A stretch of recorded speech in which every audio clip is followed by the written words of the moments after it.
Before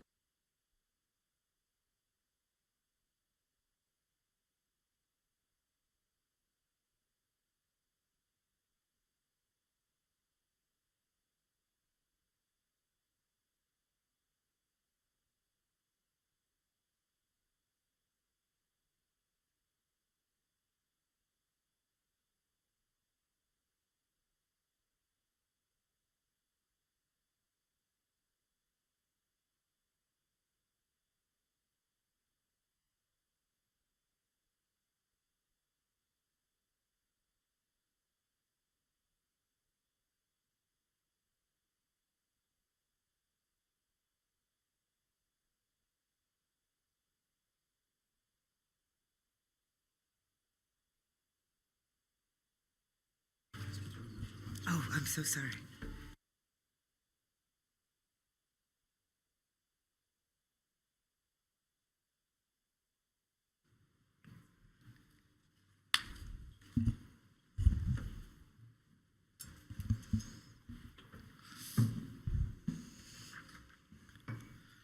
Yeah, all right. Well, good morning, everyone. Welcome to this early morning press conference here in Davos.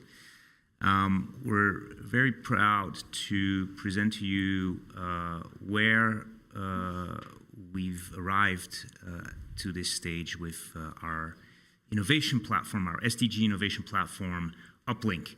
I'm Olivier Schwab. I'm in charge of digital innovation at the World Economic Forum. Uplink is a platform that we launched in 2020 with the idea of enabling impact entrepreneurs that are active in the SDG space, to scale, to have access to capital, to have access to an ecosystem which allows them to grow and to scale.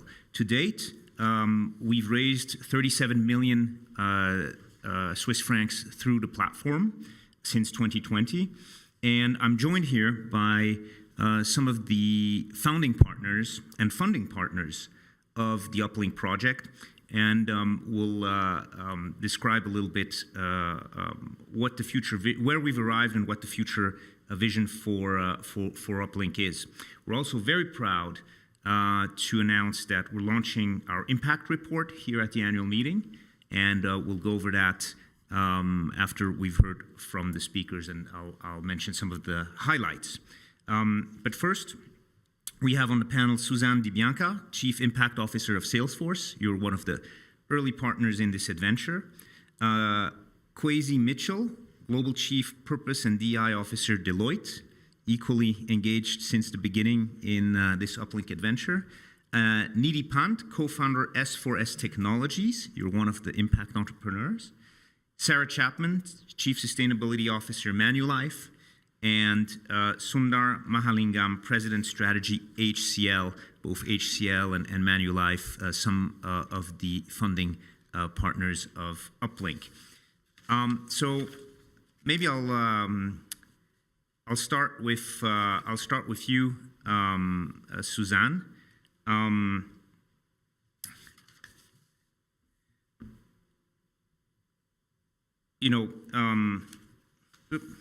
Sorry. I'll start with you, Suzanne. You're one of the funding partners of Uplink. How do you see Uplink evolving in the future? And specifically, why did Salesforce get involved in the first place? And we hear Mark talking of an Ecopreneur revolution. So can you tell us what that is? Sure, and thank you, Olivier, for having me here today. I'm incredibly proud of the work of Uplink over the last 4 years. And like you, we saw this need, these incredible people all over Davos, but really that we came across throughout the whole year. And connecting them to each other was critical. And we saw a real opportunity with the forum to build a platform which connected all the stakeholders, from governments to NGOs to venture investors to corporates, et cetera. And so, that's really why we got engaged. And the Ecopreneur revolution is really what we're seeing incredible entrepreneurs, of which you'll hear from some today, and hopefully you've heard from some throughout the week, and will continue to, really driving change, climate change in particular, through incredible solutions and innovation. So I'm really excited and impressed. I had a dinner with 20 innovators last night, and it was probably my favorite event of the week, to really just see the power and energy that's happening. Just a little context from Salesforce. So we had the opportunity to found Uplink along with our partners Deloitte and WEF about 4 years ago. We've given over 10 million in kind and cash contributions to the effort. In terms of where we're going, I'm really excited about a recent grant that we've given, which includes the opportunity to expand through venture partners. And, we see investors who are looking for, great entrepreneurs, of which Uplink has become one of the best platforms to source some of those deals for them. So incredibly excited to get the venture community engaged, the impact investment community in particular. And we've also supported 9 of the Uplink challenges. Everything from nature and trees to oceans and blue carbon. The Trillion Tree Challenge, which is something that is very close to my heart. There's a number of innovators here in that space. Rebecca Braswell, who founded an organization called Land Life, working to restore degraded lands. And Diego Saez, who's the founder of Pachama and a good friend of mine, who's using remote sensing technology and AI to monitor these forest projects, are just a few examples of some of the Ecopreneurship that are here this week at Davos. And I'll just say, yesterday here at Davos, we announced the Sustainable Aviation Fuel Challenge in partnership with the First Movers Coalition and John Kerry's effort to bring together stakeholders to take a couple key areas and drive change. Air travel represents 2% of global greenhouse gas emissions, and we really need to innovate in that space. So the challenge was really a partnership between industry leaders like Airbus and Breakthrough Energy and Boom Supersonic. Deloitte, of course, was at the table. JetBlue, Qantas, et cetera. And we've got some great entrepreneurs here, I would just say, to look out for. One being an organization called Intertech, which is building in Frankfurt the world's largest production plant of e-fuels in the future. And another example is Beyond Aero, which is a small aircraft, and it's designed to reach short-term range while emitting zero carbon at all. And then the last thing I'll say is we are very excited tomorrow to bring something that we call the Dream Pitch here to Davos, which is, think of it sort of like a Shark Tank for climate. And so we've got great judges, we've got incredible entrepreneurs that'll be there tomorrow. So we invite you to join us for that in the SDG chat in the morning. Thank you, Suzanne. And you really underscore sort of one of the key aspects of Uplink, which is to bring together early stage entrepreneurs with great ideas and technologies with big established players looking at massive systemic challenges like sustainable aviation fuels. So fantastic. Thank you. I'm going to turn to Kwesi from Deloitte. You've been with us since the beginning as well. And Deloitte's very much active in building sustainable and equitable cities. And you've worked on the S4S challenge for the city of San Francisco. Can you tell us a little bit about that and how Uplink was conducive to that initiative? Of course, and as Suzanne said in her phenomenal comments, really we saw Uplink as a platform for driving collective action. So not only do you have phenomenal partners such as Salesforce and others, but you're also in a position where you get to meet great entrepreneurs and innovators, and simultaneously have this phenomenal means by which you can engage different parts of other communities.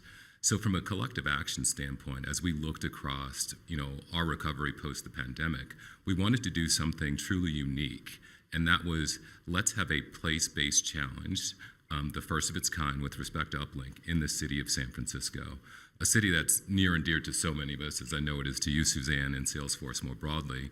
But looking at such a great city, and how can we bring innovation back downtown and focus on sustainable solutions that can be provided and really scaled?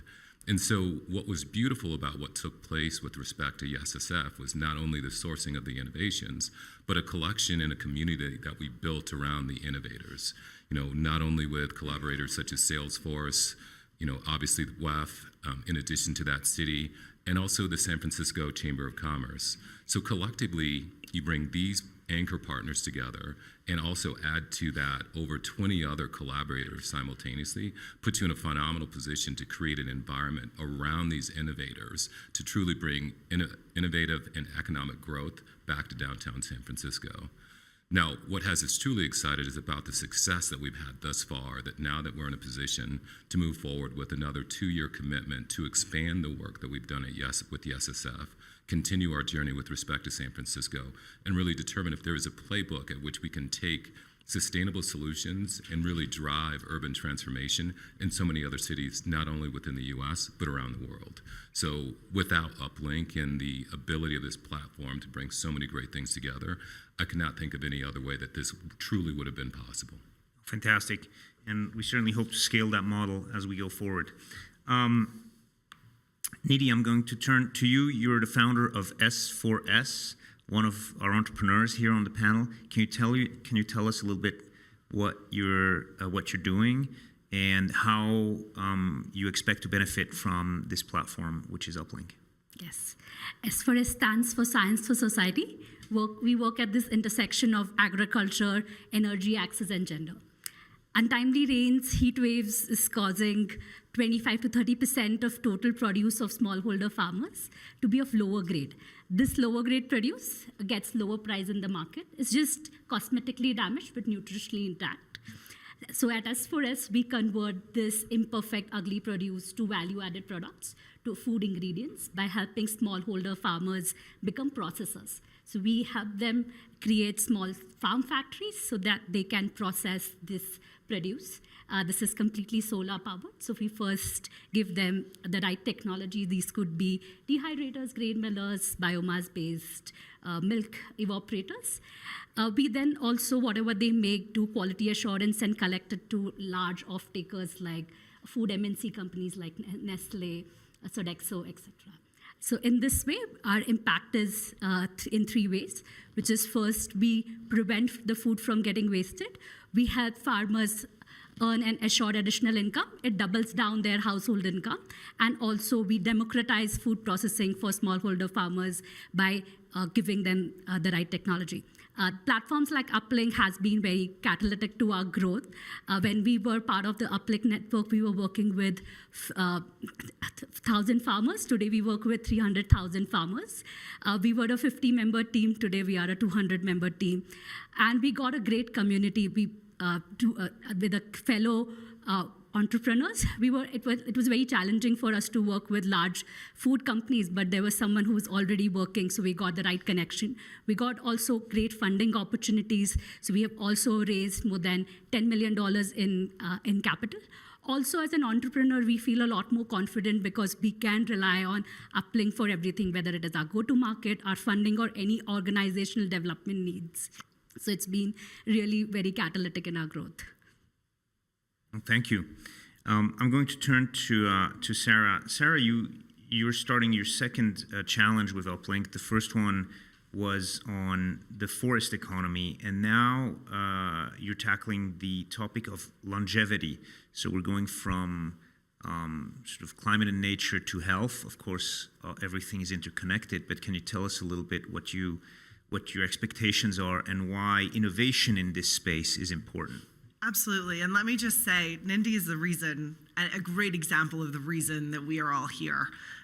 It is this type of entrepreneurship and innovative ideas that, at Manulife, we are all in to engage on. So For Manulife, I'll talk briefly about the two challenges that we ran this year.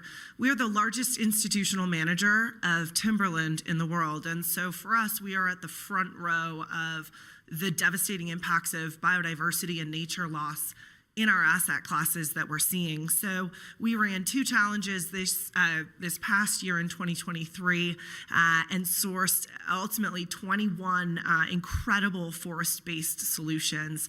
Things like harvesting with drones, woodland robots, as well as interesting detoxifying wood treatments. So a phenomenal example of, again, innovative solutions that frankly we need for our business and the asset classes and the investments that Manulife is making in forest-based solutions. As we think about human health and longevity, we know that people are living longer, and yet they're living less years in good health. That is an absolutely critical issue for us as a global life and health insurance company. And so this multi-year, multi-million-dollar commitment and partnership with Uplink is really designed to help shape the future of health, thinking about longevity at the center of, frankly, both the health for our planet and the health for people. It would be remiss of me not to acknowledge, again, from a longevity perspective, that the Forum has released the Longevity Economy Principles report released earlier this week that, again, is the the principles that stand behind why longevity, and again, the Uplink connection here being the critical innovations that we know are going to be needed to address this issue that we have moving forward. So we're pleased to be involved. Thank you. Thank you, Sarah. Sundar, HCL was also involved from the very beginning, looking at, let's call them aqua-preneurs, entrepreneurs involved in the water space. So can you tell us a little bit where we are today since we started a few years ago, and where you see this going? Thanks, Olivier, and thank you for having me here. So again, just quick context. So at HCL, we decided to look at the water space. I think it's something which is very important, but not so much part of the conversation. So we felt it was important. And when we looked at the space, it was important to look at the entrepreneurs in the space and see what we can do to help them. So one of the key reasons we looked at Uplink, and it's been a very nice journey, is the key part of the water challenge is the fact that it's a very local problem. So when you're looking at solutions for the globe, you need to look at global solutions. So Uplink is a place where you could, and I mean, our first challenge we chose 10 people, and they came from 8 different countries. So I mean, there's no better way of talking about globalization than a challenge like Uplink. The second thing that, say, Uplink gave our people, or is giving our people, our Aqua-preneurs, is the access, right? Nidhi, for example, is here, I mean, and she's mentioned how she's grown. So this is access, and she's got visibility. People are seeing her. So that's a fabulous value that I think this brings along. And finally, lots of people, there's a fair amount of investments that come in. And I understand, we did the Aqua-preneur challenge last year, and we chose 10 Aqua-preneurs. That they have raised about $55 million in grants and venture capital in the last 1 year itself. So it speaks volumes of the power that a platform like Uplink can bring. And so we're very happy with this. Thank you, John, Olivier, and all of you. Oh, fantastic. Yeah, I mean, this is certainly one of the effects as well, is to give these entrepreneurs visibility, and we've had millions of venture capital flow into them as a result of that. We're very proud to announce our annual impact report. And I'll let you go through it. It's available. But just a few data points that are in the report. In the realm of nature-based solutions, Uplink innovators have collectively managed the restoration of over, almost 500,000 hectares of land. Across oceans, over 23,000 metric tons of marine waste was collected, and then over 10,000 metric tons of waste collected on land by some of the innovators. And then the Aqua-preneurs, which we just mentioned, have collectively treated over 350 million liters of wastewater. So it's really about bringing visibility and capital to those entrepreneurs which are very local, as you said, Sundar, which are doing the work on the ground, and we're definitely hoping to scale that. Today, only 5% of impact investing goes to early stage entrepreneurs, but that's where we see a tremendous opportunity, and so we're very excited to continue on this journey. We're very excited to announce where we arrived since 2022, where this was just an idea, and I'd like to thank our partners and our entrepreneurs on the panel. We have time for some questions. If you have any, please stay on the topic. And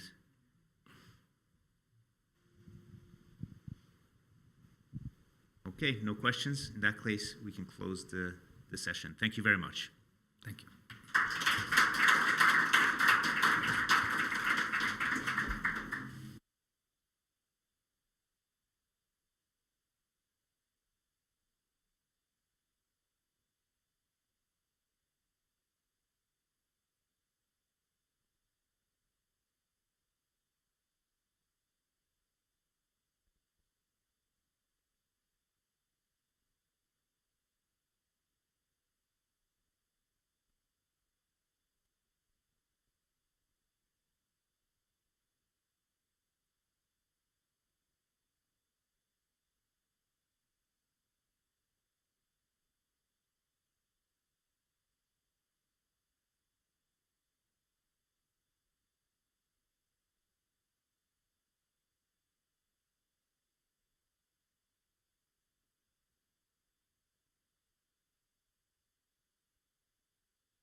Good evening. Thank you so much for joining us for this briefing on the Chief Economist's outlook and where the global economy is headed, what we can expect in 2024. I'm thrilled to have with me three panelists that will tell us about different sectors, different regions, and also their different outlooks as to what may be happening globally. I have immediately to my left Ludovic Subran, Chief Economist, Allianz Germany, and also a young global leader at the World Economic Forum. Welcome, Ludovic. Thank you. Next to him, we have Karen Harris, who is Managing Director of the Macro Trends Group at Bain & Company in the United States. Welcome, Karen. And finally, we have Mario Magalhães Carvalho Mesquita, who is Chief Economist of Itaú Unibanco from Brazil. Welcome very much, Thank you, Mario, Sadia. as Thank you. well. We launched yesterday here at the World Economic Forum the Chief Economist Outlook, which is all of you, plus another 50 of your peers, together giving us some views as to what is happening globally and what might be happening in terms of the growth outlook in different regions, what might be happening in terms of inflation. And this year, or this particular edition, we do this every quarter, we did a bit of a deep dive into industrial policy, industrial strategies, and what that might mean for the economy, and we also looked at artificial intelligence. Let me give you some very quick highlights as to what we found.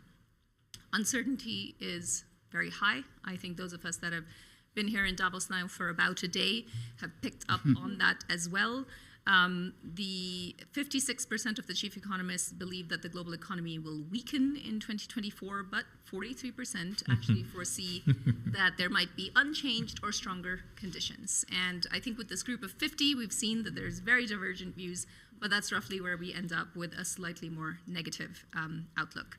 Now, the IMF has forecast a decline in global growth in 2024, so 2.9% for this year versus 3% last year. And over the next 5 years, an average of 3.1%. So we're looking overall at a pretty weak outlook in the medium term. In different regions, different outlooks. So according to this particular outlook, the view is that the strongest growth is likely to be in South Asia and in East Asia and the Pacific, with the exception of China, where previously very strong expectations are now down to moderate expectations for about 2/3 of the group, but still moderate expectations rather than an expectation of decline. The outlook for Europe has weakened significantly, so that is where our September survey was looking pretty good for Europe, and this time around about 77% of the chief economists expecting very weak growth or weak growth for Europe. USA and Middle East and North Africa, also turbulent, again, understandably. 6 out of 10 of the respondents are seeing only about moderate growth in those regions. And finally, some slight improvements in Latin America, in Sub-Saharan Africa, and in Central Asia. Now, I will take a pause here. That's some of what we picked up as to what's happening around the world, and we'll get into some of the other issues afterwards. Let me just turn it over to each one of you and share. You must have had one particular view when you answered that survey, and there's obviously enormous amounts of research behind those views. So Ludovic, let me maybe turn it over to you. Your expectations for 2024 and why? 2024 is a very complicated year because there are a lot of assumptions behind it. Everybody is actually looking already in 2025 and what happens after the US election. So there is a flavor of muddle through, and there is a flavor of successful soft landing, both for the US and for Europe. And so that is potentially not too bad for the world, while China reignites a bit growth. So I'm a bit on the camp of actually we managing it. Of course, risks are tilted to the downside. Normalization comes with a bit more insolvencies, a bit more unemployment, but it's okay-ish. But there are strong assumptions, for example, on fiscal policy. When you look at US growth, when you look also at the odds of a soft landing in Europe, it boils down to fiscal policy. And so that's why it's a very difficult outlook, because we have one engine of growth left, which is domestic. I mean, trade is slightly picking up again, but domestic growth is, what's going to happen in housing. So that boils down to policy making, the policy mix with monetary policy and fiscal.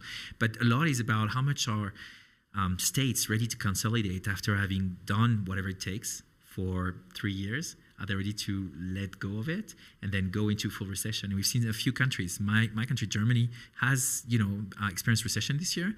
It's one of the few big countries that has had this recession. So it's a bit of a leading indicator of what could happen when you start to really go at the bare engines of growth. So I'm a bit on the optimistic side for now, but I think the job has to be done. And of course, 60% of the world GDP is going to the polls.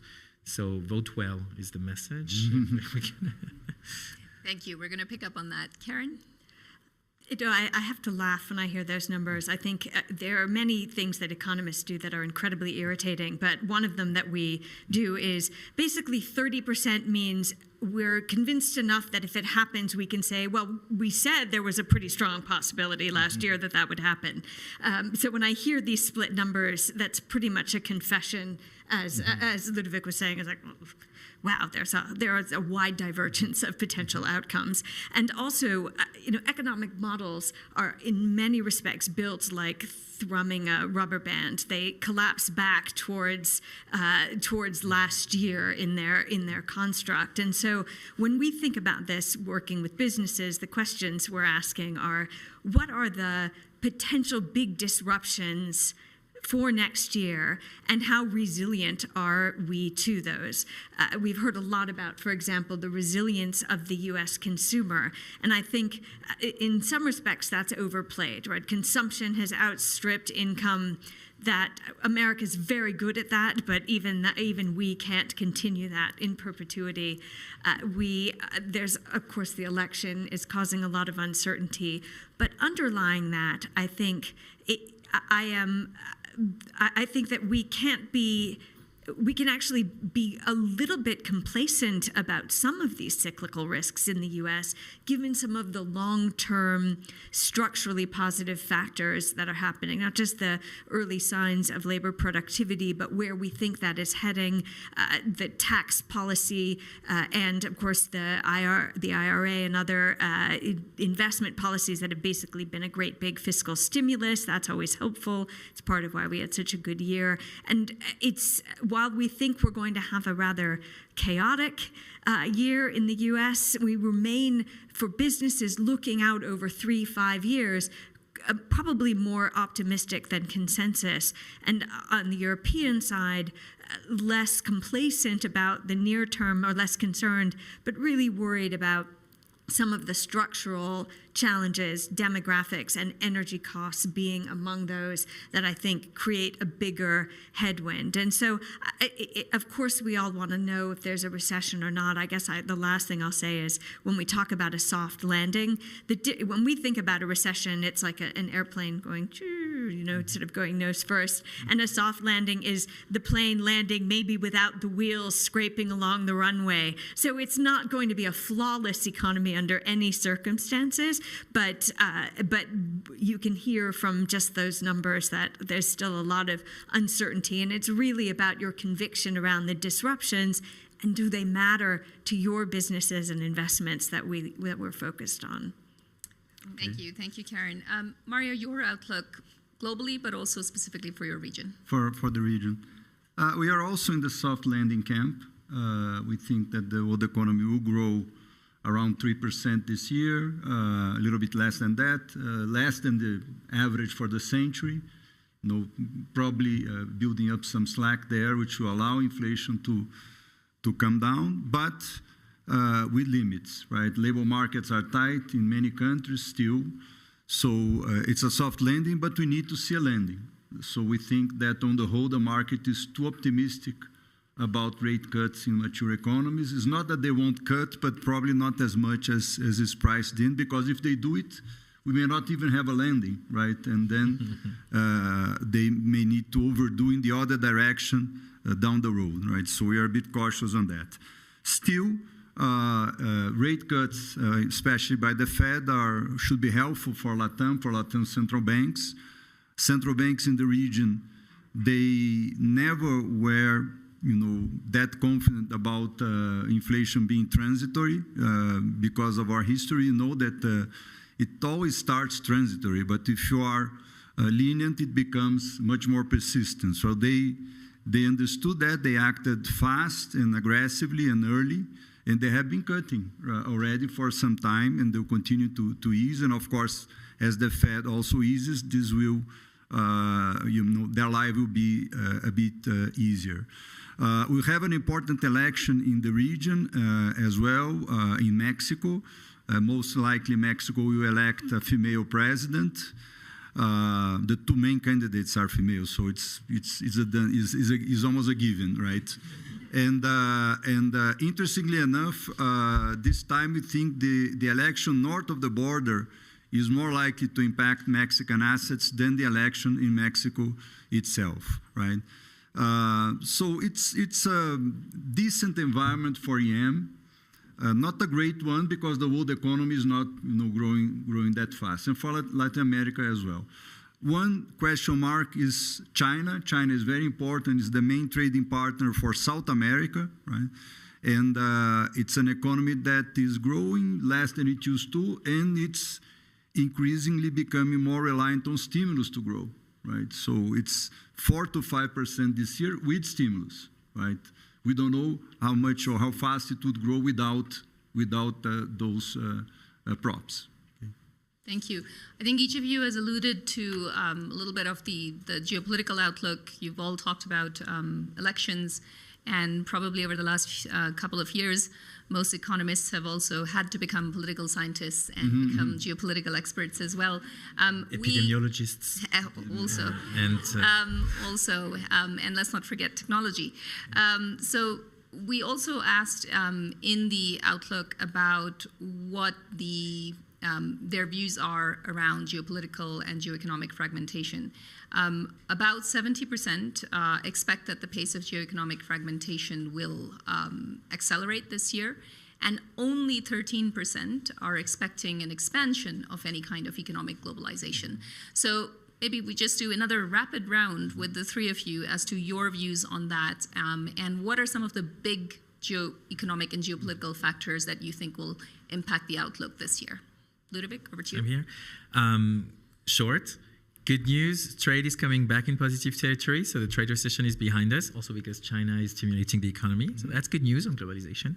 Second, the number of protectionist measures in the world this year has increased 38% compared to last year. Bad news. Good news, we're all getting used to it. It's a friction, trade, friction, globalization. Bad news, we start to go at each other's investment flows and not only on trade. If Trump's come back, the problem is not going to be on the current account. He already promised to increase tariffs by 10% and triple tariffs on China. He's going to go on the capital account. That's not good because we know that its investment flows can actually really get a country's balance of payment off the cliff. So I'm a bit worried about protectionism going into the financial account, and that is much harder to manage, even for international institutions, but also for businesses. Yeah, I was short enough. Yeah? Okay. Thank you. That was great. Karen.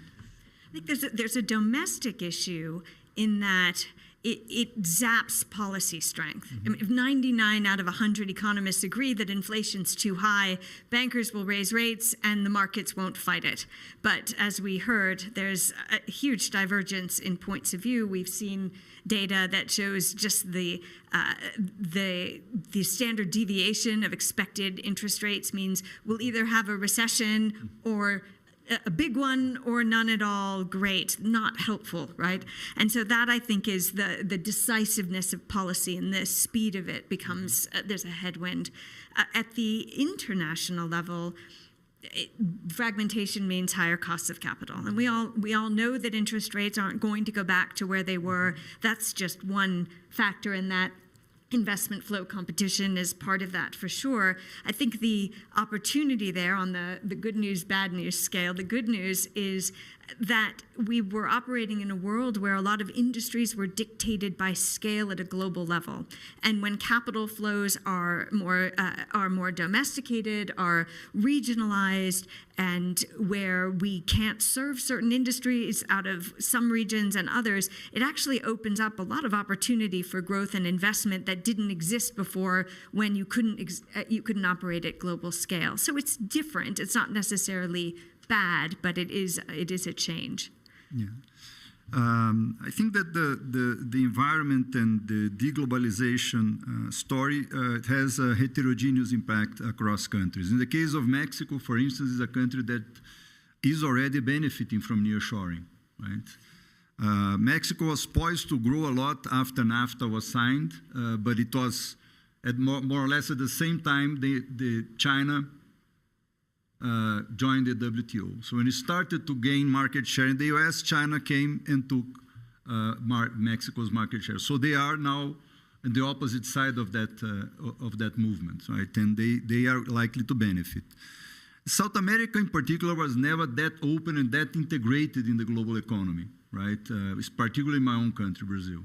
And so we never globalized fully, so we're not going to deglobalize. But what concerns me more is beyond trade, is, as Ludwig said, fragmentation at the capital market level, right?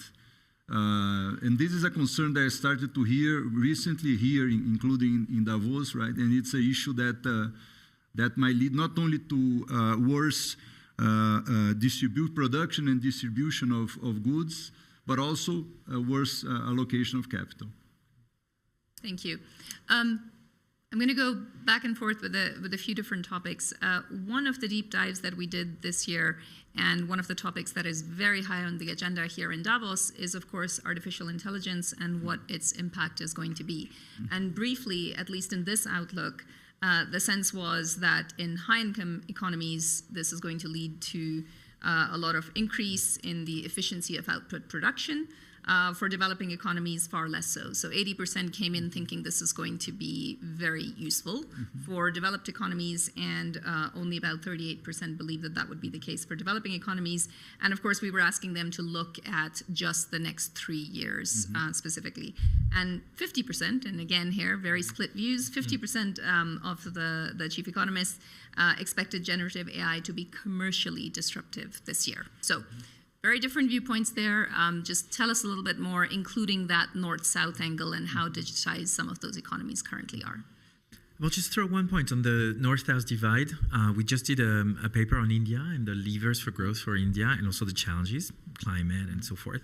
You know, it's fascinating to see how much of a top-down view we have on, you know, India has been developing these services, outsourcing, and now they're going to lose all these jobs because AI.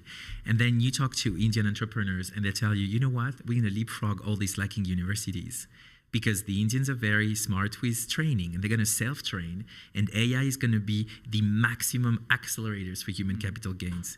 Go figure, go tap that, you know. Which, you know, American university or which European university is even thinking about using AI? They're all thinking about blocking it. So I think we haven't seen the beginning of it. I think it's, you know, I started working, I always had a phone, internet, and a computer. But I know people in the office when I started 20-something years ago, they were telling me, oh, you didn't know like the punching card, and this is going to be our revolution. And I think we're going to lead, and we're going to see so many innovations coming from the South, so we shouldn't be so definite about who's going to be on the edge and on the race, yeah. And AI's impact on growth more broadly? What's For your... me? For I think it's going to be very strong. I mean, at least if we believe markets, given how much the Magnificent Seven and, you know, the markets have front-loaded of gains and the productivity gains. We're talking about 2-3% of productivity gains just for the U.S. I think the question is the diffusion, the transmission of this. I'm quite positive on growth, but just like this huge transformation that are exponential, systemic, and highly probabilistic in terms of success, they come with winners and losers. And I think the question is going to be whether we are really fully thinking about this, unlike globalization maybe 20 years back, thinking about how we make sure we really focus on enhancing the winners while protecting the losers, so that people don't have the impression they lose too much, because that would be huge blockage and huge counter forces to the true development of AI, especially for white collars. I think it's going to be like the Luddite revolution. It's going to be like a fifth industrial revolution. I think we really need to think. I think it's very growth enhancing. My point is the points of rupture for the social compact are so strong that it can only generate growth if we really care for the one left behind as we build these growth-enhancing moments and policies. Yeah. And do you expect it to be a net positive or a net negative? Net positive. For jobs? For job, I think it's going to be net positive, because I hope we're not going to have to answer 120 emails a day. AI is going to do it for us. As an economist, it's going to be the ultimate fact-checking. I'm going to be presenting today, and then, you know, I'm going to be saying something, and then if you say, oh, I want to know the number for Mongolia, I'm going to like Mongolia, and the number will show up. So I will focus on, you know, caring, belonging, empathy, math skills. I'm not going to be focusing on memorizing numbers, which I've been good at. But I think it's going to enhance us. I really believe so. But of course, We shouldn't turn a blind eye. I also have a backup plan to become a massage therapist if ever AI doesn't work, for me as an economist. But I think it's up to all of us to make it count. It should make. Look, one statistic. Sorry, I just mentioned the statistics last week. The highest number of burnouts, mental health issues, are coming from people that are interacting with the public. If we can help soothe these interactions by having the right data available when we have these interactions, we're going to make life of people that have interactions with the public so much easier. So that's how it can be enhancing, not displacing. Karen, your views about AI growth and productivity? Well, I think we're clearly not talking about a 2024 story here, right? This is a foundational technology. If we think about electricity, it took decades. This will have faster uptake. I'm not saying this will be decades, but we're not looking at this necessarily to move the needle across the economy. It takes a very broad footprint to move things macroeconomically. That said, I think, to Ludovic's point, and I love the optimism, but I do think there'll be jobs where we'll find that if your defensible moat of your job was the ability to convert human language grammar into tabular data, AI will do that better. This morning, it does that better already, and so there are places that will be jobs that will be displaced, and I think the question will be where there's opportunity. For example, in just an observation about the U.S., if the policies of nearshoring, right-shoring, reshoring are truly going to reach their end potential, that we must have robotics. It cannot be done with the human bodies we have alone. We need that productivity. So the combination of AI with equipment, with robotic equipment and a cobot atmosphere in the service sector would free up massive numbers of jobs that are doing things like picking goods in an Amazon warehouse. And I don't think anyone in this audience looks and says, gosh, I'd really hope my child or grandchild grows up to be fulfilling orders in an Amazon warehouse. So there's a lot of opportunity there to enhance and make jobs better, just stretching the time frame a little bit, which I know Ludovic was doing as well, and thinking about what are the first things that are in danger, again, that human grammar to tabular data, and where the potential is. And that, I think, is an advantage to the U.S. in particular and developed economies to enhance productivity domestically from it. Thank you. Mario? I think positive on growth, probably negative on employment in the short term, but then positive over time. Certainly the service sector is going to be heavily affected. We already see that in the financial industry where we work, right? And in my own institution, we have been asked to have initiatives using AI. Imagine the tons of data that we produce every single day, right? We are using that in a major way to generate indices and to know the clients better, their needs, etc. We use AI to, do some of the jobs that are easier, tabulation, etc., capturing data and putting into tables, right? So we have to find new jobs for the interns, right? Better jobs, better activities for them, right? In terms of the North-South divide, I think it's, if you ask me a 5-year horizon, I think the difference will be quite small. 3-year, okay, but within 5 years, I think there will be a convergence. I mean, many countries, India is a key example. Many emerging markets are, becoming increasingly digital, right? In a somewhat surprising way, right? That's part of the earlier revolution. The fact that in many countries, in many emerging markets, you have way more cell phones than people, right? It's the case in Brazil and many others, right? So it's going to catch up pretty fast, I think. Not necessarily as fast as here, but it won't take that much longer. Thank you. And maybe the final round of discussion around inflation, which I think we all referred to at the start. Yes, inflation is starting to become more moderate, but the prices that people are paying are still a lot higher than they were a year ago or 2 years ago. Put yourselves in the shoes of some of the key policymakers in this space? I mean, what would you be looking for as a positive? What would you be looking for as a potential source of shocks? From the inflation front? From the Inflation. Positive, you should have your business invest. A bit more inflation is good to triage the good, the bad, and the ugly. Capital going into decarbonization, into some of the disruptive technology instead of a zombified economy. The bad, if you have a welfare state, you have explosive social expenditures. And so because the interest rates are up now, but they're going to be down, but still, your debt servicing costs are really high. And unfortunately, the debt deflation effect is not working as good when you have these explosive fiscal expenditures, just like social protection. So that's, for me, for policymakers, that's the two things. You know, we've been used for the past at least 10, if not 15 years, that real and nominal growth were the same. And so I think a lot of politicians and policymakers didn't get the memo that there is volume growth and value growth, and that the price effect could be very disruptive in the type of policies that they decide. So competition policies, you know, when you look at the long-term drivers, demographics, deglobalization, certainly decarbonation, digital and debt, also public debt, industrial policy, all that is a bit inflationary. They have to be strong on all, from competition to price mechanism, not trying to create these very heterodox policies and then have these huge price spikes afterwards. We see that already as people try to get out of these price controls from energy prices, but also digital has been very deflationary, now very oligopolistic, a bit more inflationary, demography. So I think policymakers have to think in a way where inflation is not their enemy, but clearly there's going to be more volatile and a bit higher inflation.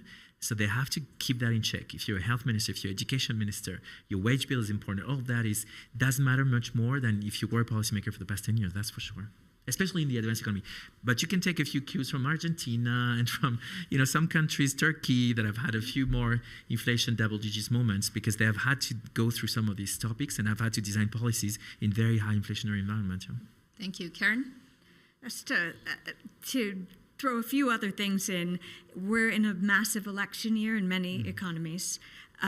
Inflation is regressive. It hurts the lowest earners the hardest. And for central banks, no one shares the blame on inflation. They get it all. That may not be accurate, but certainly it's where that blame gets aimed. Whereas a recession is always the fault of the party that's in power. And so there's an interesting conundrum if you're talking about putting yourself in the shoes of central bankers. We know, for example, in the U.S. that nobody wants to be Arthur Burns Part 2, and so the tendency will be to correct the issue that's within your purview. And I think that's just something we should keep in mind as we think about this year's inflation and impacts. Okay. What reassures me is that the damage to inflation expectations has been contained, has been limited. So that part, the central banks managed to do well and to do successfully. What concerns me to some extent is the fact that in a lot of places, central banks are easing policy or are about to ease policy when labor markets are quite tight. And it used to be the case that when they did it when there was, you know, substantially more slack in the labor market. So, okay, it's possible that the economy is behaving in a different way, in a better way, and okay, so that they can experiment, right? But with caution, right? I think that the other day, one of my economists said, you know, Mario, the Phillips curve is really dead. And I said, well, I heard this story before, right? And then it reappeared, right? So I think it's better to... Sleeping. Is sleeping, yes. It may be a long hibernation, but it's a hibernation still, right? First name is Lazarus, actually. Yes. So it's always scary when people start to believe that, okay, you can do, you know, 300 basis points. The labor market is tight. No, but no matter. You can do 300 basis points. It's fine, right? So that's an issue of a point of caution to me. Okay. Thank you. 30 minutes is never enough for these issue briefings, and certainly not when there's such a rich set of insights. I do want to use our final minute for one very quick round from each of you. What's your bright spot in the global economy? Where is it that you would look to see some signs of optimism, some potential sources of growth. I know we discussed already a little bit AI and a few other areas, but for this year, 2024, any one of you first? I can jump right in. I think economies like India, Mexico, in several places should perform okay this year, right? And I think should be a source of support for global growth. I really do. Thank you. We'll have Ludovic go next, and Karen gets the final I'm word. an insurer, so I need to, I sell risk management. I need to people be theory. No, green growth. I think the potential of green growth, and even if it's a bit, ignited by public money, I think there is so much to do. I mean, the AI and sustainability together it's wonderful what we can do. So I'm very positive on this, and we've seen already so many innovations come to the market, and I'm very positive on what it's going to bring to us. Already in 24, we've already seen some in 2023, but I'm quite optimistic on this. Thank you, Karen. No, at Bain, we work with companies around the world, and the innovation that's happening below the thatch layer has nothing to do with what's happening at the GDP level. Nobody says, well, I had a great idea, but gosh, GDP's down 50 basis points, so I guess I'll give up. And that, I think, is always the excitement and cause for optimism. Thank you very much. Thank you, Mario. Thank you, Karen. Thank you, Ludovic. Thanks to our audience in person and online. Thanks very much. Thank you.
Before Hindus could recognize, I have created a very powerful enlightenment ecosystem.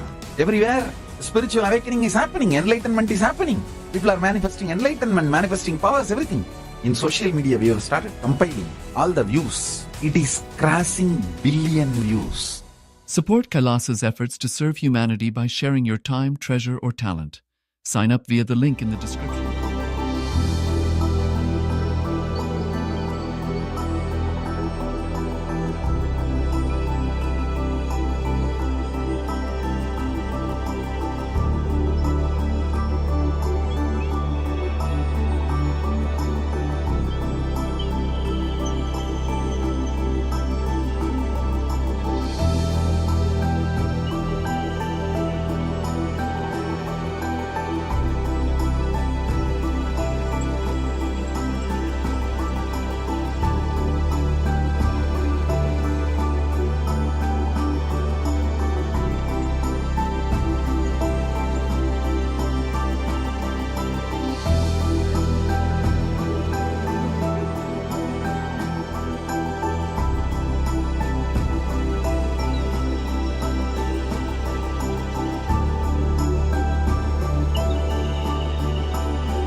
Hello, good morning. Welcome to this session on the tokenization economy. My name is Matt Turner.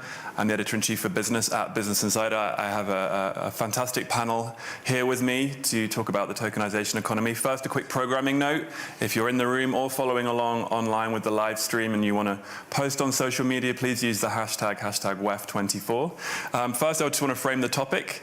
So tokenization technology puts ownership on a blockchain, has the potential to increase financial inclusion, reduce friction, much more.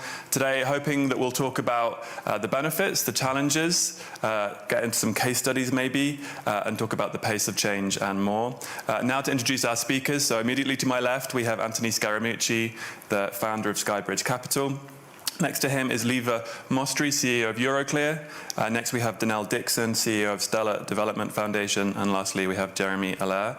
Just to kick things off, I gave a brief intro at the top, but let's zoom out. Tokenization 101, what is it and how does it work? Danelle, I'll start with you. Oh, well, I mean, you tokenize assets that are real-world assets. So I love to think about cash and the US dollar being something that you can take it, you put a dollar in the bank account, and then you put a digital representation on a blockchain. And it is just a fascinating opportunity to be able to reach lots more people than you could historically.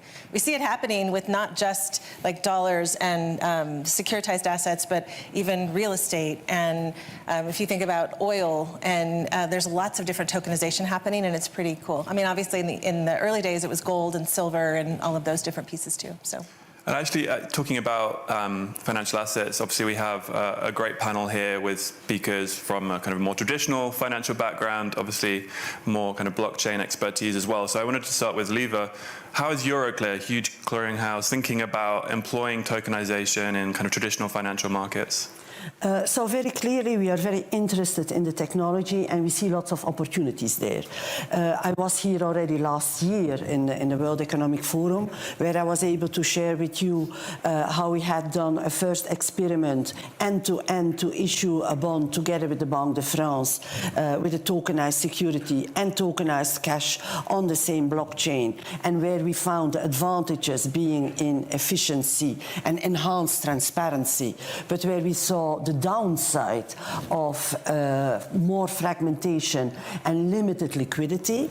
But I'm happy, and I will be certainly in a position to continue on that later in this panel, to say that we have taken those challenges forward, that we have taken a number of initiatives where we believe that we can help to continue to see tokenization as a way to enhance digitization of our ecosystem, seeing as a big advantage also the fact that within the token you can embed the entire life cycle of your product, and with that can have a huge gain in efficiency. So I will leave it to that for the moment, but I will be happy to come back to a number of use cases later. Would love to come back to that. And Anthony, similarly, kind of traditional financial services alternatives firm historically, but have really ramped up into crypto and blockchain technology more recently. So how have you approached it, and what is the opportunity that you see? I'm trying to get into the Circle IPO. That's like number one job here. You know, it's the reason why I'm on the panel. What I would say to you is that I came at this from a core traditional asset management framework, and I hated everything about the blockchain and hated Bitcoin. And I think there's tweets on Twitter saying that I didn't understand it and you shouldn't care about it. And so I was actually Jamie Dimon before he became Jamie Dimon on Bitcoin, you know, in terms of what he says. But I was in the, some of you may remember, I was in the White House for 11 days, and this happened on a Wednesday. And the reason I know it was a Wednesday because I was only there for one Wednesday, so I know it was Wednesday. And there were two guys from the Fed that came in with a white paper on the digitization, the tokenization, the dollar, US dollar. And these two Federal Reserve guys, you may remember the white paper from July of 2017. They presented it in the Roosevelt Room, which is right off the Oval Office. And I said, what, the blockchain? He said, yeah, like Bitcoin. And I remember thinking, okay, I am so far behind the curve. And the Winklevosses were right. They came to my conference and told me about Bitcoin in 2014. I ignored it. And I said to myself, you know, I got to get up to speed on this. And of course, I got fired like 6 or 7 days later. And then I went on the and bought the URL skybridgebitcoin.com. And then I went down the rabbit hole. And I'll just say one last thing. If you study this, study Bitcoin, USDC, there is no going back. It's a one-way trip in this direction. And so when you hear people say that it's a pet rock or blah, blah, blah, they're either saying that for regulatory reasons because they need regulatory cover, or they're saying that because they haven't done the homework. Jeremy, if I can turn to you, Anthony brings up a point right around. Jeremy, how am I doing? Am I going to get an allocation? You know, the distinguishment between Bitcoin, for example, and then the underlying technology around the blockchain, and then obviously what that facilitates as well. But so I'd be interested to hear more on that. But Anthony kind of queued you up pretty well there with talking around stablecoins and the digitization of the dollar. Where are we in this journey, do you think? And what do you see ahead? Sure. Maybe I'll step back a little bit before kind of laying that out, which is, I come at this sort of problem as an internet technologist. And so when we talk about tokenization and there's all these different words, I think it's helpful to kind of break it down. And actually what got me personally excited about doing what we're doing, now at Circle is basically I saw as a technologist that there was a new technology, it was a new infrastructure layer of the internet, and the internet was missing a number of things. One, it was missing a way to have independently kind of cryptographically provable information, so kind of provable data that didn't rely on a gatekeeper who controls the database, but just sort of say, how do we have provable data? It was also missing a way for people to transact that data without, again, relying on a trusted intermediary, so kind of trustless transactions and management of data.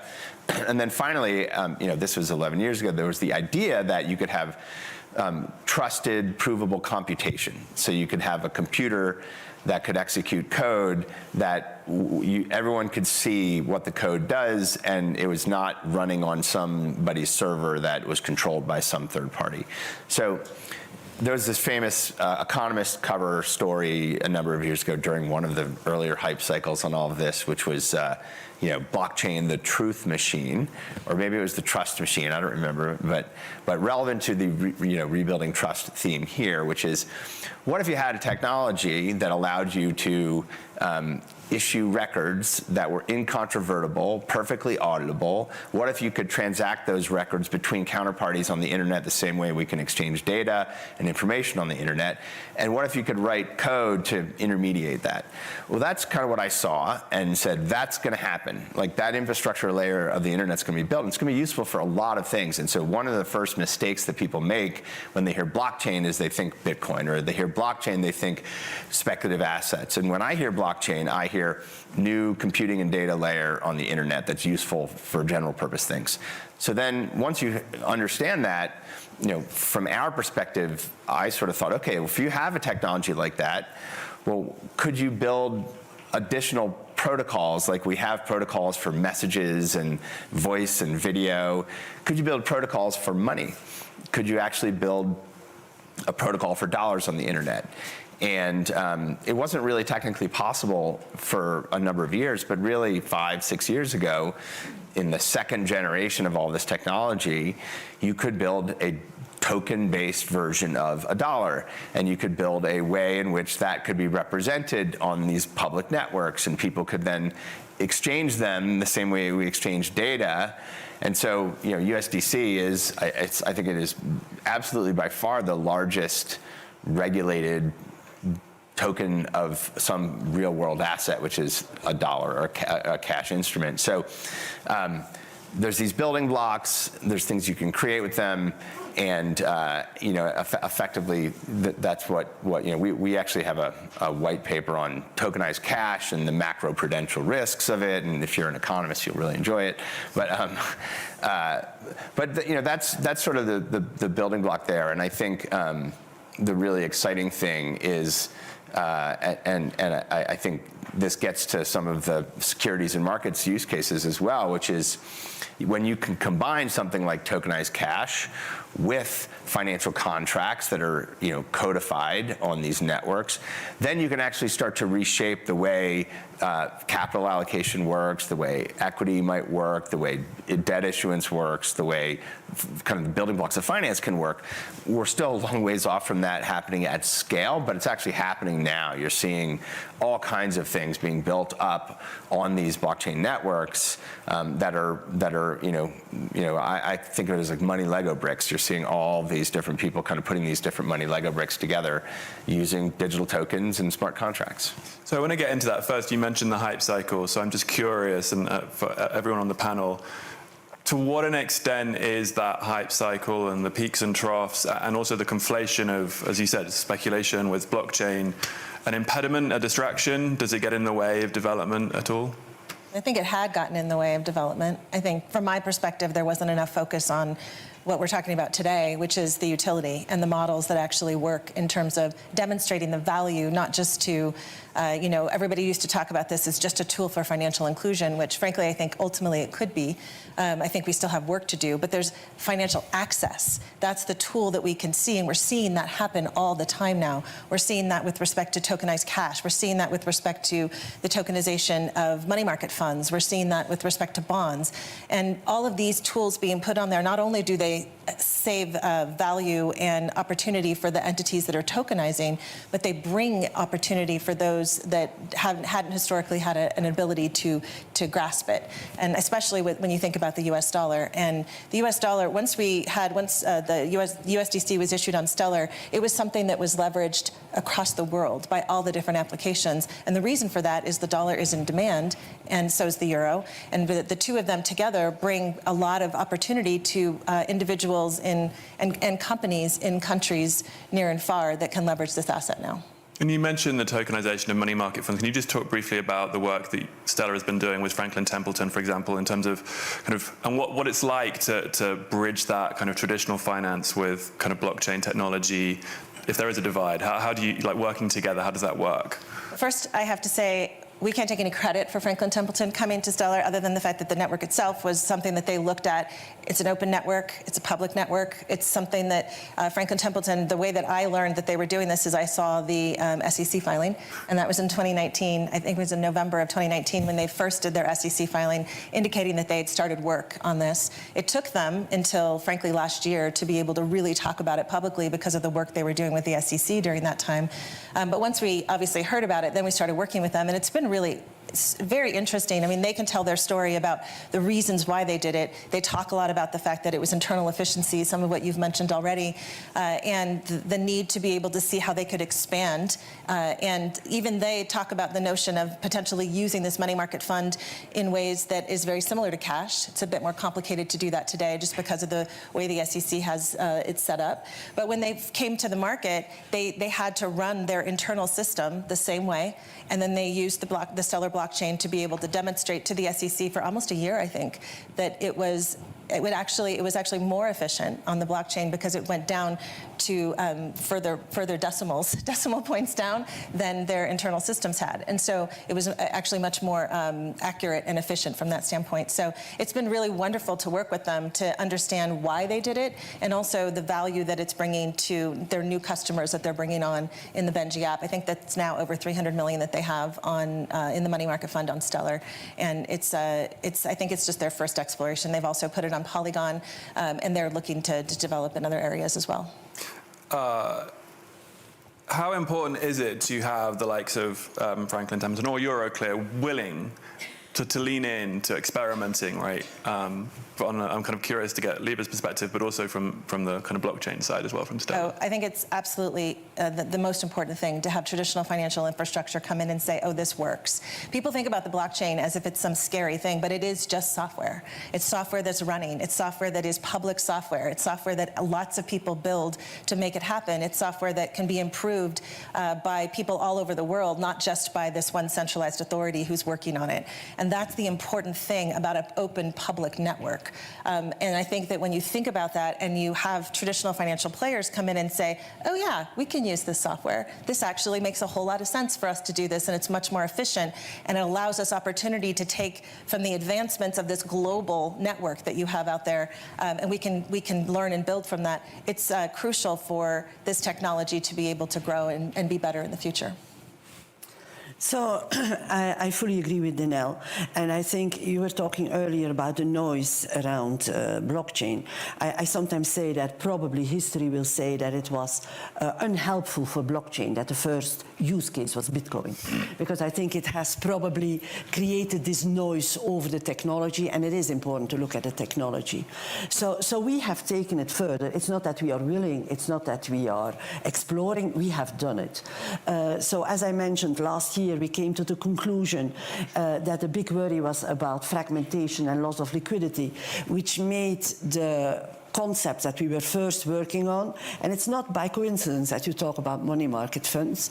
As liquidity was reduced, it was really about very short-term paper, buy and hold, because secondary market was much harder as it was just focused on one chain. But what we have done with Euroclear, we have looked at this challenge and we said, how can we address this? And we have done a great work with the World Bank that has done its first fully digital issuance, and we have built our own blockchain on which there is not only the security token, but we also have created our cash token on it, which is a representation of Euroclear Bank, commercial bank money.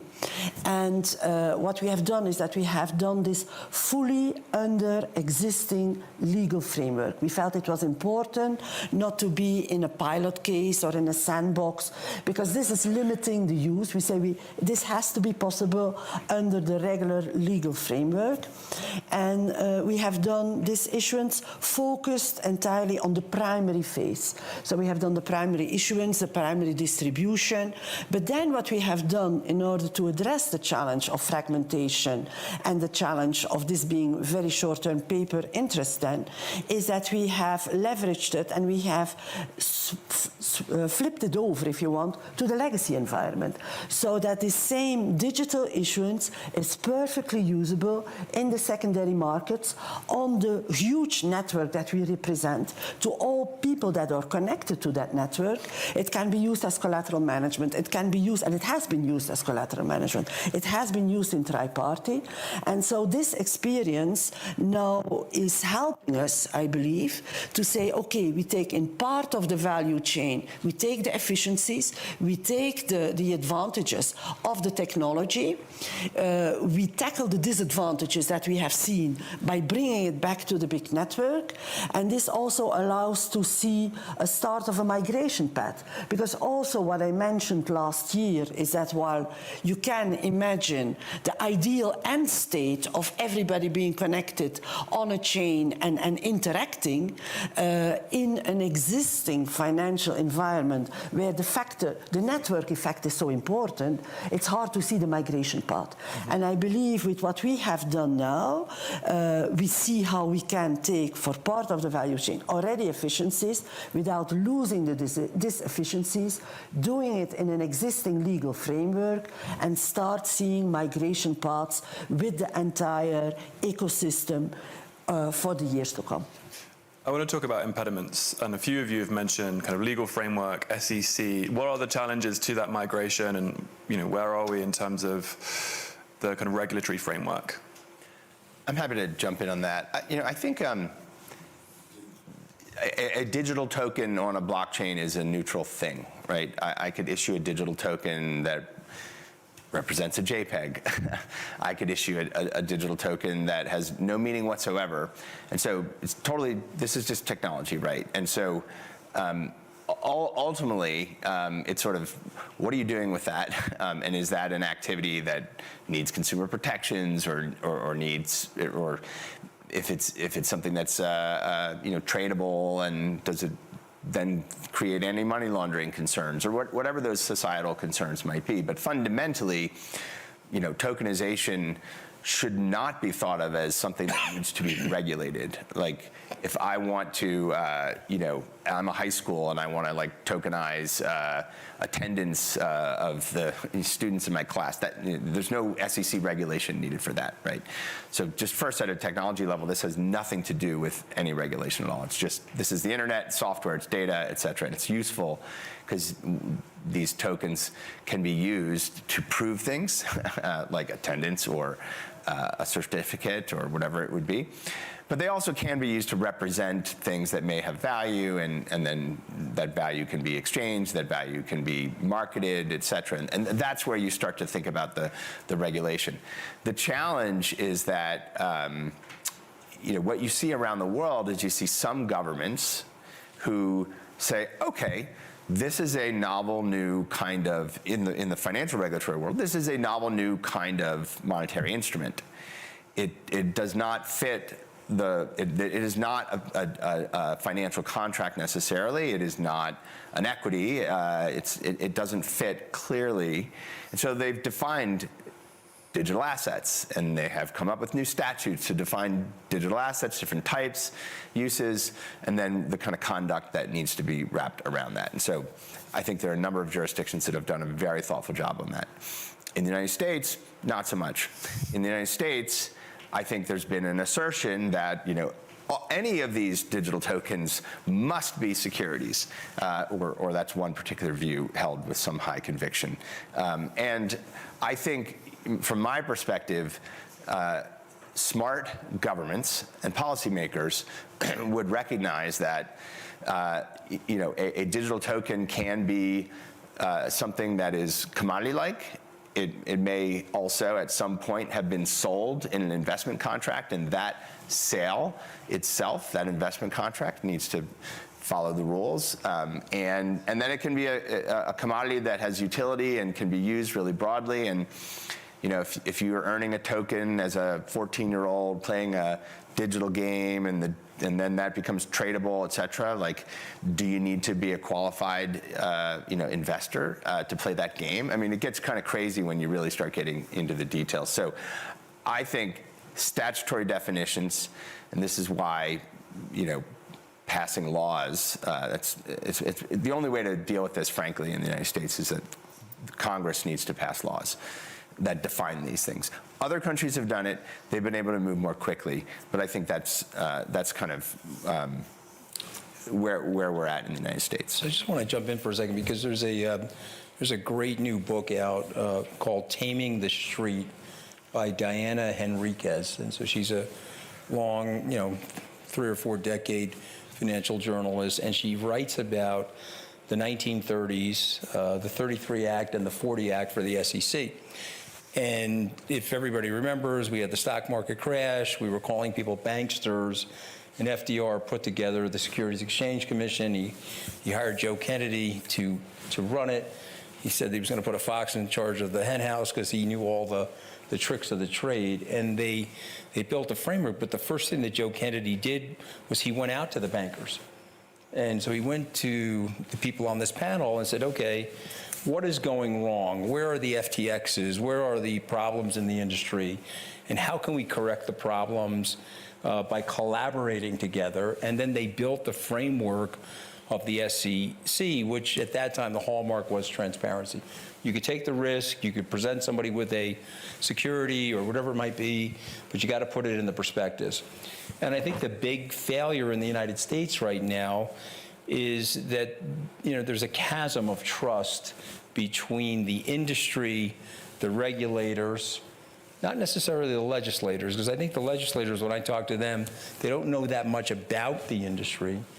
But I'm just wondering if we could return to that original standard where there was some collaboration. Now, some of the people in the industry want a self-regulatory organization, and some of the industry lobbyists do not. I don't know what the opinions are here, but I can tell you that the self-regulatory organization that I have to report to, FINRA, has actually done a very good job and has actually slowed down fraud and forced people into compliance.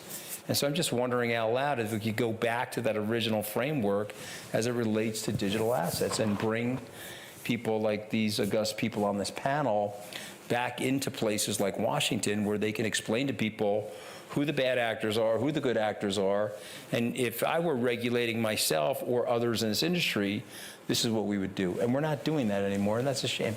What's the view from Europe? So first of all, I think it is a sound principle that regulation is technology agnostic. Regulation has to be on economic activity, on real economic risks and on protecting people that need to be protected, if that is the case, but it should be technology agnostic. Now, I do believe that we are still in this transitional phase where everybody is trying to get to grips with how that can be done. I think on the principle, there is quite some alignment, but how you do that and how you look at, and I think some of the horror stories, if I may call them that way, of accidents that happens, the FTXs and the likes, and frankly also of a number of people that lost a lot of money, that have put kind of a burden on regulators, and where I believe at this stage we are still in a phase where you see the confusion about, is it the economic activity that I regulate or is it technology? So I think this is probably an unavoidable phase of child diseases, if I may call it that way, with this new technology and the new opportunities coming up. But I think the guiding principle should always be that it is technology agnostic. That is what we believe, but I think we are still, from all angles and from all stakeholders, in some kind of a learning curve there. Well, and the industry is suffering as a result of the bad actors, and that's the big challenge. From a regulatory standpoint, there's really, I mean, I'd love to see stablecoin legislation in the United States. Some of us have been working really hard to make that happen. I hope it does in this first quarter. If it doesn't happen by the first quarter, it's not going to happen this year. Because of the election, we've seen great legislation in Europe that have tried to address some of these issues. But the truth is, even that, it's so much focused on the tech stack instead of focused on outcomes. And that the harm and the potentially harmful outcomes are what regulators are supposed to focus on.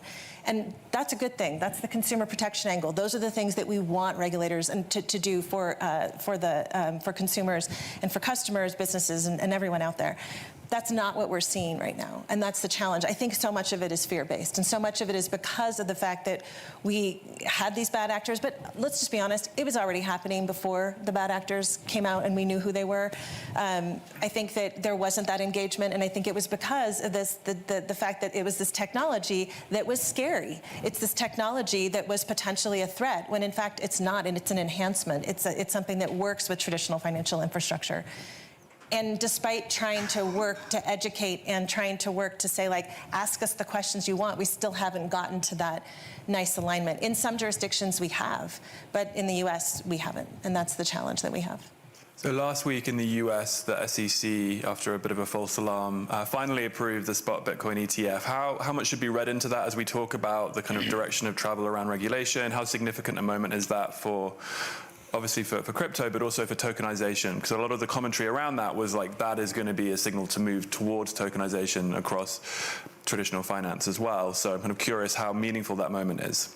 I think that there were already really big signals around tokenization from the OCC and other regulators in the US that demonstrated that, hey, we're interested, mostly because industry is interested. Mm-hmm. So having industry care made it so that the regulators were interested. I think that, I would love to say that this is a shift in the SEC's position on things. I don't see that that's necessarily it, but I love that it happened. I think it's a really important step for us. I do think it's significant in many ways. I think, what you actually have here is you have a market structure, a regulated market structure that is wrapped, literally, around cryptographic tokens, in this case, Bitcoin tokens, and the safekeeping of those, the record keeping of those, and the actual, kind of underlying transfer and liquidity. And so that is a market structure that is now being interacted with by the very largest financial institutions in the world, and they're coming together and working with great firms like Coinbase and others who are providing the actual critical crypto infrastructure around some of this. So I think it's a very significant moment because it's demonstrating that you can have a security or a digital token, and you can have those work together. But I think the broader piece here is it underscores that, at least in the case of the SEC, and you could read Gensler's comments, and I think he's being pretty transparent about how he thinks about this, which is he lost a court case and he's just doesn't want to get sued again. That's kind of what he said, but I think there is more, because I think that the SEC has a much deeper understanding of this whole field and of the technology and of the operators and the risks and what kind of disclosures you might need. I think there's just a far greater understanding than 5 years ago, 4 years ago, 3 years ago. It just continues. And so, when Larry Fink gets on television the next day and says, this is just the tipping point. This is the tipping point towards tokenization. The tokenization of financial assets broadly and of other types of property is going to change the way the financial industry works. It's going to, change access to finance and financial products and other things, which I deeply believe. I think that's an indicator that, I think BlackRock is perhaps one of the largest securities issuers in the world, and I think it suggests confidence that tokenization is going to be coming on in a significant way, and that we're going to see some of the very, very biggest asset issuers in the world issuing tokenized versions of those assets this year. And so that's significant. And so I do think it is not just about, is this validation for Bitcoin? I think it's about the whole technology architecture, what it represents. And I think, we're all sitting here because people are interested, right? And that this is here, and it's not going away. And so I think it's a significant shift for all those reasons. Go on, sorry. No, go ahead. I would just make one small comment. From the European perspective, we were a bit surprised how much attention that got into the US, because in Europe this is already existing for several years. Right. So we were a bit surprised. I just think what Jeremy's saying is so clear, that we have politicized the regulation of businesses. And so when you do that, you slow down growth and you slow down innovation. And I talk to regulators from around the world, whether in the Middle East, in Asia, Europe, and they try to allow the regulatory authority to have some political independence. It's almost like the Fed, versus having somebody like Elizabeth Warren say, hey, look, I hate crypto, don't really understand it. Gary, you want to be Secretary of the Treasury? Yes, I do. You now hate crypto. Yes, I do. I hate crypto. Because he doesn't hate crypto. Go watch 24 hours of his lectures at MIT. He does not hate crypto. He understands the technology. I teased him on Twitter. I used to work with him at Goldman, that he's a Bitcoin maximalist. If you really read what he's saying, but we have politics now interfering in the regulatory forces in the United States. And listen, the country I grew up in and the country I love has been the mantle of leadership for financial services for over 100 years.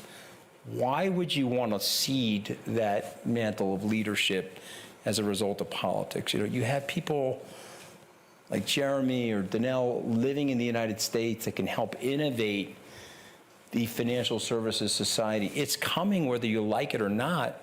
So why not just work with them to make it happen? I want to talk about, we've talked a lot about kind of financial assets, traditional finance. I want to turn to kind of financial inclusion, financial access, and the role that tokenization can play in that. Danelle, you made that distinction between those two things, right? So what potential do you see there? And Jeremy, I know, for example, that Circle has worked with NGOs around getting cash into the hands of displaced people using the stablecoin, which is fascinating. So just on the kind of social good coming from potentially tokenization, what potential do you see there? Well, I think that actually the cash and fiat. We do that together, by the way. Together, yeah. That the UNHCR works on it, has uses Circle on Stellar to be able to deliver aid into Ukraine, and now they're doing it in other countries.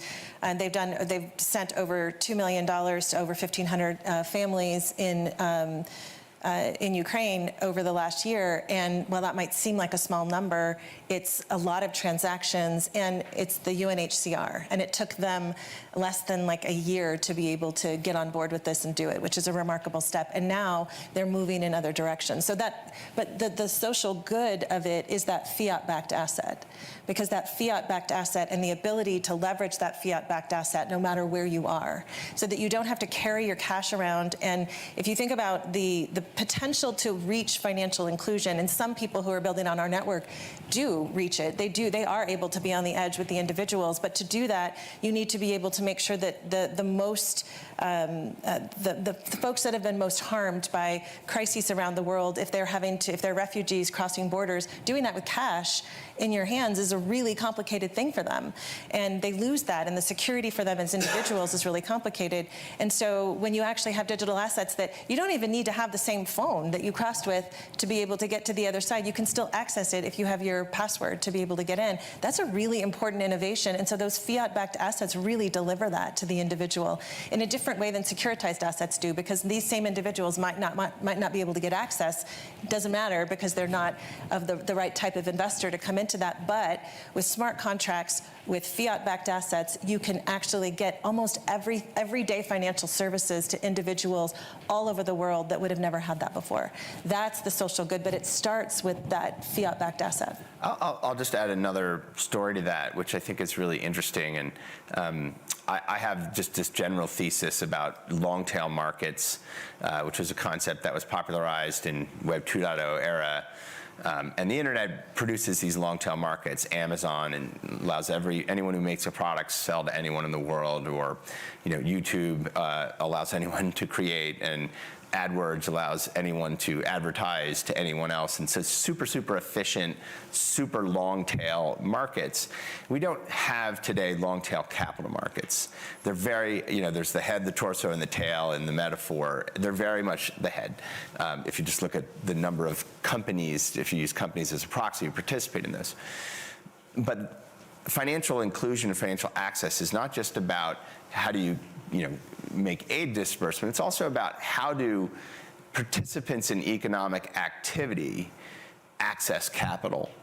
And so one of the projects that we highlight in our kind of annual report on USDC is this really innovative protocol called Goldfinch.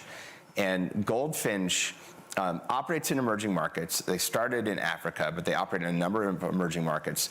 But essentially, it allows people who are very smart about a very narrow niche of business activity in a region to create a pool where anyone in the world can invest USDC, in this case, into that pool, and then you get a token representing a share of that pool. And then what they're essentially doing is creating a pool of credit that they're then acting as the underwriter on. For example, a farmer in Kenya who has a very specific season and cycle, and they are experts in that. And all of a sudden you have a capital market where anyone who has a digital wallet that can speak tokenized cash like USDC can now participate in these very, very small scale credit markets that JP Morgan's not going to go do that, right? Not even Standard Bank in Africa is going to go do that. So you're creating this ability to get to the people with the knowledge, to help the people who need capital and to then access that capital. And just like these giant open marketplaces have brought massive scale to information and commerce and media and advertising, the same thing's going to happen to capital. And I think digital tokens are part of the way, and smart contracts are part of how this all gets organized. And as Danelle said, it's literally just software on the internet, just constantly improving. And so, yes, you have risks in that. And so, who are the underwriters? Do they need authorizations? Who can participate? Is there money laundering? There's like real risks. So I don't think we should minimize those. But it's something that just wasn't possible before. Can I just add one more thing to that? The idea that there are micro lenders that are using digital assets to be able to lend money in the Philippines and Mexico. They lend $150 and then the individuals pay it back. They create their own form of credit report. That's something that could never be done with, because you can't prove it, because you can prove that the money was paid back because it's paid back using digital assets from a blockchain. That transparency, that traceability, it creates an opportunity that you don't need to rely on traditional infrastructure. You can rely on credit reports that can be issued. They can then say, look, this is what I did. So now they can maybe get into the more formal financial infrastructure that they couldn't before. I think now we have a few minutes for questions from the audience. So hands up, there's a colleague here with a mic. Please introduce yourself before you ask. My name is Jamil El Kazen. I run a family office, my own family office in Geneva, but I'm originally from Lebanon. And lately I've invested into a company in Switzerland called Taurus. And what they do, they do regularization of blockchain for banks in Geneva. And I thought it was a smart idea because if they can start doing things out of Geneva, which is a banking sector, maybe we can replicate this in the whole world. And my conclusion now is that we need to help banks, because if we don't help banks, the world will not take us seriously. And but it's not difficult to help banks, because all what we need to do is to think across borders, and we can use AI. And I don't understand why, for example, our bank, who I mean, we know our customers. Why can't we let our customers, who we know already, benefit from tokenization? And I think we are nearly there. It just takes a little bit more effort, because it's going to happen anyway. I mean, and I think the people who are stopping us are the people who are scared of progress, and they're not doing it because they don't believe in it. So, I mean, I think we can work together in trying to find solutions, because all it takes is to find one solution, and then we have it made. So, thank you very much. Thank you.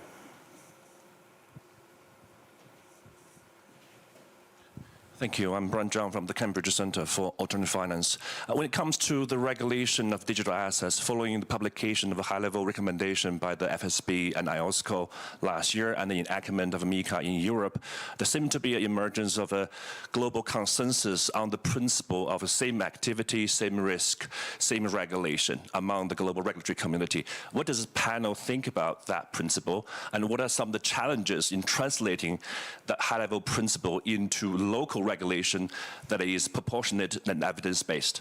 Thank you. Maybe I can start to give a bit of an answer on that, if it can be answered. So I think what we do see is a bit the principle of saying regulation should be technology agnostic. And that is what, when we are in contact with the Commission, for instance, that is something we advocate strongly, which also means that normally existing regulation should be perfectly applicable to tokenized securities in our case. And we have done that work. When we did the World Bank issuance together with them, I can tell you that the legal groundwork to do that issuance costed just as much as the technology work. But it can be done. And we have done it, and we have gone through that. And so I'm a strong believer in that. I'm a strong believer that it is really important, if we don't want to block progress on the technology side, that regulation is really technology agnostic. But I do understand, and it takes a lot of efforts and a lot of dialogue and a lot of exchange between, I would say, industry practitioners, the regulators, the technologists, to get to the common awareness, what does this mean for the regulation? That would be my insight from the European angle. I'll just jump with one comment on that too, which is, I think it all sounds good in principle, but I think there's a real danger, which is it's still a looking backwards philosophy. And if you took that in the emergence of the internet and you said same activity, same rules, then we would all need to register with the FCC to have a website. And we would all, if we wanted to stream audio, we would need to get a radio license. if we wanted to, go down the list, if we wanted to make a piece of software that allowed someone to have a peer-to-peer communication, we'd need to become a regulated telecom operator, right? That's insane, right? Same activity, same rules. If we had applied that to software and the internet, we would not have the incredible flourishing global world that we have today.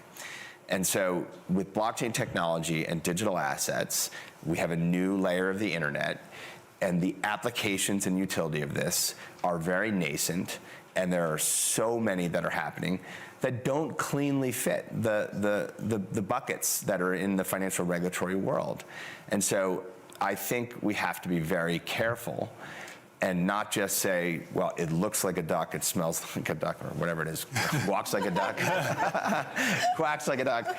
If it's the duck thing, if we just do the duck thing, I don't actually think we're doing our job as society to let this flourish. And I think it all sounds good in principle, but I think that we have to be really careful.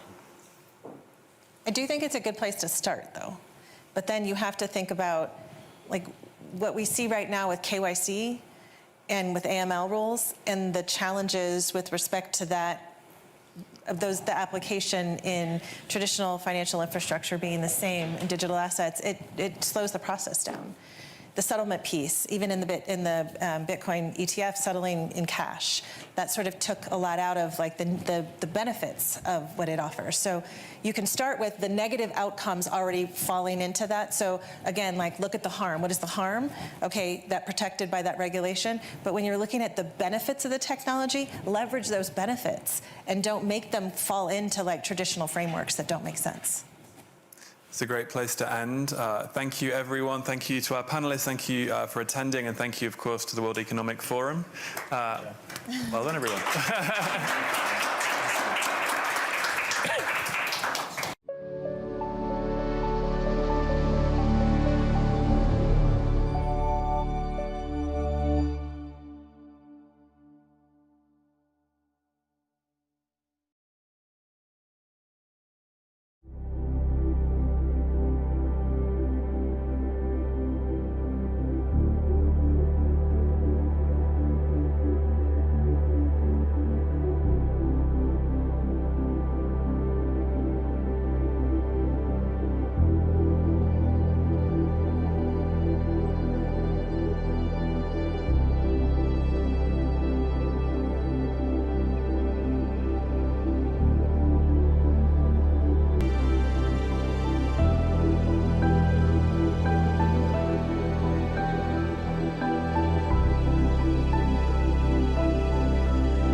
movie recently enough. So I particularly look at Mexico, where AMLO, Lopez Obrador, I don't really agree with a lot of policies, but, he was not going to have a debt crisis on his watch because he knew it was his people who were going to pay for it.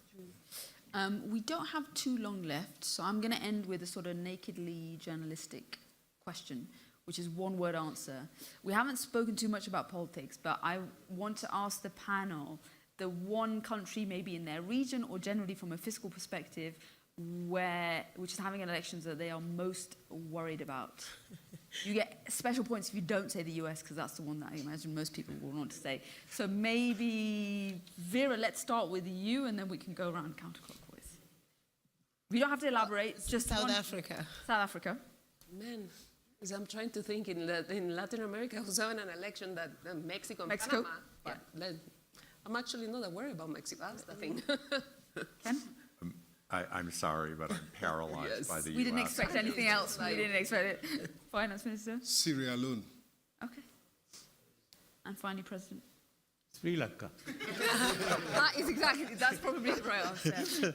And we have Pakistan and India. Exactly. A politician worried about his own country's election. That's what we like to hear. That's the end of the session. Thank you so much, everyone on the panel. I think that was a very wide-ranging discussion. And luckily, unlike a lot of the chats that I have in Davos, it was not entirely Europe or Western-centric, which is always very good. Thank you, everyone, for being here, and hopefully we'll see you around. Thank you very much. Pleasure meeting you.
Before Hindus could recognize, I have created a very powerful enlightenment ecosystem.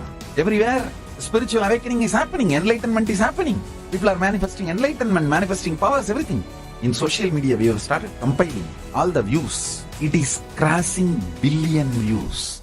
Support KAILASA's efforts to serve humanity by sharing your time, treasure, or talent. Sign up via the link in the description. Before Hindus could recognize, I have created a very powerful enlightenment ecosystem. Everywhere, spiritual awakening is happening, enlightenment is happening. People are manifesting enlightenment, manifesting powers, everything. In social media, we have started compiling all the views. It is crossing billion views. Support KAILASA's efforts to serve humanity by sharing your time, treasure, or talent. Sign up via the link. An icon created probably by Geographic Discovery Channel. And that Jane, I have an awful job keeping up with her.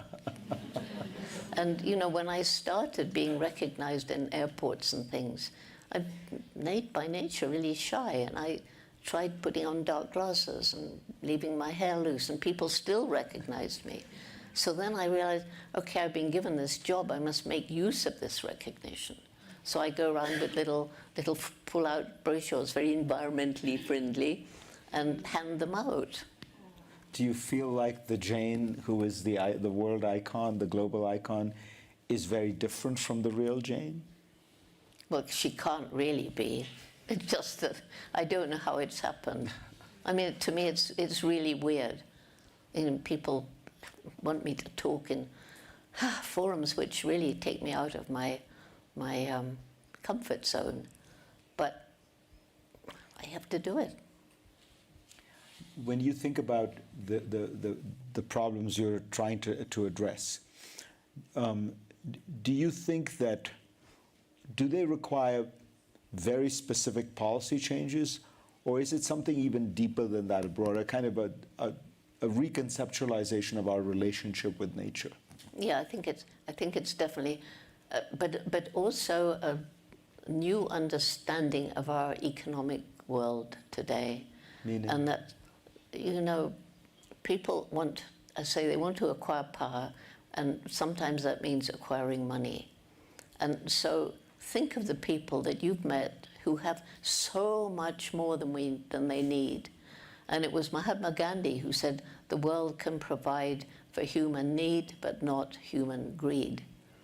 And so it's this mindlessness, really, of having so much more than you need, so much more. And if we just, I mean, I consider I was lucky growing up in World War II. Not that the horror of the war, but the fact that food was rationed. We learned to live very minimally. The king told us we could only have 6 inches of bath water for a household. And we children were allowed to go first, and my grandmother came last after, I think, 7 people had bathed in 6 inches. Oh, my word. And, you know, there were air raid shelters. We had to go there when we heard the sirens. So I learned to live not needing all this stuff. And I don't think it makes you happy. Because when you get really rich, you're always worried about losing your money or, you know. But you can be totally happy as long as you have enough to eat, as long as you can look after your family, as long as you have a roof over your head and a way of keeping warm. What more do we really need? Do you still live pretty simply? Yes, we do at home. Yes, I mean, I've become a vegan.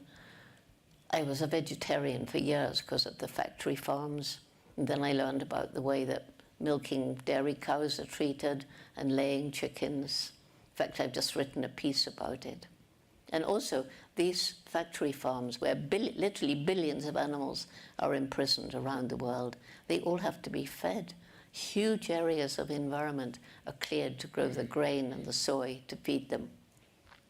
Lots of water is used to change vegetable to animal protein. And you know how water is getting scarcer and scarcer, fresh drinking water. All these animals, particularly the cattle, give out methane gas, which is a really virulent greenhouse gas. And they're routinely given antibiotics, so bacteria are building up resistance. And that's why we get these superbugs in hospitals. What gives you the most hope when you go around the world? I mean, you're at some level you are reminding people of a lot of bad things that are happening. What makes it? What turns it into something positive and uplifting? Very positive, actually. First of all, I would say number one is the young people. Not only Roots and Shoots, but other groups as well. Once they know the problem and we empower them to take action in the right way, not with violence, then they're so enthusiastic, they're so determined, they won't give up, and they fail and they'll go back and try again. And they are changing the world. As you and I are talking now, in some parts of the world, there'll be kids picking up trash, there'll be cleaning up beaches, they'll be walking old people's dogs, they'll be going to visit sick children in hospitals, depending on their age and where they are. We've got about 2,000 groups across China. We're growing fast in the Middle East, so this gives me enormous hope. And then secondly, nature's so resilient, like Gombe, the trees coming back. Give them a chance, give nature a chance, and she will come back. I've seen so many places that were utterly destroyed, and nature has come back. Animals on the brink of extinction can be given another chance. I wrote a whole book about it. And then there's our intellect, and we discussed that already, but we are beginning to use it, like creating alternative energy, but also us as individuals, realizing that every day we live, we as an individual make some impact on the planet, and we can choose. And as people begin to understand, people are beginning to choose. And then finally, there's the indomitable human spirit, the people who tackle what seems impossible and won't give up.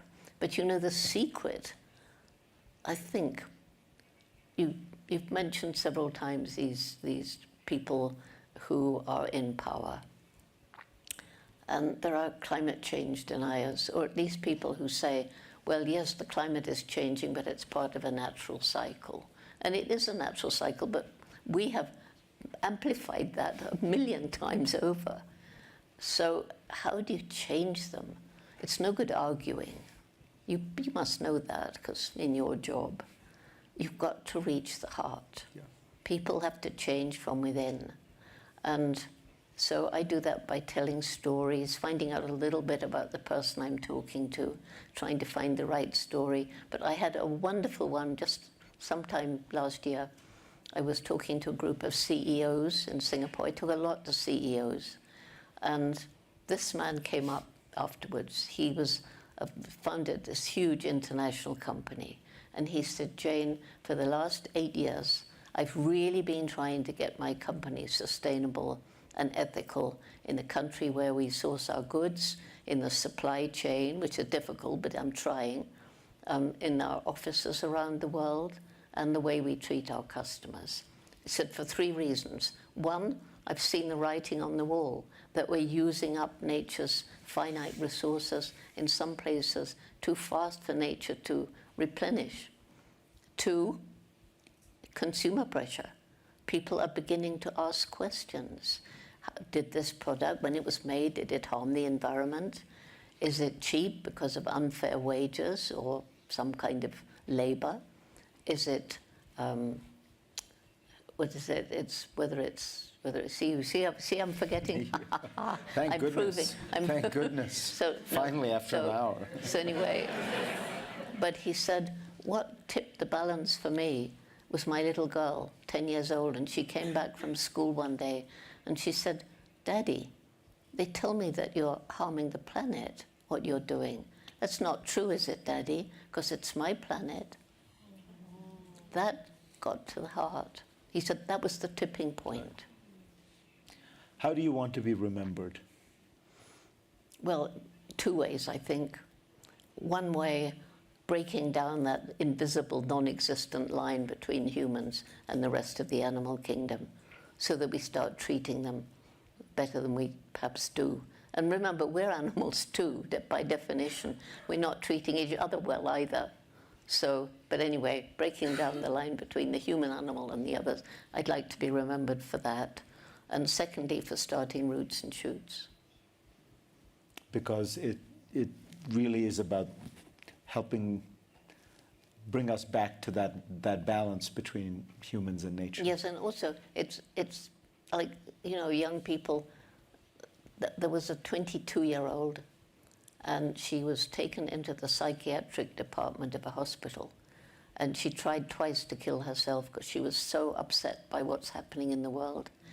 And a friend of mine is a doctor there, and the psychiatrist was talking to my friend, and she said, I left her, she was on suicide watch, somebody watching her all night, and I felt so sorry. She was a beautiful young woman of 21, 22. So I thought, I must get her something to read. She went into the bookshop, and there was a light on the last book I wrote, The Book of Hope, and she thought, that's it. So she bought it, and the woman who was watching, she said, for a long time the book just lay on the table, and the young woman was just sitting, staring ahead. And then she picked it up, and she read it all the way through, and she put it down, and she sat again. She picked it up, she read it right through again, and in the morning she was discharged. Her mental attitude was 100% turned around. Wow. Questions for Jane Goodall? Sir, I think we have mics in the audience, so let's Yeah, that's let's better. get Now them. we can see them. And now we Hello, can see- everybody. Oops. Oh, Mr. Age. Oh, Jane Goodall. There you go. He felt he wasn't getting enough attention, I think. You better sit in front like that. Yeah, people know who you are. We can cover that. Good morning. My name is Drazen. Had misfortune to witness the war as a child, but anyway, like you mentioned, I'm glad I did it. Taught me some lessons. But anyway, spent most of my adult life living in US, fortunately now. Question.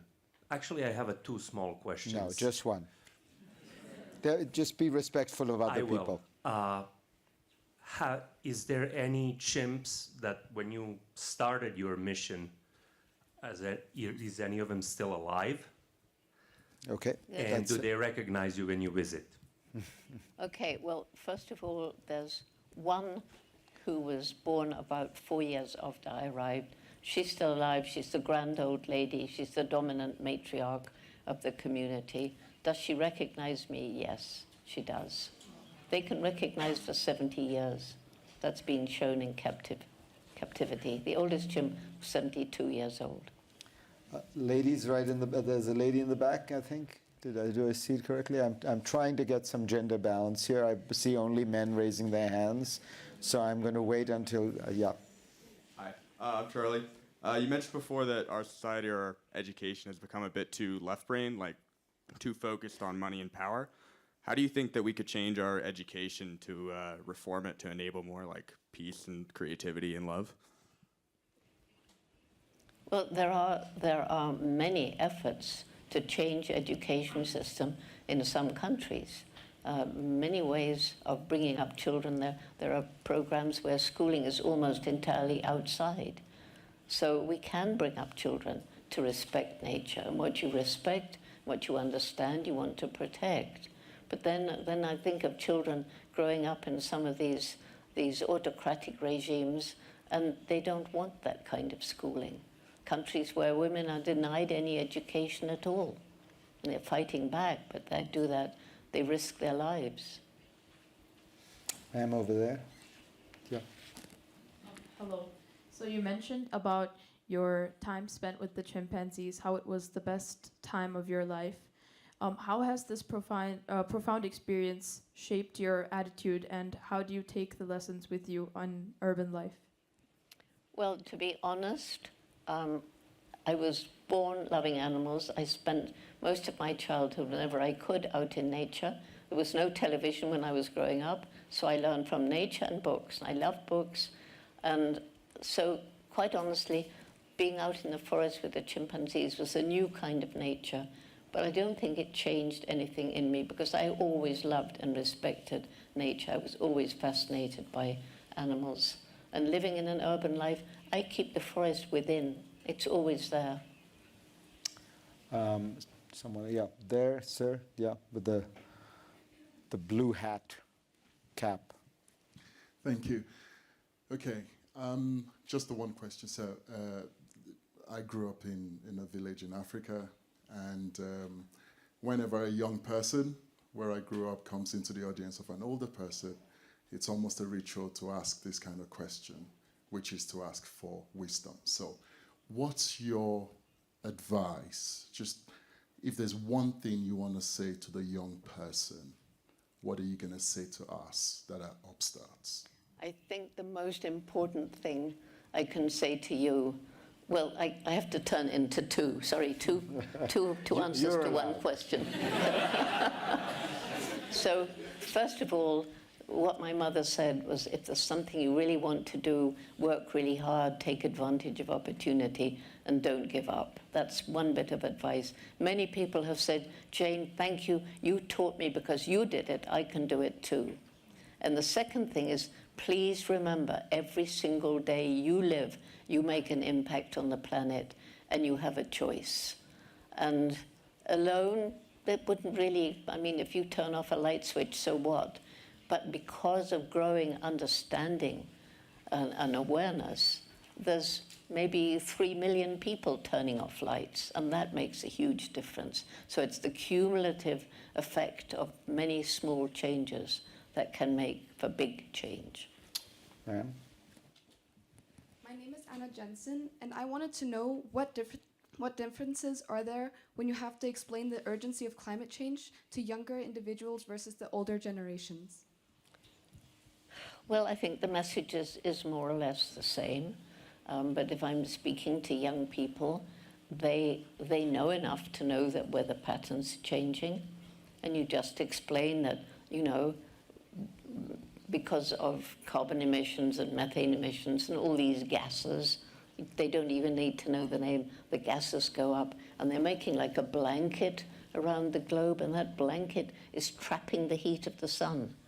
So it can't bounce back into the universe. So that means the world is getting hotter. And the more gases we emit, whether they're from driving cars or keeping billions of animals, doesn't really matter. That it's getting hotter and hotter and hotter. And because it's getting hotter, it changes the pattern of the weather. And so we get worse storms. Children know worse flooding. We get worse heat waves. We get worse forest fires. They learn all that. And you say that's because the world is getting hotter. But doom and gloom is too often built into it, like there's nothing we can do about it. And that's not true.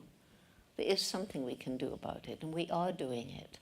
And we need to save our forests, and we need to plant trees, and we need to spread awareness. And several people have told me, well, I do this because my kids make me. Children can influence their parents and their teachers and their friends. Sir, yep, in the white sweater. Yeah.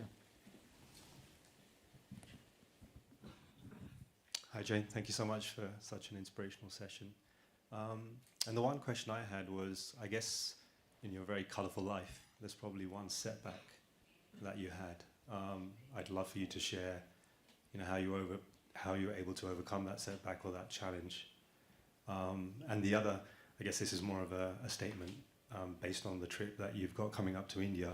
I would love to connect with you on that, just to try and see what we can do together and collaborate on that. All right, we'll have our team do that, but I what failure did you learn from in your life? What failure did I learn from? Well, I guess not to give up. When you fail, you don't give up. You either try again in the same way if you think it was right, or you rethink the thing and you say, okay, instead of going that path, I must go this path. But the main thing is not to give up. Did you have situations where you thought the path you were on, you just couldn't do it, or people told you, don't get a PhD, you're a woman, or don't try to be a scientist, or something like that? Well, that was when I was 10. They told me I couldn't do it, but my mother told me I could, so that was okay. My whole family, actually, were very... My father was off in the war, so he didn't play much role, except good genes. But, you know, probably the worst thing that happened, the worst setback, was 4 of my students were kidnapped by a rebel group from over the lake, from Congo. Wow. And so we had to shut down the research station, but the Tanzanians, who were our field assistants, they carried on, even when we weren't there. Even when they didn't know they were going to be paid. They're passionate, you know. And I was talking to the man who runs the eco guards in Rwanda regarding the gorillas in the forest, the rangers. And last year, 21 were killed. But there's still young men wanting to go in there because they love the gorillas. Wow. Ma'am.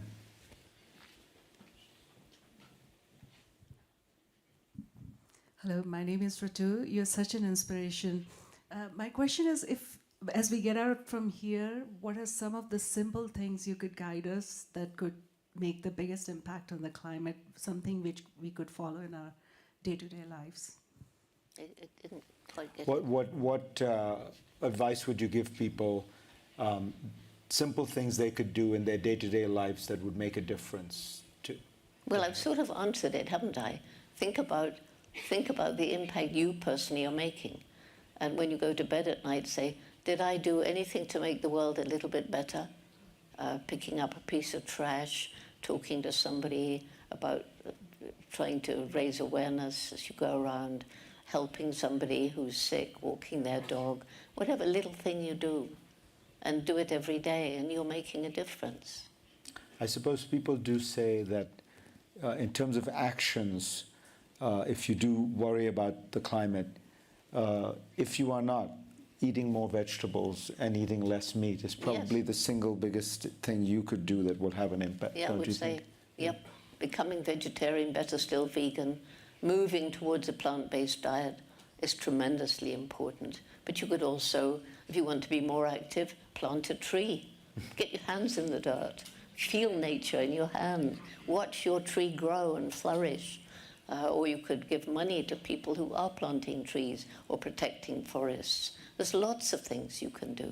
It depends, you know, each person is different, so it depends on who you are and what your interests are and where your passion lies. All right, we have time for one last question, right at the back.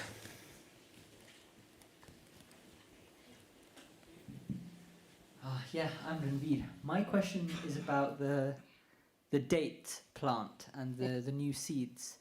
And my question really was that, are there more projects like this going on with different species? And how, when a species hasn't existed for 2,000 years, how does it assimilate into the environment again? Well, they're not assimilated. They're still in a botanical garden.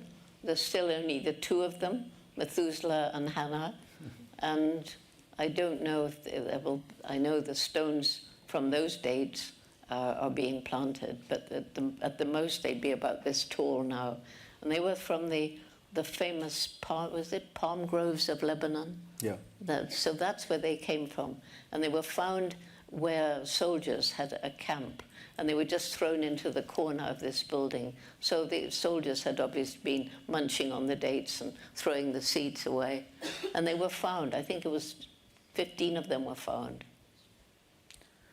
All right, this has been really something quite special and, you know, really unique for me as well. We spend a lot of time with, as you said, people at Davos, with people who have lots of power and lots of money, but I suspect you are the happiest person I will meet this week, in the sense of being really fulfilling what your life's plan was. Thank you, Jane Goodall. Thank you.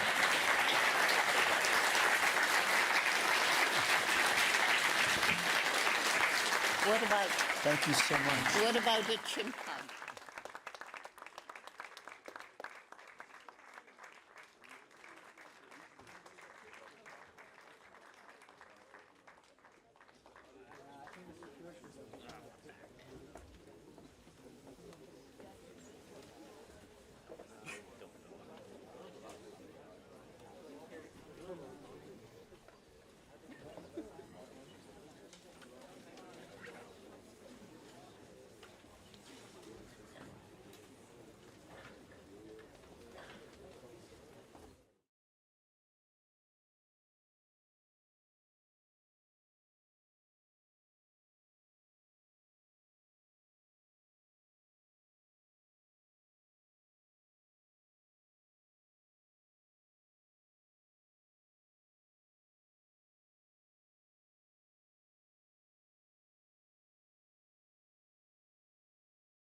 to the health of Americans.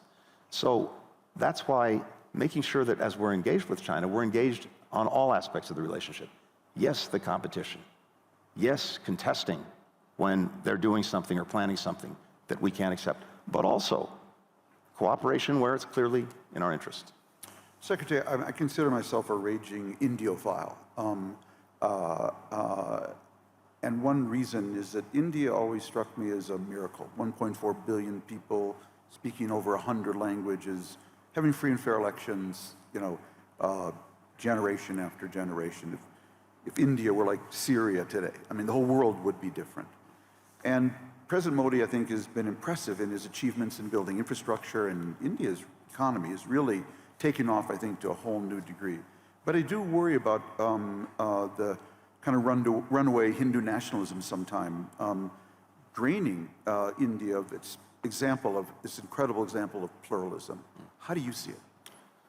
So I think we see two things. First of all, we see an extraordinary success story, and we see the remarkable achievements that Prime Minister Modi has achieved, moved forward under his watch that have materially benefited and materially positively affected so many Indian lives. We also see a relationship between our countries that is in a new place, at a new level. And that's been, I think, the very deliberate effort of both Prime Minister and President Biden, who believes in this deeply. At the same time, a constant, regular part of our conversation is the conversation about democracy, about rights. President took office wanting to make sure that we put back into our foreign policy these fundamental concerns about democracy, about human rights. And we've done that. We do it in different ways, in different places. In some places, maybe it's more overt, maybe it's more vocal. In others, because of the nature of the relationship we may have with the country, with the government, it's part of a very sustained, very real conversation. And a conversation that we, of course, hope produces positive change. That's the case with India. A country is obviously in the news because of a recent election is Taiwan. Taiwan's one of my favorite countries. A barren rock in a typhoon-laden sea that has amassed these incredible reserves, the world's best chip company. So much has changed there, Mr. Secretary, over the 40 years I've been visiting. There's just one thing that hasn't changed, and it's geography. It's still a tiny island off mainland China, and people who forget their geography sometimes get in trouble. And that wrestling inside Taiwan over that, we see in every election, including the last one. How do you see the results of the last election? Because there was a certain balanced result with the KMT, I think, maintaining the majority in the parliament, the DPP winning the presidency. How do you see it, and how do you hope the U.S. Congress responds to it? Well, I think what we see in Taiwan on one level is very straightforward. We see a very powerful affirmation of democracy, something that we congratulated the people of Taiwan for, and something that's been consistent now over many years. And that's the most important thing. Look, our fundamental interest, the fundamental interest of countries around the world, is to make sure that peace and stability is maintained at Taiwan Strait, that any differences between Beijing and Taiwan are resolved peacefully, and that actually one of the hallmarks of success of the relationship between the United States and China since the establishment of diplomatic relations has actually been the management of the Taiwan issue. And the premium that we've had has been maintaining the status quo, allowing people on Taiwan to know ever better lives and to be remarkable contributors to the global commons, which they are, but to maintain the status quo and for neither side to take steps that would in any way disrupt it, especially when it comes to the use of force. That's not only our position, that's the position of country after country around the world. And there's one very practical reason for it, and it's something you alluded to. 50% of global commerce goes through that strait every single day. If that were to be disrupted, it would affect the entire planet. And it's about the last thing we need, especially coming back from COVID. Second, again, to state the obvious to everyone, semiconductors and the manufacturing capacity that Taiwan has, that affects every person in this room and almost every person around the room, from the smartphone you carry in your pocket, to your dishwasher, to your automobile, to everything else. So small as it is, by its geography and by its extraordinary ingenuity, Taiwan plays an outsized role in the world. That's why so many countries have a stake in preserving peace, in preserving stability. And again, it's not just us saying this to Beijing, it's country after country. They say it in different ways, some more quietly than others, but everyone has the same interest. I want to close, Mr. Secretary, with a more personal question. Your predecessor, Dean Acheson, wrote a book, Present at the Creation. And when I think of the time of your holding this job, I think of it as an age of amplification, acceleration, and democratization. Never have more people had access to tools that amplify their power at a steadily accelerating rate and being democratized to more people. You've been around diplomacy a lot now, 2 administrations.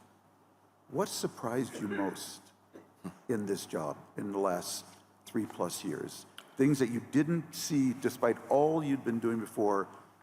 What's going to be the title of Tony Blinken's book? The best laid plans? I don't know.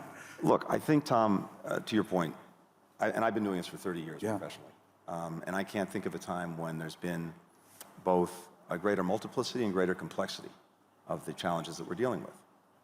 So it's real, and again, the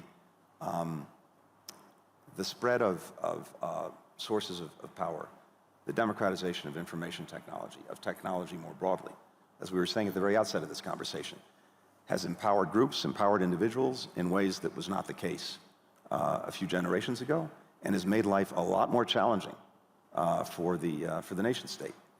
But having said that, even as we're in moments where it just seems like you've got some darkness, there are powerful, powerful beams of light that you can see for the way things can, should, and I believe will be better, different, and we talked about one of them. You can see a very different future for the Middle East that finally answers challenges that have afflicted it, and as a result afflicted much of the world for generations.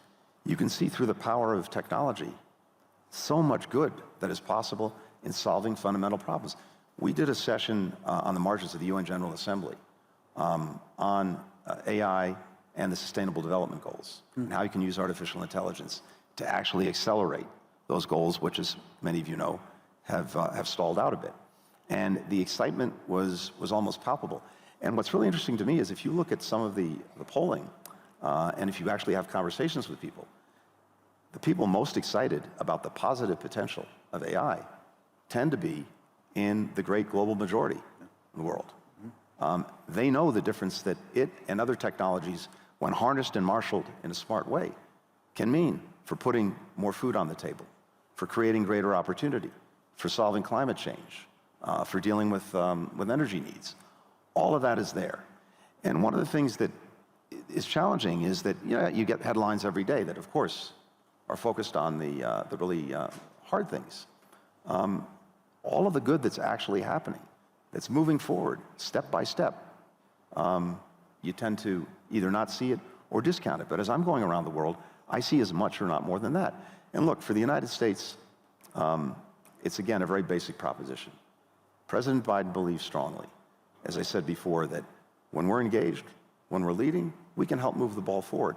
But what is different is this. The flip side of that leadership coin is the cooperation coin. We know that virtually none of the problems that we want to address for our own people can be done in isolation. We can't do it on our own. We have to have partnerships, but they have to be reimagined. It's, yes, our traditional alliances and partnerships, but also building new ones, as I said, that are fit for specific purposes, bringing together collections of countries, the private sector, NGOs, other actors, all of whom have an interest and maybe some special capacity to solve the problem. I like to refer to it as variable geometry, and that's what we've been doing. We've been putting these different pieces together. And I think when you emerge from the immediacy of this moment, 5 years, 10 years, a lot of that variable geometry will be much more visible. But more than that, it will produce positive results. That's what motivates me. So I'm motivated by that because I really see it and feel it. And when it comes to the hard things, I think Churchill said, when you're going through hell, keep going. Mr. Secretary, I have a simple criteria for interviews. Was it interesting and did it make news? You passed both with flying colors. Thank you very much. Thank you, Tom. Really appreciate it, Tom. You did a good job. Thank you. Thank you.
Your Majesty, Excellencies, ladies and gentlemen, dear friends, it's an honor to again, I'm privileged to again be able to welcome you back to Davos, Secretary General of the United Nations, Antonio Guterres.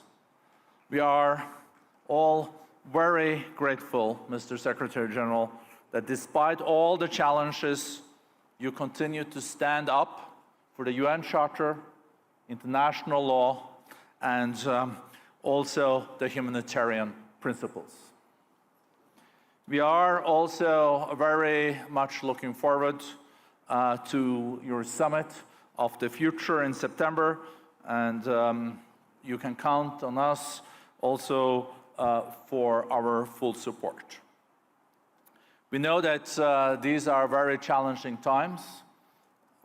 We are having this annual meeting against the most complicated geopolitical backdrop in decades. And we also know that we're lagging behind when it comes to reaching the Sustainable Development Goals by 2030. Mr. Secretary General, at the beginning of this year, I invite you to share with us again your assessment of the state of the world. Please welcome the Secretary General of the United Nations, Antonio Guterres.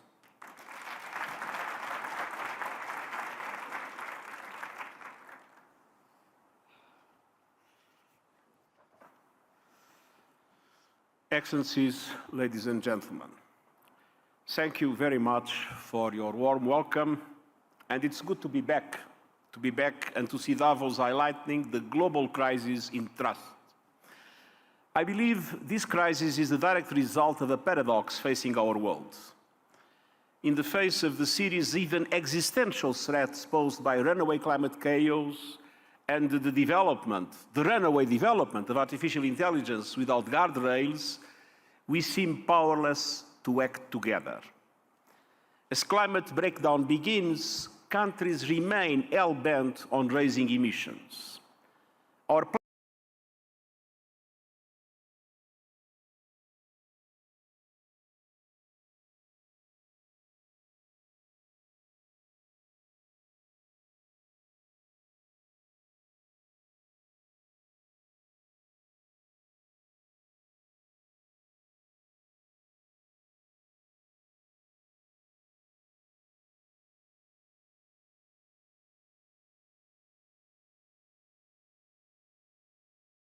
US can work together to help those countries left behind through various ways.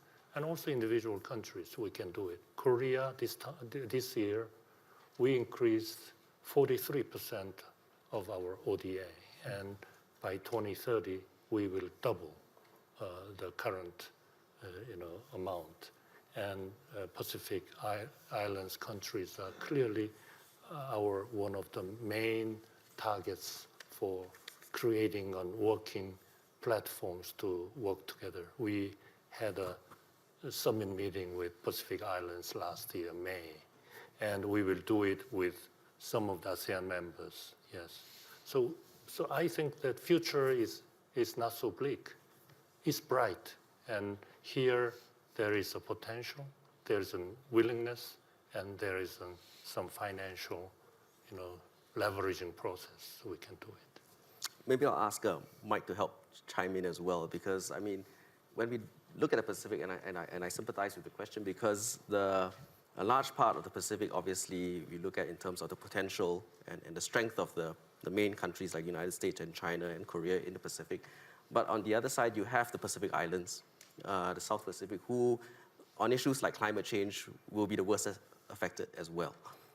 Maybe take us back to your time at the USTR and in the administration, how you approach those questions in terms of approaches towards assistance, in terms of strategic issues for that part of the Pacific. Well, I think that, excuse me, I think those vulnerable countries are getting more and more attention. In fact, 8 out of 10 of the most recent climate disasters came from this region. And you see a lot of competition for the attention of the Pacific Island nations between the U.S., China, other forces in the region as well are engaged with them to try and figure out how to take this forward. The World Bank, under Ajay Banga, laid out a toolkit for climate disasters, very much with the small island nations in mind, and how to make sure that they had what they needed in order to address this. But it's going to be an ongoing set of issues, including what happens in islands where it becomes increasingly uninhabitable. I don't think of Australia and New Zealand as poor nations in the South Pacific, by the way. New Zealand punches way above its weight internationally, including on trade and on climate. And Australia obviously plays a very critical role, including on security issues around the world. We just saw it in the Red Sea, their participation as well. But I think collectively, we all need to focus on the most vulnerable countries and do what we can in terms of mobilizing resources, finding ways of using blended finance. There's issues around climate resilient debt covenants. I'm sure you know more about it than I do, and how to, and that work has begun at the MDBs, the Multilateral Development Banks, but there's still a lot more work to be done to refocus their balance sheets and what can be done through insurance and other mechanisms to try and address their particular needs of adaptation.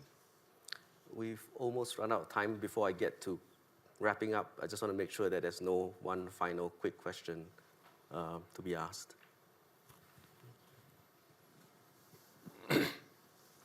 I'm Minister Baru, the Trade Minister of Papua New Guinea. Good morning, everyone, and thank you again for the panel. I wanted to say this is the leader of the Pacific in terms of the biggest nation of the Pacific. I want to remind our audience, Papua New Guinea is a third of the nations, the world's rainforest. We are the lungs of the world. Up to now, COP meeting after COP meeting, our people have not been able to monetize carbon credit or able to access any sort of funding from all these climate funds that we talk about. They all want to preserve forest. They want to support the world, but there's no incentive. We have a choice of deforesting, continuing to do logging operation, or to bring it to a halt and assist the world at this time. But right now, all the great nations like the US, they keep talking, they keep polluting, but we have the funds to support nations like ours, who are the lungs of the world. We want to do more, but there's no incentive. And this esteemed audience need to be reminded of that. The other factor, our small, vulnerable island states were really affected by climate change. You don't see funds available to even build seawalls for that matter. No one is stepping forward to provide assistance in this area. They're really innocent island nations, and they're really being affected by major industrialized nations of the world and your actions to continue to pollute the environment. I think something more needs to be done. And I came here to echo their voice and to stress that the time for talking is over. We must see action now to support island nations who are really affected by climate change and to support nations like Papua New Guinea to preserve our forests so we continue to be lungs of the world. Thank you. Thank you, Minister. On that note, I think your message has been heard loud and clear. I think at least the panelists here would be fully aware of the responsibilities and the next steps forward.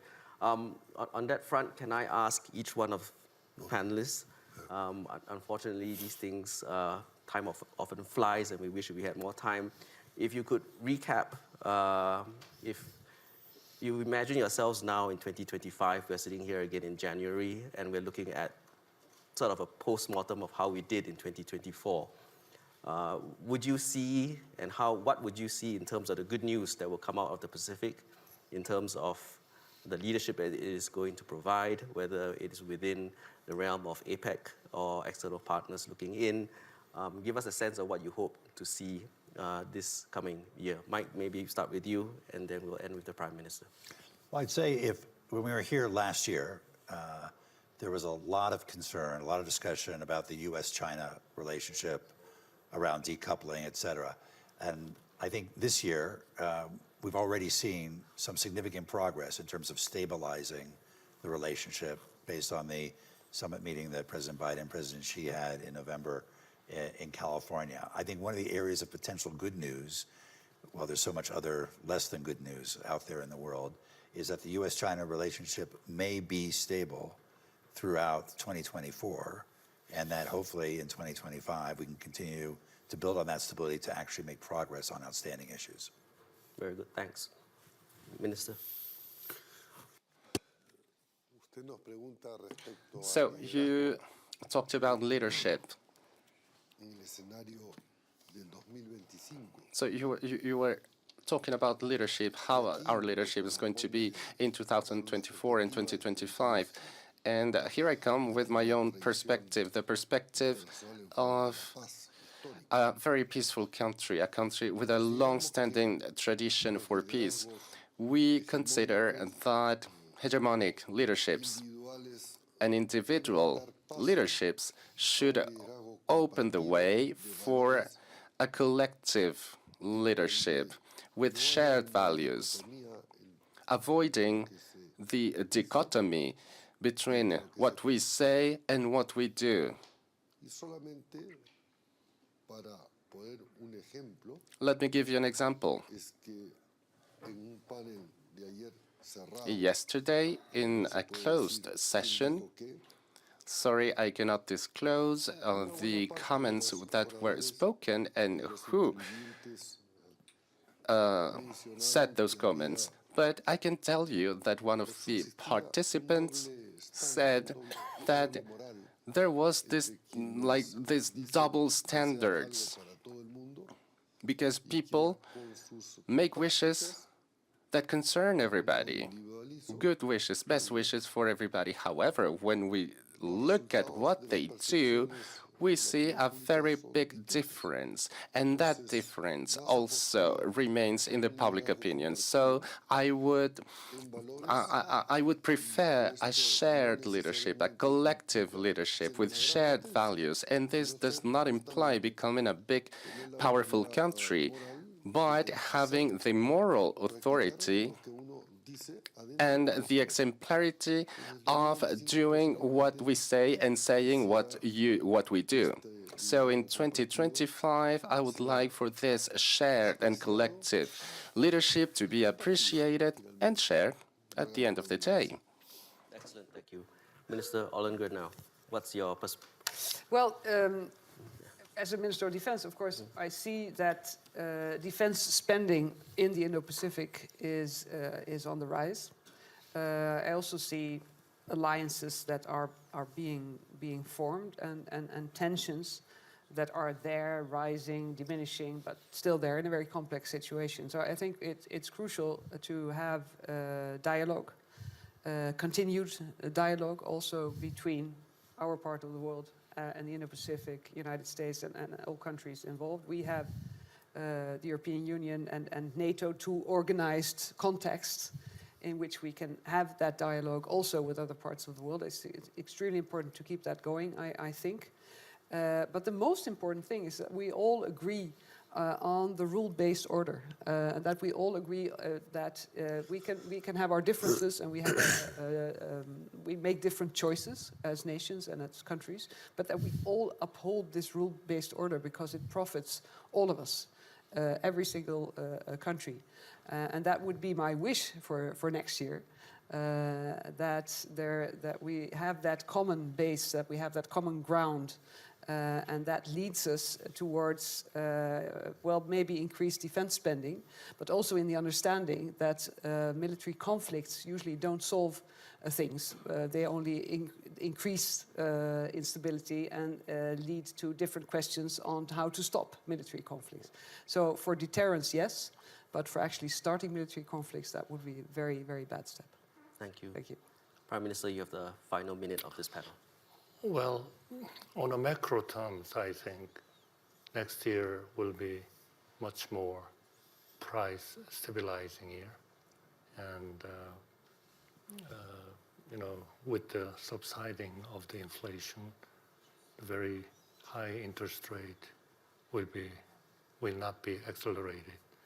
On the basis of that, I think some countries in this Pacific, countries like Korea, will put more emphasis of its policy on some kind of solidarity, and we will work more closely with Pacific Islands and ASEAN members, mainly in digitalization processes, how to contribute to not increasing the disparities, but you know, contributing in its own way with the projects with those countries, that they are not be left behind in this AI world, which will be critically will emerge as a you know, a great equalizer. Thank you. Thank you, Prime Minister. Thank you, distinguished panelists. All of you, I'm sorry we extended a little bit over time, but thank you very much for staying with us. Thank you. Thank you very much.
Progress was made in the G20, as there was progress in relation to climate in the COP, but a lot needs to be done in order to allow our international financial system to be able to multiply the resources available for those countries, and at the same time to support the improvements of governance, the capacity for those countries to define strategies and projects that are bankable and that allow them to overcome the present difficulties. So I think we need a serious negotiation between developed countries and emerging economies, and we need a serious set of reforms to allow for the international system to give a chance for those developing countries that are excluded, basically, from the progress of the global economy to be able to catch up. Thank you. You said in your speech that I'm personally shocked by the systematic undermining of principles and standards we used to take for granted. I guess you're also then referring to the period that we call the post-Cold War period, where countries mainly were sticking to these principles. That period is now past. We are between orders. We had that order, and we are embarking into a new order.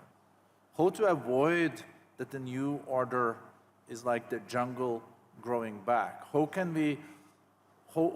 are you worried about that? Or are you convinced that the principles of reforms of the multilateral system and that we build a more inclusive order, also build on the main principles, UN Charter and international law, is possible?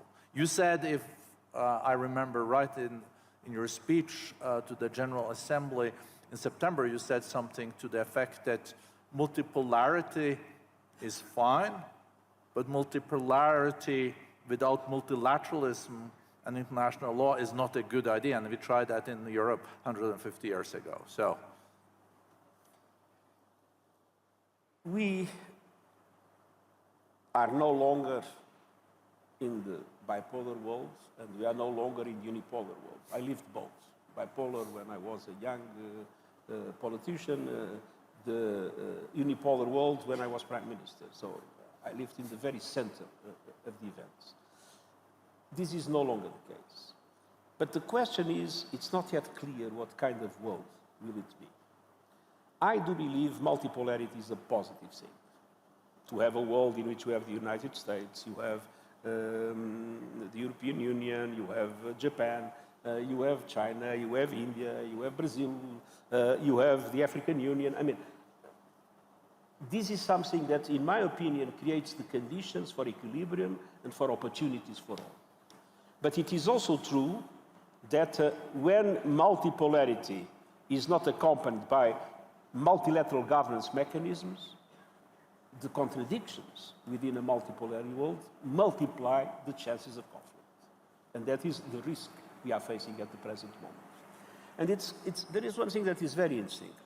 I mean, with the lack of influence that the P5 members, the permanent members of the Security Council, that today have much less influence, with the exception of the Russian invasion of Ukraine, that was a direct intervention of one of them. But if you don't take that into account, if you look at what's happening in different other parts of the world, you have to recognize that today you have medium-sized powers that have more influence in what's happening than the big powers. Countries like Israel, Iran, Turkey have proven to be much more influenced in the crises that I have to manage in the recent past than the P5 members of the Security Council that fight for weeks and weeks to get a text in which they can agree on something. But in the end, the influence on the reality in the ground is much smaller than the influence of those mid-sized powers. And this is creating an environment of a certain impunity, an environment in which everybody thinks they can do whatever they want. And this is the problem of the principles that are forgotten. I mean, the Charter must be respected. International law must be respected. And today there is total impunity in relation to violations of the Charter, to violations of international law. The norms that are necessary to regulate economic systems must be respected. And today we see a trend to forget about those norms or to put them into question. And I think that an essential component of building trust is exactly to make sure that with the reforms that are needed for the institutions to be truly representative, which is not yet the case, do those reforms, but at the same time make sure that you create the instruments of accountability for law to be respected, the charter to be respected, norms to be respected, predictability to exist in international relations. I think that deserves... It's not going to be easy. No, but I think it deserves an applause. You said, Mr. Secretary General, that international law has to be the basis for peace in Ukraine. And you also said that to really move forward on peace and reconciliation, one has to solve Ukraine and then Gaza. Those impulses have to be broken. But let's deal with Ukraine first. Is there any chance that international law and respect for territorial integrity will be applied anytime soon in Ukraine? And you visited Kiev and you visited also Moscow, and you see how difficult this is. If we start to accept that the territorial integrity of countries is expendable, we will create chaos in the world. There are so many countries around the world that have potential revendications about territory of other countries. There are so many situations where minorities can at a certain moment claim that they should belong to another country. It's absolutely essential that the principle of the territorial integrity of states is respected. Of course, we know that states are not perfect. History has been what it has been. It took centuries in Europe to create the borders that we have now. But I think those that led the African emergence were wise when they said that it was essential to respect the borders, even if the borders had been drawn by colonialism, even those borders were not corresponding to the reality of the societies as they were. But the moment that we start thinking that we can change, redesign, we are in deep trouble. So I think that to reaffirm the principle of territorial integrity of Ukraine and of any other country is essential. This is not going to be easy. No, the situation is difficult. It is. But principles are something we need to preserve in all situations. I know you're speaking at another event in 5 minutes, but I also mentioned Gaza. You mentioned also a two-state solution. Is there, based on the humanitarian catastrophe we're seeing unfolding now in Gaza, do you possibly see some new momentum coming out of this for a two-state solution? Also in a regional context. We know there is an Arab peace plan that also will guarantee recognition of Israel from all the Arab states and their security, but here I think there is a lot of obstacles also down the road. Well, let's be clear. We have a part of the world, we have with a few million of Israelis and a few million of Palestinians. They cannot liquidate each other. They need to be able to live together in their territory. And I think that the progressive relaxation of the interest of the international community led to a situation in which hope started to be lost. What has happened was horrible. Horrible, first of all, the barbaric attacks of Hamas, horrible what's happening now in Gaza, but this shows that something drastic needs to be done to make sure that these two communities can live together, and the only way for these two communities to live together in peace and security is if each one of them has a state. So I believe that the present situation has demonstrated that the two-state solution is an absolutely essential way to solve this problem and an absolutely essential way to preserve a minimum of peace and stability in the region. The spillover that is already taking place the risk of a full-fledged confrontation in Lebanon. It would be a total disaster. We need to avoid it at all costs. What we are seeing in the Red Sea, all this demonstrates that it's not enough. It's very important to address the humanitarian situation in Gaza. It's very important to have a humanitarian ceasefire as we defend. It's very important to release the hostage. It's very important to solve all these problems. But we need to find once and for all a total commitment of the international community for a two-state solution to exist in Israel and Palestine as the basis for a stable and peaceful Middle East for the benefit of everybody. Big thank you to the Secretary General. Thank you for joining us again.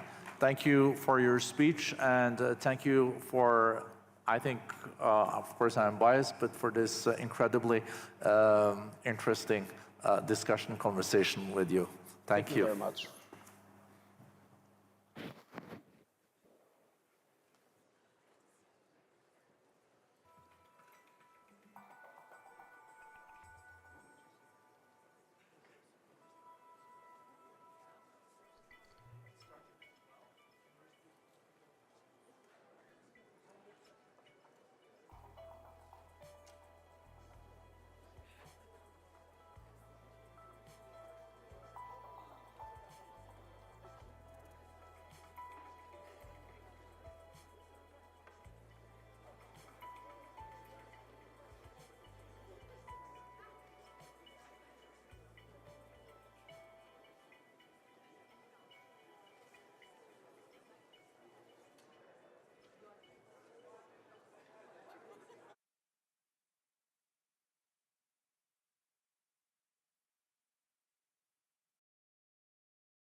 So I hope we are ready to begin.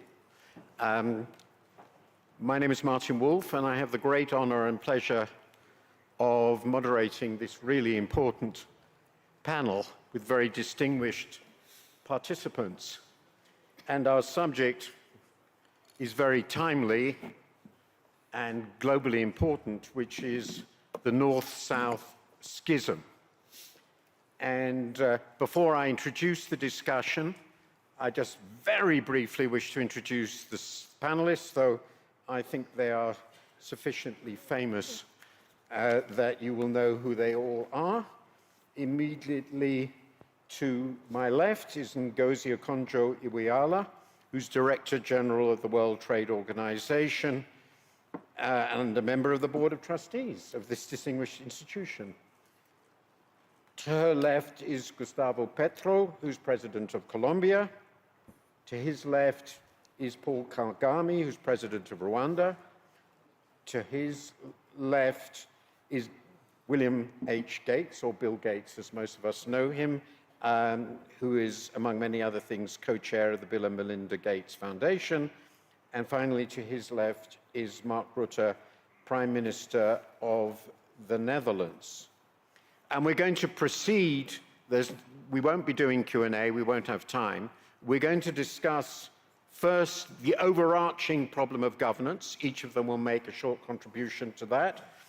And then we're going to have specific interventions on four big themes: trade, finance, health, and climate. And after that, if everybody's been very good at time, we will have the opportunity to have an interchange amongst us. I just thought I'd make a minute's worth of introduction, because for me, this is a very, very interesting topic.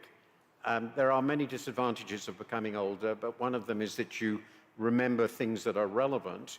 When I started working at the World Bank in 1971, this was right at the beginning of the 70s. And this seems to me a period which has some similarities.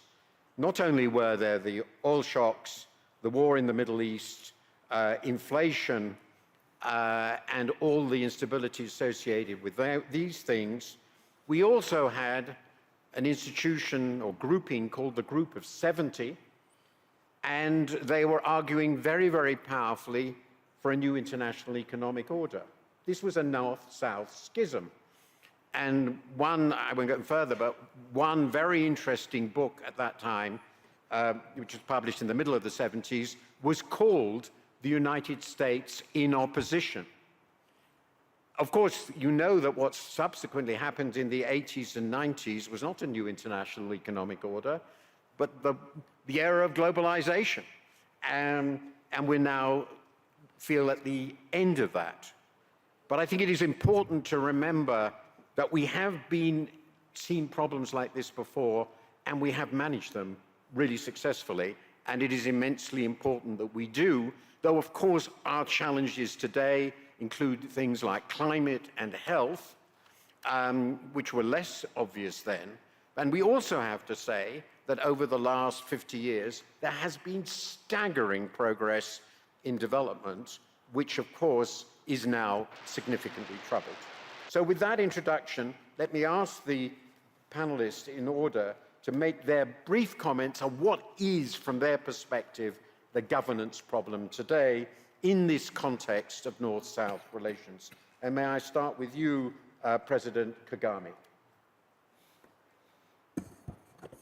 Well, thank you very much. Let me address this by starting with the two crises that here define the pessimism in the South about this international cooperation. One is when COVID happened. One is COVID, another is what happened with inflation and interest rates, the interest rate crisis that followed. With the COVID, it was clear that access to vaccines and therapeutics had a problem, and it was mainly concentrated in the north. The south was to be considered much later, even then very slowly, nearly too late, because the South did not have this capacity to produce their own vaccines or therapeutics. And then, coupled with many years of fiscal stimulus by the West, we saw that they developed an inflation crisis. And the response to that was to raise interest rates, which really many in the South are still paying a very high price for. Now, we cannot address this inequality by just mitigating the crisis, but rather we need to integrate, to bring in, to involve developing countries like Africa and other developing countries from the beginning, to have the conversations around how these inequalities should not be developing and later on affecting the particular parts of the world. So it has to be from the beginning. It's not just at the time when crises have happened that then you start making consideration of what to do for the South, but rather they should be involved. And Africa should be given and should be tools that are there, that are available to actually work on some of these things that are needed to be addressed. And Africa will therefore stand to gain and have access to most of the things required. Thank you very much. That's very clear and very helpful in this discussion. May I turn to you, Prime Minister Rutte, for your perspective, perhaps partly in response, but what do you think are the really big issues in this context that we now face? But let me be slightly provocative. I think for all of us, being the President of Rwanda or Colombia, Prime Minister of the Netherlands, we have basically two tasks. One is to make sure that our countries are safe, and secondly, make sure that the economy is doing well and that people have a job and can take care of their own lives. In that sense, I have a bit of an issue with constantly talking about the schism, the divide between the North and the South. I hope we are moving beyond that now, because we need each other. And we have seen so in Dubai at the COP28 that you can do that even successfully. And that would be my second comment. There is constantly this debate, also in my country, between multinationalism. Should we stay a member of the EU and the role of WTO and the UN, etc., as if that is something you can oppose to being interested in a national level. You cannot be a politician working at a national level, taking care of the national interest, if you are not part of a strong multilateral system. And that means that that strong multilateral system, we have to invest in it. It has to be rules-based.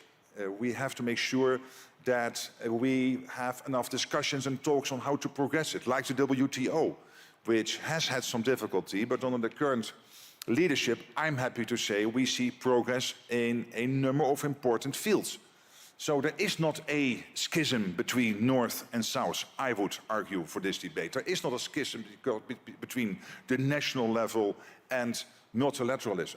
If we want to be strong politicians and providing the jobs, providing the collective safety and security at the national level, we need both strong countries and strong multilateral organizations. And I think in following on this first round, Martin, I think we have many subjects and examples of where we are successfully doing that, be it fisheries in the WTO, to even getting an agreement on loss and damage at COP28 in Dubai. We have done that. Thank you very much for that. Now it's your turn, Director General. Well, thank you, Martin, and it's very nice to say thank you for the kind comments of Prime Minister Rutte and the progress at the WTO. But I just want to build on what President Kagame and Prime Minister Rutte said, to say that if we look at some numbers of what is happening in terms of shares of global output in the world, we see that, in 1995, emerging markets and developing economies accounted for about 42% of global output, of global GDP, and developed countries for about 58%. And now, in 2022, we see a situation where this is inverted. And so these changing shares of world output, and we see it mirrored also in some of the shares of trade, which I'll come back to later, speak to the multipolarity of the world, that we are now in a multipolar world. There's no one power center. And what worries me in global governance is how we manage this multipolarity. There's no one center that can solve all the problems of the world. We are interdependent, and we need to work together. And that speaks to the issue of how do we do it. And this is where multilateral organizations need to be strengthened, of course, need to be reformed to move with the times they're in. But we absolutely need them because we have to solve some problems of the global commons like climate change, you alluded to it, the pandemic that President Kagame talked about. And that, how do we manage this to solve global problems, this multipolarity? That's my issue. Thank you very much. And I think we're getting to a certain degree of agreement, which may I now ask President Gustavo Petro to make his contribution. He will be talking in Spanish. For those who don't understand it, unfortunately, I'm one of them. You might use the headphones.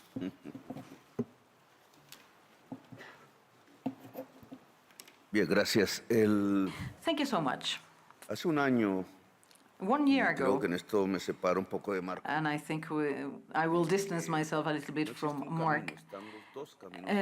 There's not a single path. There are two open paths. We are actually moving in this path of a schism between North and South. However, there is another pathway, this agreement, an agreement between equals. And a year ago, this forum, Sorry, I'm afraid I'm not this getting forum, sound. Are you all getting sound? are you getting the translation? This is... Number one, Martin. It's number one, yes? Yeah. Can you hear the translation now, sir? Can you hear the translation now, sir?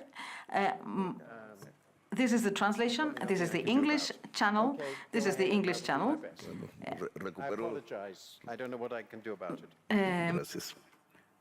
El tema es Well, the issue is, que hace un año a year ago, this forum coined a word, polycrisis. We talked about the war, we talked about famine that waged the world as a result of the pandemic, as a result of diseases, poverty, and economic stagnation. Today, after 1 year, the situation has become worse in terms of the fact that from war we have moved into genocide, bombarding children. Voting in the United Nations around this problem have divided physically and politically the North from the South. Europe and the US have voted in favor or against, depending on how you look at it, of a policy to solve the problem of Palestine, and there is a real political divide. The issue of vaccines was also a divide in terms of care for life in the north and in the south. We were imposed a commercial relationship to save the lives of COVID patients. And what we see today is a crisis of civilization, not only a crisis, but a crisis of civilization that has its origin in the climate crisis, because depending on how we tackle the climate or not tackle the climate crisis will lead to a democratic agreement among humankind or to a situation of barbarism.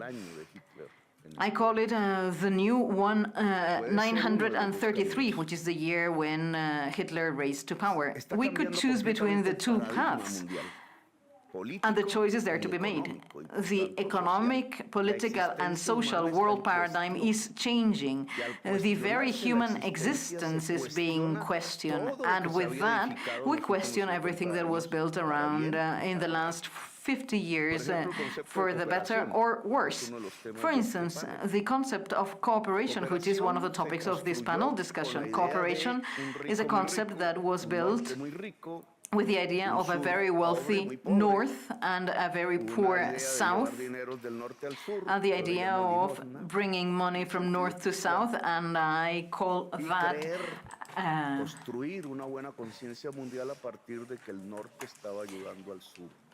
that charity, and the idea that the North was helping the South. And this is being placed at the center of the climate crisis. It is thought that the climate crisis will be overcome if there is a charity or an arm given by the North to the South. Those millions that were promised in 2015 in Paris, for instance.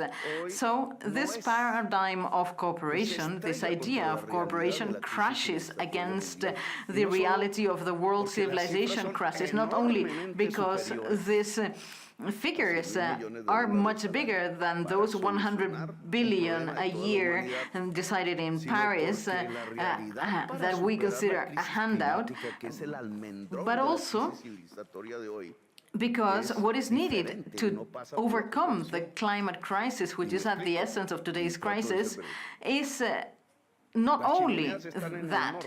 Chimneys are in the north. Let me explain it. CO2 chimneys, or pumping CO2 pumping chimneys are in the north. So what it takes now is to stop this fume stacks. We need to put them off. And if we don't put off the smokestacks, we will be choking and bringing to extinction the forests in the south that absorb all this CO2. So from a technological and political standpoint, the North needs to change radically to sustain life in the planet. And it's the South that needs to help the North in that purpose.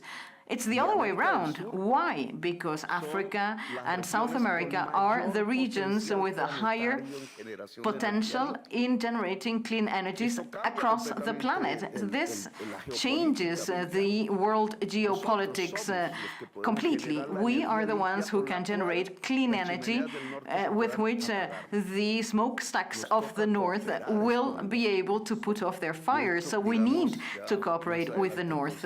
And further ahead, we will be able to talk about what it means in terms of changing power relationships across the world. Thank you very much. That's a really valuable contribution. I hope somebody would talk in that way. Finally, Bill Gates, your response or points.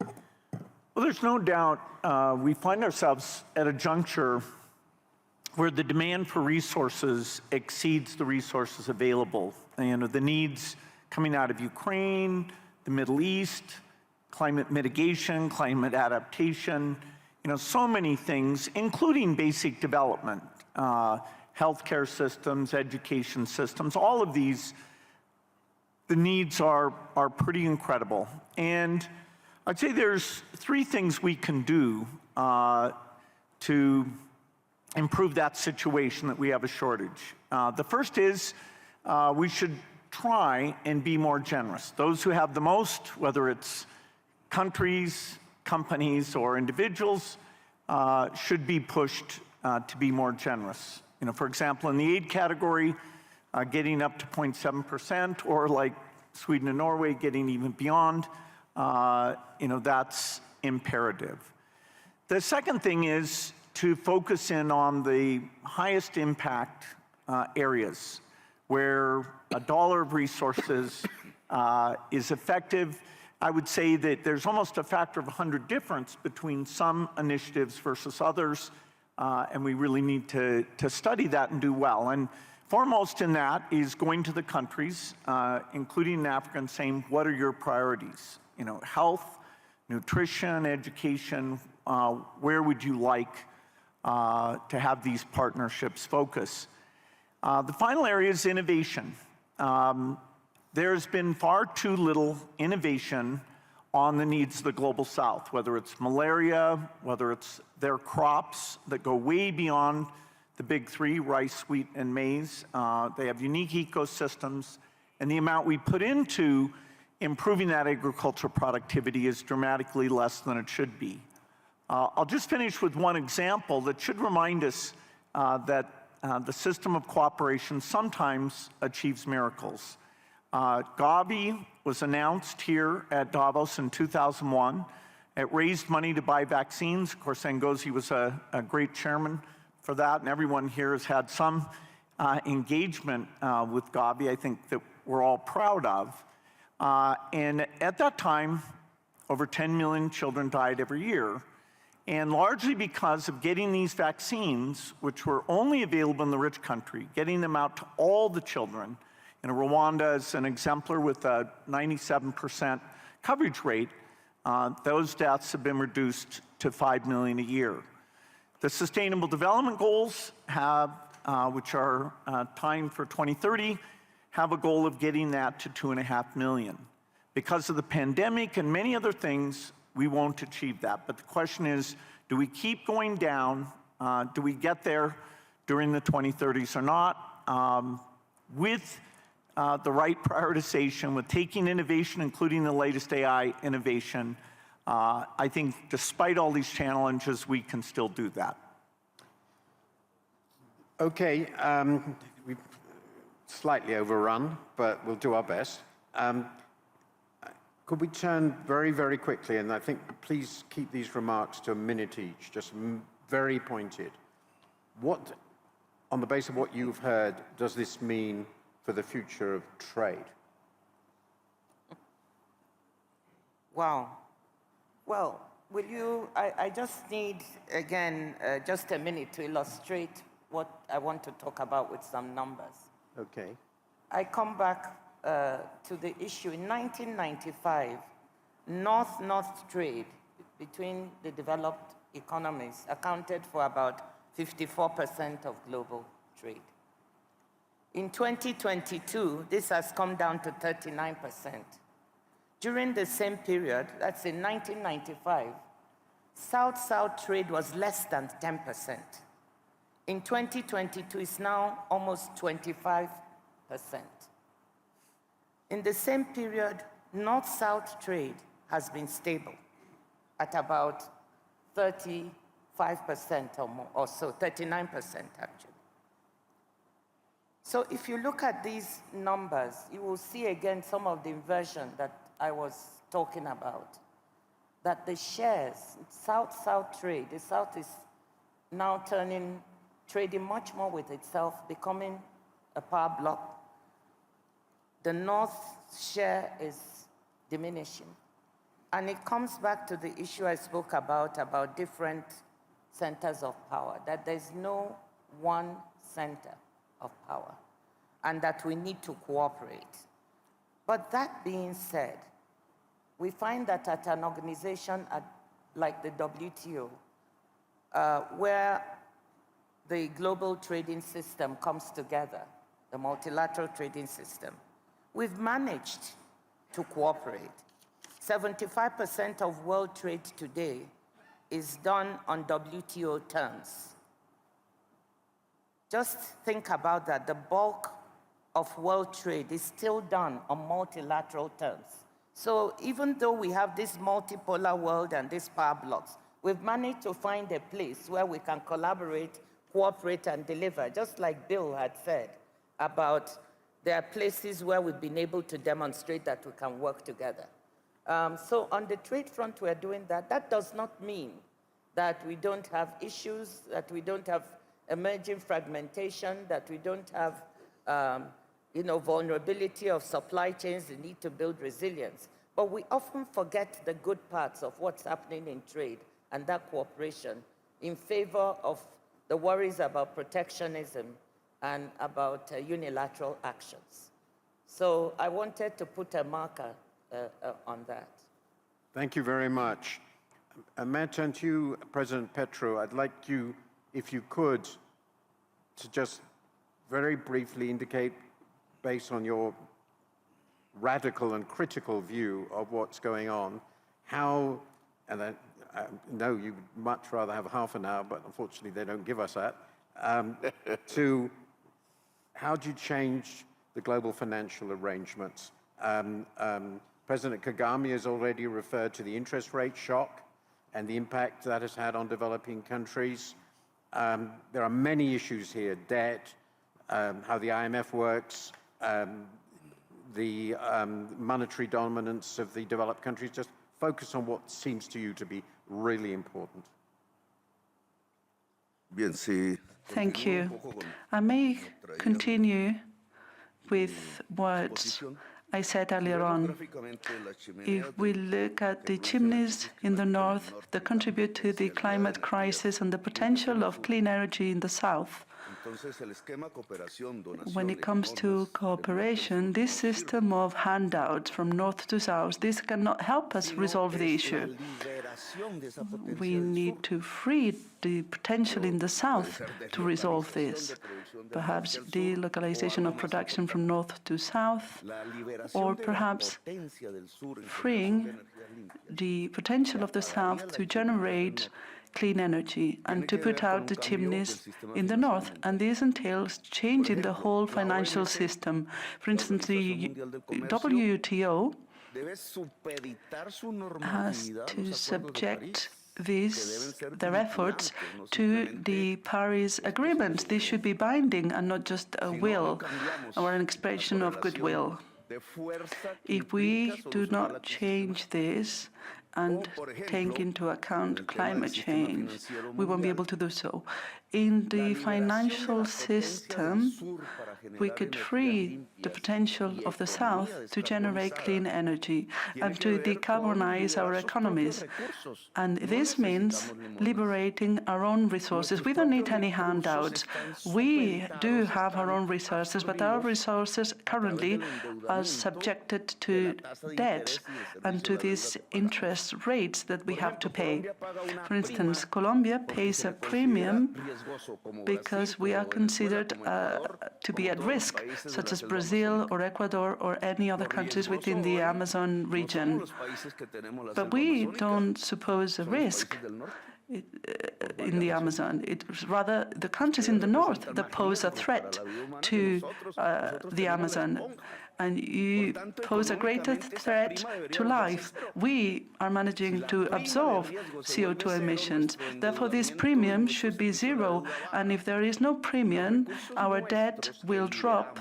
And therefore, we will free our resources. And instead of paying that debt, we can invest that on climate action. And if we do this for the whole planet and we reform the whole financial system, we will free the potential in the south so that we can generate clean energy and put out the chimneys in the north. So this is the path to reaching an agreement and not the path to a further schism. Otherwise, we raise walls and throw bombs. currently there is a schism. On the other hand, there is a political agreement in our humankind that we can achieve.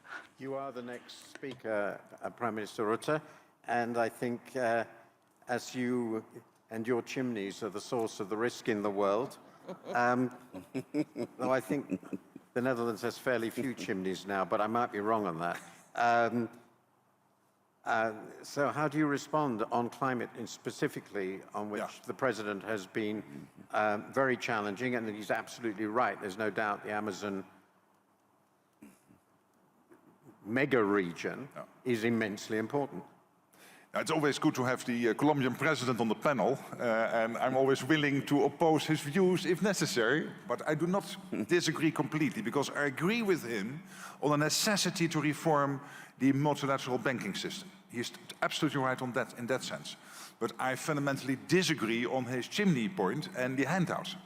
And why is that? Because if we, for example, in the Netherlands would close down our steel mill in IJmuiden, which employs 10,000 people directly and 40,000 people indirectly, there is this risk of a huge carbon leakage to other parts of the world, because that steel is still necessary. And Tata will then produce that somewhere else. So what we need here is innovation, to make ourselves less dependent on particular types of products, for example, from the chemical industries. But innovation is the key here, not closing down the chimneys altogether. And the second thing where I disagree is on the handouts. It's not handouts. There is a phasing issue, because the South is developing rapidly, in Africa, in Latin America, everywhere. But at this moment, there is still an issue to comply with the Paris Agreement, to make sure that we can bridge the gap. And that is why the $100 billion pledge was created. That is why we had an agreement in Dubai on loss and damage, and I think that is very good.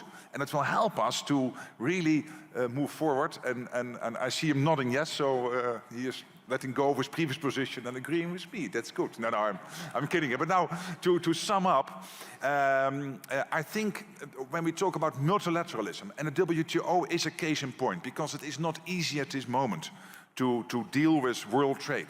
But for example, on fisheries subsidies, we have been able to come to agreements. And there are other subjects, and there are still countries joining the WTO. But I think what you need here is rules, you need trust, and you need to discuss, to talk. So RTT, rules, talk and trust. And for example, the WTO, but also the Paris Climate Agreement and the COPs coming from them, and the latest one in the UAE, which was very successful as a case in point, that you can get there when you are willing to have a rules-based system, when you are willing to discuss, sit together, like we are doing at this moment, and hammer out the issues, have our differences, and then come to an agreement.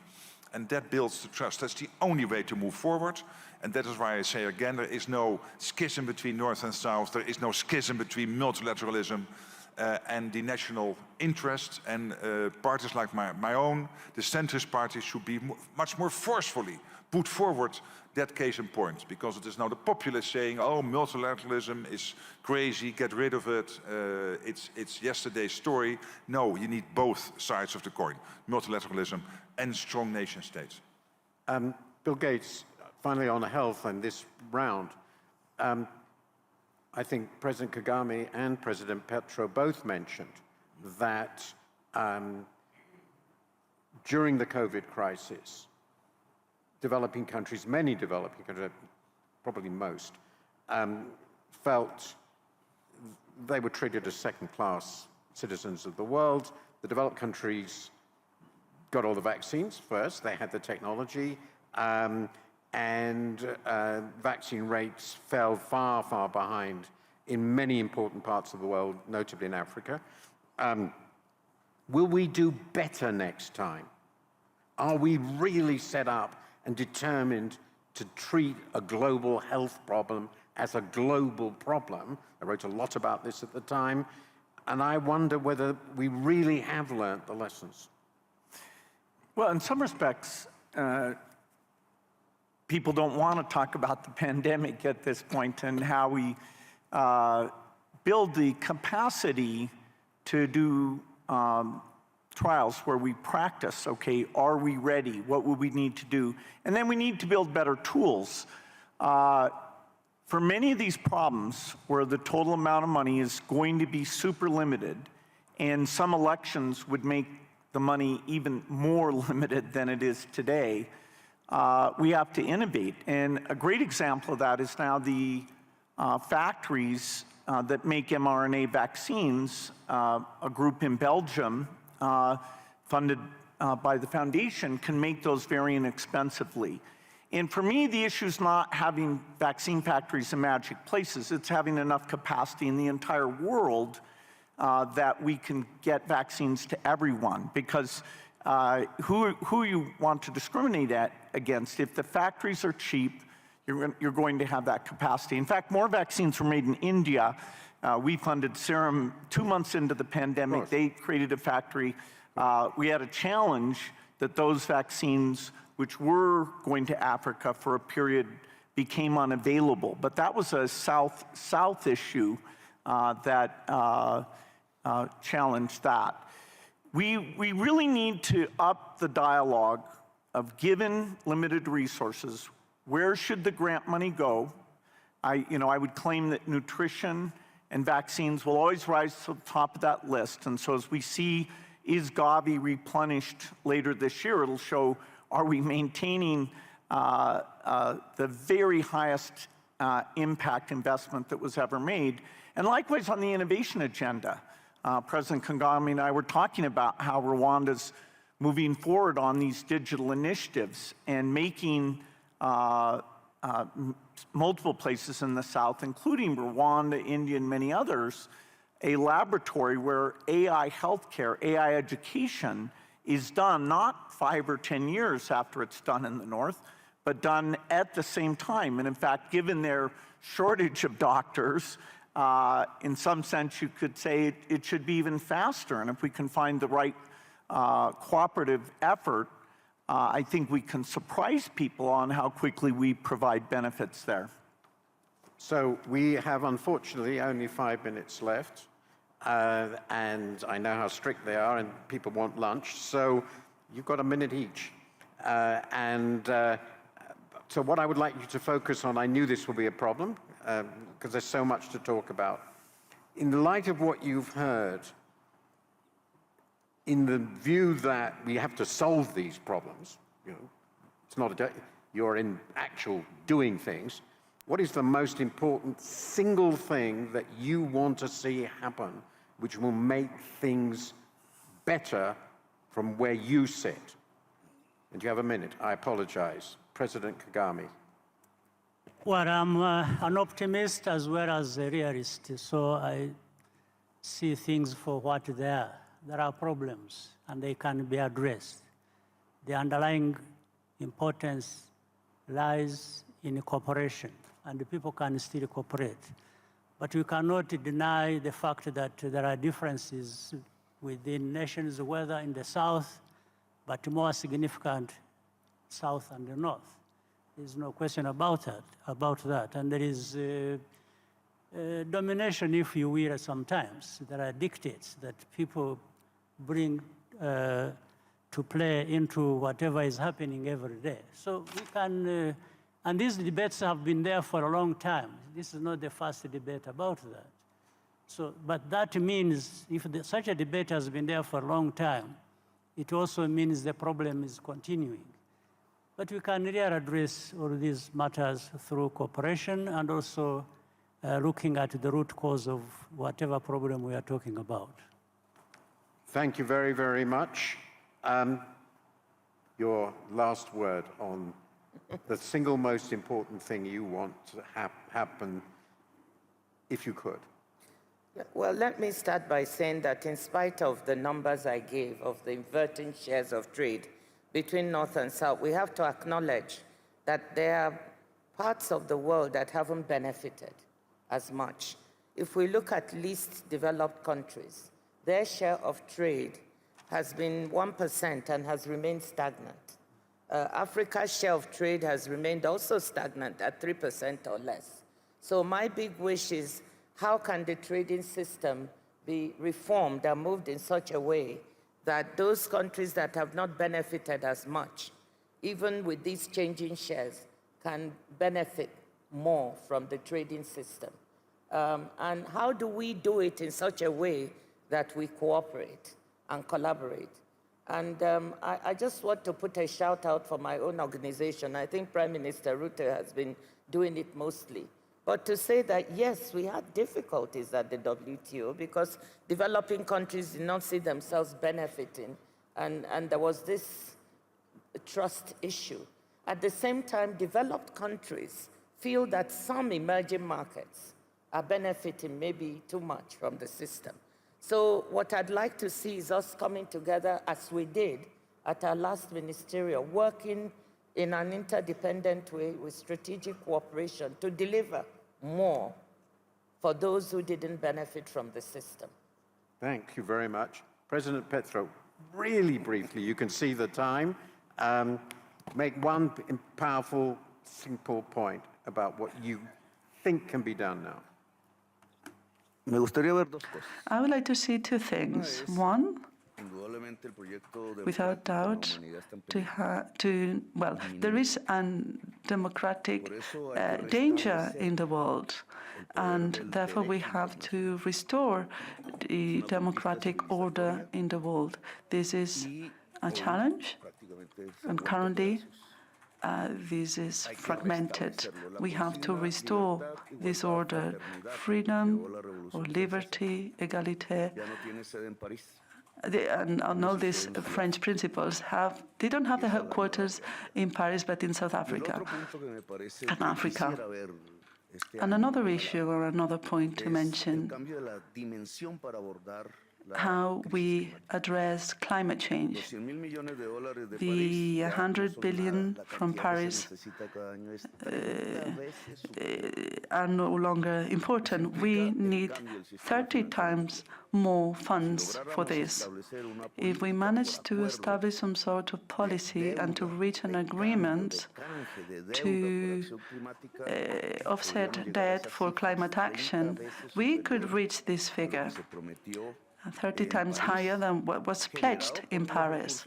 And that can be generated with public resources from everywhere in the world, and this can be invested in a major Marshall Plan on climate action in the world so that we can preserve life on the planet.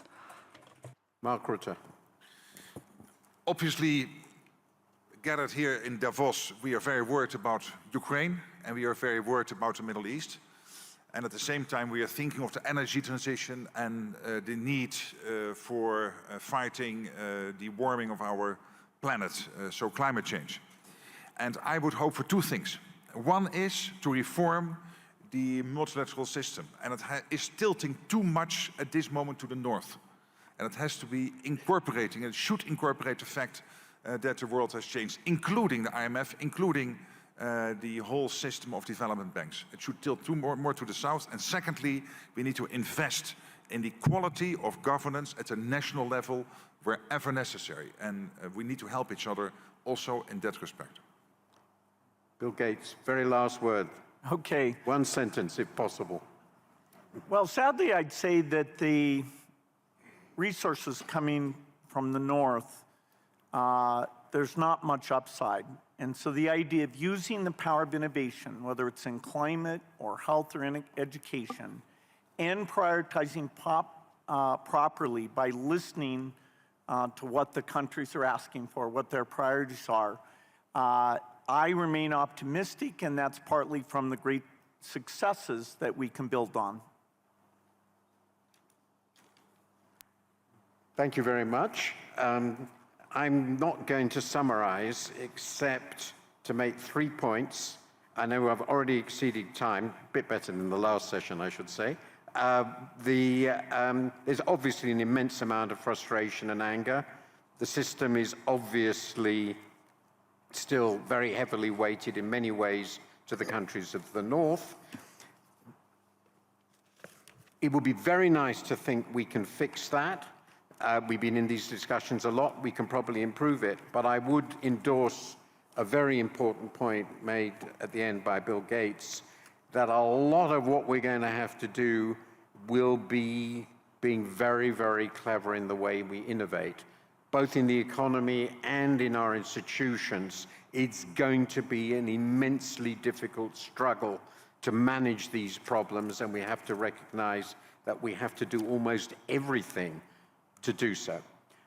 Thank you very much. I think it's been a wonderful panel, if far too short, and I think a lot of very important points and ideas have been put forward.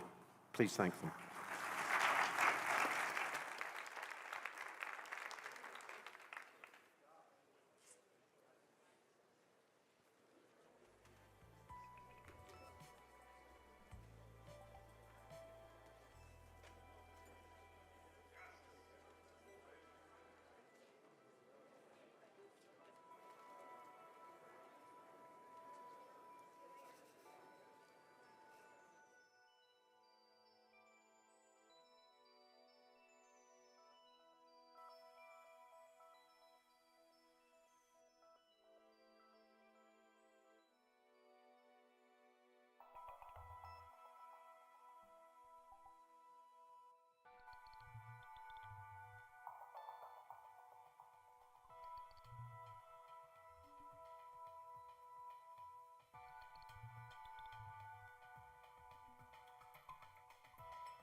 Hello.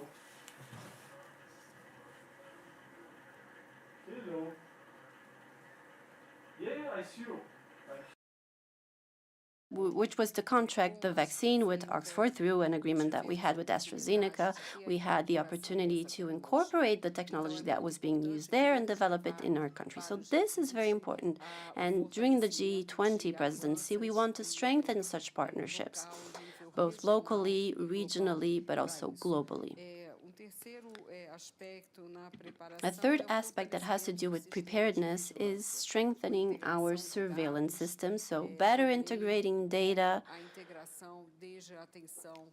integrating all the knowledge, the information that we have from primary care. Preparedness has to do, in my opinion, with science, technology, and innovation. We need to consider that 90% of patents are concentrated in 10% of the countries. So this is something that maybe we need to consider and try and change. One other issue that has to do with this aspect is being able to strengthen supply chain that are more local and also strengthen cooperation between G20 countries and develop multilateralism with the strengthening of organizations such as the WHO. Also, in line with the concept of preparedness and preparation, we have included the idea of integrating data. In order to do that, we need to improve our digital systems. So during the G20 presidency, we proposed the topic of equity in access to health, but also the use of digital health and the strengthening of these systems. And recently, I mentioned this before, in Brazil, we published a report by the Brazilian Academy of Medicine that assessed the role of artificial intelligence in the health system. So all the positive aspects, all the way from diagnosis that can come from applying this technology, but also all the way to integrating data. And we also have concerns about education, and being able to develop these technologies in our own countries, in developing countries. So I think those are the main aspects that I wanted to emphasize. Wonderful, thank you, and certainly a bold agenda. And I think I feel very comforted in knowing that all of these leaders and Dr. Tedros, who had to leave for another engagement, are all very focused on these issues. And the World Economic Forum, again, I would like to just say, is a hub for all of this global collaboration to happen together. So thank you to each of the panelists for your participation, and thank you all for attending today. Obrigado. Group photo, yes.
Before Hindus could recognize, I have created a very powerful enlightenment ecosystem.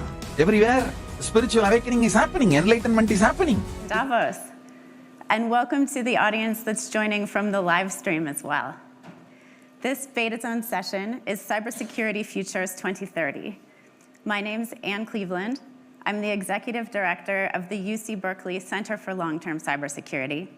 And I'm going to start with a presentation, and then it's my honor to invite Ken Jia to join me on the stage.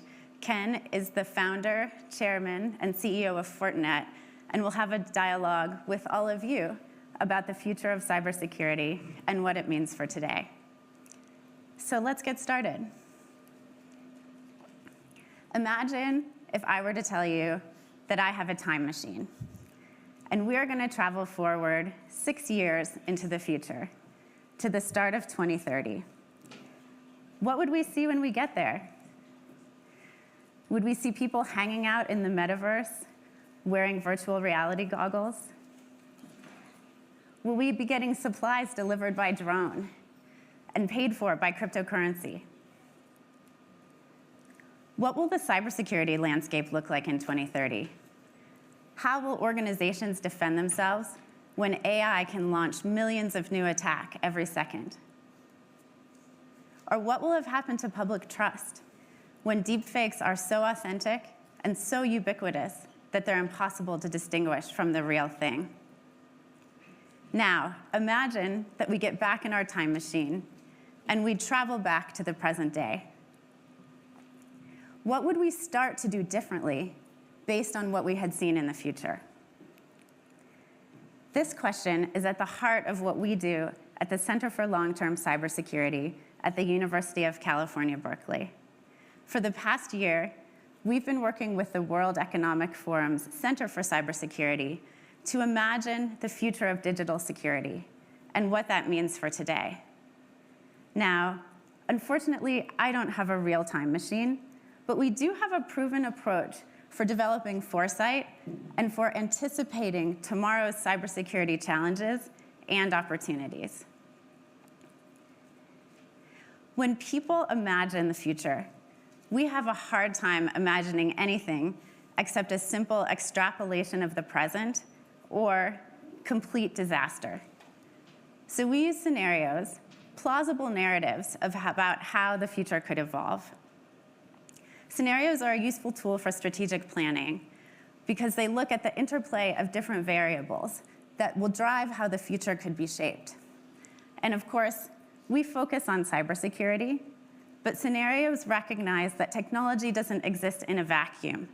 So we also look at driving forces like climate change, the political and economic environment, military conflict, or cultural change, things that will create the headwinds and tailwinds that will shape the landscape for the future of cybersecurity. Now, let's climb back into that time machine and take a look at some scenarios for what 2030 might look like. Now, a quick caveat that the video that I'm about to show you was developed with AI tools off the shelf that weren't available even a couple of years ago. We did that as a way to experiment with the future in our presentation. Some of the characters in it will look a little bit fake. We think that's a feature, not a bug, but we'll let all of you be the judges. So here we go. Authorities are investigating a break-in at a new semiconductor factory in Dresden, Germany. The intrusion follows a series of major cyber attacks on chip makers. Some experts are attributing the attacks to nation-states amid tightening export controls on semiconductors. Still others speculate the attackers may be looking to steal trade secrets to sell on the burgeoning black market. Whoever is to blame, the attack shows the vulnerability of global supply chains, and there are concerns that rising chip prices will fuel inflation again. In political news, elections around the world have been thrown into question after the discovery that software in widely used voting machines may have been compromised. While there is no proof that chips corrupted vote counts, online disinformation campaigns have fueled confusion and threats of violence in several countries. The Multilateral Trustworthy Election Treaty of 2028 was supposed to ensure that our voting machines were secure. These election results simply cannot stand. Global stocks hit a record high again this week as major artificial intelligence companies announced record profits. Other winners on Wall Street included automakers, whose stocks surged with the announcement of new robot-land factories that can produce up to 2,500 customized vehicles per day. Global leaders will meet this week to discuss the applications of new custom gene therapies that can prolong human lifespans by decades. Some are concerned that the DNA data behind the therapies could be vulnerable to misuse. While some countries have tried to set up safeguards to protect their citizens' DNA data, the companies developing the therapies have shifted their operations to other regions. We'll be right back.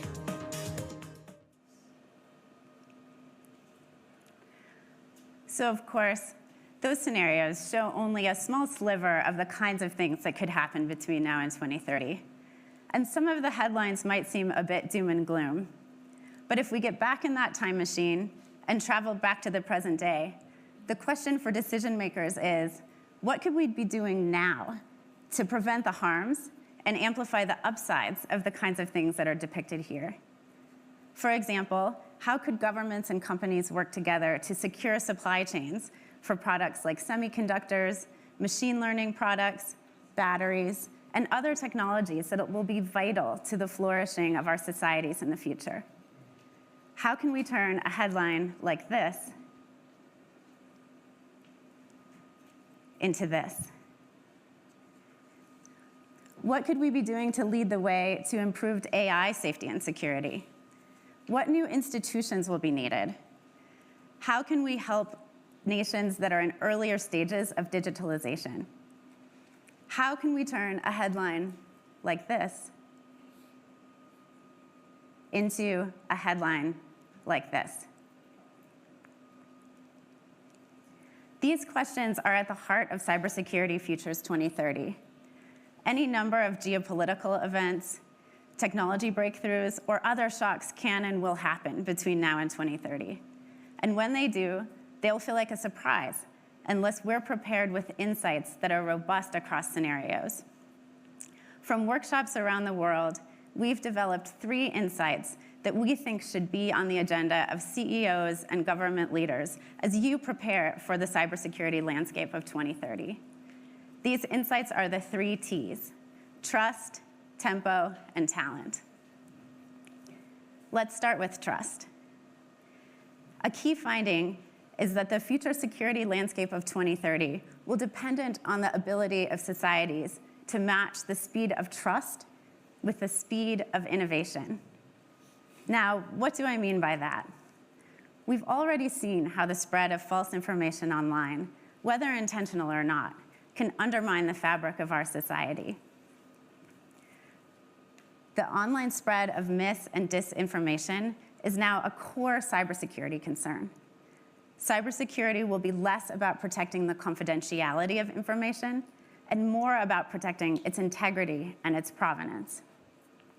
There are major upsides for those who get the trust equation right. Governments and companies that are able to follow through on long-term cybersecurity strategies will have advantages in attracting talent in business, in seizing leadership opportunities in multilateral standard-setting processes, and in developing the capacities to thwart disinformation campaigns. The second insight concerns tempo. This is the pace and scale of digitalization, or the rate at which people go online and use digital products and services. As of today, there are approximately 5.3 billion people online. And that number is set to surge in the next 5 years. But we don't know how fast it will go or how it will play out differently in different regions. The pace and scale of digitalization will be as important to the landscape for security in 2030 as any capabilities of new technologies. Why? Because with that many more people and devices online, the attack surface grows exponentially. There are more devices online. There are that many more people online exposed to social engineering and other kinds of attacks. What can we do about this? We believe there is a window of opportunity in the next decade for governments to implement secure by design standards and principles, the kinds of built-in protections that are often lacking in digital products and services today. The third and last insight is about talent. People often think of cybersecurity as a niche technical subject, but cybersecurity is really about the intersections of humans and technology. At the end of the day, we are going to need humans with all different kinds of expertise to lead the way to a secure future. This will not happen on its own. The global battle for cybersecurity talent is intensifying. We need transformative investment in cybersecurity talent and training to keep this from becoming a zero-sum game. There are plenty of approaches for this. In one example, universities and colleges around the world are launching cybersecurity clinics. Students get hands-on experience defending real-world organizations in their communities from cyber attack. These are the kinds of innovative approaches that we will need if we're going to turn a headline like this into a headline like this. And training the next generation of cybersecurity talent is not as far as we need to go. We also need broad-based public education campaigns around cyber hygiene and digital literacy if we're going to thwart misinformation campaigns and garden variety cybercrime. There are major upsides for those that get this right. The internet of the future can be populated by users who are security and privacy savvy and inoculated against misinformation campaigns. So as you can see, with so many dynamic variables, it's not the best approach to prepare for the future, but for multiple possible futures. The next few years will be all about navigating a world in flux and expecting the unexpected. And if there's one thing we know about the future, it's that humor, resilience, and optimism will be critical. The good news is there are people all over the world rolling up their sleeves to tackle the digital security challenges of tomorrow in exactly this spirit. Please join us to create a cybersecurity future that amplifies the upside for all. Thank you. And now it is my honor to invite Ken Xie to the stage for a dialogue about his views on the future of cybersecurity and what we can do about that today.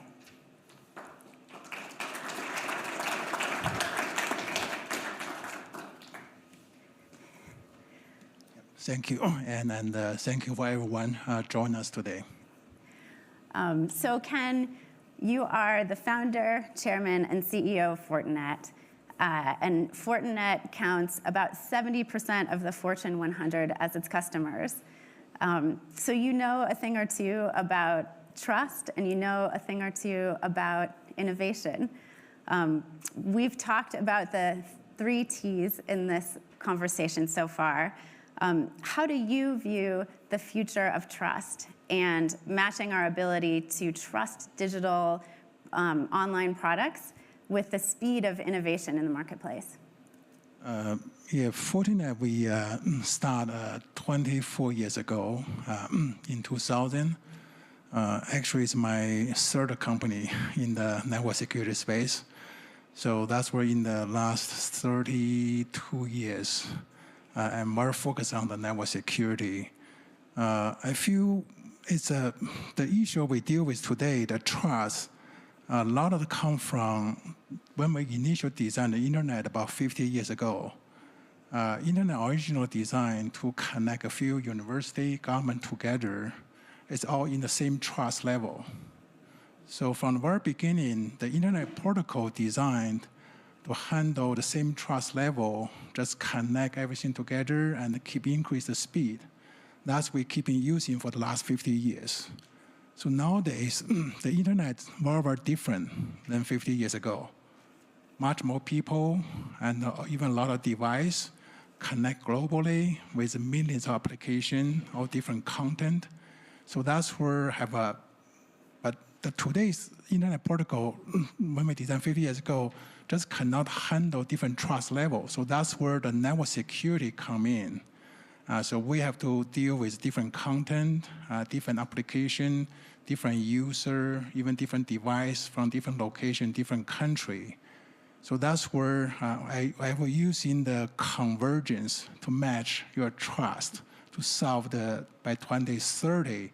Also, Gartner also predict by 2030, the network security business will be larger than networking business, because network security can handle much deeper level. The content application can deal different trust level compared to the today internet, which bring everything together in the same trust level. That can solve a lot of trust issue there by network security. Thank you. And I love the 3 C's to go along with the 3 T's. So maybe we should think about the next of the T's and the C's. The next T is the concept of tempo, or the pace and scale of digitalization.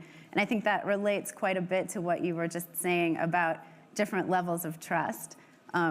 What is your C to go along with tempo, and how do we manage the risk as the attack surface grows globally between now and the year 2030?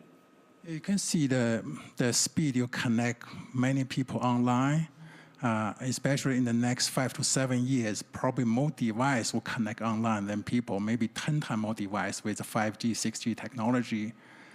All this kind of create a lot of cybersecurity risk, attack surface. And in the cybersecurity, it's pretty interesting industry.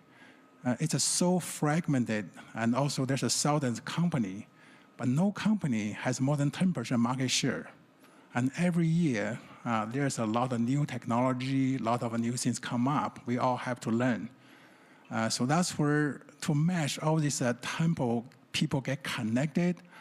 And we do feel in the cybersecurity industry itself, the consolidation probably will be the solution to match the tempo of people connect, device connect online, because you need to consolidate from the function level, from the device level, even from the company level, to be more efficient, handle a lot of cybersecurity risks.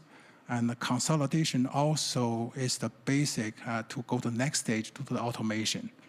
That can quickly respond to all this risk by new connection and respond to all these millions applications connect online every year.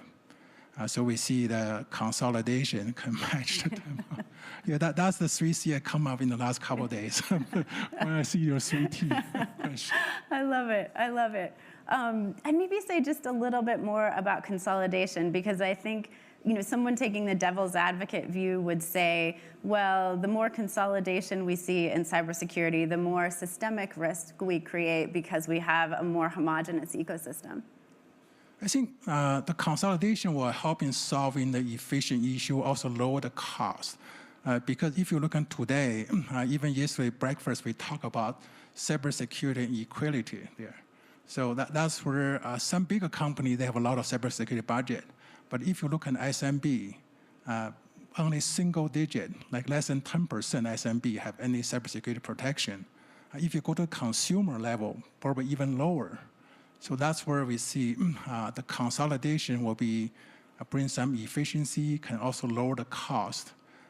Because cybersecurity industry in the last 30, 40 years has been this kind of a fragment status for a long, long time. Now with in the last 10 to 20 years, you do see some consolidation going on, especially we feel in the network protection, network security side. People don't want to have a multiple device to be inline, right? To do all this kind of security networking things. So that's where consolidation can help in make it a cybersecurity or network security more broadly deployed and solve it, be more efficient and lower the cost. Have more people can be afford for doing the cybersecurity. That's really interesting, and I want to double down on one of the points you make as we start to think about the talent equation for cybersecurity. You mentioned that small and medium-sized enterprises are struggling with cybersecurity, and we know that other small organizations like nonprofits or small cities and municipalities or other small critical infrastructure providers are struggling to have the same cybersecurity services as large enterprise can afford. And part of that equation is getting the talent out there that knows how to work with those kinds of organizations. What do you think, what's your third C? And what do you think we need to do to transform the talent equation for cybersecurity? I feel we need a community to handle the cybersecurity training. That's where we started with Center for Cybersecurity. I think it's about 6 years ago. Fortinet leading the initiative to do the global cybersecurity training. So in the last 5-6 years, we trained about 2 million people, over 1 million people certified for different level of a security expert. So that's where you need a different vendor working together. You also need a partner. You also need all the education. So we partner with about 600 universities globally, all for all this cybersecurity training for free, because it's really a community effort from the education, from all this academia, from all this non-profit, and then the business side and the government side all have to working together. So bring people, because cybersecurity, a lot of new knowledge come up every year. So you need to quickly refresh the knowledge base, and at the same time, need to be more broadly people being trained on the cybersecurity, how important it is. Because eventually, the digital power or the digital world, they kind of depend on some of the cybersecurity to enable a lot of new benefit, new application there. So you do need more people understand the risk and also understand how to handle all this like a different kind of cybersecurity issue. So that's where take the whole community working together to bring all this training up to speed. Yeah, I completely agree with that idea of a community approach, and Fortinet has certainly been a leader there. And I know that you can't do it alone, so if you could wave a magic wand, what kinds of other things would you suggest for making that transformative investment so that the whole community is participating in generating cybersecurity talent? I think the WEF, the World Economic Forum, is a perfect platform to make sure the whole community really can see how important it is to really raise the awareness of the importance of cybersecurity. Because that's the platform you can bring all the business leader, the government leader, the academic leader, or the non-profit all together. So that's where the whole community behind to handle all these issues. Because from business angle, sometimes it's very difficult for us to address because there's quite a different kind of community really need to be working together to handle this issue. So that's why we feel this is a quite important platform. So that's where also the Center of Cybersecurity, there's a few other initiatives. So we lead in the training education side, which we feel is quite important, and also will be in the future, we see a lot of training need to be done to a lot of people and make sure we have a safe digital world. Yeah. Well, you've all heard the call to action to be a part of this community that is investing in better cybersecurity for all. And I know we have just a few minutes left, and so I'd love to invite the audience to ask questions that you have for this dialogue.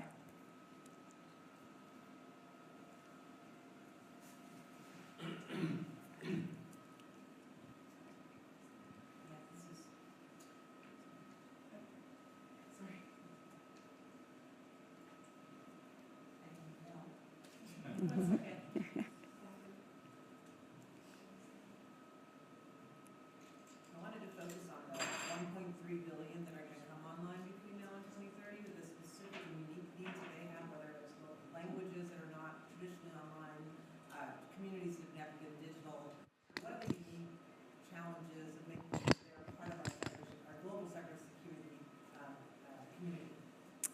Wonderful question.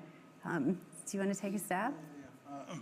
Yeah, I think that's where in the next 5 to 7 years, not only there's a 1.3 billion people connect online, but also maybe 10 times more devices will be connect online.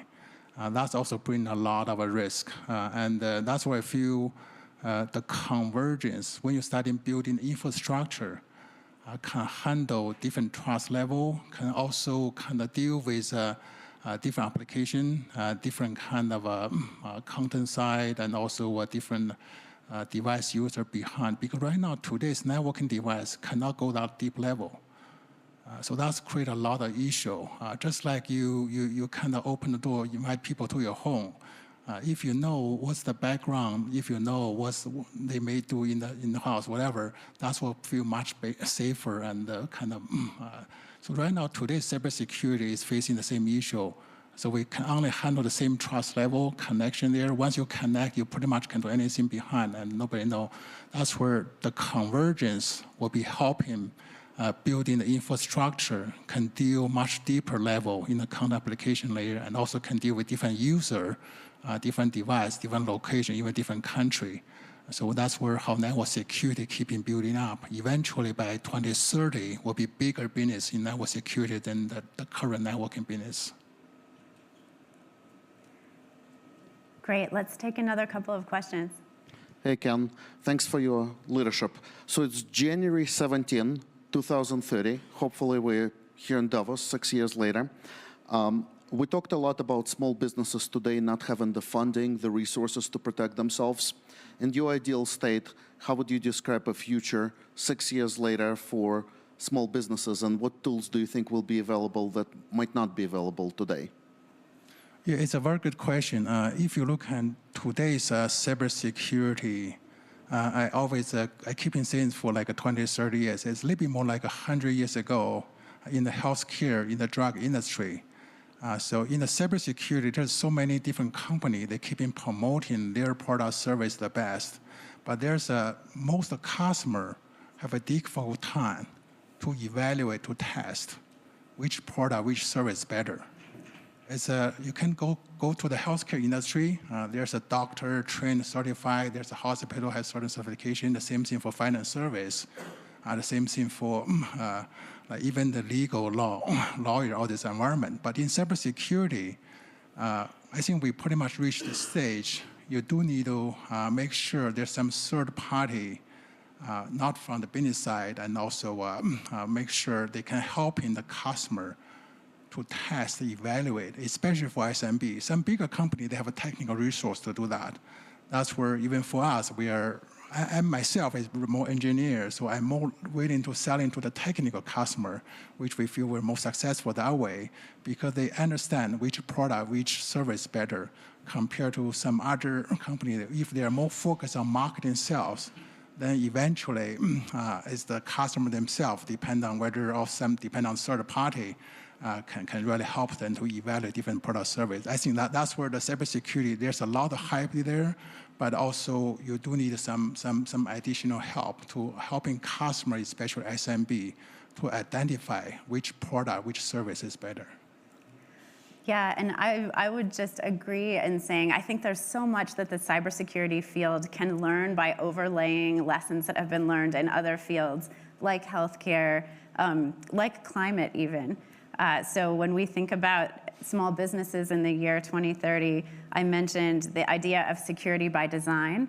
Right now, we put a lot of responsibility on small businesses for their own cybersecurity, but transferring some of that risk to larger players or people who are developing digital services and products is going to be a big part of the equation, both for those small businesses as well as the 1.3 billion new users or more that the other questioner had mentioned will be online by 2030. Yeah, that's where the academic side, the government side, and even like sort of insurance side can also help in do some kind of this evaluation judgment to helping the customer.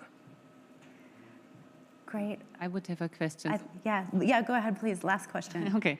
Many thanks for this super insightful panel. So we listened that artificial intelligence will, of course, help the attackers to increase their attacks.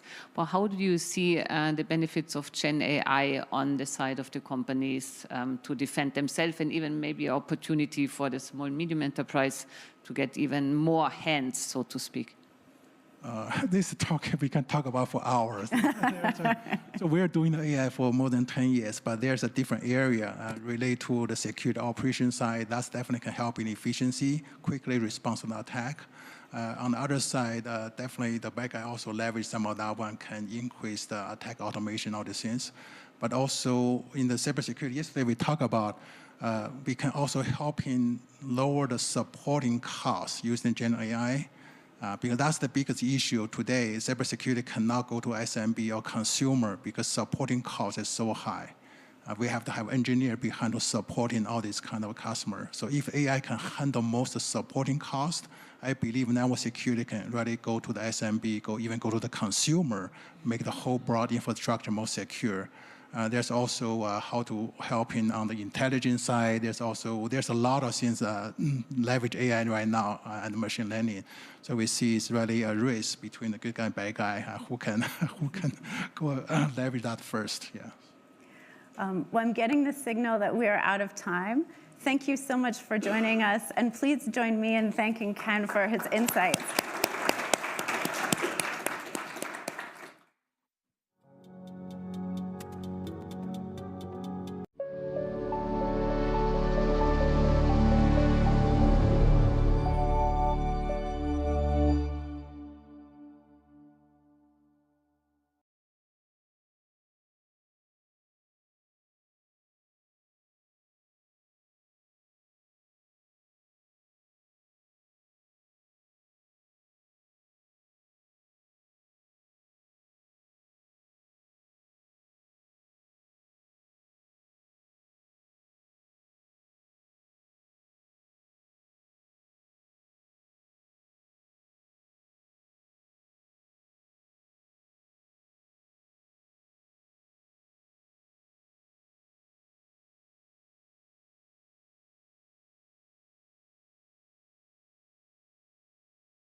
you recycle a lot of materials,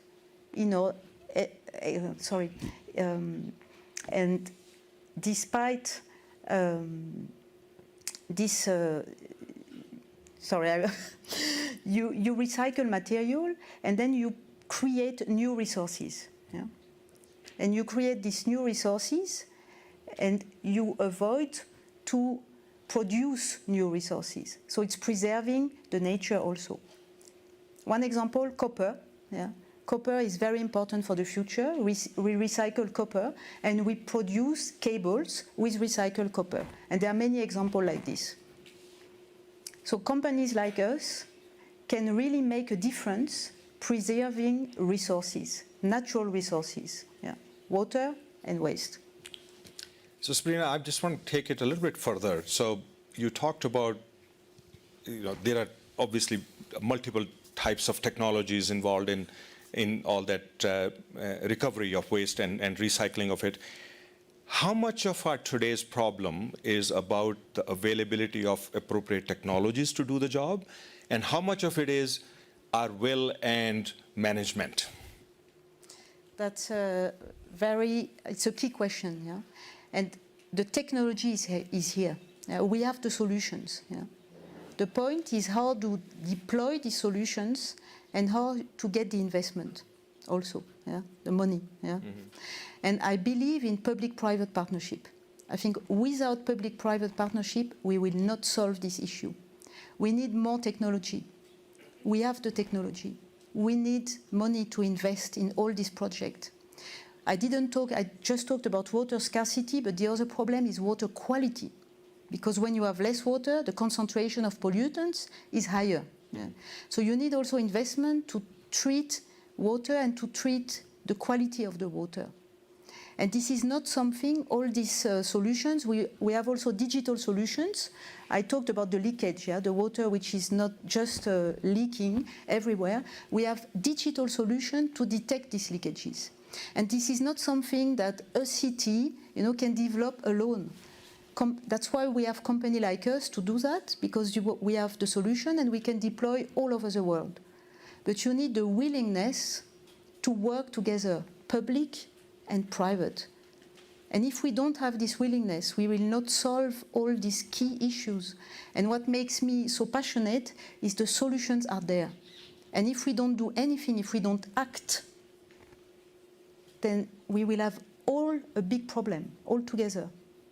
So thank you. That brings me to behavior now. So it's clearly it's not just simply a technology problem. It's a problem. We can pull off those technology off the shelf and apply them if we had the will and the organization. So let me go to the organization first, and then I'm going to come to you for the behavior part of it. So we have two people who have Ursula has been involved in politics, and Maria Susana is currently involved. You play leadership roles in policy making and legislation. What is the role? So let me start with you, Ursula. What's the role of governance and policy in informing our behavior in the future as regards the protection of biodiversity? First, please. Thank you. Thank you for having me here. Thank you for having invited me here. I'll try to express in English. I'm not as much used as the other persons on the panel. You ask about politics, how to convince people what has to be done. I think it's those people who do it by themselves, who are careful with the environment, that's okay, that goes by itself. But politics has to act there, or the authorities have to act there, where it's not necessarily done what has to be done to protect nature, or to reduce wastewater, or to have clear water. So this is a great difficulty. In fact, we have all the knowledge, we have the science, we have the technologies, but politics will have to accept also those facts that are here, and has to convince the economy, business, to also apply the technologies that are here. So that's a big question. In Switzerland, well, I made politics in Switzerland. It's sometimes really difficult to convince politics to also tell the businesses what they have to do, because their first interest is to make money and not necessarily to protect the nature. So we have to have the laws to advance, to tell them. For instance, I also thought about that. Waste is a resource, recycling. We made a law that forces the people to recycle more, to produce less waste, that's one thing, but also to reduce to recycle, to reuse what is considered as waste before. So where conviction is not there, we have to create the laws. Now we have different parties, so the difficulty is also to convince other politicians to follow your ideas, to follow the ideas of protecting natures. And there is where the organizations have a big function, a part of the science who is also important, but where organizations who care for protection of the environment, of nature, also has to convince politicians, who has to have a strong lobbying to convince people. And Maria, let me come to you. You come from a part of the world which, number one, is a biodiversity hotspot. At the same time, you have unique challenges of the communities you live in. In addition to all the challenges elsewhere, there is also the challenge of the economic situation of people and so on. What are you facing when you have to deal as part of the government with the challenges of preserving biodiversity? And how you overcome those challenges? It's a very good question, because I think we have different scales of the problem. We have a global scale. For example, biodiversity will not be able to survive with the rate of climate change. So that's a global problem. Because actually, as we are adapting to climate change as people, the ecosystems are also adapting. Nature is adapting and looking to see if they can survive under the new thresholds of temperature. So the critical question is, how are we able to facilitate that nature is preserved in a way that nature can adapt, so that communities can adapt? And this is something that is not very clear in the policy framework. And so there comes another question, which you ask, and also you ask, which is the democratic perspective. Who is elected to power, and what is their stand, and what interests are they representing? The reason why we have biodiversity high in our agenda, and I'll tell you a little bit more about the challenges in a country like Colombia, which is the most biodiverse country in the world by hectare, is that young people massively went on the elections and voted for a progressive government. And the difference between the progressive candidate and a very conservative candidate that represented the interest of fossil fuels and capitalism, like a capitalism that is not connected to the science, was the young people that went out and voted and went to the streets and was able to create a political climate for a government to come. Now this government is in power, and now we need to face these contradictions. In Colombia, and so that's why our president and we can go to the COP and say that the world should go to a binding non-proliferation fossil fuel treaty, because we have that capacity in the democratic system. But coming back to the biodiversity question in Colombia, the regions where we have some of the most important biodiversity hotspots in the world that provide even ecological services for the whole of South America. For example, the connection between the Amazon and the Andes provides 75% of the water for whole South America in a very interesting ecosystem process, which I don't have time to tell now. But those regions are at the same time the most socially excluded regions in Colombia. And that exclusion is created right now, and the lack of the presence of the government creates that there are the regions where we are facing also organized crime. And a big threat to nature right now is illicit economies that are, for example, trading with wild species, they are trading with illegal gold, they are trading with cocaine, they are trading, these illegal economies are creating a process of deterioration of nature. So as a Minister of Environment in Colombia, for me, the main priority is the need for social inclusion of those regions will translate into new economic paradigms where natural limits are the key for that biodiversity. We call it bioeconomy, but built with the local communities based on their knowledge systems, some of them indigenous communities, but at the same time as a strategy to strengthen the presence of the government there and also deal with the illicit economies that are threatening democracy, people, and biodiversity. This is for us the main challenge. And there are many other, I don't have time now, but other governance issues that influence our capacity to do that in a country like Colombia. And we can talk more a little bit about the power dynamics globally that allow us or not to be able to face that challenge, which also actually creates a global contribution, because the Amazon ecosystem is where we all in the world are depending on to more or less control climate change. So it is a global priority, it is also a local priority. How do we interplay those aspects so that we can have a result that allows nature and communities to adapt to climate change? Thank you. So let me go back to where we started, the issue of trust, and I'm going to come to you, Shia. And when I think of trust, I think of the Leonardo DiCaprio movie, for example, Don't Look Up. You know, it was kind of a camp comedy and science fiction movie, but there was a serious message.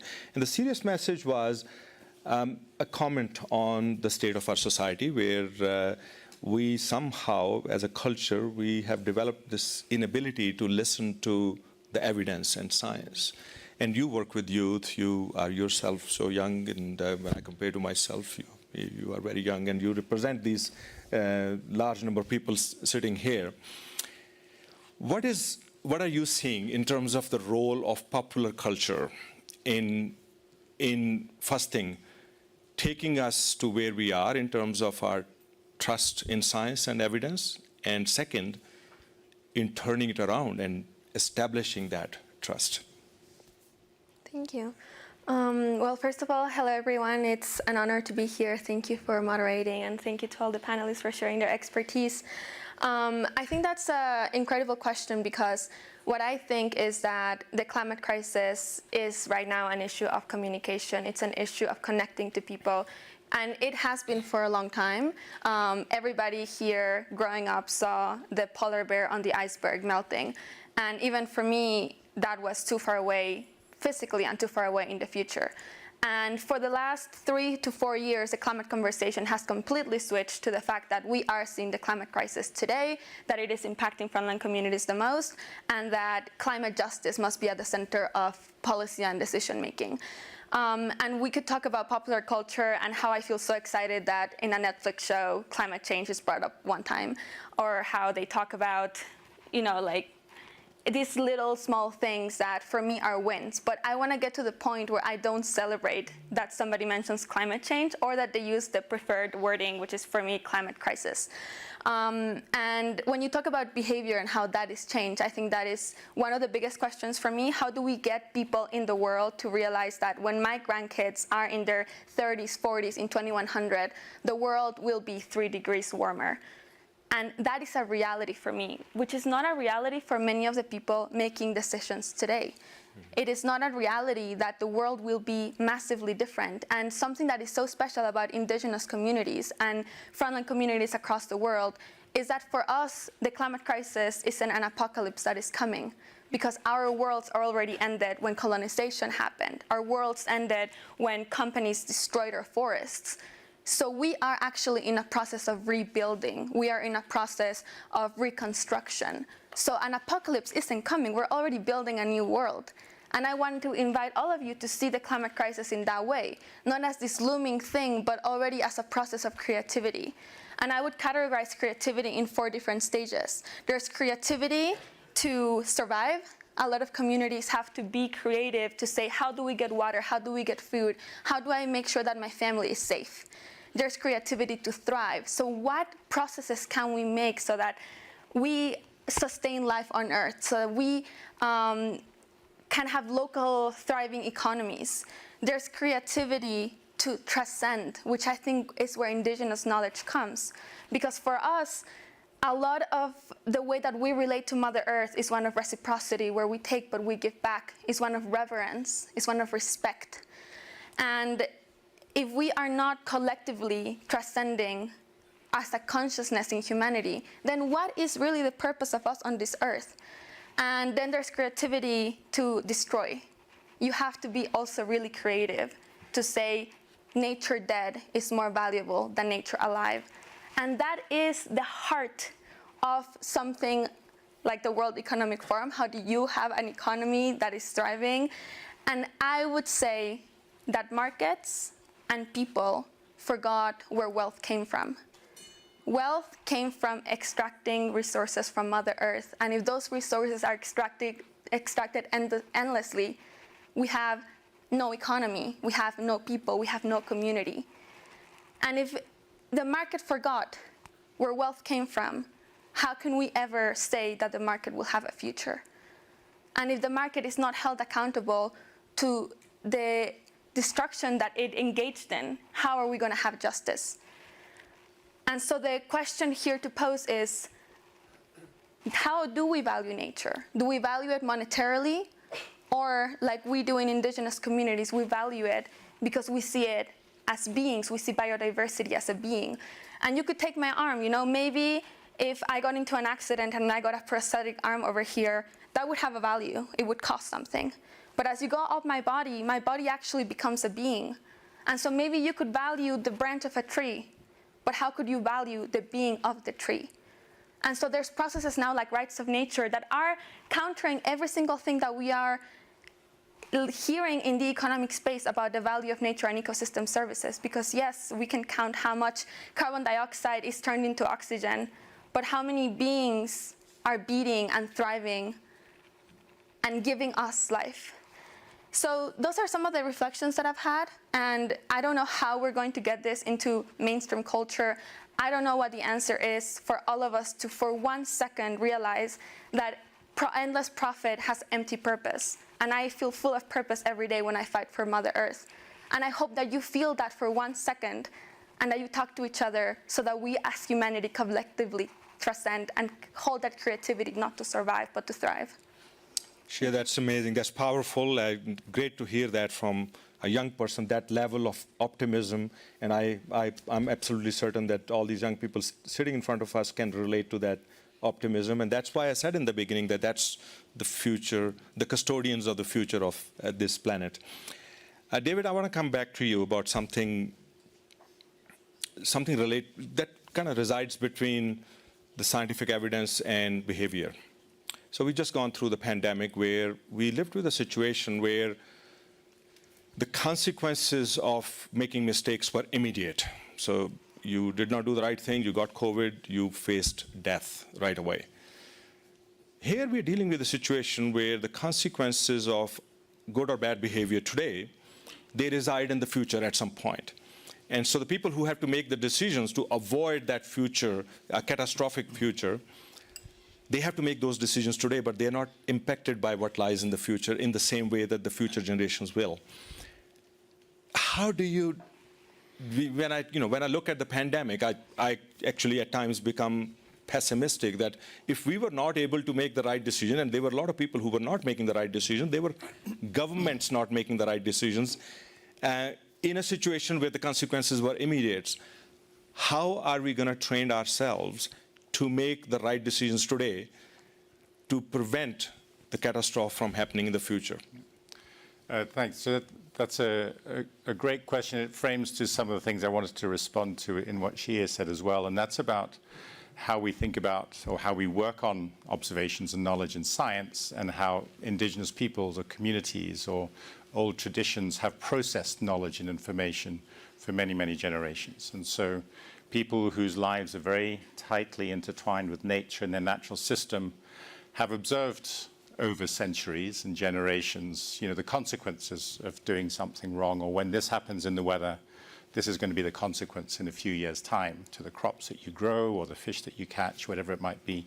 So in order to either avoid that consequence, if it's a bad one, these are the sorts of practices our ancestors developed. And we know that's successful, so we build it into what we do. Now in science, in Western science, we have a tradition of methods and so on that have really developed through Western science, and there are sciences in other cultures as well that have done very similar things. But we simplify things down to the simplest thing, and then we expand out from that. And it takes time to expand out.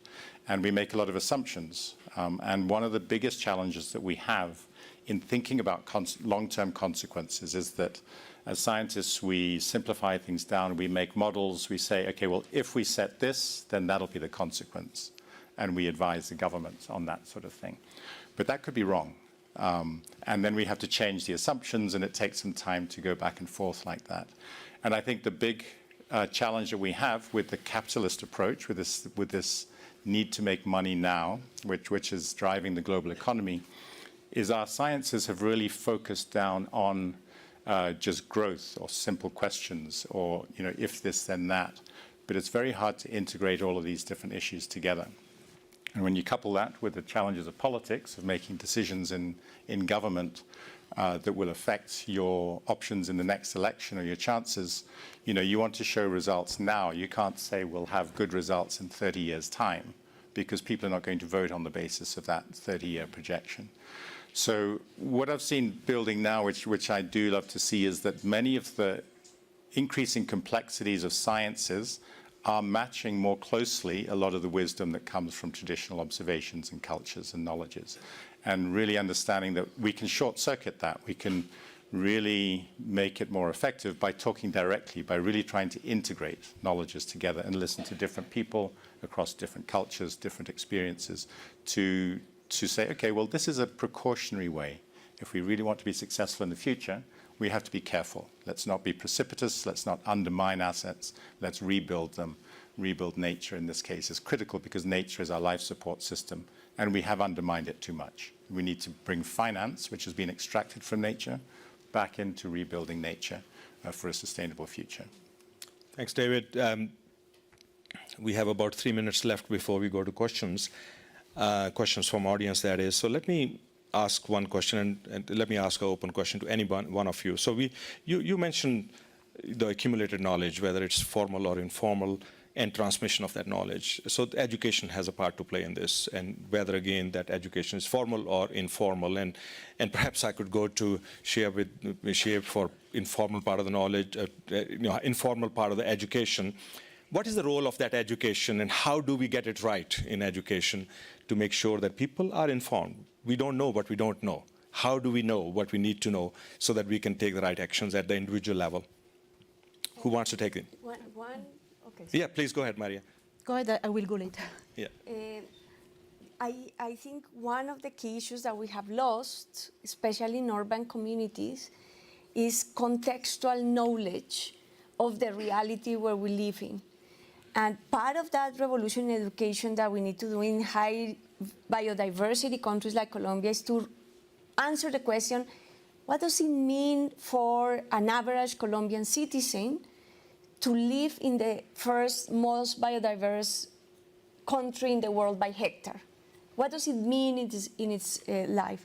And I'm very surprised that even many of the citizens in my country, young people, they don't even know their key regional national park in the region that could have, one of the most impressive biodiverse areas in the world, or they haven't getting in touch with the indigenous communities that live in the reality. So I think an education that is contextual, that is in the context, but it's also that addresses transformation, which means the capacity to understand the challenges, the information, the reality, not in general terms, not in abstract terms, but in the reality of what's going to happen to that region with climate change, what is already happening to that region, what is the reality of our food security, what's the reality of the water, why nature is not being able to deliver what it used to do before.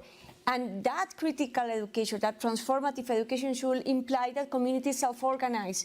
But also we then need to address the power systems that allows them or not to organize, including multinational crime, including the same government giving licenses to big projects that destroy nature in the first place, including democracy and the voice of people in those regions to be able to influence decision-making and being part of the decision-making. So in general, like a transformative, contextual, based on reality of the challenges, education that mobilizes people for the reality we're living in and getting out of the bubbles that we are ended up constructing that separates us from what's happening in the collapse of life. That is the area where we're living right now. Thank you. I know that we are right on time, but I'm going to steal a little bit of time. And Sabrina, I'm going to give you 1 minute. I will be short. I just wanted to say I have hope when I think about education, because when I was a young kid, I never visited a water treatment plant, wastewater, a waste-to-energy plant, to explain to me what is the value of water, what is the value of reducing waste, of recycling. And today we are bringing schools systematically in our facilities, yeah. And young generation is much more aware of all these things. Yeah. And this is something which gives me a lot of hope. And when I see also young generation coming to our company, they come to our company because we have a purpose. And this purpose is motivating them, yeah. And they prefer to come to participate to improving life on Earth and sustaining life on Earth instead of going to other companies where they don't see a purpose. So I have hope, and education is playing a key role, and this is much better than it was 20, 30 years ago. Thank you. Thanks very much. And thank you all the panelists for a fascinating discussion and for sharing your knowledge and wisdom with us. With that, let's go to the audience, and I will ask, I can't see the audience very well because these lights are too sharp, so if you could, yeah, that's great. You can up the lights a little bit. I have you, let's see who else there are. I see a young lady there. I would want to start with her, and then I'll come back to you, all right? So please state your name as you ask the question. Right there in front of you in that row, I see a hand up. Yep. Another young lady, though. Oh, so I see, that's why I say I can't see it. Yeah. I saw a hand up. Well, there was in front, so I... He's not young and he's not a lady. Okay. So, well, we will just consider that you're speaking on behalf of a young lady. Geht das nicht, ha? Please go ahead. Thank you. It was very interesting to hear. A lot of the talk about sort of what we must do was based on sort of, waste of water or the Amazon rainforest, let's say, which is still very far away in developing countries. Stuff like biodiversity may seem like the #1 problem to us in our very privileged world, but yeah, sorry. There are people who, like, every day have to concern themselves with what they're gonna have to eat the next day, and very different problems than biodiversity problems that are gonna happen for their grandchildren. What solutions do you have for just like being here in Davos? We're all very privileged and saying, oh yeah, over there we need to do much better, and they should save the, or not they, but we should save the rainforest there, and oh, they should reduce water waste there when they may have much bigger problems. Thank you. Who want to take this? David? Yeah, go ahead, please. Yeah. Yes, thank you. Very happy to take that question. It's an excellent one. So I live in Kenya. I'm based in Kenya, and I work a lot with small-scale fishing communities who live on coral reefs and fish from those reefs. And I've grown up looking at landscapes in Kenya transform from being, very open savannas and so on, and to being much more populated. Now, for people with very low income and living in rural areas, they don't have much money, but the natural assets that they have are phenomenal. The nature provides what they need. I think this was really explained to us by two of the panelists here from South America. People, we're not separated from nature, we're part of nature, and my network focuses on biodiversity and ecosystem services, so the services that we get from nature. And I think one of my core messages is to get, I guess, the richer world to really understand that the source of wealth is not money. The source of wealth is natural assets. We can convert that into money, and we can trade that money for all sorts of things. It's very useful. But the source of nature and the source of life, or the source of value, is nature. So a big part is when you're looking at countries far away, it's not that nature needs to be protected and secluded away from those people.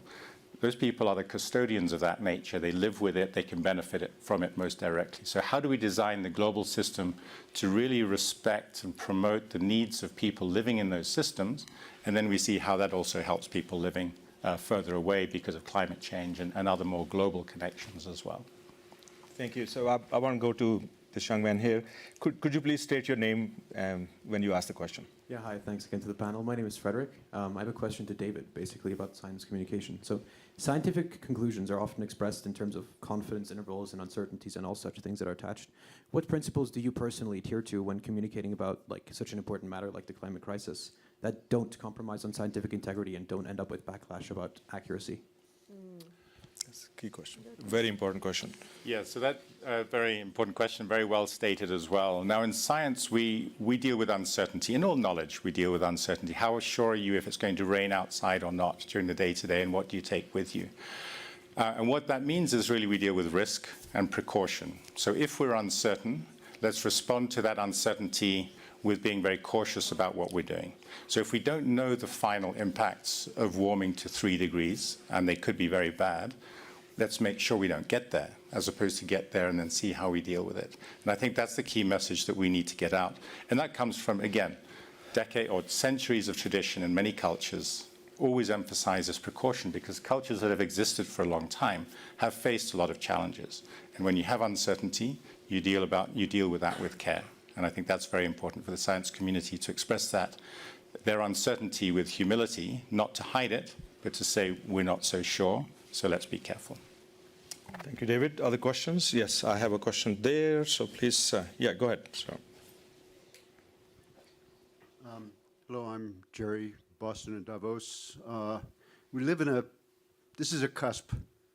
We live in a time of change. Change is difficult. Change is difficult for individuals and polities. And I think what we all realize in this room is that we must mitigate more, live more rationally, extract less, etc.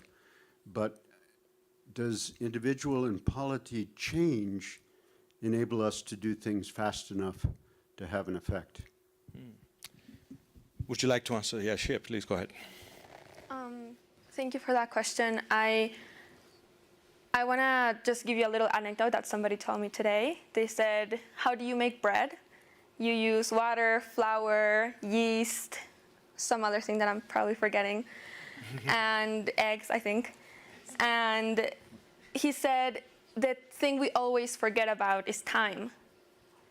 If you knead the bread, if you don't let it rest, if you don't bake it for the time that it is needed, it will turn out completely wrong. And so there is this tension between how fast we want to make 1,000 loaves of bread and how time will allow us to make those breads correctly. And so I think that is what we are all dealing with, especially us who will be in our 50s by 2050. And we will be, all of my friends right now who I go to all of the UN climate conferences with and who are here at the World Economic Forum, they're going to be running the world in companies and business and, politics, etc. And we are eager to make sure that the world is livable for future generations. But we need to understand that nuance of time and slowing down. And I think you cannot ask anybody to slow down if you don't do it yourself. So me, myself, I have been to over 20 conferences in this year trying to talk to people about the climate crisis and how I see the world. But if I burn myself out because I'm trying to do this so quickly, it is a disservice to the world. So that is just a little thought piece on how we need to move faster, but we need to move thoughtfully, and that's why we need good data, good traceability, good accountability. And I will offer to you the concept of the planetary boundaries. Who here heard that we passed 6 of the 9 planetary boundaries? Okay, you should look it up, but the planetary boundaries is a framework that is saying it's not just about climate, but biodiversity, water, nitrogen, ozone, et cetera, and there is a safe space for those boundaries to exist in. And now we've surpassed 6 of those 9. So we go back into the safe zone of where the planet should be to be balanced. That is a very concrete goal across most scientific literature and knowledge that we can work towards. And that takes time, and it needs to be done fast, but it also needs to be done right and justly. So that is my take on time. Needs to be done fast and right. So move deliberately and build a better world. I noticed that Sabrina has a point to make here. I just want to add one sentence saying, yes, we need to get faster, but we need also to think mid-term, long-term. Mm-hmm. Yeah? And that's key, because some projects takes time. And sorry for politicians, but sometimes politicians see things in a short term because mandates are short term, and we need to have this mid-term, long-term view. So this is something that we need to change altogether. Thank you, Sabrina. And I see lots of hands up. And this time I'm going to go to a young lady over there in the middle. Yes, please. So mine is more general. Oh, hi, I'm Lilu. Mine's more a general question for anyone. So how can water solutions such as desalination overcome financial but also political hurdles so that they can be implemented in water-stressed areas? So I think I should answer this question.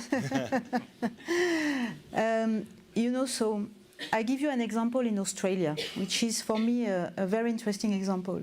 You have a country in Australia, they know that they will be in water stress, even more with El Nino, and so they decided to anticipate, because building a desalination plant takes a lot of time. Yeah. So they don't need the water today coming from the desalination plant, but they decided to invest. And it's long-term strategy from politicians, in this case, to anticipate, because they know that without water, there is no life, there is no economy, there is nothing. Yeah. And I thought this is a real good example. We have built the biggest desalination plant in Melbourne. Yeah. And today, this plant doesn't deliver the max capacity because they don't need it, yeah? But they will need it in 2 or 3 years. Yeah. And it was finance and it was political willingness, so there was no issue to do it. Yeah. And the environmental topic was taken care of. And it's important because, we have the topic of brine, yeah, when we take salt water from the sea, and then we remove the water, and then we put back in the sea the brine, which is the concentrated minerals, if you want. Yeah. Another interesting example of anticipation, we have customers today, industrial customers, who ask us in China, we have one project like this, they ask us to build a desalination plant for their use, yeah, because they want to secure their water supply. Yeah, and it's the economy, yeah, and also anticipation of water scarcity. We have to be aware that water also is key to develop industry and economy and quality of life, for sure. We have some regions in France, they don't want to have industry coming into their region because of water. Can you imagine? And we have solutions. Yeah? So this is, I hope this example helped. Thank you, Sabrina. We have lots of hands up, but probably time for one more question. Miranda, I'll let you choose somebody. Okay, let's go back there in the last row, because people at the back often don't get a chance to ask the question. Okay, go ahead. My name is Sona, and I'm a student. And as a student, I get to see a lot about the science and lots of new technologies that are coming onto this world. And I feel like they focus mostly on how to fight against climate change. And I wanted to ask you what you think about this approach, like carbon capture, or like producing fishes in big tanks so that we don't have to fish anymore, or like meats made in lab so that we don't have to use farm animals as much. What do you think about this approach against climate change or against climate crisis? Thank you, Sana. Ursula, I think you want to say something, and then I'll go to Maria. Yeah. Just a short sentence to that question, which is very important. I think that's the wrong end to start with, to take measures to capture the carbon gases. The main reason to preserve the nature and to reduce climate change and to avoid climate crisis is to not produce the carbon gases. That's where we should start to begin, or not to produce fishes in tanks when we have the possibility to let them grow in a sea, in a proper sea.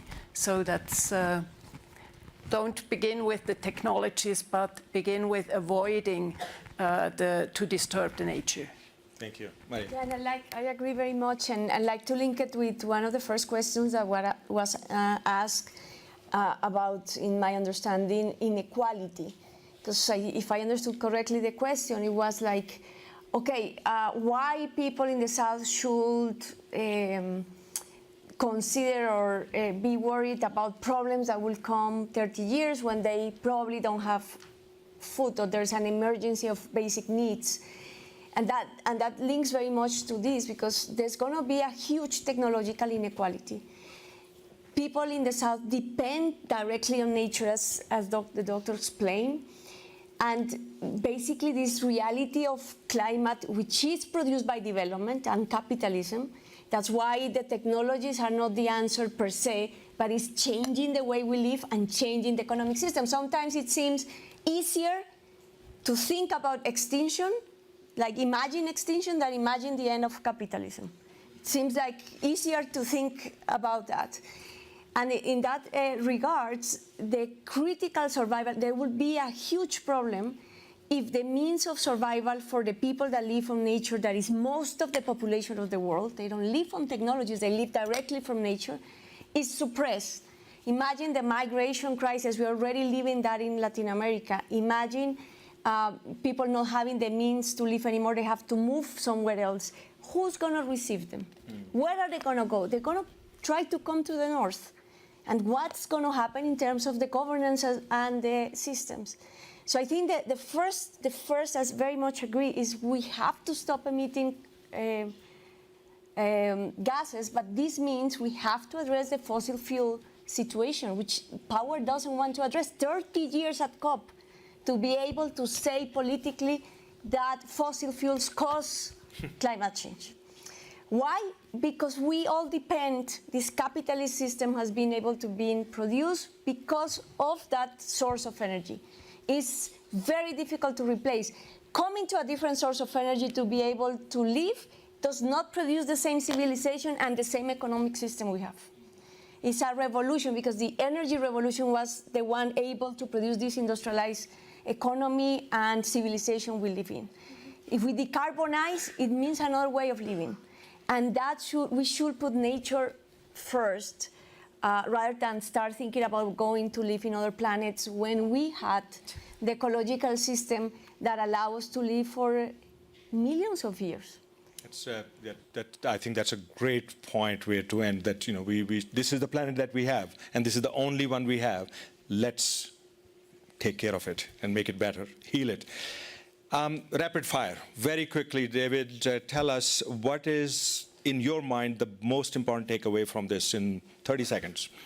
So thank you. So I think the most important takeaway is the discourse and the discussion. And I'm afraid I will counter from the last question in thinking forward. We have to think to the future. In Africa, we're going to have 4 times more people in Africa by the turn of the century than we have now. We need new solutions. So it will take aquaculture, will take things like that, but we need to do them in ways that are completely sustainable and that don't harm nature and don't impact on other people. Thank you. And Shia, I'm going to give the last word to you. What is one change that you would like to make? One change that you think would change the world? Well, your favorite change? I cannot agree more with this point on the fact that I think I would love my generation to be the last one dependent on fossil fuels. And if we can have that as a legacy and mark the end of the era of fossil fuels, I think we can set up the future for a brighter way of living and challenging all of us to imagine something that is just. And that is not naive. The naive thing is to think that we can keep living in the way that we are and that we will be okay. So let's change the world, not because we want to or we need to, but because we must. Thank you. Thanks very much.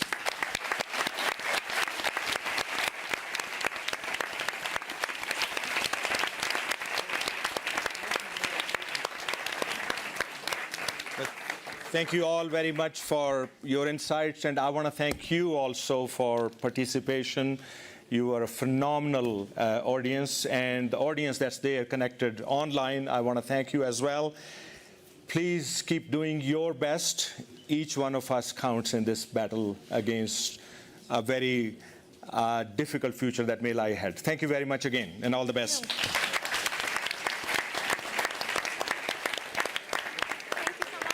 Thank you. This was fantastic. Yes.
Private sector.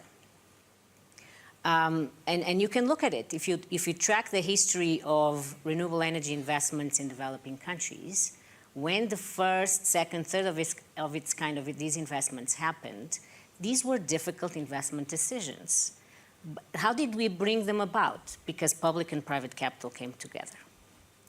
And the type of risk capital that Green Climate Fund provides was a big component. MDB's money, Akhtar is here, he can speak to that as well, but it was this combination of public and private capital. So we have come a long way in trying to bring public capital together, MDBs, bilateral governments, because we have seen the power of bringing people together. We have brought public and private capital together, mostly in the project finance spaces.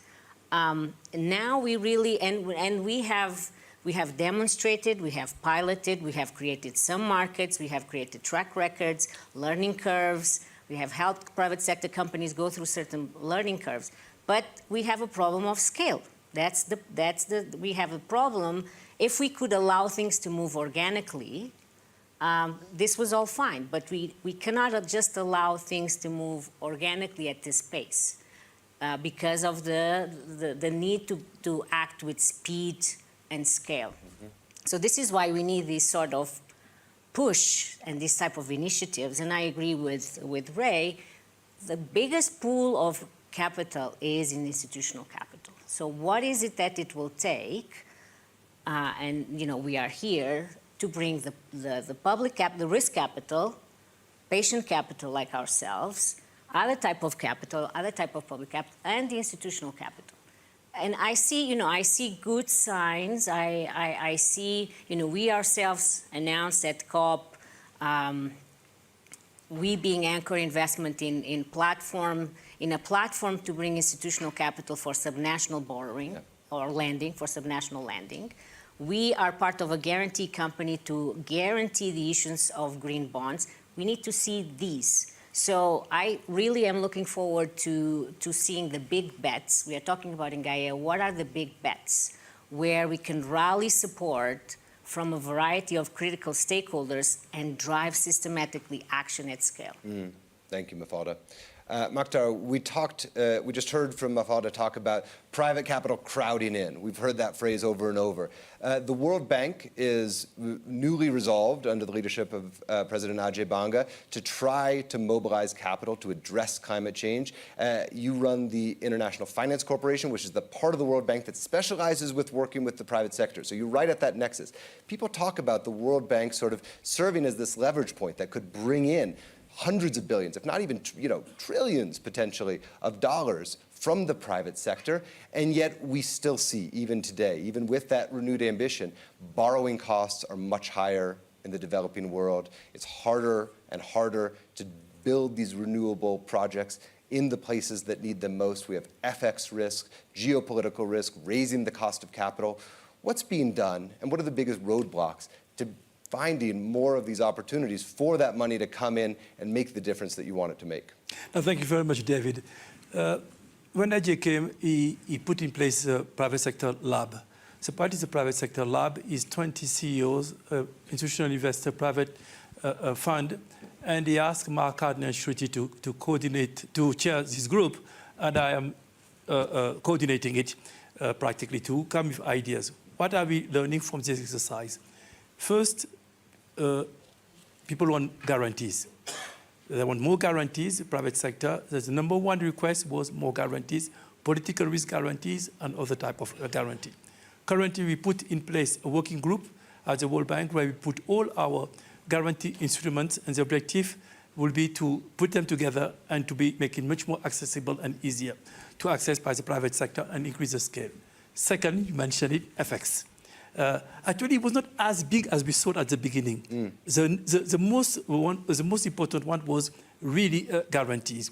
But FX is coming, and we're looking at options to be able to address this issue. The third one was regulation. Still a lot of confusion on the regulation, a lot of predictability from investors, particularly when they're working on emerging countries. The fourth one is pipeline of project. So we are working now on originate to distribute. So change a little bit the philosophies. Secretary Kerry, in the conversations that we had at UNGA, in the panels that you chair with Fatih, that question was raised. Because the report that we prepare IFC with Fatih Birol, that was the one who came with the $2.8 trillion a year, I was saying that there is still lack project, a bankable project that you can see. And last question is that when you talk to institutional investors, they tell you below $1 billion, we are not interested. So you need to bring large project. So it means that we have a few challenges there. One, how do we work with a smaller country which don't have access to capital market? But also, how do we work with a large country which has the largest emitters? So we have all these JETP efforts that has been made. And the big question now is how to have more philanthropy money and grant money and blended money to address this issue of this large country. The Indonesia of this world, the China of this world, those are the countries that really will move the delta. So for that, we have already 4 years ago, with Rockefeller Foundation, with Raj, we put together this coalition, but it was for access. So it was for access to all countries. Something similar was needed for middle-income countries. I think that's why Gaia is so important, because now we start talking about what we will remove really is the needle, and I think bringing significant amount of it and showing the investment that bring return will be important. Let me give you two examples of things that people are looking into. Green hydrogen. For instance, today we are investing and looking for, in the middle of the food crisis, to invest in green fertilizer, greening the production of fertilizer with renewable green hydrogen, urea, ammonia, and so forth. How we can do more carbon capture, how we can do a certain number of things, how we can lower the cost and adoption of the technology.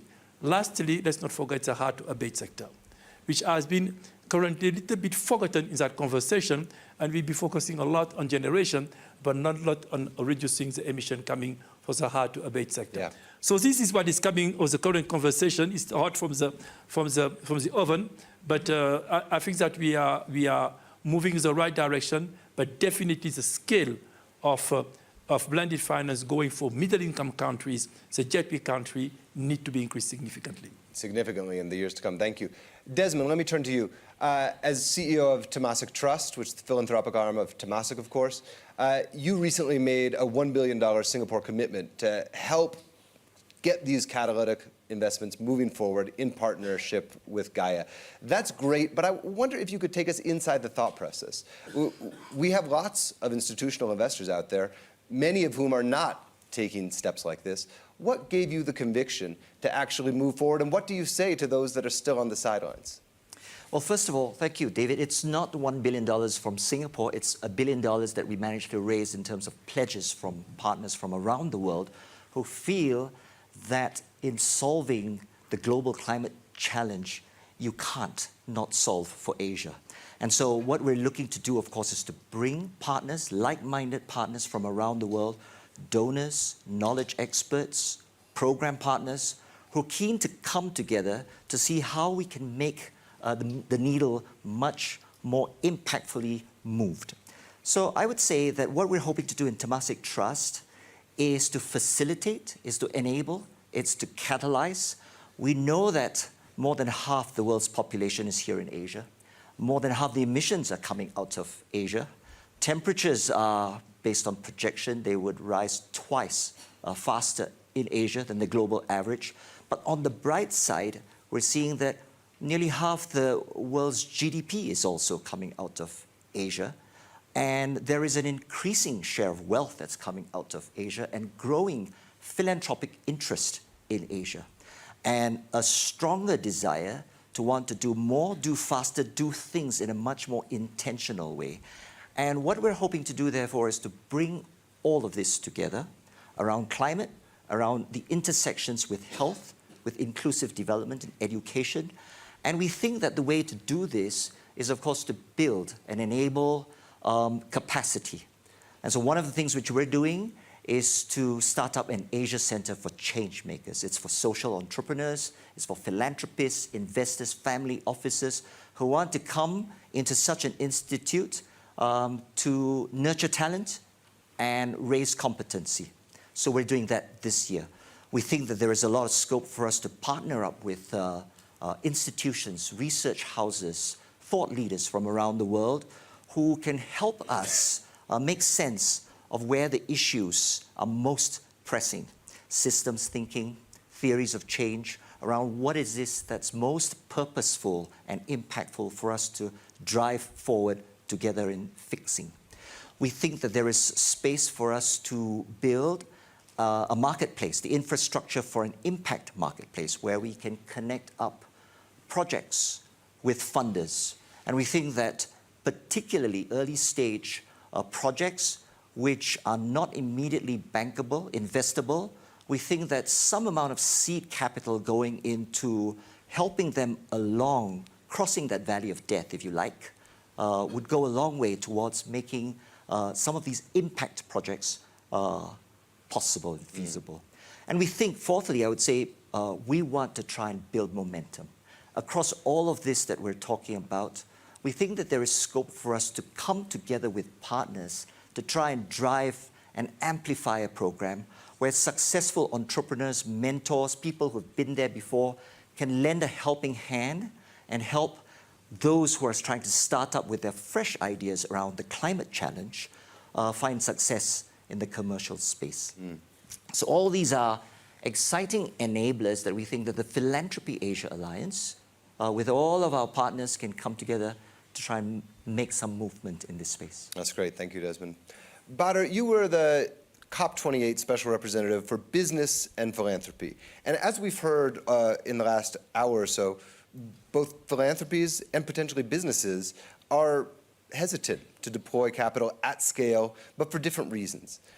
Philanthropies, perhaps, some would argue, are too conservative, trapped in cycles of very sort of judicious ways of deploying capital and looking for that, near-term local impact, if you will, that Ray was describing. And businesses, of course, have shareholders to answer to for the most part. Can you take us inside the room, if you will, and help us understand, when you were talking with businesses, when you were talking with philanthropies at COP28, how did you help get them over that line and start convincing them to deploy more capital against this issue? So first of all, just want to thank and congratulate WEF, and more specifically Gaia, for continuously elevating the role that strategic philanthropy can play in partnership with business capital and government capital to really help to move the needle a lot further and a lot faster on a whole host of global issues, including, of course, the climate and nature agenda.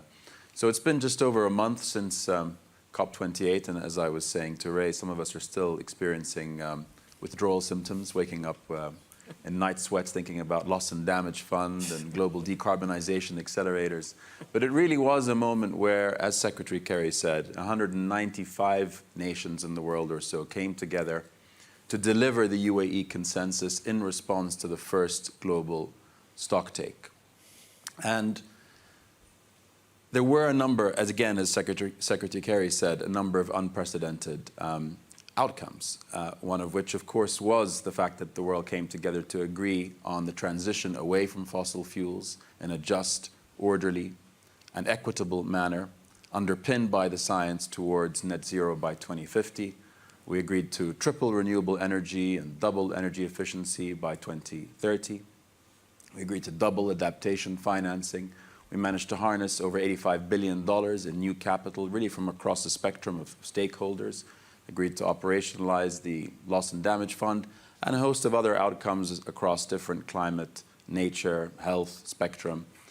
But for me, what I think COP28 represented, which really was the vision of Dr. Sultan Al-Jaber, was a paradigm shift in the way that we unite, act, and deliver. And I think it also demonstrated that even in a pretty dismal geopolitical environment, multilateralism isn't dead, but that it needs to work for everybody. So it really was the inclusivity piece that I think underpinned the success of the conference. So yes, we had about 90,000 people who turned up, and that may have been a record, but it's what those 90,000 people represented.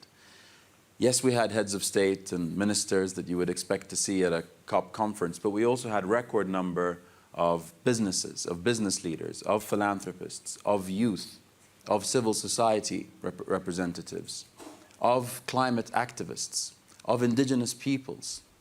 And I think it was the combination of all these stakeholders coming together, again, that inclusivity piece, that helped bridge some of the trust divides that were growing across sectors, but also across regions of the world. So I think going forward, in order to create and generate that multiplier effect, to take us from the billions that we have to the trillions that we need, we really need to continue to embrace the inclusivity that COP28 put forward. And I'm confident in discussing and talking to the COP29 presidency and, of course, the COP30 presidency in Brazil that this is exactly what we're going to continue to do. So I'm very optimistic that by bringing these parties together, including philanthropic capital, we can help to see and scale impact and also availability of climate and nature finance. Thank you very much, Badr. We're running out of time, but let me get through as much more as we can. Ray, briefly, my colleague Rob Copeland at the New York Times just wrote an illuminating book about you and Bridgewater called The Fund. In it, he makes clear just how focused Bridgewater is on delivering returns to investors. And you have over and over again said that all of this work that we're talking about needs to be profitable, that business is not going to suddenly turn into a charity just because the climate crisis is upon us. How do you think about this very central issue? And more specifically, is it not the case that the crisis is so severe that potentially businesses, investors need to be willing to sacrifice some short-term returns in the immediate to address what so many in this room agree is an existential issue? First of all, let me clarify that that book is not an accurate book, but I will address your question. It was more of a fantasy than an accurate book. I think we have to be practical. So, for example, when we go down and we think about how much does the World Bank have to give guarantees, and we think about the multinational development banks in total have $2 trillion. And if you take that amount of money and you say, why is it that you need the guarantees? Because there's this risk of loss. And how much loss can those actually guarantee without the consequences of that? That becomes a very limited amount of money relative to the challenge. And so as we go through each one of those cases, congratulations on the $1 billion, but it's not a drop in the bucket. And so if we're really dealing with the practicality, however we get there, moral suasion is getting us what we got, 1/6 of the amount of money that's needed, okay? And I know it, I see it. The institutional investors around the world, I know them. I've lived in that world, and I know myself. And so I know that there is entrepreneurship. And when I was on this in COP28, I was overwhelmed by entrepreneurs who I want to invest in. There is a point right now that there's the amount of money that is going in. And so if I know that institutional money, it's only 0.3% of institutional money goes in, and they want to invest. So now, just as a practical man, I think, okay, the power of putting together philanthropy, which on the one hand is willing to lose the money to be able to produce a result, but what is the best impact of that? The best impact of that, I think, is to take the risk that to finance one form of capital or another and to make the capital markets effective, because we're right at that brink, I think, and it produces innovation. So I think as we go back to that particular question, however we get there, we have to get there. And so all I'm talking about is the practical ways of getting there. Yeah, I appreciate that. Mafalda, I'd love to turn to you for a final thought. We're regrettably out of time. As you continue this effort to mobilize more capital from countries around the globe, what is your singular message to them? How do you articulate the urgency of the case and how the capital stack lines up in a way that allows more people to crowd in? I go back to my question. You know, we have demonstrated, so I don't think we are in disagreement here with what Ray is saying. We have demonstrated that the type of capital that philanthropic would bring, which has been very minimum for climate, as we have heard, that type of capital has been public capital. Public capital by developed countries has been put to that effect in funds like the Green Climate Fund and other avenues. And it's basically taking risks or guaranteeing a certain level of returns. And we know that there are interested, as Ray said as well, institutional capital is interested in investing more, as long as they can that there can be some reassurances of some level of return.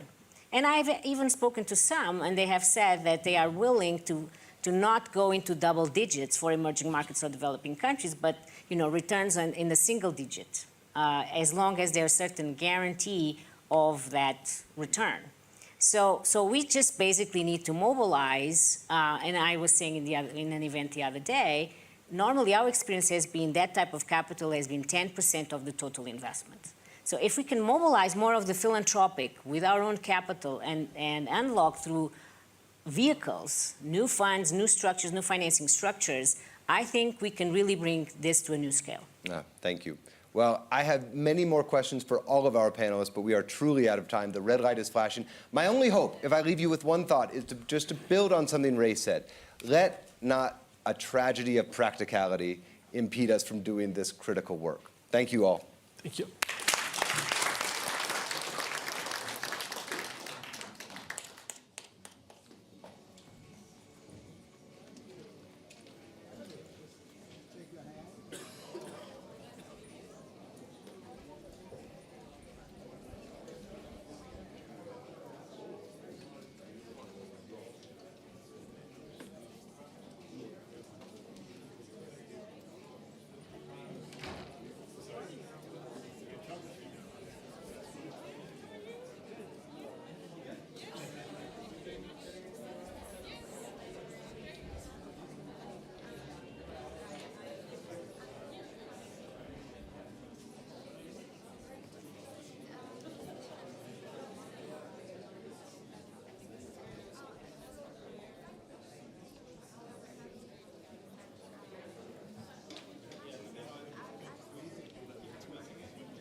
part of the free world, and those sanctions can only get tougher. And yes, of course, things have become quite stuck on land, but on sea, on the Black Sea, he's faced another catastrophe where over 20% of his navy has been sunk by a country, Ukraine, that only has a very small navy.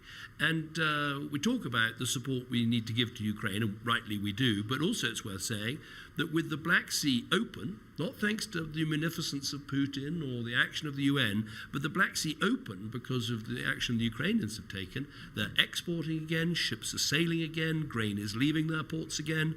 And so I take a different view, look at the big picture, and actually Ukraine has done well, is doing well, and our job is to support Ukraine through this winter, where again, I think Russia is failing in terms of their attacks. Missile after missile has been shot down effectively, to help Ukraine through this winter and to set up a system so that Ukraine can prevail in what will clearly be a longer war, but where there's no doubt in my mind the West actually has the ability to support and to effect the right outcome. You've called for the seizure of some $350 billion of frozen Russian assets to fund the war effort. Can you legally justify that move? I know there's a big discussion about that at present. And is this an admission that the current sanctions regime on Russia has quite frankly failed to change Moscow's calculations? The way to think about it is we've already frozen those assets. The question is, what should we do next? And I think there's a legal argument, a moral argument, and a political argument. The legal argument, the lawyers will give their advice about the right way this can be done, but there's growing legal support for the idea that there is a way of using these resources. I think the moral argument is quite straightforward, which is that at the end of the day, Russia is going to have to pay reparations for its illegal invasion, so why not spend some of the money now rather than wait till the war is over and have all the legal wrangling about reparations. So I think the moral argument is strong. The political argument about, well, what are the consequences? Does this change the way people see the way financial centres operate? And all of those political arguments. On those, I would say, look, when Putin launched this illegal invasion, the world changed. And we have to change with it and recognise we are in a more dangerous, uncertain and difficult world, and so we should be prepared to do some innovative thinking about how we use these resources to help Ukraine. So I'm certainly working very hard on that. I think the rest of the G7 are. I think we're going to make some progress. As well as that, let's use all the sanctions regimes we have to hit the Russian individuals responsible with travel bans, asset freezes, all the other sanctions that you can do. One of the things Britain's doing is making sure we don't just announce the sanctions, but we actually check that they're not being bypassed in other countries. And I'm going to be encouraging every other European and Western and leader that's here and foreign minister that's here to make sure they're doing the same thing. Thank you. Foreign Minister Kuleba, on the eve of this forum, your government launched a new peace initiative, bringing together 80-odd delegations. Well, certainly it was part of an initiative that has been ongoing. I think this is the fourth meeting that's been held. Notably, a lot more from the Global South were in attendance amongst those 80. China didn't participate. Of course, Russia wasn't there. As talks with Russia have been declared illegal by President Zelensky, given the significant and worrying current narrative about whether or not there will be as much, if any, support for Ukraine, particularly out of the US, going forward, how long do you think you have to end this war, and what are the prospects of peace at this point from Ukraine's perspective? Can you share more detail on what that peace proposal looks like? Well, less than a year ago, the first meeting of national security advisors on Ukraine's peace formula took place in Copenhagen, Denmark, and it brought together 15 participants. The fourth meeting brought together 83. And in the meantime, a lot of things happened in the world. And we heard so many discussions about destruction, about fatigue, about the different kind of defeatist voices. But we see that the actual dynamics in engaging countries from all over the world into the Ukrainian plan is very positive. And I think we are setting a precedent here where the terms of peace are being defined by a country whose peace was broken by an invader. It's not the invader who imposes his peace terms on the victim. It's not the third party that is proposing a compromise solution in a form of peace terms. It's us, the country that is fighting back, that defines the rules of peace. And I think it's quite a remarkable moment in human history, in the history of wars and diplomacy. And there are 10-point plans, and by the way, 10 points in this plan. And by the way, one of them is accountability. And accountability implies the tribunal and paying for the damage inflicted. And and the most important part of this peace plan is, of course, restoring territorial integrity of Ukraine. So when we hear arguments coming from some experts or thinkers that maybe it's worth freezing the conflict, our response is, we need frozen assets, not frozen conflict. This is the way forward. This is the way forward to send a clear message to everyone in the world that if you dare to break rules, you're going to pay. If we don't send that message, if we don't make it very clear, the number of conflicts, interstate conflicts and tensions across the globe will be growing. And I think and the price of fixing them will be much higher than the price of helping Ukraine.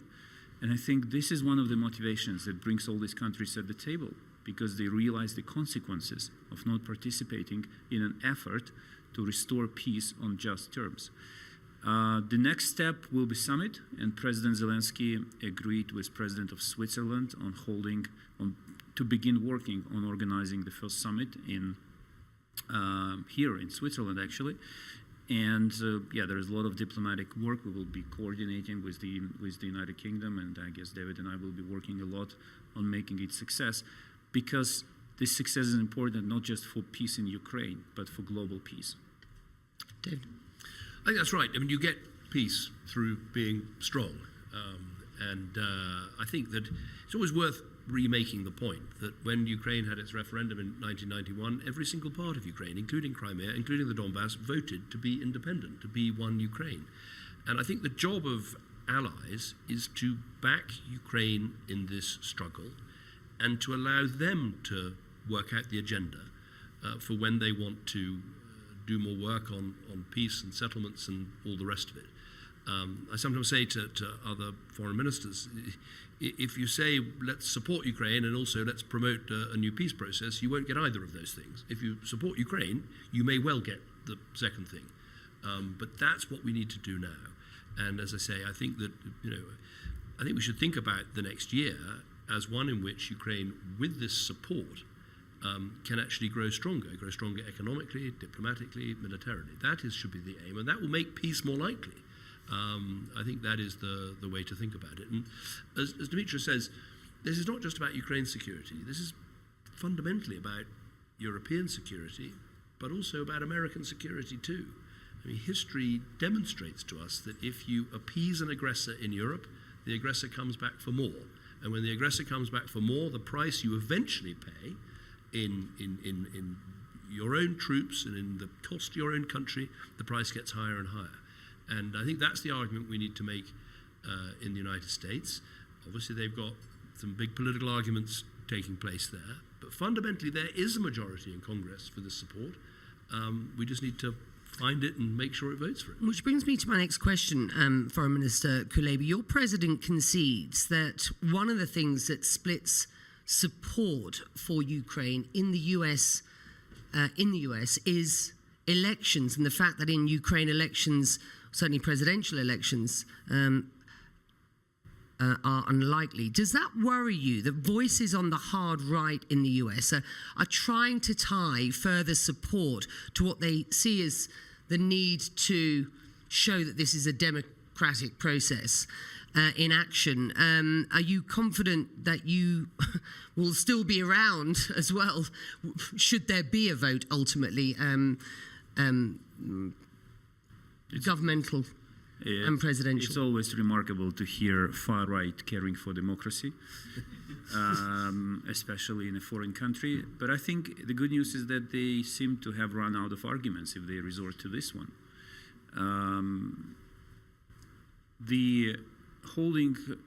Ukraine is a democracy.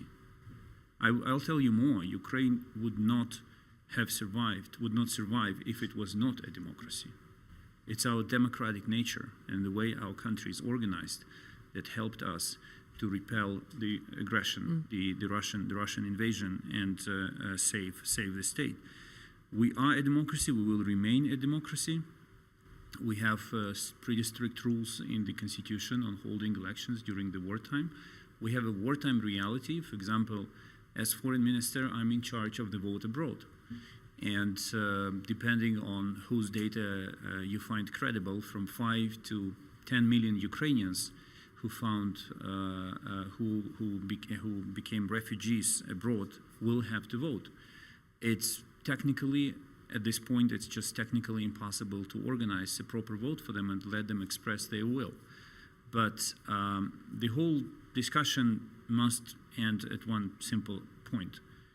We are committed, deeply committed, to remaining a democratic country, a part of the democratic world, because what we fight for is actually democracy itself.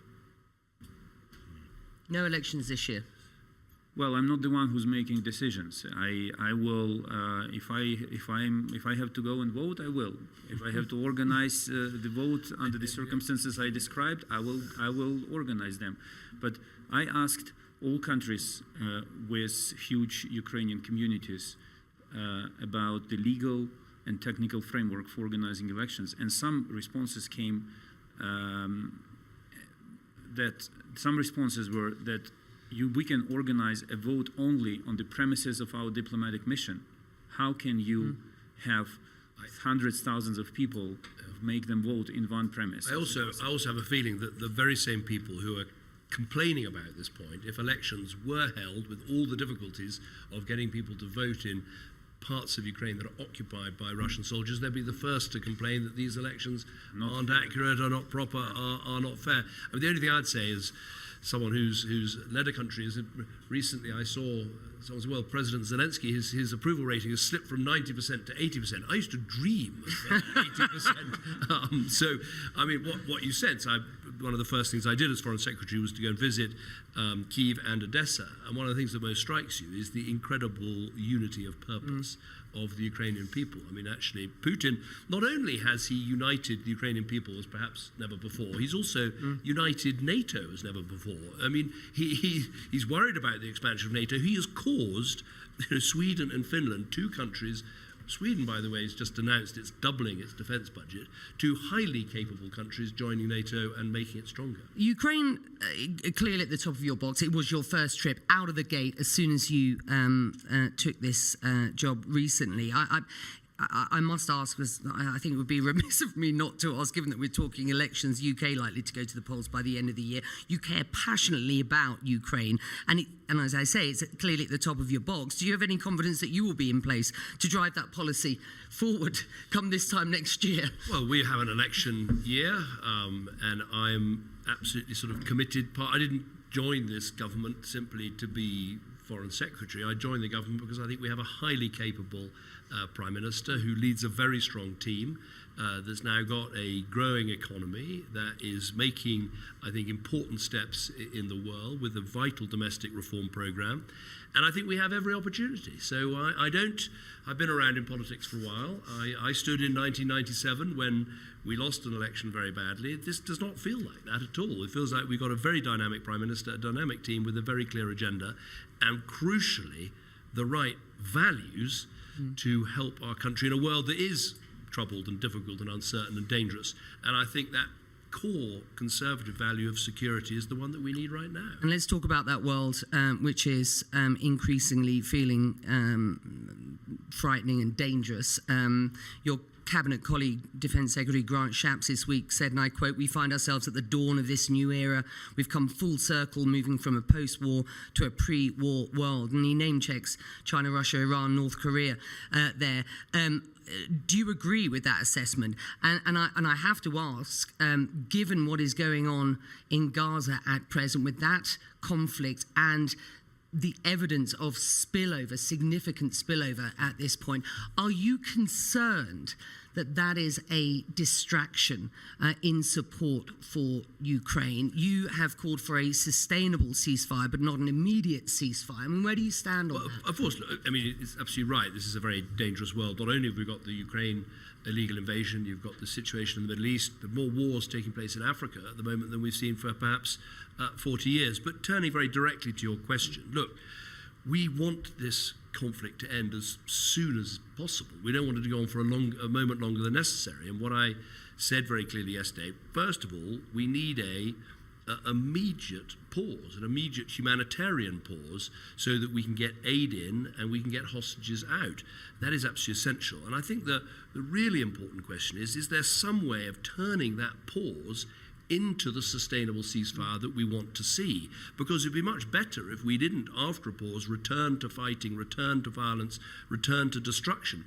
But in order for that to happen, a number of things would have to happen. We'd have to see Hamas's leadership leaving Gaza. We'd have to see an end to the threat of rocket and terrorist attacks into Israel. We'd have to see a Palestinian Authority, perhaps bolstered with Palestinian expertise from elsewhere, perhaps including Gaza, helping to provide the governance and the services that people need.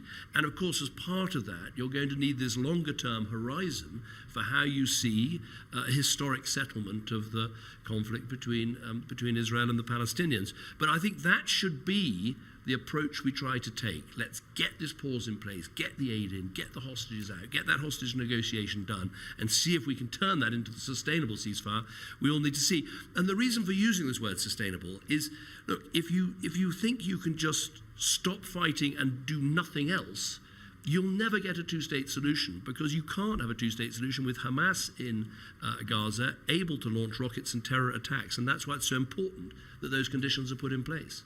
Briefly, how big a distraction does it feel at present, the conflict in the Middle East, to sort of, eye on the ball when it comes to support for Ukraine? Well, we know better than anyone else that every war is a tragedy. And I really find it inappropriate to consider wars taking place in the world through the perspective of destructions. Destructions. So that's just not the way we think about it. When we meet with our partner governments, we feel that they are focused. Here in Davos, everyone is focused. Everyone wants both wars to end and peace to be restored. The world has capacity to handle conflict, numerous conflicts at the same time. We should not create the impression that the world does not have that capacity. And as David rightly mentioned, the combined GDP of the coalition that stands for Ukraine and for the world order is much, much, much bigger than Russia and its partners, or those who stand behind Hamas, including Russia. So we do have resources, we do have the capacity, we seem to have the will. What we have to do is to put the will into action. Questions? Yes, sir. Thank you. Thanks. Question for Lord Cameron. When you're having meetings at Davos at the moment and speaking to other world leaders, is what's happening at home with the Rwanda bill an embarrassment to Britain on the world stage? And just secondly, on asset seizures, where are most of the Russian assets frozen currently? And which of our partners do you most have to persuade on the points that you've made? On the second point, on the assets, I mean, we can get you the figures, but there's a substantial amount in the UK, but there's an even bigger amount in Europe, actually specifically in Brussels, because of what's tied up in Euroclear, but we can get you the statistics. And what I'd say... 180 billion. 180 billion. What I'd say is that there's different legal opinions about the best way to do it. But there are lots of legal opinions that it can be done. And so that's the work that's being done. On the first, I would say quite the contrary. I would say, to be frank about this, the problem of illegal migration is a problem every country is having to deal with, particularly countries in the West. And I would say there are, if you like, two sorts of politicians. There are those politicians that realize if you want to deal with this problem, it's absolutely fine to talk about dealing with backlogs of asylum seekers, which we're doing. It's absolutely fine to talk about smashing criminal gangs, which we're doing. It's absolutely fine to talk about the collaboration you're going to have with neighbours and partners, which we are doing. We're even providing the money as well as collaboration.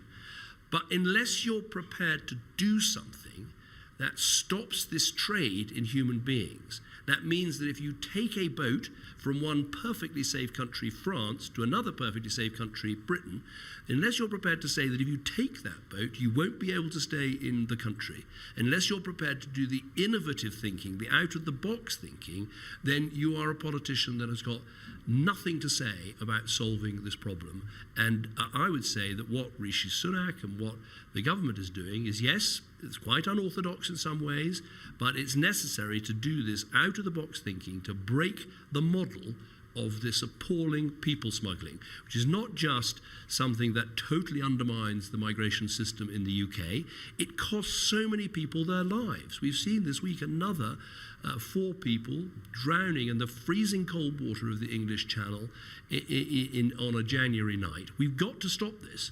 And so I think, as I say, you'll find lots of politicians here who've got lots of things they want to do, but if they're not prepared to stop the boats, if they're not prepared to make sure that people who arrive from a perfectly safe country can't stay, they're not going to solve the problem. And I think there's a growing understanding for that as I talk to leaders from places like Italy and Austria and elsewhere. There's a growing understanding that we have to take some of these novel steps if we really want to stop this trade, and that's exactly what that bill is all about.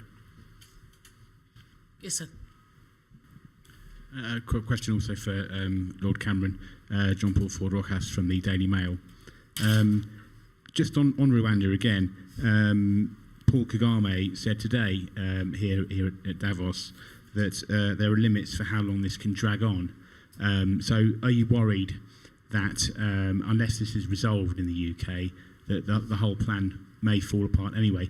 Second question also, Lord Cameron, you mentioned the UK economy doing well now.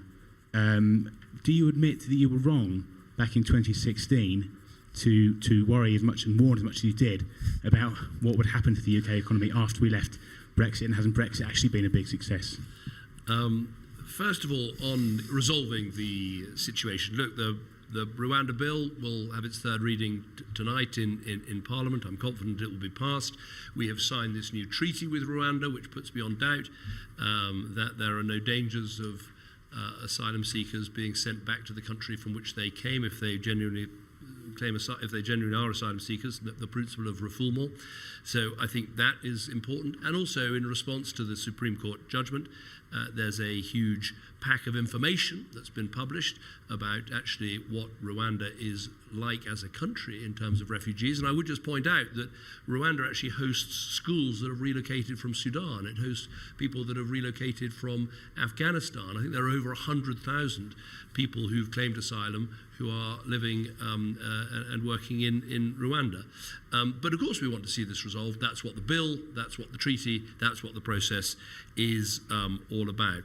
As for life post-2016, and more particularly life post-November 2023, when I came into post, I'm very clear that, look, we made a decision as a country through a democratic referendum, which I promised a full 2 years before an election. We held that referendum. We abided by the result of that referendum.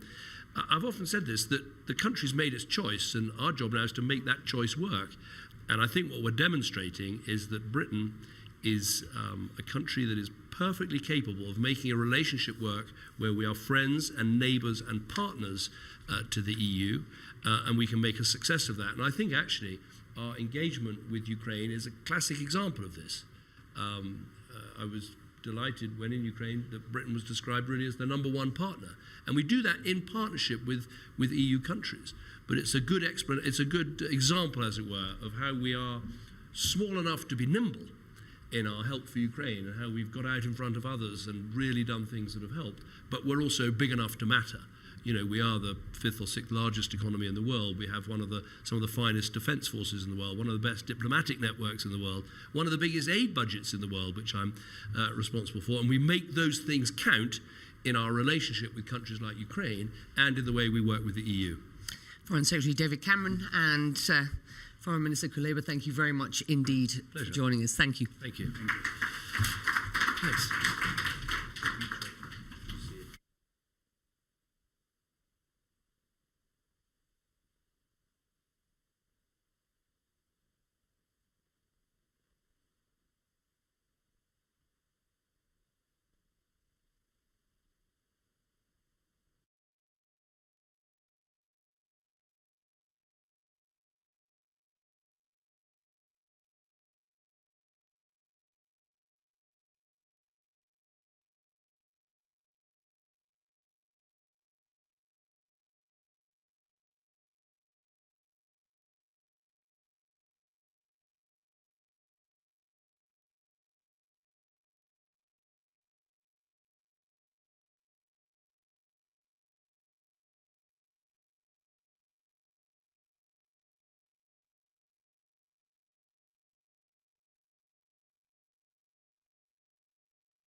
No government, no reformed government, no reformed institutions can actually build a good, successful governing system or develop a proper economy. So we want to move on with this reform, but we do also like to see the political agenda move in parallel with that so we can provide hope for people.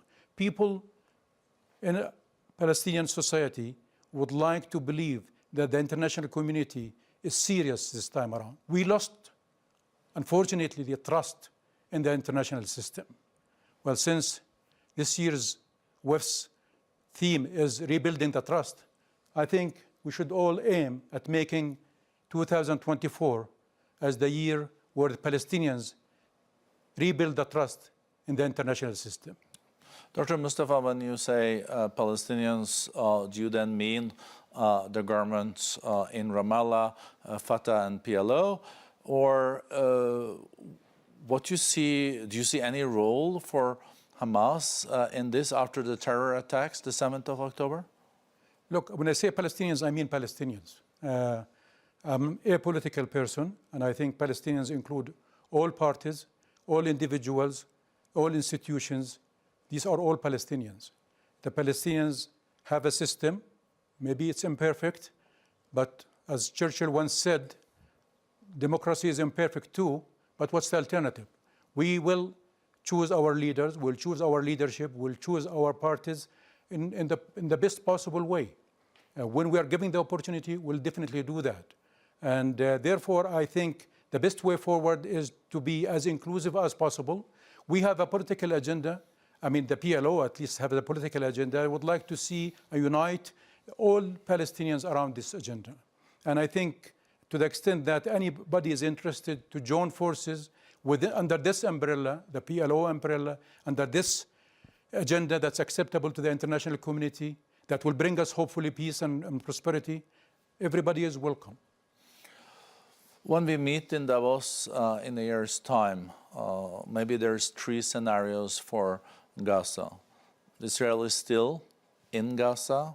The second is that there's found a solution where the government and the authorities in Ramallah will take responsibility as in the past. And maybe the third one will be a broader coalition on Gaza. I guess the third one will not be acceptable for Israel. Do you think what is most likely of the one or number two? Look, I mean, first of all, regardless of what happens, we are committed to bring the best possible outcome for our people, especially our people in Gaza. I mean, I think it's a bit risky to talk about anything political and anything beyond tomorrow or beyond next week, when still hundreds of thousands of people live in hunger, live without any shelter, live without any medicine. It's hard to talk about all of this. But one can simply say that we would like to see Israelis leave Gaza as soon as possible. The earlier, the better. Enough killing has been done already. The more they spend more time in Gaza, there will be more death. And that's not a good thing. Let's just keep it short. Let's get them out of Gaza as soon as possible. Now, I'm not naive to say that they are going to do that without proper arrangements. Let's talk about these arrangements as soon as possible. And as we said earlier, the solution is political. They have tried for 100 days. I'm not a military expert, but ask any military expert, what did they achieve in these 100 days? I think they will say, rather disappointing. So it's obvious. The best way forward for all of us, including the Israelis, is statehood for Palestinians, peace for everybody, security for everybody. So the faster we can move to this, the better. So my expectation is that there will be enough wisdom in Israel. Maybe I'm optimistic.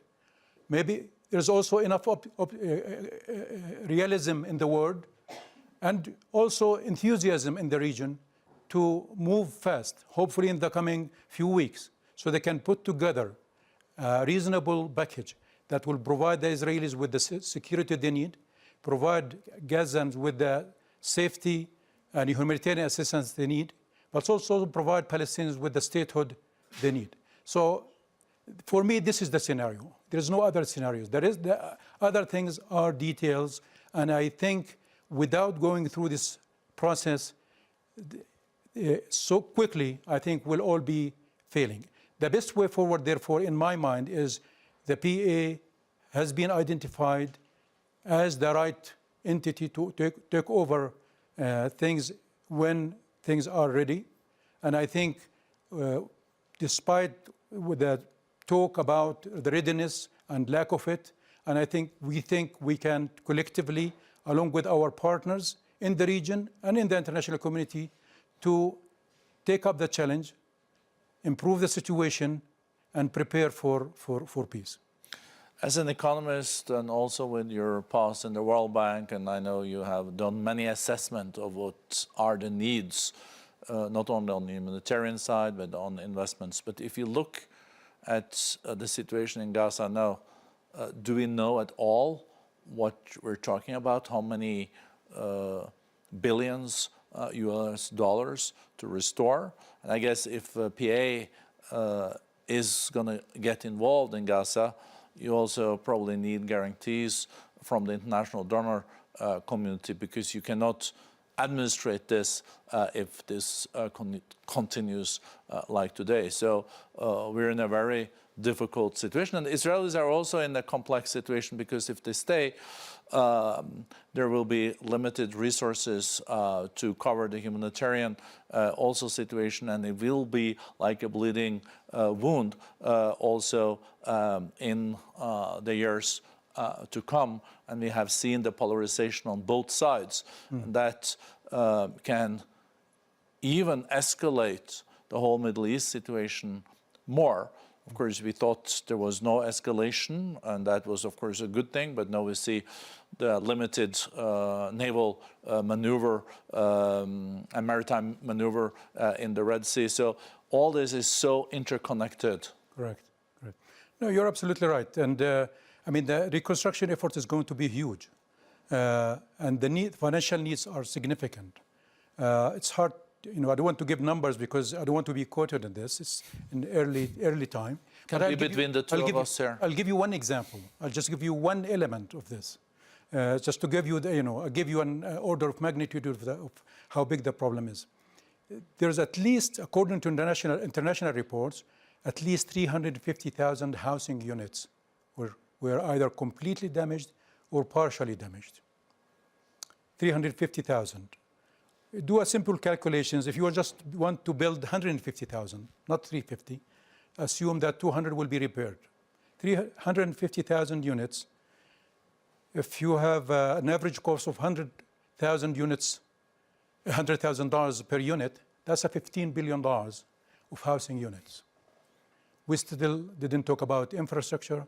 We didn't talk about the hospitals that were damaged. We didn't talk about the buildings. The grids, the electricity grid. Exactly. Water sanitation. Water sanitation, clinics, hospitals, etc., etc. So the financial needs are huge. But again, as we said earlier, money will not solve Gaza's problem. It's going to take more than that. It's going to take a political solution, and it will take also a logistical revolution, if I can put it this way. The Economist magazine last issue called Gaza today a logistical nightmare. Because if you watch what's happening today and how the humanitarian assistance is being handled and how difficult for people just to get a drip of water or to get some food from a truck that's coming, it's a disaster. It's scary. It's very sad. So even as we bring in things into Gaza, we need a proper system, well-managed system to handle the humanitarian effort. Without handling the humanitarian effort properly, we will all regret that we have not done enough to save the situation. So I will continue to focus on the humanitarian effort in the short term, in the medium term. But eventually we'll get to reconstruction, and we'll hopefully get the borders opened, and hopefully be able to go to a reconstruction conference like the one you and I worked on. And hopefully people will come in, but we will hopefully be able to commit to them that, yes, this time around, it's going to be the last time, and peace will come soon after that. A big thank you to Dr. Mustafa. Thank you.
governments, because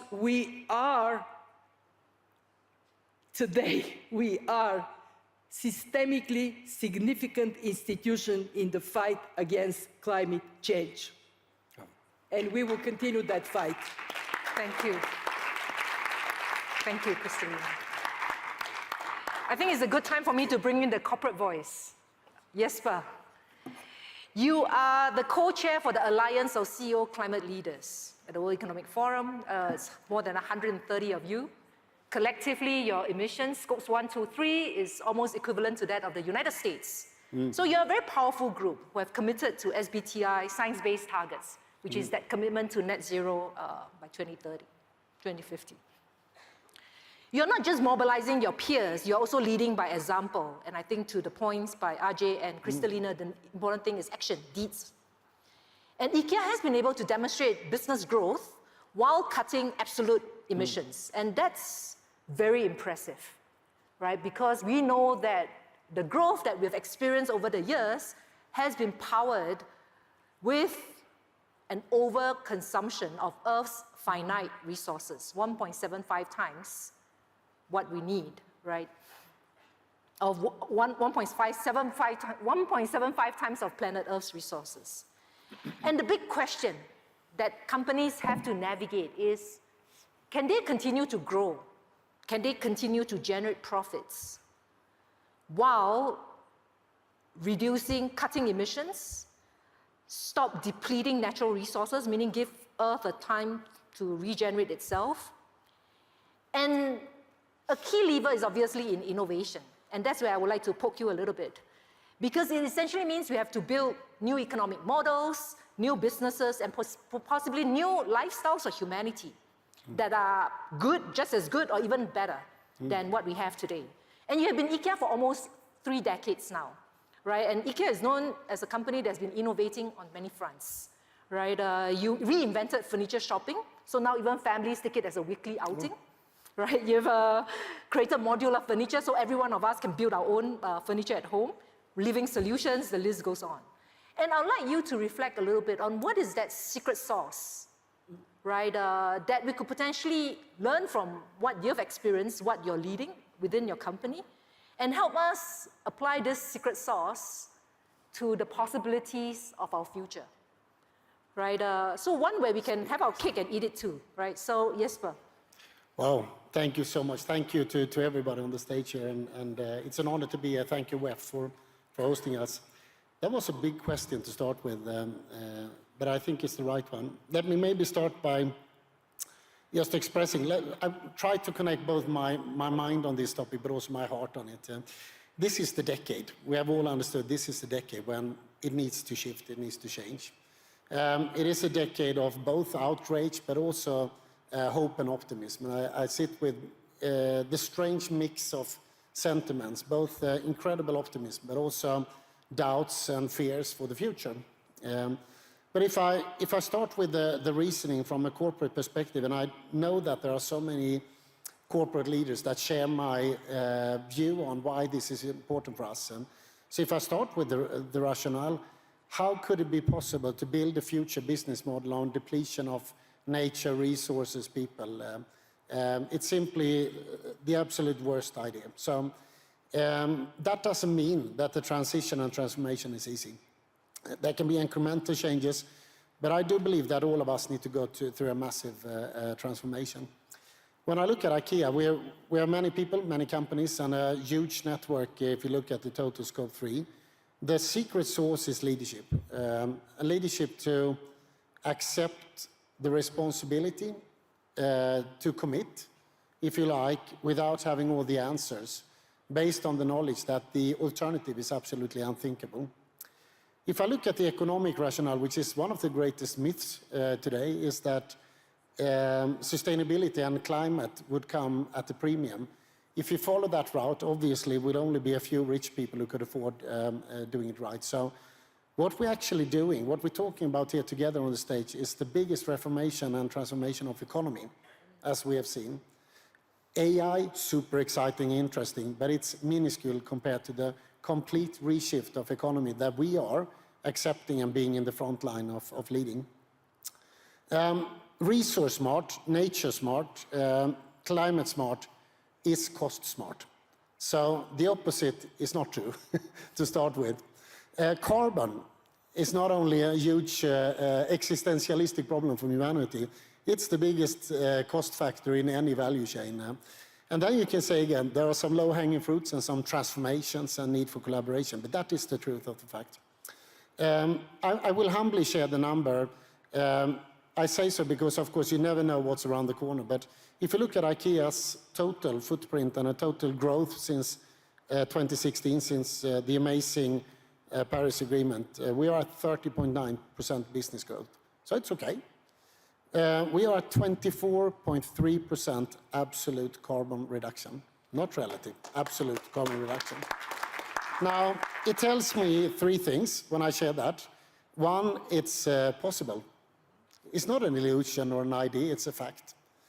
Secondly, it tells me it is good business to be a good business. Three, it tells me saying that means I'm incredibly committed to the future. Of course, we're halfway to the half reduction by 2030, and there's so many challenges. So the road is going to be bumpy, but it's going to be downhill from here. I believe the companies for instance, in the World Economic Climate Alliance, these are the brands and companies that you will see in 5, 10, 15, 20 years from now. The companies who are left on the station waiting are getting very close to the too late factor. But we need more. We need more people who test and try. We need more people who, as Catherine and I spoke to this morning, who embrace taking actions, sharing, collaborating in new ways, because the problem is far too big. And if you ask me what the miracle is, there may be some different miracles that needs to happen, but we need the energy sector to take full responsibility. Because even if I'm incredibly optimistic after COP, the achievements in COP paper, which was a great achievement, was great progress. We are at the point where we know that a lot of sectors, industry, including the energy sector, are not enough committed, are not speaking out, are not showing vulnerability for the unknown, and are still, as we have heard today, investing in the old economy. So basically, when the car came, throwing more horses at the problem wasn't a good idea. Maybe temporarily, but what we're seeing right now is throwing a lot of horses when there is something totally new around the corner. So I would say invite to America for leaders to be courageous and say, not on my shift, I will be part of making this transformation. Thank you. Thank you.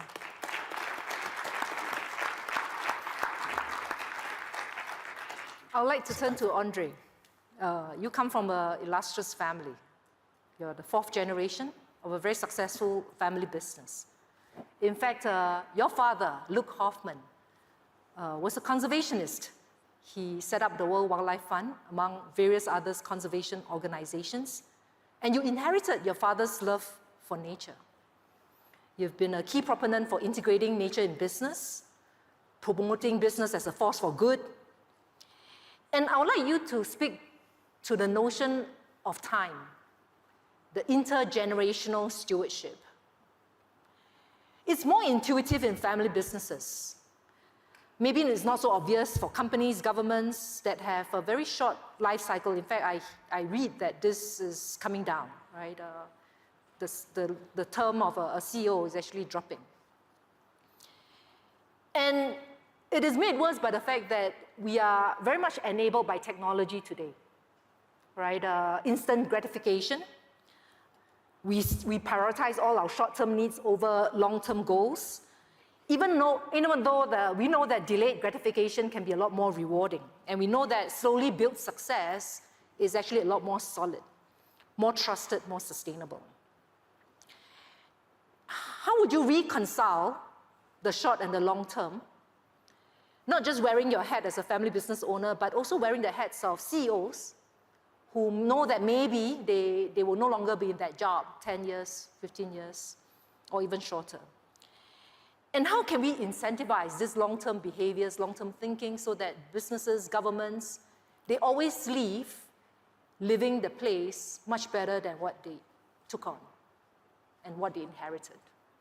Well, Thank you very much again for this question, which is, of course, a very wide question. First of all, at the age of 65, I'm delighted to hear that my father is always quoted when I'm presented. That's good news. I hope that the children of my children will have the same impact. That's good news. But to the question of how we're going to be able to do something for the future of the way we construct businesses at the moment, yes, the family ownership and the idea of thinking transgenerationally is I think, a strong incentive. More than 20 years ago, we established a sustainability committee on our company, and this sustainability committee has always been involved into thinking about the next generation. So we have the board which does executes the budget. You have the directors who are constructing the 5-year plan, and you have the sustainability committee which I chair, which does the 100-year plan. And how can we sort of organize this in a way where we are using existing resources to be able to make a difference to what we do? So how do we do that? Very clearly, we need to reintroduce the notion of nature in the way we do business. Now, nature is not just the panda, which my father indeed protected with the World Wide Fund for Nature, but it's also the question of a functional economy. The idea of producing value without looking at the immediate consequence of what we're doing is a very short-term value. The economists would talk about externalities, but externalities, once they are in the system, eventually come back to the people who started them. So you can create value short-term for a couple of quarters, and everybody will be very pleased with you. But if you don't look after the costs you have started, you're going to have to deal with them later. And IKEA is a wonderful example of that. You know, if you want to really sort of construct that in the wrong way. So how do we include nature into our business? By looking at the consequence of what we're doing, by measuring impact. Now, there is no investment without impact, we all know that, but we also need to make sure that we can understand the consequences and the dependencies that we have on the three main capitals: the social, the human, and the natural. The social we just discussed in this panel. I don't think we need to go much further into it. The natural capital is, how can we regenerate? How can we go away from extraction and pollution to go into regeneration? And the human capital, which I think is the one we need to all consider, is how do we get towards happiness? How do we use the generation of the wealth generation that business provides in order to really get to that level where we are pleased with what we have and not much more than that? I know it sounds a little bit airy-fairy, and I see a lot of eyes going to the sky in the audience, but for me, this notion that we have to pursue happiness is an incredibly important one. Natural capital will suffer less, and in social capital even less, if we we'll go away from the schizophrenia that is institutional, where we behave in a way that we think is expected from us, when in fact we know that what we're doing is wrong. This morning I was at a breakfast and somebody had this wonderful image saying, we all want to eat healthily, but when you open the fridge, it's full of junk food. And I think our society really sort of needs a bit of that. So you've been good Davos visitors this week. You've seen the statement of TNFD, which is now used by more companies.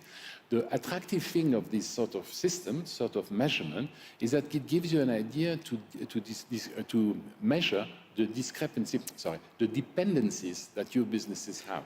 So the idea of a business that is completely independent of nature,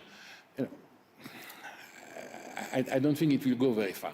So, you need to understand how much water you need, what the water supply is, what will happen when you don't have it anymore, and how can you construct a future based on this. So this intergenerational thinking helps us to sort of project the subject in the future. Now, a lot of the things which I've heard until now are relevant in that context as well. Together possible. We need to unite all family businesses of the planet. But we also need to realize that a normal business also has a responsibility to our society. I mean, we are in Davos, and in Davos we have, from the beginning, theorized, Professor Schwab has since the beginning theoretized this idea that we have to work for stakeholders and not for shareholders. So, as a significant shareholder of the family company, I can tell you that if the company was only managed for me, we would not be where we are today. We are managing for the patient, and the patient is the one that really sort of should come out of this winning. So I don't know if that replies to your question, but there are a number of different other things we can talk about. Of course, the sense of responsibility. why did my father and some of my family spend so much time in philanthropy? Because the system that we have built privileges a couple of people who have more funds than others, and the idea of using that just to go and spend is not the right thing. With ownership comes responsibility, and you have to do something about that. But as we heard, there's absolutely no way that philanthropy can solve the issue. We're talking trillions of dollars. We have to move into a way which will influence businesses into a positive outcome for everybody. Yep. So let's make a distinction between shareholder and stakeholder and make sure that stakeholder benefit. Thank you.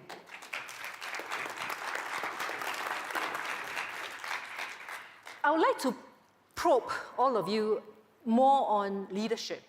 And I think Jesper alluded to that. Because you either influence large groups of people or you actually run large organizations. So you have a good feel of how humans behave. Carrots, incentives, so on and so forth. We've been running an annual risk survey. Top risks confronting society and economy over the next 10 years. Persistently, environmental risks rank at the top. So we know. Right? But there's a gap with practice. What is missing? How do we bridge this gap between knowledge and practice? Because the people who are filling up the surveys, these are 1,200 leaders around the world. So they're the same people making decisions on a day-to-day basis. Any takers? Well, I have a very simple solution to this problem. Ajay actually applies the same solution. For all these leaders, I have one advice. Get your kids, and especially your grandchildren, if you have some, on your phone, put their picture there. And when you don't know what is the right thing to do, look at them, and it will come. It always comes to me, and I know it comes to Ajay. We have responsibility to be stewards of our beautiful small planet's future, because this is the home for the future generations. We have to pass it to them the way we inherited it from our parents. Thank you. Catherine, you want to say something? A recent global survey conducted by Potential Energy asked people, are you worried or concerned about climate change? And they found again that most people were, and then they asked them, why do you care? And it will not surprise you or anyone to learn that the #1 reason that people cited for why they cared all around the world in all different countries was their children, their grandchildren, or the next generation. And when asked to express that in a single word, the word they chose was, again and again, love. Thank you. Can I also say one more thing? Yes. I'm sorry, I apologize, but I have been wrestling with this. There is also something that leaders need to embrace, and it is responsibility to act even if it is not popular. Face it, do it, because the signal we send, people look up to us. If we waver, if we say, oh, well, let me calculate, how is this going to affect my bottom line this year, this quarter? Then we are going to make mistakes. So leaders, step up, be counted.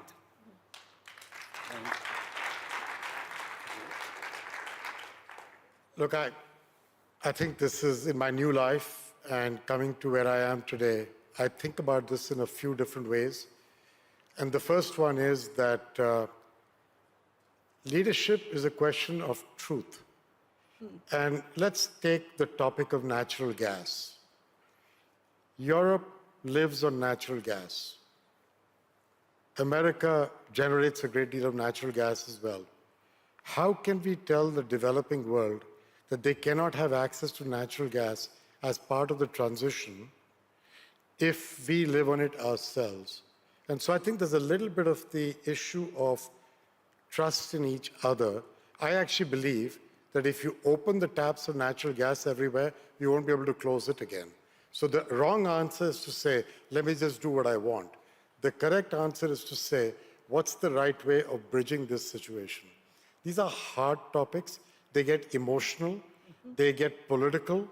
And as someone said at a lunch a little while ago, The challenge with politics is we know what we need to do. The problem in the democratic world is you probably won't get elected again if you do it. And I think that is a situation that needs to be tackled. That's one part of it. In an organization like the World Bank, I believe the real issue is a sense of urgency and a sense of thoughtful risk-taking in the organization. If we bring urgency to what we do, we change the way in which leaders are empowered to make change happen. And the third part is that, if you look at the private sector, which we think their money is going to be very important in the energy transition that we are going to go through, the reality is we know that solar power and wind power are cheaper per unit than fossil fuel. We know that. This is not a secret. Scale and technology in the last 5 or 10 years have done that for us. Why is it then that trillions of dollars are not flowing in to that space for investing? And if you sit with the private sector, you get 3 or 4 things that matter. The first one is clarity on regulatory policy in the country where you're asking them to invest. We can help organizations like us. Al does that all day long. This is what he does. He argues for clarity on policy and vision. I think you need more like him because together we can make change happen on policy in countries. The second is the issue of political risk despite that regulatory policy. Institutions like the World Bank offer political risk insurance. Are we doing enough? No. We do $6 or $7 billion of political risk guarantees in a year. Should we be doing 20? Absolutely. Are we going to do 20 by 2030? Absolutely. That is the second sense of urgency. The third topic is the issue of foreign exchange. We cannot wish away that issue. If you expect a foreign investor to bring dollars, euros, and yen into a country and get paid in local currency, ask Jesper. He will tell you this all day long, or Andre. We are all businessmen. You cannot take that risk on an unexposed basis. These countries don't have hedging markets that are either wide enough or deep enough. Institutions like ours have got to find a way to come in to help fill that gap. We cannot absorb the risk endlessly, but we can be creative and thoughtful in helping to bridge the foreign exchange risk that you cannot expect private investors to take unhedged if you want to bring their capital to the table. And the last item is originate to distribute. We cannot be the ones who do all these projects and put them on our balance sheet. Our balance sheets are finite. And if you wanted a miracle, I would want my capital to multiply many times. But that would be a miracle. If it comes true, I'll use it. Meanwhile, can I leverage my balance sheet better? Can I do more than I can with what I have? Because the worst form of leadership is pointing to somebody else to help you out. The best form of leadership is do more with what you have, because a sense of urgency must seize you every day of your life. Yes. Thank you. We do need to quickly wrap up, and I'll give you 10 seconds each, because one of the greatest gifts that humanity has been given is the power of imagination, to dream of a better future. What is the hope that you and your organization, the people you influence, would like to bring to the audience here today? We need to end on an optimistic note. 10 seconds each, so that I can close with Chief Putani. When we live in harmony with nature, the impact on our physical health, our mental health, our own well-being is hard for us to even imagine. The future could be better than we could possibly imagine. I think that the world has come to the conclusion, political leaders and everybody else, that you cannot say that it's my turn, let me grow with energy emissions heavy growth. There is a big change in the last 5 years. Let's seize that moment and use the momentum, use the wind in our sails to make a difference. I just want you to know, the World Bank will not do it alone, but we are here and we are ready to stand and be counted. Thank you. I think it is very important to recognize that majority of people on this planet are actually very good people, and they know we have a very big crisis. And they are willing and very often doing the right thing.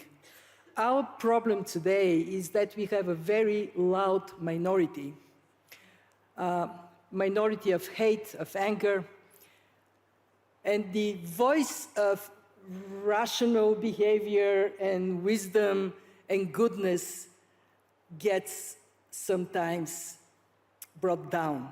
I lead an economic institution, and I want my institution to be that voice of reason but also goodness. We need more equitable, more inclusive, a world that is for everybody a better place.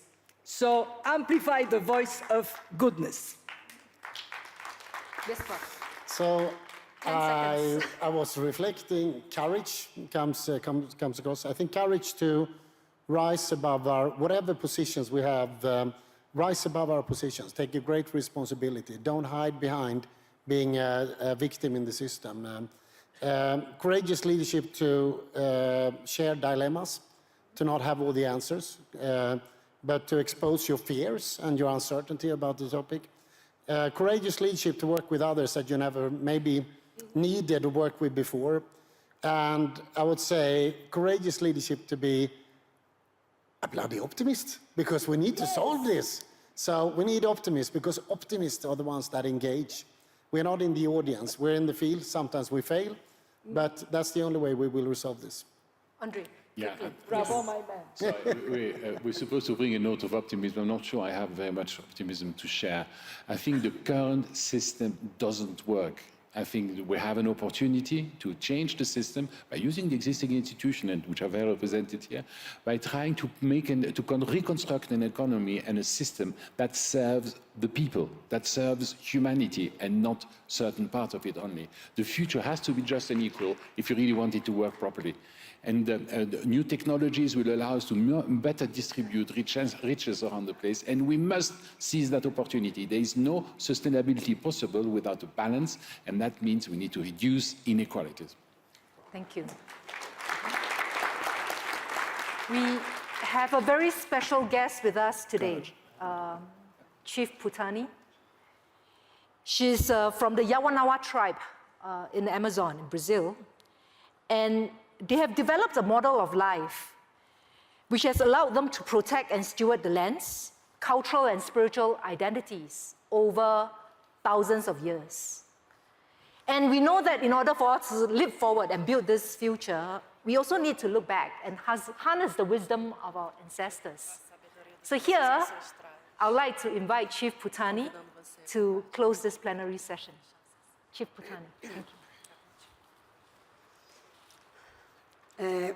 A mensagem que eu venho trazer The message that I have to bring é a voz de todos os povos da floresta, the voice of all the people of the forest, de nós povos indígenas, and us indigenous peoples, a voz da natureza, the voice of nature, a voz da floresta, the voice of the forest, e falar que a cura, to say that the healing ela está dentro da espiritualidade. is within us, our spirituality. Ela está dentro de uma aliança. It's within an alliance. Dentro de toda a união. And the De todo o union, nosso pensamento. unity of our thoughts. Nós contamos, né, pedimos ajuda. We count on you and ask your help.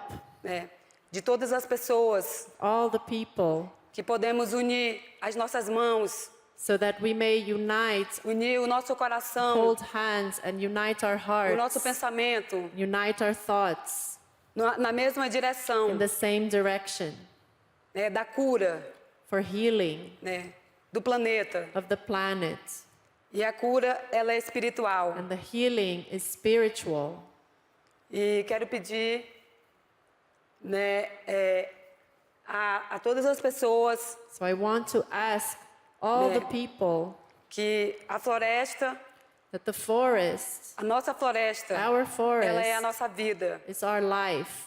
E ela está pedindo ajuda. And she is asking for help. Está pedindo que todos nós podemos estar unir os nossos pensamentos e o nosso coração. We may all be united in our hearts E quando and in our todos nós thoughts. unimos o nosso pensamento e o nosso coração, And when we are all united in our hearts and thoughts, a nossa mãe terra, our Mother Earth, ela vai nos ouvir. Will listen to us. E muito obrigado. Thank you very much. Chinampa kainikim, awa chinancha carro, awa palcha carro, runawa, antuman chaya no camarro anuri, no camai, no camwaka, na Hanuri, no Yuyuá, na Wahon Shinam, Punk, and Tushinan Shavawaki, Shinamu Kikirani, Tsai Shavakirani, Tsai Makikirani. Awama Wanana, Awama Wanana, Numawunu why should I?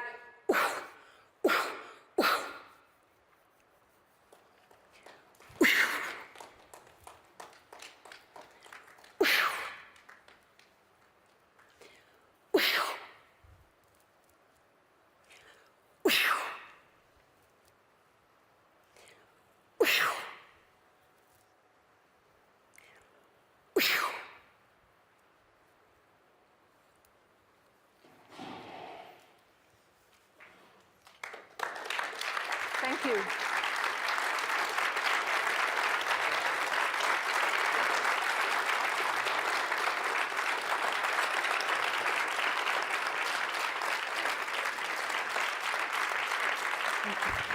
Thank you.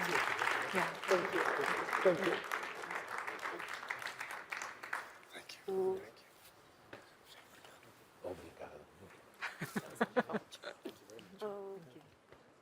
Thank you. Thank you, Kristen. Thank you very much. Thank you.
South China Sea, because one comment can cost, politics can cost in terms of economics. How do you balance those things? Yes, Julia, it's a very, very tight balance, or tightrope that we balance upon right now. But we are very, very confident that in the long run we shall succeed, because we have this mentality which we share in the ASEAN, that of course we do not want to prosper at anyone else's expense. We feel that if business or trade or opportunities come our way, it is because of our inherent talents or gifts or advantages that become more attractive for those prospective investors. And now that we face, and we are literally right there on the front lines, the Philippines, because our proximity to the Taiwan Straits, this is a very, very tight balance, and patience is the key. And as most people realize, the ASEAN, the Oriental way, is that patience is a virtue. And we like to talk, we like to engage, we like to see these challenges, that we face in the South China Sea, we call it the West Philippine Sea, as just a facet of the relationship. We look at our relationship with China as a wider or bigger totality of a picture than what we see on CNN and in the news. Sorry. We feel that, nothing against the CNN, but obviously that type of news sells. But we look at our trade, our investments, and our engagements with China in various levels, cultural, educational, our people-to-people engagements, our ethnicity we celebrate. But would a stronger ASEAN response at times help? A more cohesive, collective response help? Well, what you probably see, Julia, you wouldn't see it. It is not as visible. In fact, I'd like to even consult with my good friend, PM from Vietnam, because he's been very, very successful dealing with China. And sometimes our way, we are more discreet when we deal. Yeah. We are more discreet when we deal with our partners and with our neighbors. And we share also very discreetly. And that we try to keep the conversations alive. Because as Winston Churchill said, jaw, jaw, jaw, then war, war, war. When you're talking, there are least chances of you being, in confrontation. Do that first, so extensively. Our president's foreign policy is he's a friend of all and an enemy to none. So we embrace this policy, and this is very, very common in the ASEAN. And that's what we try to work on, that's what we try to celebrate, and that's what we exercise. But it is indeed a challenge. I think that just cut to the title of the panel, actually, and something perhaps other nations can learn from ASEAN. Dr. Ngozi, I want to get you in there because, talk to Australia, talk to Canada. They know there's a price to pay for taking a stance against big nations like China. And it can have pretty huge economic consequences. How do you balance those things? And is greater diversity? I'll bring in the United States here because I do think the loss of the United States from the Trans-Pacific Partnership left a vacuum, an unfortunate vacuum that would benefit all nations, the region in its entirety, in diversifying that trade portfolio and FDI. Well, let me make two points that might help. First, it's important and good for ASEAN to also belong to a multilateral system. Because within that multilateral system of the WTO, you can sometimes bring concerns, you can have dialogue, you can have exchange within that context that you might not be able to have on a bilateral level. Being part of a multilateral trade issue helps all countries balance, because at the WTO is a consensus system and each country has a voice. But more importantly, we do have fora and committees where within a multilateral context you can bring concerns about trading relationships or issues of neighbors. Not security, but I'm talking trade. So I think that helps. And I think one of the strengths of ASEAN is how they value and support the multilateral trading system, whether it's high-end or high-income ASEAN, like Singapore, very strong supporter, whether it's the leaders that we have on this panel, their ambassadors are very active. ASEAN at the WTO is a group, and it's a very strong group of ambassadors that talk to each other. So that's one. I think the other thing I'd like to say is let me help out a little bit by putting forward a concept. I can see the leaders, there's the discomfort with the idea of benefiting from another country. It's a cultural thing. This is not what they want to talk about. But there's a concept we are promoting which best describes what is happening between ASEAN and China and the US and others. It's re-globalization. I want to talk about it because we are saying the world needs to build resilience. During the pandemic, we saw the vulnerability of supply chains, and everyone started to talk about reshoring, friendshoring, and we thought that the best way to deal with this is to say, let us look at developing countries who have the friendly environment, the right investment environment, where supply chains can be decentralized. It's a win-win for the whole world, not just for China or US or the ASEAN countries, but it builds resilience for the world. So the world benefits, the ASEAN countries benefit, China benefits, and as supply chains are deconcentrated and decentralized to some of our ASEAN countries, that's part of the reglobalization.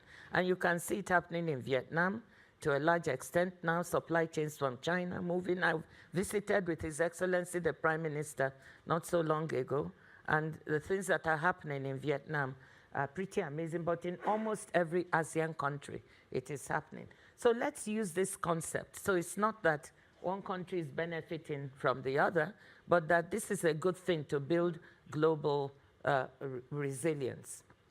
And China itself is also looking at decentralizing some of its own supply chains.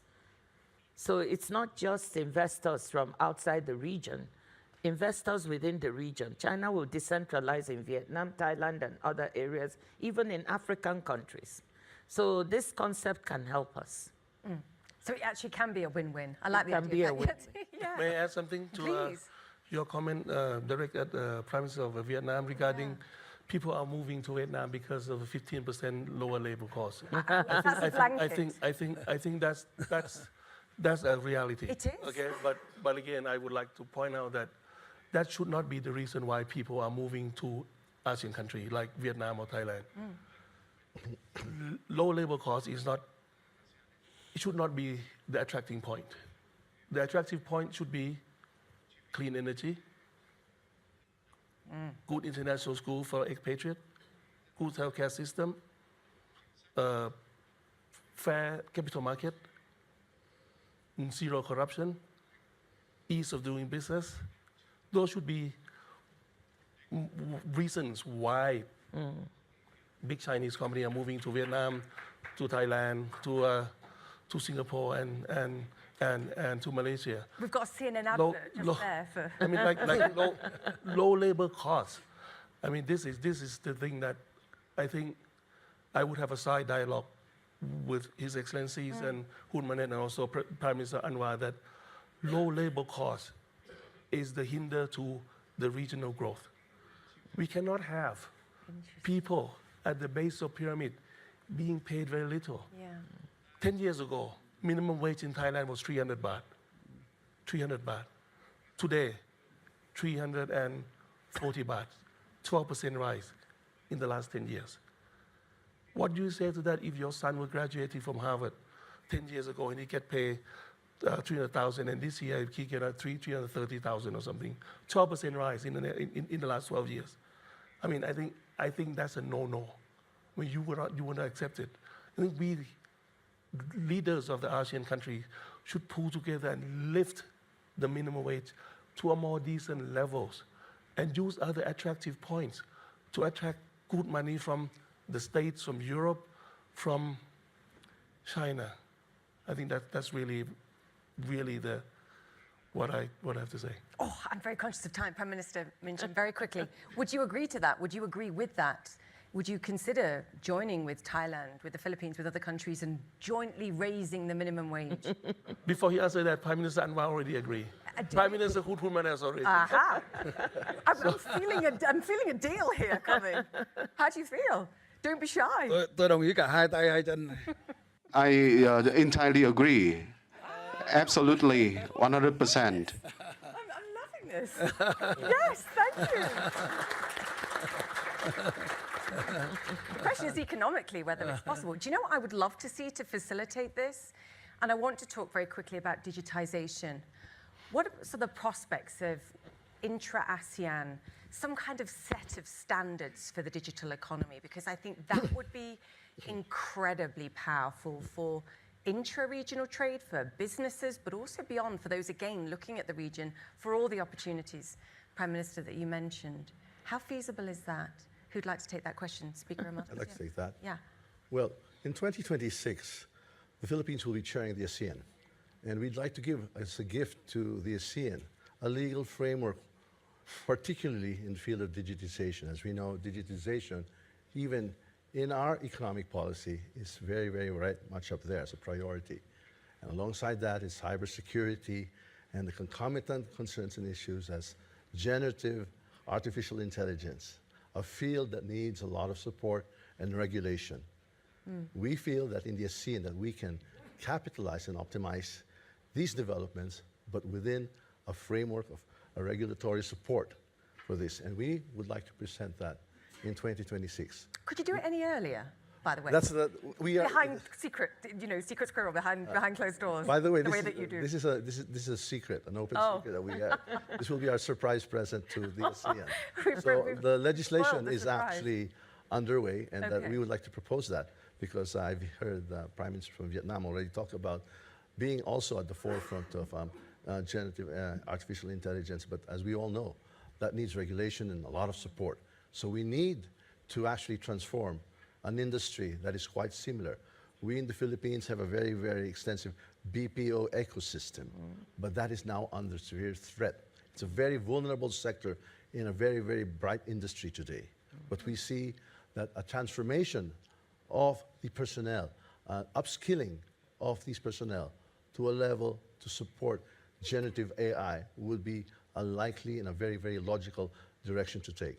And as a legislator, it is incumbent upon us in Congress to come up with a legal framework that will not just fit the Philippines, but would be very, very appropriate for the whole ASEAN. Dr. Ngozi, and then Prime Minister, I'll bring you. I wanted to jump in a little bit and say maybe before 2026, you will have a multilateral set of rules.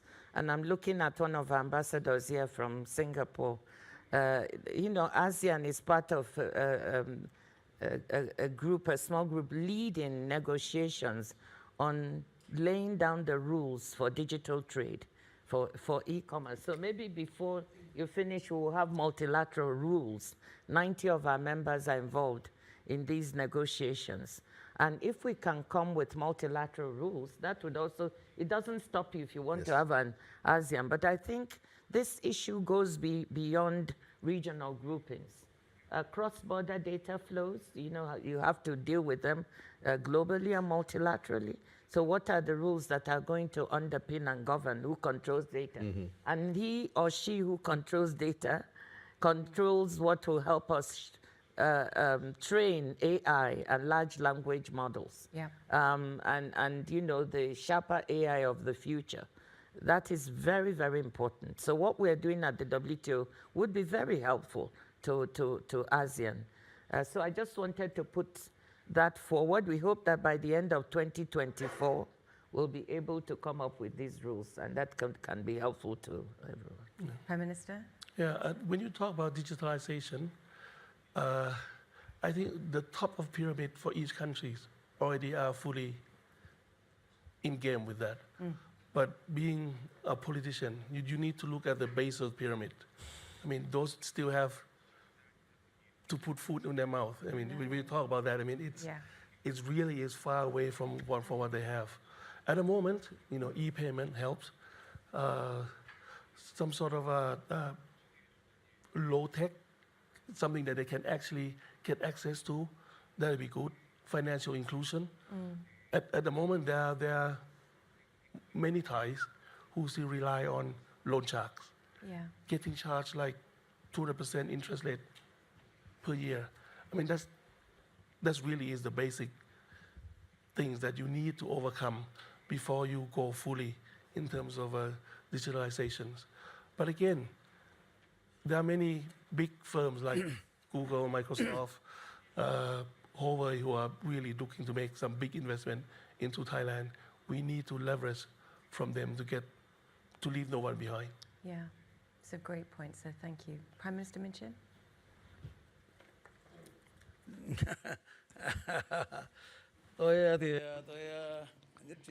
Thank you.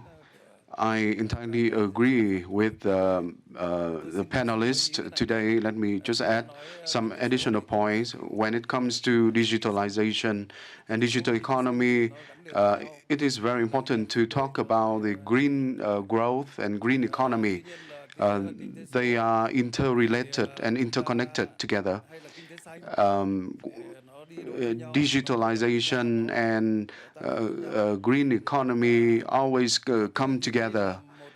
And in my opinion, this is very important objectives of sustainable development that we are moving forwards. And I absolutely agree with the Prime Minister Tavisin that in digitalization, we should introduce and put forth an appropriate roadmap for our people and for ASEAN countries in order to keeping up with the progress of the world. I think that we can go fast economically, but we need to develop very sustainably. Now, digitalization is a prevailing trend, irresistible, and we have many alternatives to take. In the development process, we need to take into consideration the interests of the vulnerable groups, marginalized people living in remote and mountainous and far-reaching regions. And we do not want to sacrifice the social welfare, environmental protection in return for economic growth at any cost. I think it's very urgent to put in place suitable roadmaps suitable to the development level of each country and group of people and community. Thank you. Okay, I'm very naughty because I've overrun on time. Does anybody have a burning question that they want to ask one of our panelists? Otherwise, I'm going to ask my burning question. Anybody have a burning question? Okay, great. Good answer. We have about 3 minutes left, so you have about 1 minute each for this answer. Fast forward 5 to 10 years.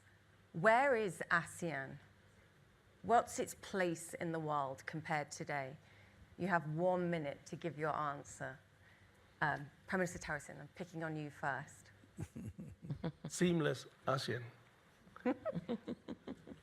I would like to position the region as one destination where each country have got its own advantages in the eyes of the foreign investment, or even in the tourism. If you come to Thailand, you don't need a visa to go to Vietnam or Cambodia. Or this just basic thing in life. You know, going across border trade. We have the same tax incentive, so that each can be competing on the same level playing field. Those are things that I have a vision in next maybe, say, 5 years going forward. I like it. Speaker Imeldas.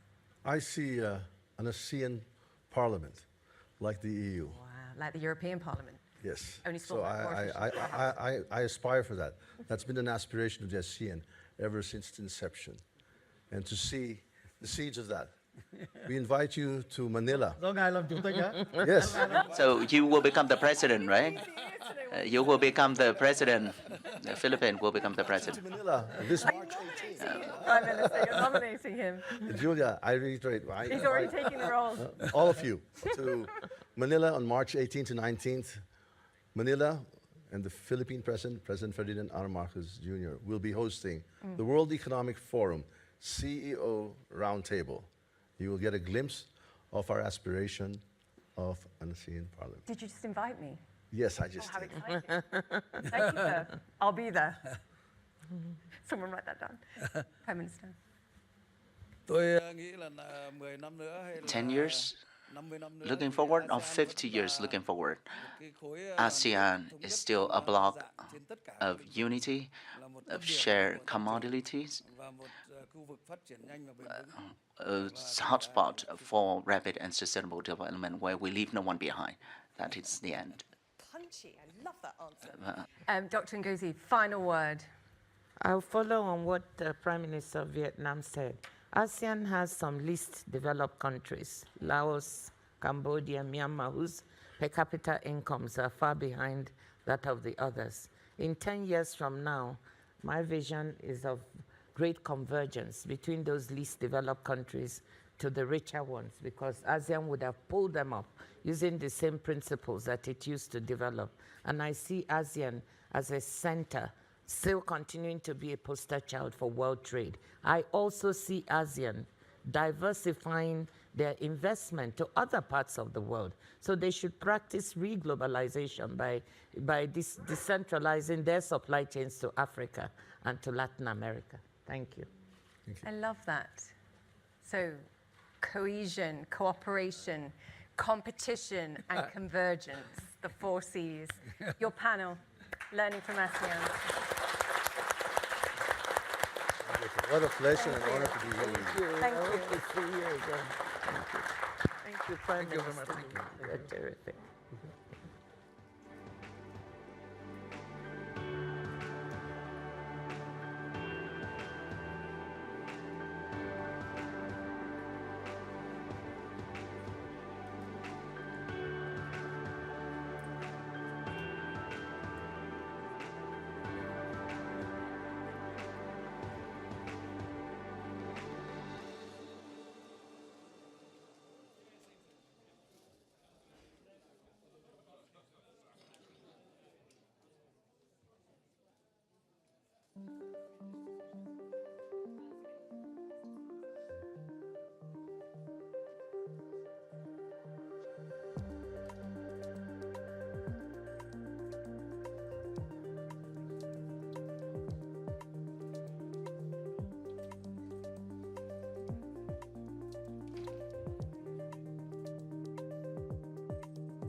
We should recognize that this session has been and has been put together, and a lot of the issues that came up have been covered by the World Economic Forum Center for Energy and Materials, and perhaps this 10-point agenda can be something that the center can take forward. And we come back here next January to ask how much progress did we make on these 10 points. Please put your hands together to thank Secretary, Jennifer Morris, Commissioner Simpson, Mr. Gallant.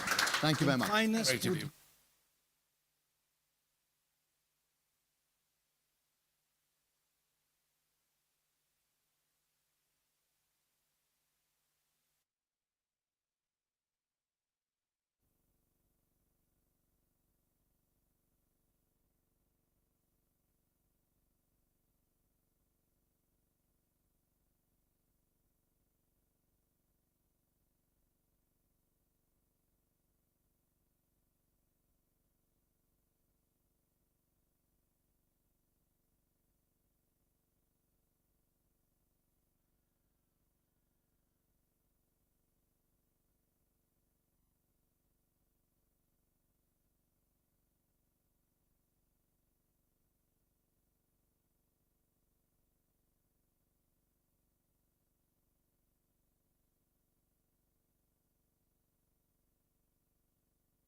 Afflicted, but also this issue globally I'm pretty sure this is the first lead-related event, for example, at the World Economic Forum, and thanks to the organizers for letting us do this, but the problem is invisible, and the fact that these solutions are available is far less visible than it needs to be.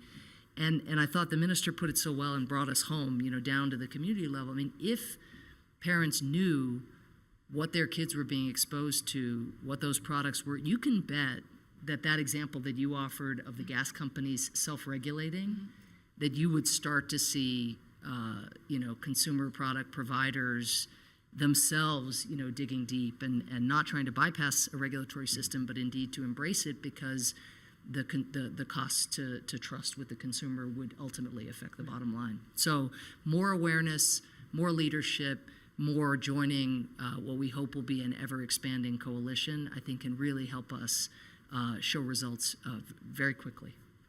Yes, maybe to close and build on that note, Administrator Power, this is clearly, like you very elegantly set up at the beginning, the scale of the challenge, let's say, but at the same time, the scale of the opportunity, right? I think we should celebrate that we know so much more now. We know those interventions that are likely to work. Many, like you said, come with incredibly positive returns on investment. And so really a time to take action. And hopefully this global alliance is part of that, catalyzing the action to really lead to a healthier world where lead is not causing the deleterious effects on human health that we have been seeing to date. On that note, let me thank all three of our panelists for sharing your lessons learned and participating in this very important conversation today. Thank you, everyone.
by the year 2020 prior to the pandemic. The conclusion is obvious. Far from being the cause of our problems, free trade capitalism as an economic system is the only instrument we have to end hunger, poverty, and extreme poverty across our planet. The empirical evidence is unquestionable. Therefore, since there is no doubt that free enterprise capitalism is superior in productive terms, the left-wing doxa has attacked capitalism, alleging matters of morality, saying, that's what the detractors claim, that it's unjust. They say that capitalism is evil because it's individualistic, and that collectivism is good because it's altruistic. of course, with the money of others. So they therefore advocate for social justice. But this concept, which in the developed world became fashionable in recent times, in my country has been a constant in political discourse for over 80 years. The problem is that social justice is not just, and it doesn't contribute either to the general well-being. Quite on the contrary, it's an intrinsically unfair idea because it's violent. It's unjust because the state is financed through tax, and taxes are collected coercively. Or can any one of us say that they voluntarily pay taxes, which means that the state is financed through coercion, and that the higher the tax burden, the higher the coercion, and the lower the freedom. Those who promote social justice, the advocates, start with the idea that the whole economy is a pie that can be shared differently. But that pie is not a given. It's wealth that is generated in what Israel Kirzner, for instance, calls a market discovery process. If the goods or services offered by a business are not wanted, the business will fail unless it adapts to what the market is demanding. If they make a good quality product at an attractive price, they will do well and produce more. So the market is a discovery process in which the capitalists will find the right path as they move forward. But if the state punishes capitalists when they're successful and gets in the way of the discovery process, they will destroy their incentives, and the consequence is that they will produce less, the pie will be smaller, and this will harm society as a whole.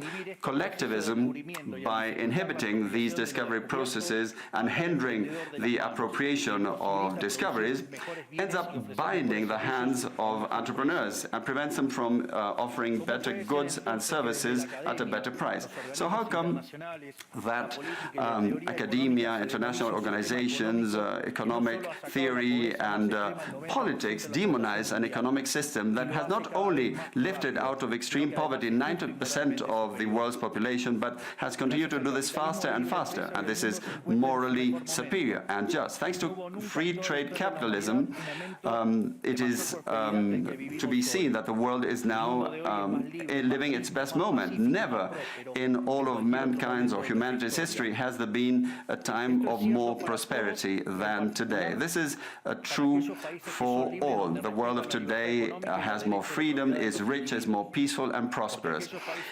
And this is particularly true for countries that have more freedom and have economic freedom and respect the property rights of individuals, because countries that have more freedom are 12 times richer than those that are repressed, and the lowest decile in terms of distribution in free countries are better off than 90% of the population of repressed countries, and poverty is 25 times lower, and extreme poverty is 50 times lower. And citizens in free countries live 25% longer than citizens in repressed countries. Now, what is it that we mean when we talk about libertarianism? And let me quote the words of the greatest authority on freedom in Argentina, Professor Alberto Venegas Lynch Jr., who says that libertarianism is the unrestricted respect for the life project of others, based on the principle of non-aggression, in defense of the right to life, liberty and property.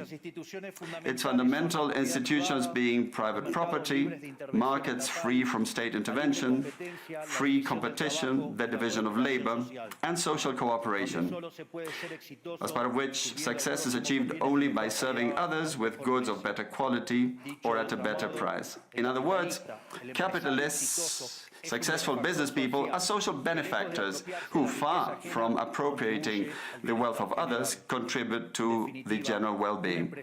Ultimately, a successful entrepreneur is a hero. And this is the model that we are advocating for the Argentina of the future, a model based on the fundamental principles of libertarianism, the defense of life, of freedom, and of property. Now, if free enterprise capitalism and economic freedom have proven to be extraordinary instruments to end poverty in the world, and we are now at the best time in the history of humanity, it is worth asking why I say that the West is endangered. And I say this precisely because in those of our countries that should defend the values of the free market, private property, and the other institutions of libertarianism, sectors of the political and economic establishment, some due to mistakes in their theoretical framework and others due to a greed for power are undermining the foundations of libertarianism, opening up the doors to socialism and potentially condemning us to poverty, misery and stagnation. It should never be forgotten that socialism is always and everywhere an impoverishing phenomenon that has failed in all countries where it's been tried out. It's been a failure economically, socially, culturally, and it also murdered over 100 million human beings. The essential problem in the West today is not just that we need to come to grips with those who, even after the fall of the Berlin Wall and the overwhelming empirical evidence, continue to advocate for impoverishing socialism. But there's also our own leaders, thinkers, and academics who, relying on a misguided theoretical framework, undermine the fundamentals of the system that has given us the greatest expansion of wealth and prosperity in our history. The theoretical framework to which I refer is that of neoclassical economic theory, which designs a set of instruments that unwillingly, or without meaning to, ends up serving the intervention by the state, socialism, and social degradation. The problem with neoclassicals is that the model they fell in love with does not map reality, so they put down their mistakes to supposed market failures rather than reviewing the premises of the model. On the pretext of a supposed market failure, regulations are introduced which only create distortions in the price system, prevent economic calculus, and therefore also prevent saving, investment, and growth. This problem lies mainly in the fact that not even supposedly libertarian economists understand what the market is, because if they did understand, it would quickly be seen that it's impossible for there to be something along the lines of market failures.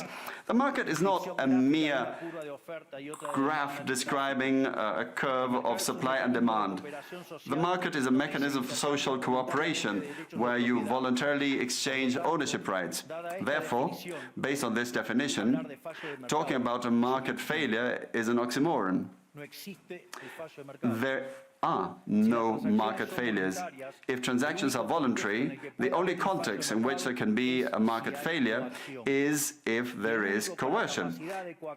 And the only one that is able to coerce generally is the state, which holds a monopoly on violence. Consequently, if someone considers that there is a market failure, I would suggest that they check to see if the state intervention involved. And if they find that that's not the case, I would suggest that they check again, because obviously there's a mistake. Market failures do not exist. An example of these so-called market failures described by the neoclassicals are the concentrated structures of the economy. However, without increasing returns to scale functions, whose counterpart are the concentrated structures of the economy, we couldn't possibly explain economic growth since the year 1800 until today. Isn't this interesting?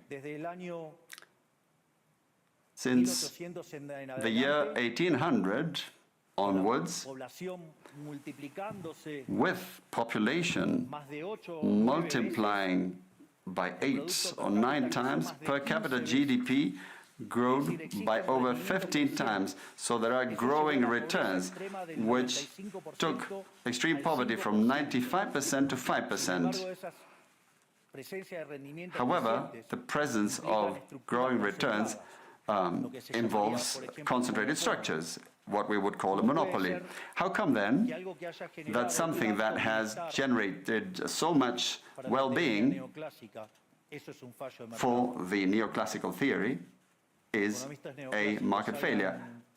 Neoclassical economists think outside of the box. When the model fails, you shouldn't get angry with reality, but rather with the model and change it.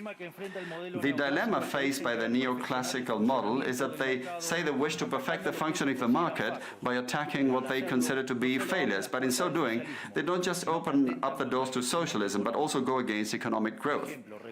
An example, regulating monopolies, destroying their profits and destroying growing returns automatically would destroy economic growth. In other words, whenever you want to correct a supposed market failure inexorably, as a result of not knowing what the market is, or as a result of having fallen in love with a failed model, you are opening up the doors to socialism and condemning people to poverty.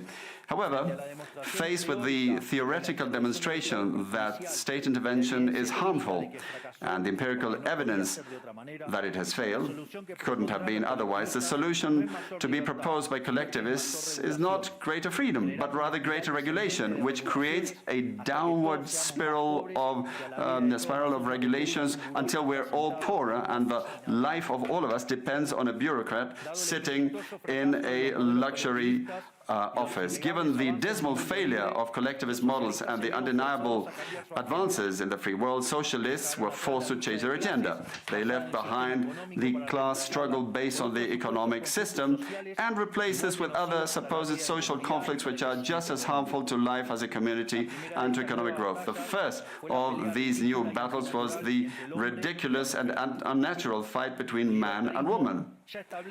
Libertarianism already provides for equality of these sexes. The cornerstone of our creed says that all humans are created equal, that we all have the same unalienable rights granted by the Creator, including life, freedom, and ownership.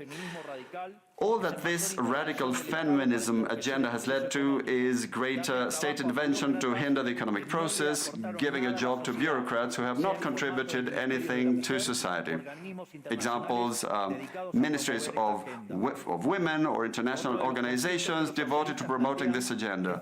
Another conflict presented by socialists is that of humans against nature, claiming that we human beings damage the planet, which should be protected at all costs, even going as far as advocating for population control mechanisms or the bloody abortion agenda. Unfortunately, these harmful ideas have taken a strong hold in our society.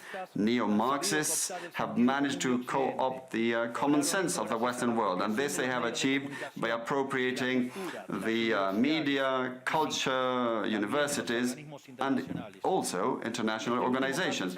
The latter case is the most serious one, probably, because these are institutions that have enormous influence on political and economic decisions of the countries that make up the multilateral organizations.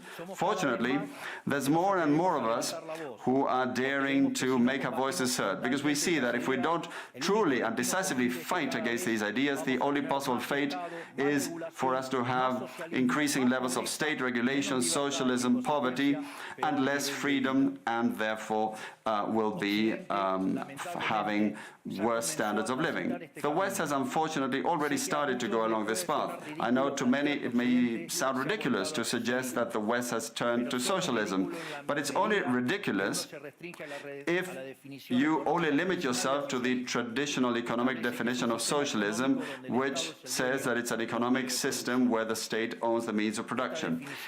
This definition, in my view, should be updated in the light of current circumstances. Today, states don't need to directly control the means of production to control every aspect of the lives of individuals. With tools such as printing money, debt, subsidies, controlling the interest rate, price controls, and regulations to correct the so-called market failures, they can control the lives and fates of millions of individuals. This is how we come to the point where, by using different names or guises, a good deal of the generally accepted political offers in most Western countries are collectivist variants, whether they proclaim to be openly communists, fascists, Nazis, socialists, social democrats, national socialists, Democrat Christians, Christian Democrats, neo-Keynesians, progressive, populist, nationalists, or globalists. At bottom, there are no major differences. They all say that the state should steer all aspects of the lives of individuals. They all defend a model contrary to that one which led humanity to the most spectacular progress in its history. We have come here today to invite the rest of the countries in the Western world to get back on the path of prosperity, economic freedom, limited government, and unlimited respect for private property are essential elements for economic growth. And the impoverishment produced by collectivism is no fantasy, nor is it an inescapable fate. But it's a reality that we Argentines know very well. We have lived through this, we have been through this, because as I said earlier, ever since we decided to abandon the model of freedom that had made us rich, we have been caught up in a downward spiral, as part of which we are poorer and poorer day by day. So this is something we have lived through, and we are here to warn you about what can happen if the countries in the Western world that became rich through the model of freedom stay on this path of servitude. The case of Argentina is an empirical demonstration that no matter how rich you may be, or how much you may have in terms of natural resources, or how skilled your population may be, or educated, or how many bars of gold you may have in the central bank, if measures are adopted that hinder the free functioning of markets, free competition, free price systems, if you hinder trade, if you attack private property, the only possible fate is poverty. Therefore, in concluding, I would like to leave a message for all business people here and for those who are not here in person but are following from around the world. Do not be intimidated either by the political class or by parasites who live off the state. Do not surrender to a political class that only wants to stay in power and retain its privileges. You are social benefactors, you're heroes, you're the creators of the most extraordinary period of prosperity we've ever seen.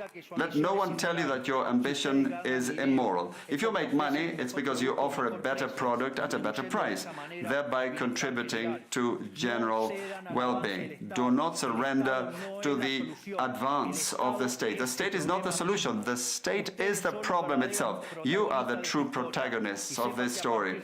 And rest assured that as from today, Argentina is your staunch, unconditional ally. Thank you very much, and long live freedom. Damn it.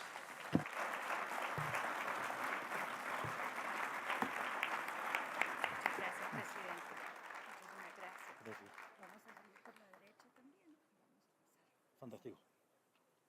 Gracias.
be able to monitor what's happening there so we can ensure that as we get the legislation and the practices for really managing it well, we'll be able to measure what's happening. Dr. Forrest, a question for you. I think we've talked about how humans are largely a land-based species, and I think that means that what happens on the ocean is something that we rarely see. And I'm curious, from your perspective, if you could help this room understand the role that the oceans play in the global economy and the relationship between how business functions today and just how essential the ocean is to that. Okay, I'd have to say that the oceans right now, their major role is the garbage dump of humanity. As my friends on this stage have said, modern slavery is rife in the oceans. We have a foundation of which the largest modern slavery group is Walk Free. We are measuring this, and we'll get a much better idea when we can monitor surveillance. These factory ships have forced labour on them, and they never get to see the ocean, the land for years. So I just know that that if the primary role for oceans, if we're going to be brutal about it, is a garbage dump, then we're destroying our oceans, and we've got to stop overfishing, which will include slavery, because people move to slavery like subsidised fuel because the fish are running out. We must stop non-compostable, and I repeat, non-compostable plastic entering the oceans, because that is causing massive damage. And of course, oceanic heat waves are way more severe in the marine environment than we've ever seen in the terrestrial environment. So these issues are what's facing humanity to not destroy its biggest inheritance. And that inheritance provides all the ships, all the shipping routes. We have a huge amount of protein to at least 1 billion people who absolutely rely on it, and then the rest of us who would also suffer badly without it. And that we don't have to do this. We can monitor fishing. We can do much more land-based fish farming without fish-based fish meal. We can switch over to ammonia, green ammonia as a fuel, where the only output, the only pollution is nitrogen, which that tree is relying on. These are all choices which we can now make. Now look, in the years past, maybe even a decade past, those choices weren't there. And nor was the science that we're going to whistle through 2 degrees if we're not very, very careful. And the suffering which that will bring back on humanity will be immense. So I see these huge problems, plastic, overfishing and global warming, as all arrestable by the same guilty party as is causing it. And that's us, humanity.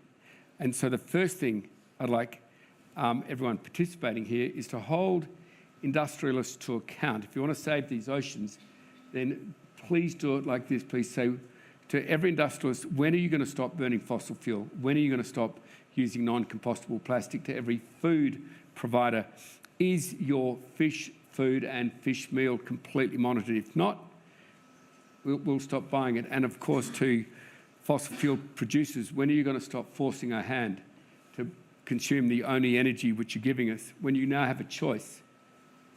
Renewable energy, yet you're still sticking us to fossil fuel. If you want to save the oceans, get out there and do that, and then allow us to have children who wonder at the oceans like we are now. Jennifer, what tactics are you seeing that are most effective to motivating people towards solving those problems? Well, I think the era of volunteerism needs to end. What does that mean? Meaning that, we've got some good companies out there that are doing nice things, but the scale of the problem is so immense. We have to see policy. We have to see better fisheries regulation. We have to see reform in the RMFOs.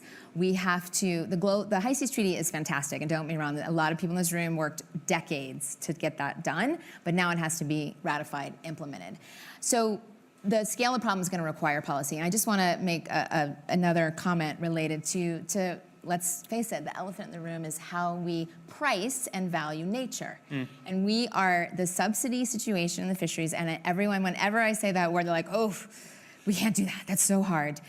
We have to be smart about evolving the way that we, again, value the food coming from the oceans, and we're doing it in a terrible way right now. We need to be subsidizing regenerative practices. We need to be providing the right incentives for ships to do this in the right way. And we need to make sure that there are the regulatory environments, not just from taxes and subsidies, but they can enforce this. And the countries that are suffering the most are the ones that don't have the access to boats. I mean, we go to a lot of these Pacific Island nations, and they're like, yeah, we would love to enforce that, but we can't even get out there. So what are we doing as a global community to really prioritize some of the key issues related to our, quite frankly, terrible relationship that we have right now? So there has to be an end to just the bright spot. Those are great, and those are lighthouse projects. We all love them. But time is running out, especially when it comes to the ocean biome. So we really need to encourage bolder action on behalf of all countries, and quite frankly, provide alternatives for communities that are seeing a decline in their coastal fisheries, often as a result of too much fishing happening in farther away from shore. Can I just wade in here? Yeah. Just to totally support you, Jennifer. Each of these massive problems, global warming, ship-based pollution, which is hideous, overfishing, plastic, they're fixable. They're fixable now. We know that about a measly $5, $6 a tonne as a carbon price will push the shipping industry to want to use green ammonia, not the most disgusting fuel there is, which is bunker sea oil.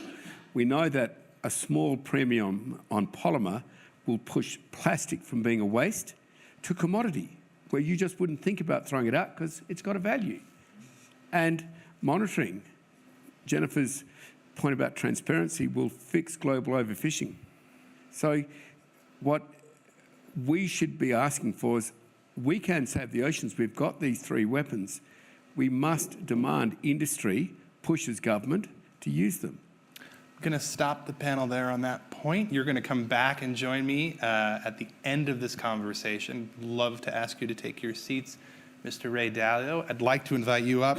Ray has many titles, but his connection here is to OceanX. And Ray, I'd love for you to talk and tell this group why this vessel is in the Seychelles and what are you doing?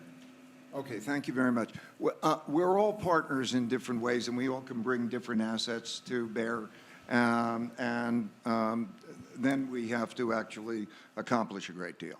And so we're going to take you into the world so that you're going to get exposed to OceanX's subs so that you can experience it. So now, why the cycle? Why did I get involved and what are we doing? When I grew up, Jacques Cousteau had a big effect on my life. Then I became a diver, and then I saw it. And that awareness, when circumstances changed and I had enough resources, allowed me to be in a position where I could get an ocean exploration vehicle, and I could enable scientists such as those who are you're going to meet here today to be on that ship. And then James Cameron said to me, Jacques Cousteau brought to you the awareness and the love. Why don't you bring to the rest of the world the awareness and the love? And so I decided that I was going to make it not only an ocean exploration vehicle that's good for scientists, but also to bring it back to people such as you're going to experience here today. So what you're going to be seeing is Ocean Explorer, which is this vessel that you'll just see a bit of, but it has labs and it's a fantastic vehicle for the ocean exploration that we work with scientists from oceanographic institutes, and then we also create educational programs such as the Young Explorers program so that young people can be on it. And now with modern technology, children in schools can actually control the vehicles that you're going to see, and it can take you anywhere. It has vehicles that will go down for 6,000 meters That will cover 98% of the ocean with cameras in front of them that have 3D, 360-degree cameras, so that the kids from here can, from their classrooms, can basically look through those lenses, or it could be brought to there. Unfortunately, we're not going to give you the 3D, 360, but we're going to take you into this world. Because I believe when we say, we need to do this, we need to do this, and we need to do that, that becomes very theoretical unless you produce change. And what is going to produce change but the love and the awareness of it? On our earlier ship, about 40% of Blue Planet 2 was shot from that ship. And that led to the UK government changing plastics laws and so on, and having an effect. We also discovered the giant squid. Millions of people watched the discovery of the giant squid. So I believe that doing the science and then also being able to show it and excite people so that people care and then they demand the things that we say we need to do is an important path. So I'm just going to turn it over to the folks on in the sub, I guess, is where we're going. Yes, Ray, thank you. This is a moment that Ray and many of these people in this room have been working long and hard for. We're actually going to have a live connection with Maddie Rodrigue, who's in the Seychelles on board an OceanX vessel. And she's going to lead us in a conversation and introduce us to Diva Amon, I said, who I earlier introduced you as the science advisor to the Benioff Ocean Sciences Laboratory. I should mention that Mark Benioff and Lynn Benioff, who sponsor this laboratory, are also co-owners and co-chairs of Time. So Maddie, I look forward to connecting with you. As I said, this is traveling 7,000 kilometers and then 300 meters below the sea. And so there may be some latency issues. When we do see the images come in, I want you to see there'll be 2 points of light. You'll actually see the vessel underneath the ocean, as well as one that's following it and filming it at the same time.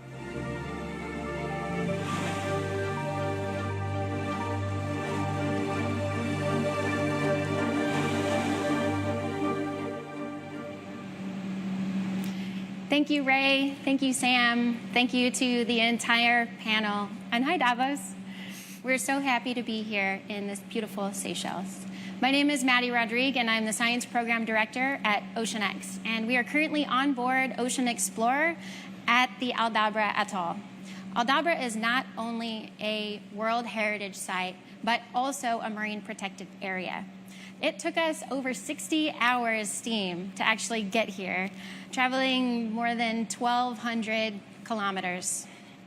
That's a long way, but we're really excited, and it's really amazing to be here because so much amazing work has already been done in the ocean conservation space right here in the Seychelles. While we're here, we are honored to be working with local research partners, local Seychellois scientists, conducting a groundbreaking scientific mission. We're on this mission studying everything from shallow to deep sea habitats, looking at biodiversity of creatures large and small, and also looking at all of the other key elements crucial for our understanding of this marine environment. In a minute, we're going to be headed to Mission Control, which is really the central nervous system of Ocean Explorer. That's where we pilot our remotely operated vehicles, we communicate with our submersibles, and we also create 3D maps of the seafloor, often in unmapped areas for the first time in history. It's also where we're going to be going live to one of our submersibles, which is currently more than 300 meters below the surface. We'll get to all of that in a minute, but first, I wanted to introduce you to the Ocean Explorer. The ocean, vast, beautiful, vital. All life on Earth, including our own, depends upon it. Yet, it's a place that we barely understand. A place of mystery and unanswered questions. And the deeper we venture, the more there is to be explored. We believe it is vital that we understand as much as possible about the oceans, from the shallowest reefs to the deepest trenches. Ocean Explorer is the ultimate tool for that job. Equipped with the latest technology, dual submersibles, a helicopter, a remotely operated vehicle that can access 98% of the ocean floor, 3 onboard laboratories with real-time genetic sequencing capabilities, and the top experts in their field to operate them all come together aboard this vessel. The vessel serves as a platform for the scientific community, providing access to the most remote and challenging parts of the ocean, and the tools to look deeper and closer than ever before. Through exploration and innovative storytelling, we can inspire the next generation of marine scientists and ocean lovers alike.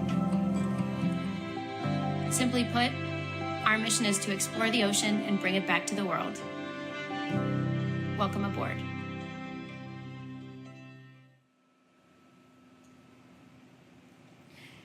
Welcome back to Ocean Explorer, where we are currently standing in mission control. It's almost time to go live to our submersible. The ocean is the final frontier on our planet, and human technology has advanced to the point where now we can explore every part of the ocean, even down to the deepest point. But as we continue to explore, we truly realize that there's no place on this planet that has actually escaped human impact. Even right here in the Seychelles, in Aldabra, one of the most remote places on the planet, we're still seeing plastic pollution, and they're actually experiencing a massive coral bleaching event right here, right now. The more that we advance technology, the more critical it is that we use that technology responsibly. To show a little bit of the tech that we're using here on board Ocean Explorer, we're going to turn it over live to one of our submersibles where Dr. Diva Aman is standing by. Diva is a marine biologist with the Benioff Ocean Science Lab at the University of California, Santa Barbara, and a World Economic Forum Friend of Ocean Action. Diva, can you hear us? What are you seeing? Hello, Maddie. I can hear you. And hello, Sam. Hello, panelists. Hello to Hello. Good morning. Good afternoon. Good evening. Hello, Sam. Hello, panelists. Hello to everyone joining from around the world and Davos. I can't hear Diva.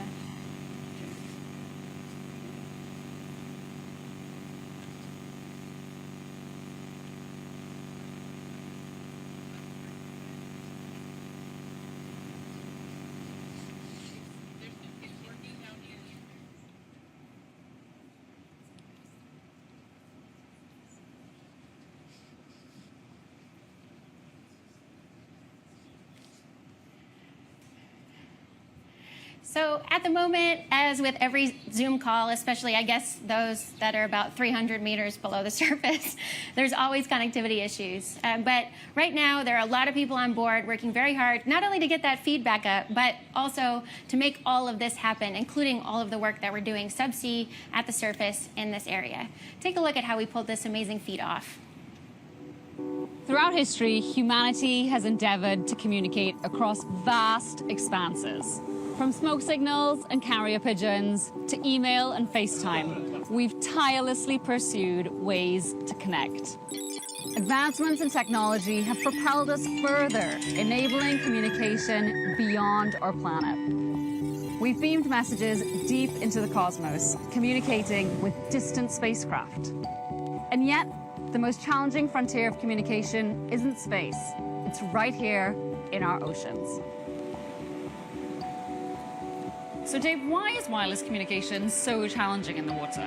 It's so challenging because radio frequency does not work under the water. Water is so much more denser than air. As soon as you hit the water, no radio signal will penetrate that. Right. What we've got to do is use acoustic communications, so sound through the water, much like how cetaceans, whales and dolphins would talk.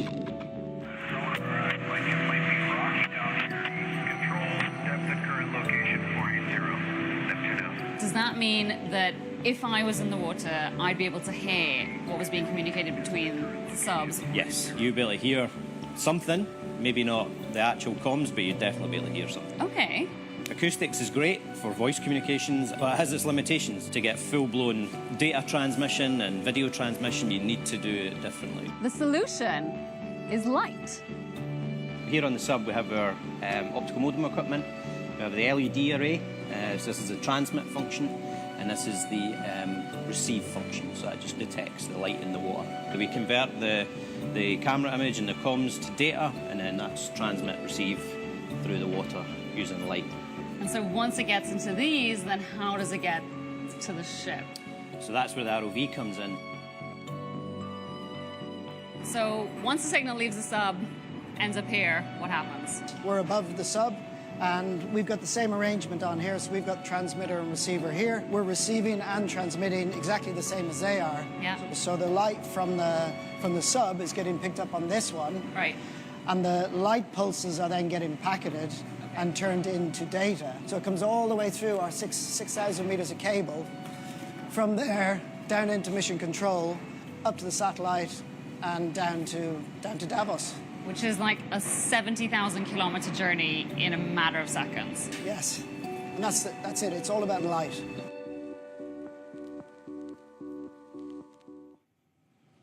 See, it is no easy feat to create this kind of communication. Okay, so as I mentioned... Maddie, it's all you. We're going to get this right. Go ahead. As I mentioned... Thank you, Sam. Sorry for the delay. We're a bit far away. So as I mentioned, this is no easy feat to pull off, and Diva has been standing by, ready to let us know what she's seeing underwater. Diva, are you there? Can you hear us?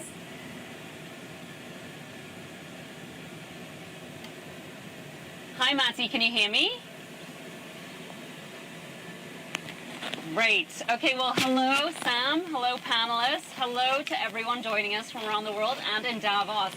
So we are down here at 340 meters depth, and we have a snow as well. But I imagine that the similarities to Davos end there, right? So we are actually sitting in complete darkness. We're feeling 30 atmospheres of pressure, so 30 times what you're feeling in Davos. And we are sitting on this absolutely enormous wall. And we decided to come down here to explore this wall because last night we generated these incredible maps of the south side of Aldabra for the first time. And we just saw these incredible walls extended right from the shallow coral reefs all the way down to the deep sea. So we really wanted to come down and see what they look like in person. And when we've gotten down here, there are caves full of fish. They're layered, just full of animals. It is absolutely incredible. And you know, with any sub dive, even for a seasoned scientist like me, it is a nerve-wracking but really exciting experience. And that's just because you have no idea what it is you're going to see. The ocean is so unexplored and it's always changing. But it isn't all fun and games down here. You know, those sharks, the snappers aside, we are actually doing science. And so Seychelles scientists and OceanX are collecting critical baseline data from around Aldabra that they're going to use to inform future conservation. And that means getting down here, getting eyes on the seafloor, collecting high-definition imagery, collecting environmental DNA, collecting samples, and really allowing us to begin to know, begin to understand, and begin to value incredible places like Aldabra. But, you know, these technological breakthroughs, sure, we had a little jig earlier, but I am coming to you from 350 meters depth. Those technological breakthroughs aren't just essential for science, they are also essential for communication. So if you cast your mind back, 1969, Apollo 11 streamed live the lunar landing nearly 400,000 kilometers from Earth. Now fast forward 54 years later, and here we are coming to you from about half a kilometer below the surface of the ocean. And really, this is one of the few manned live broadcasts from the deep sea to ever take place. And what we're hoping happens is that just like in the last century, that space exploration really just pushed people to really, you know, enjoy, be enamored with space. We're hoping that ocean exploration, coming to you, sharing this last frontier of our planet, the deep ocean, really is going to inspire a new generation to care about the ocean. Back to you guys in Davos. It is very exciting to be making some history with you. I've done a lot of interesting interviews, but never one from 350 meters below the surface of the sea. As you've shown us how difficult this is, why should governments and business invest in this technology, Diva? That's a really great question, Sam. And I mean, of course, there's, you know, encountering new species, encountering new habitats, encountering new behaviors, and of course, I would find that thrilling, but there has to be more, right? And innovation and technology really is going to open up this vast unknown part of our planet and get more people engaging with it than ever before in human history. We're already seeing that happening. And that's exciting from a scientific perspective, that's exciting from a cultural perspective, that's exciting from an economic perspective. And that innovation and technology is going to be absolutely critical to using the deep ocean in the future sustainably. And that's going to be critical, or rather it's going to happen because that innovation and technology is going to allow us to collect all the different puzzle pieces, whether it is maps of the sea floor, or an idea of what lives where, or an idea of how resilient animals are in the deep ocean to change. It's going to allow us to get all of those puzzle pieces, put them together so that we can really begin to understand a good picture, a really high-resolution picture of what's actually down here. So just to give you an example of, how this innovation and technology is really going to unlock the deep ocean for potentially governments and economies around the world to potentially allow them to benefit to the tune of billions in the future, deep sea life is going to be the cornerstone of a sustainable deep ocean blue economy. So when we think about it, there's marine genetic resources, animals down in the deep sea, they have evolved at very extreme conditions, or at least extreme to us, whether it is high pressures, low temperatures, darkness, and that means that they could have some really interesting compounds within their body that we could ultimately benefit from for pharmaceuticals, for nutraceuticals. Hey, we could be getting new antibiotics from the deep sea in the future. Then there's biomimetics. That's innovation taking inspiration from deep sea animals. There are currently new textiles that are being developed from taking inspiration from hagfish slime. Yes, hagfish slime. And then when you think about it, there's tourism, there's the fact that, if you text, if you FaceTime, if you Zoom, if you Google cat videos, that is as a result of the submarine cables that crisscross the seafloor already. So really, we are looking at an entirely new potential economy, or many potential new economies coming from the deep ocean in the future. There is no doubt about it. The deep sea and the hundreds of thousands of species that live here are potentially going to help us solve some of the greatest challenges to face humanity in the future. And that will only be possible with the help of innovation and technology. Thank you, Diva. I can't get over the fact that we've got 4 feet of snow out the window and we're talking to you under the sea. What exactly does a sustainable ocean economy look like to you, Diva? That's a really great question. And, there are a lot of key components that need to be put into place. So, for instance, a sustainable deep ocean blue economy has to have precaution. There is so little that we know about the deep ocean right now that we need time to collect the science. And so it's another thing. The sustainable deep ocean blue economy should be grounded in science, and that requires time. It should also have a lot of stakeholder engagement. We heard from Jennifer, we heard from David, we heard from others how important that is. And also there should be informed decision making, right?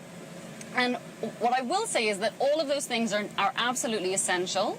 And what a sustainable deep ocean blue economy does not look like is the unrestrained and rapid rush to mine the deep ocean in the absence of good governance, in the absence of good science, in the absence of stakeholder engagement. So really we have a lot of work to do still before we can begin to really tap into this in a sustainable way. Last question for you, Diva, which I think ties into this whole conversation. How do we use the ocean without using it up?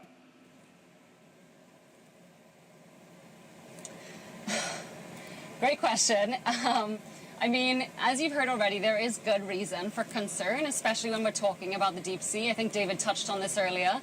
The fact that the deep ocean is very slow, stable. Animals live for extremely great ages. Just earlier today, actually, right now, I'm looking at a beautiful Leopathes black coral. We know they can live for over 4,000 years. We know that there are sponges in the deep ocean that live for over 10,000 years, and animals that take that long or can live for that long and take that long to reproduce do not recover from impact well or easily. So there's a lot that we have to think about to make sure that we don't use it up in the deep ocean because it is so susceptible to impact. But there are a lot of things that we can do to help minimize this with the help of technology, exploration, science. And that means take the time, gather that critical data, really and then take that and share it with decision makers at all of these ongoing governance processes that are deciding of the fate of the ocean right now, whether it is the Biodiversity Beyond National Jurisdiction negotiations at the UN or at the International Seabed Authority on mining, Climate COP, and so on. But technology, science, that will only get us so far when it comes to decision making. Ultimately, there are a few more things we can do. So we need to ensure that more people know and understand the deep ocean, its life and its importance. Ray already alluded to this. The ocean is truly global, and so all of humankind, not just a few, should be able to engage and really help to inform the decisions that are being made. We also need to think really critically about how people, especially the most ocean-dependent people, are connected to the deep ocean and what that means for designing policy measures. And lastly, I think, I'm not sure who said this on the panel, apologies, but I think what really does need to improve is we need decision makers who are willing to listen and have the will to create positive change, because I think that's something that we need to see a lot more in today's world. And so with the deep ocean, I think that a lot of that is coming to really listen to experts, to those who know and understand the risks that could potentially, or the risks to the deep sea, I should say. And speaking of experts who know and understand the deep sea, I'm going to throw us back to Maddie. Maddie, can you hear me? Awesome. Thank you so much, Diva. That was great. I really appreciated hearing your panel responses. And to the other panelists as well, I think we're hearing a theme here, and it's one that's very strong in ocean science and policy in general, which is data-driven, science-based policymaking is a requirement for future ocean conservation measures. In a lot of places, there are extreme data limitations, and that's why I'm really excited to showcase another technology that we're developing and utilizing on board, which really allows us to get at that data limitation and to add more and more data about the biodiversity of the ocean at the molecular level. It's called environmental DNA or eDNA, and I'm really excited to show you how we use it on board. Take a look. The oceans are home to an infinitely complex web of life, from microscopic plankton drifting with the currents, to enigmatic predators lurking in the abyss, even to the largest animals ever to exist on our planet. Identifying that dizzying array of creatures may seem impossible, but science has an ace up its sleeve: DNA. Environmental DNA is the genetic material that species leave behind as they move throughout the water. We can collect environmental DNA with water samples or out of sediment, pull the DNA out of it, and basically ask the DNA sample a whole bunch of questions. Using the cutting-edge technology on board Ocean Explorer, we're able to generate a report of all the species that exist in that sample. You start to get this really robust picture of the biodiversity in an area, and you can just use water. The main advantage of the eDNA and molecular ecology approach is speediness. You will get the full picture of the community within a week. Ocean Explorer's capability to do this type of analysis is unique in the world. What once had to be done in advanced laboratories on shore can now be done in real time at sea. Collecting samples, taking them immediately to the lab, doing the immediate DNA extractions, and then immediately putting them on the sequencer and seeing what we have. What we are bringing here is the capability to in-house, anywhere in the world, sequence eDNA, analyze the data, and provide insights to the scientists on board. Sequencing in a lab, on a ship, and being able to access any part of the water column from the surface all the way down to 6,000 meters, completely unheard of. We are doing the future in the present. This is 5 steps ahead of any other research vessel in the world. And with a global presence, OceanX is uniquely positioned to make a global impact. Ocean Explorer is moving around the oceans of the globe pretty much all the time. That allows us to paint a bigger picture of what life in the oceans looks like and help with the exploration of all the unseen stuff. What's next? Action. We are really excited to start sharing and communicating some of the results that we're getting to the world. We learn new things and new information every day because of the ability to make discovery in real time on board Ocean Explorer.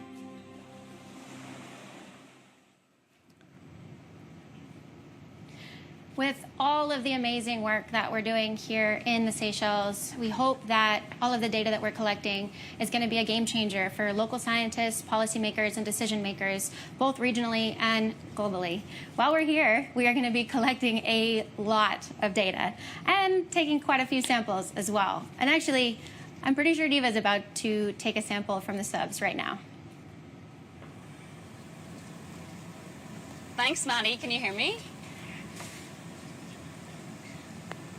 Okay, so I'm about to take a water sample from the sub. We're going to take this back on deck after and analyze the environmental DNA with Seychellois scientists after.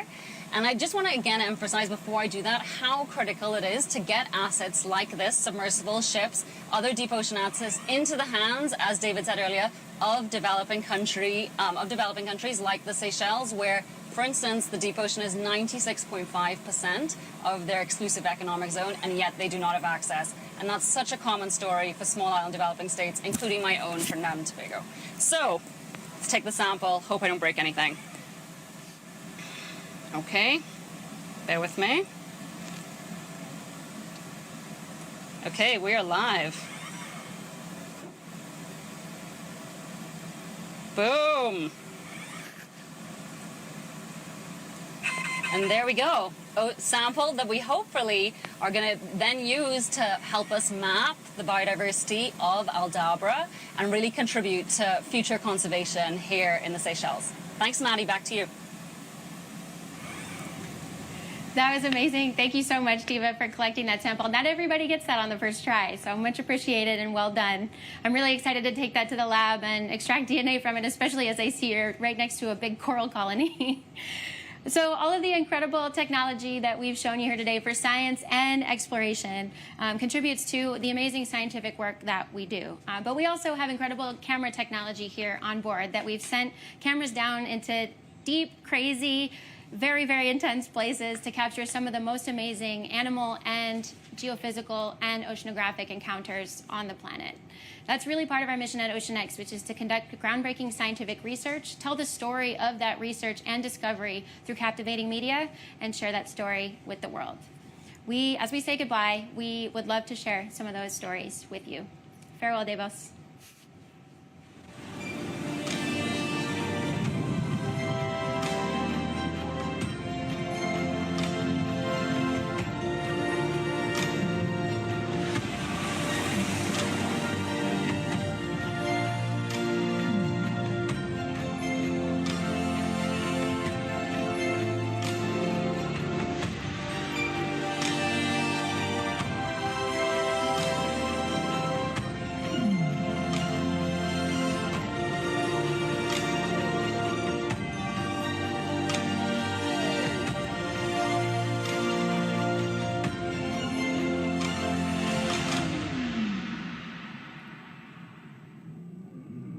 I mean, wow, what an experience that was. And I think we all are now scientists, so I'm excited that that happened together for us today.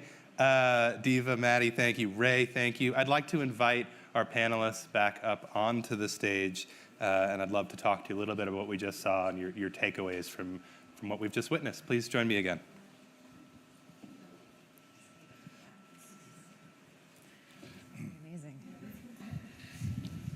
All right, Jennifer, we'll start with you.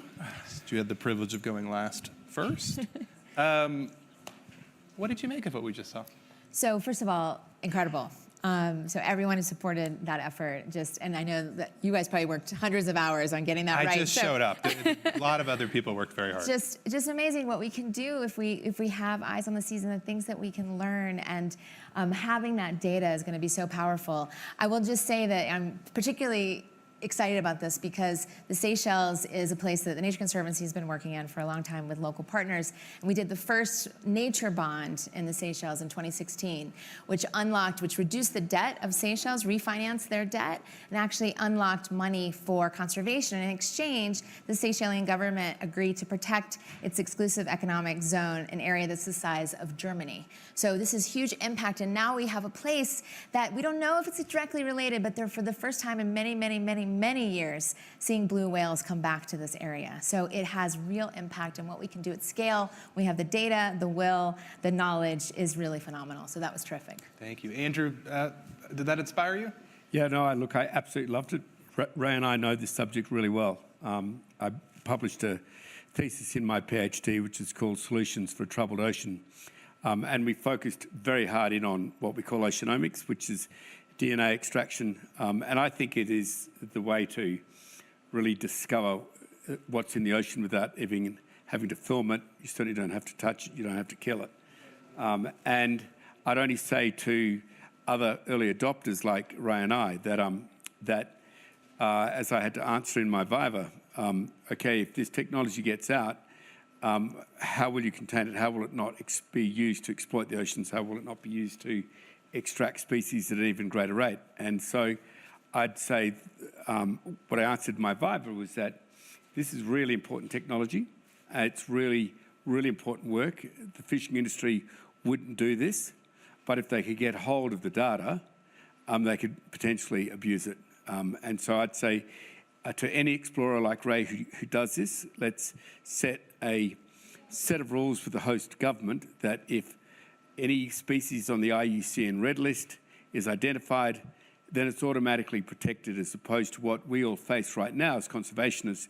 If a species starts to get fished towards extinction, we have to fight to protect it. It could take years.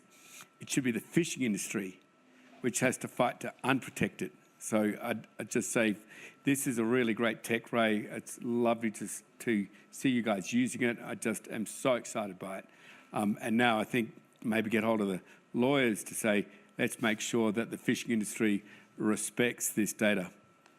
David, how does this work, or this kind of work, fit within the larger scientific project? Well, I mean, it's foundational in expanding that project, contributing to that project, filling huge gaps of data. I didn't know the ship was going to be in Al Dabra, so I was really excited because I've been able to go there a couple of times to dive and look at the shallow coral reefs and have no idea what was down that wall beyond where we couldn't go. And so seeing that was amazing. We have huge gaps of data. We didn't even know the diversity of shallow corals in that region. For example, in the northern Mozambique Channel, this is work that we were doing about 10 years ago. Turns out it's the second peak of shallow water marine biodiversity in the world after the Coral Triangle region. And that was completely unknown before. And so, we're going to fill in levels of knowledge beyond that with this. I think what I'd like to do is to perhaps emphasize the importance of decision-making, the importance of governance. In technologies are wonderful, and we need knowledge. I'm a scientist. How we use that knowledge and how we use that technology is, of course, the most important thing. And I think in all of these processes and moving forward, the one question I think is most important is, are we moving towards greater equity and equality? Are we making sure that the right people are in the space? The Seychelles government, in this case, has made wonderful decisions with their marine spatial planning and moving forward. And they could do amazing things with this knowledge in deepening that protection and wise use of the resources. And of course, we need to extend that to all other ocean regions as well. And that's really invest in really making this knowledge fully open and accessible, democratized, and the decision-making to use that very well would be wonderful. That's the big project that we have now in this world, to really sustain our world into the future. And I think it's fantastic to see this really setting a new boundary on being able to do that. What a great note to end on. Ray and Maddie and Diva, if you're listening, thank you so much to our panelists, to everyone at the World Economic Forum who made this technological feat possible, and to bring the work that OceanX is doing to you. Jennifer, Andrew, David, thank you so much. Thank you, Ray. Thank you. Beautiful.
managed to get into the question of what do people really want. And we haven't, in this year of elections, even mentioned the words Donald Trump, which to me hang over this, and not as a quick riposte to this, but as a, supposing people in this year of elections don't vote for the things that we have been urging them to vote for here. All that to be maybe discussed at Davos next year. But with that, we must stop. So could you join me in thanking the panel? Thank you for your questions.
Every country wants to be resilient, especially today, and it wants to be a co-author of the future of many of these sectors and technologies.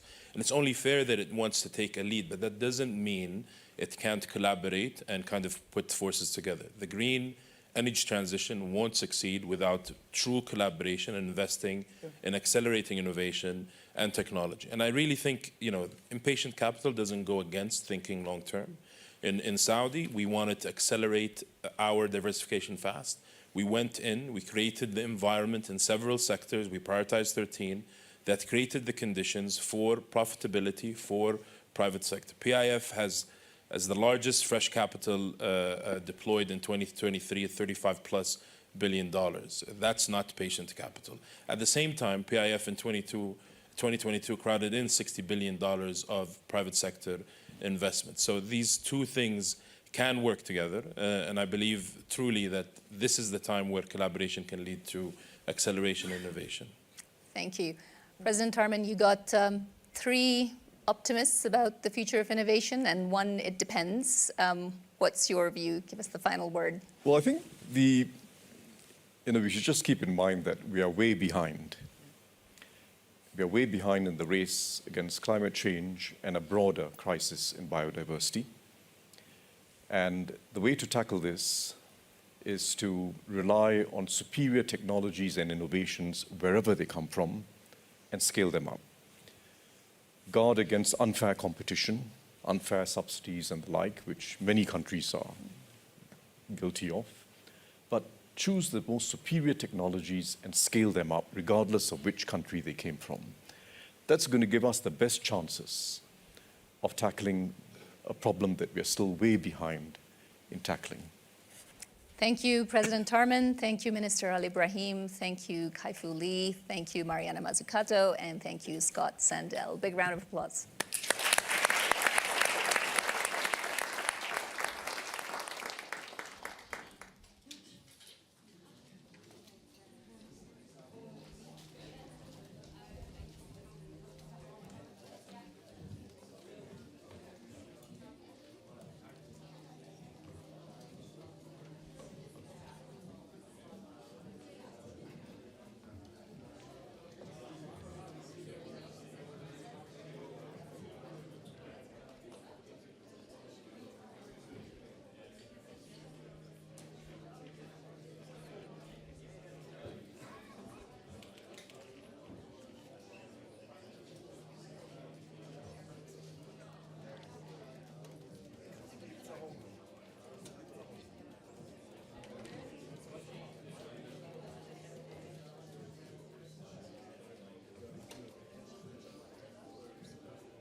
Very much.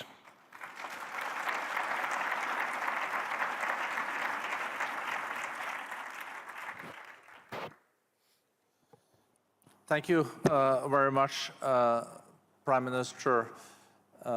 As you said, FDI inflow to Spain is very high, the highest you have seen in the past.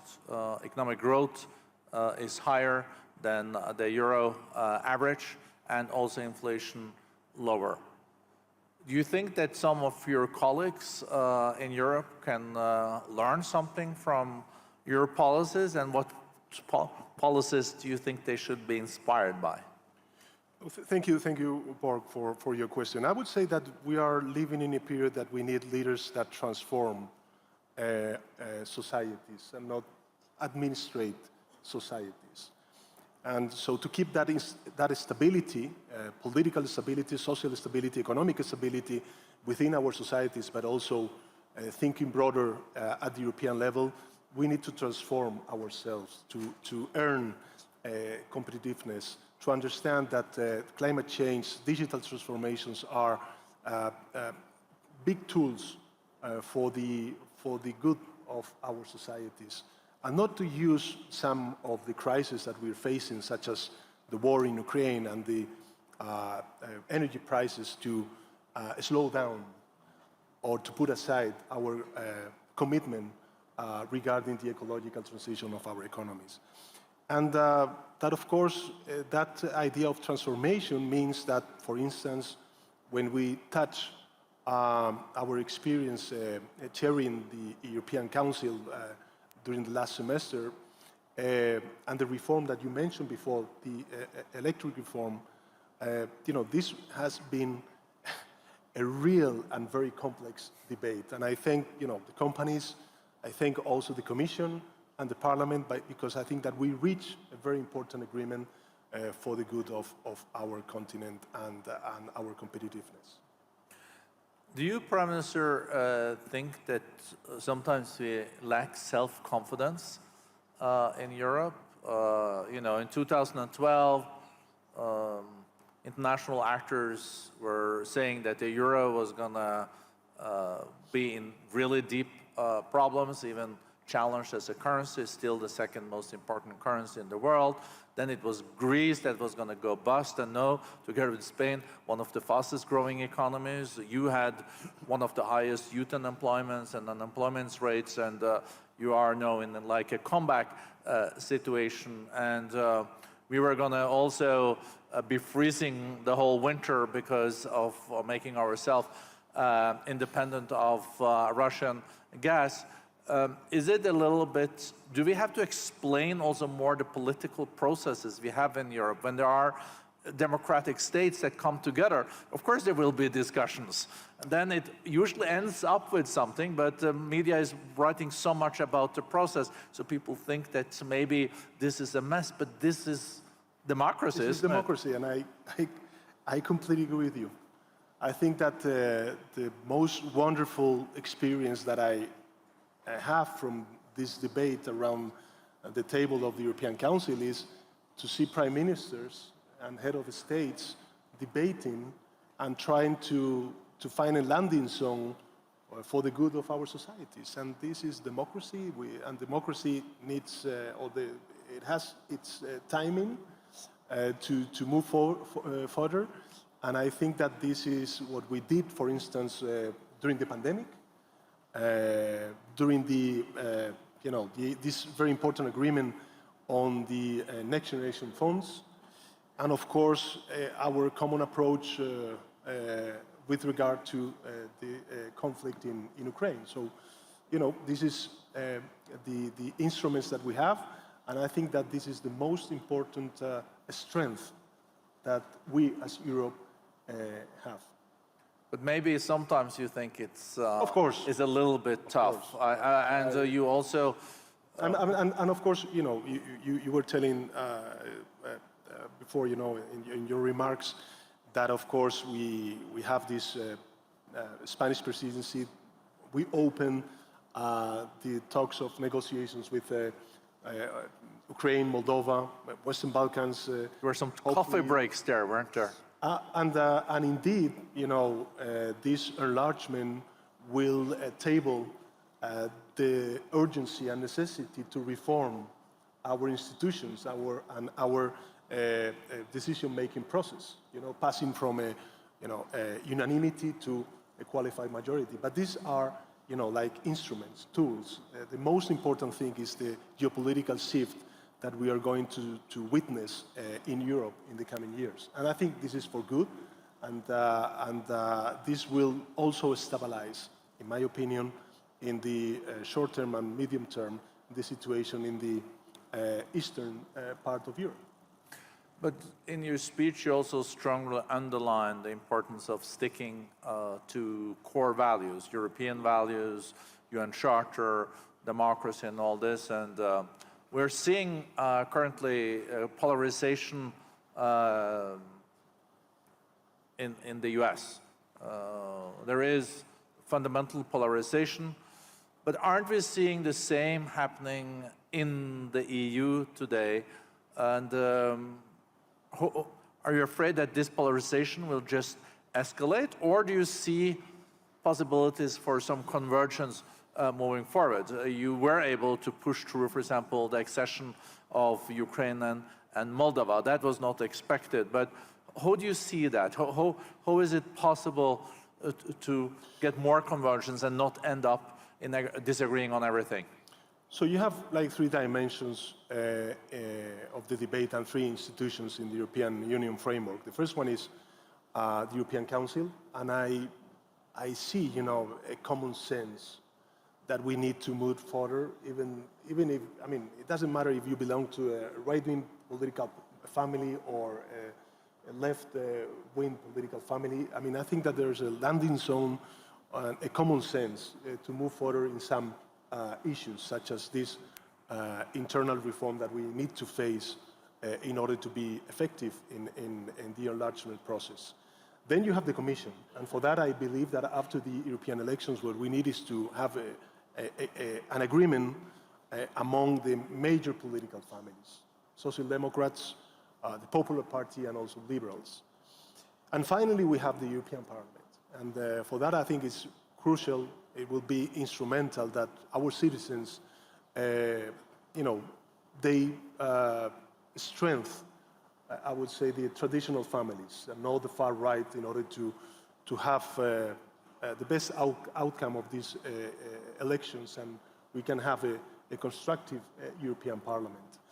But I have a positive instinct on what is going to happen in Europe in the coming years. I think that we have learned a lot from the crisis that we suffered over the past 4 or 5 years, the pandemic, but not only the pandemic, also the war in Ukraine.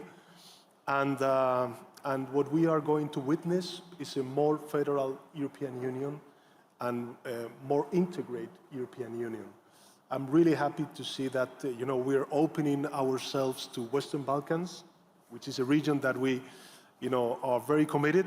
You see President Vučić is listening He's a good friend. carefully. He's a good friend of Spain and myself. So, happy to see him again here with me, and of course with Ukraine, Moldova, and Georgia. How historic was the agreement on the accession of Ukraine and Moldova? I think it was, negotiations, accession negotiations. I come from a country, thanks to the leadership of Jacques Delors, Spain and Portugal, we entered the European Union back in the 80s of last century.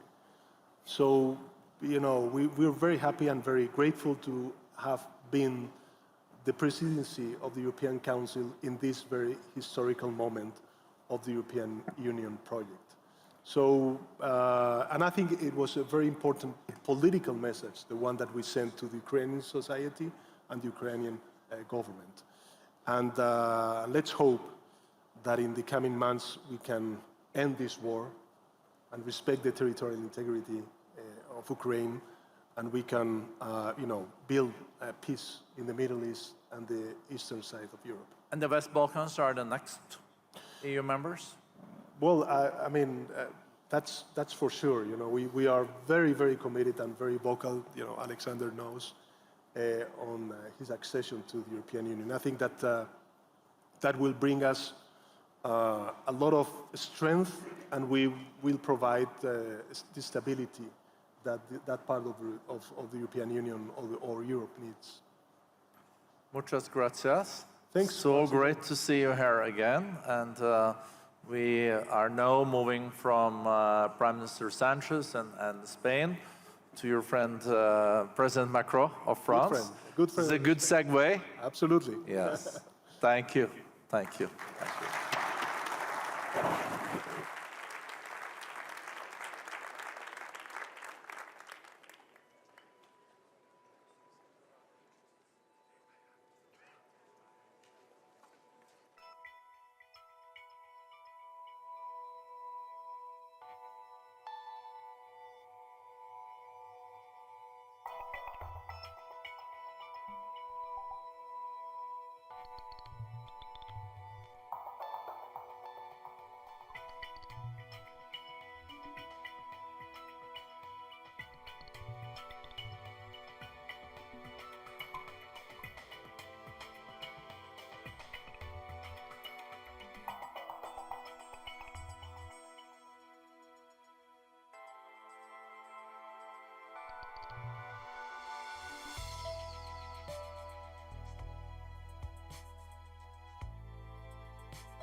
political science, and specifically studies the role of faith in the workplace, in society, and politics. Then next we have Sheikh Al-Mofuz bin Bayah, Secretary General of the Abu Dhabi Forum for Peace. I've been going to Abu Dhabi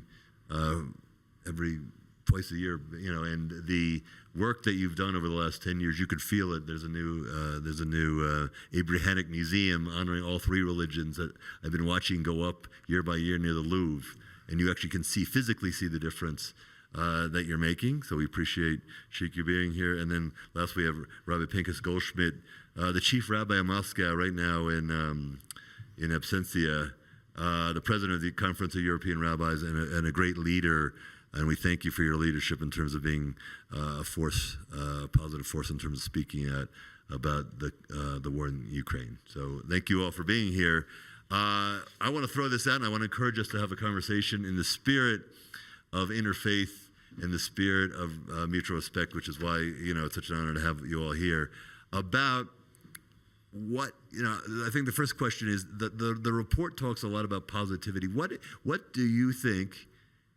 Whoever wants to jump in first is driving, and what's the key driver for positive change? Positive change, using religion for positive change, especially in the workplace, but also, in other aspects of society.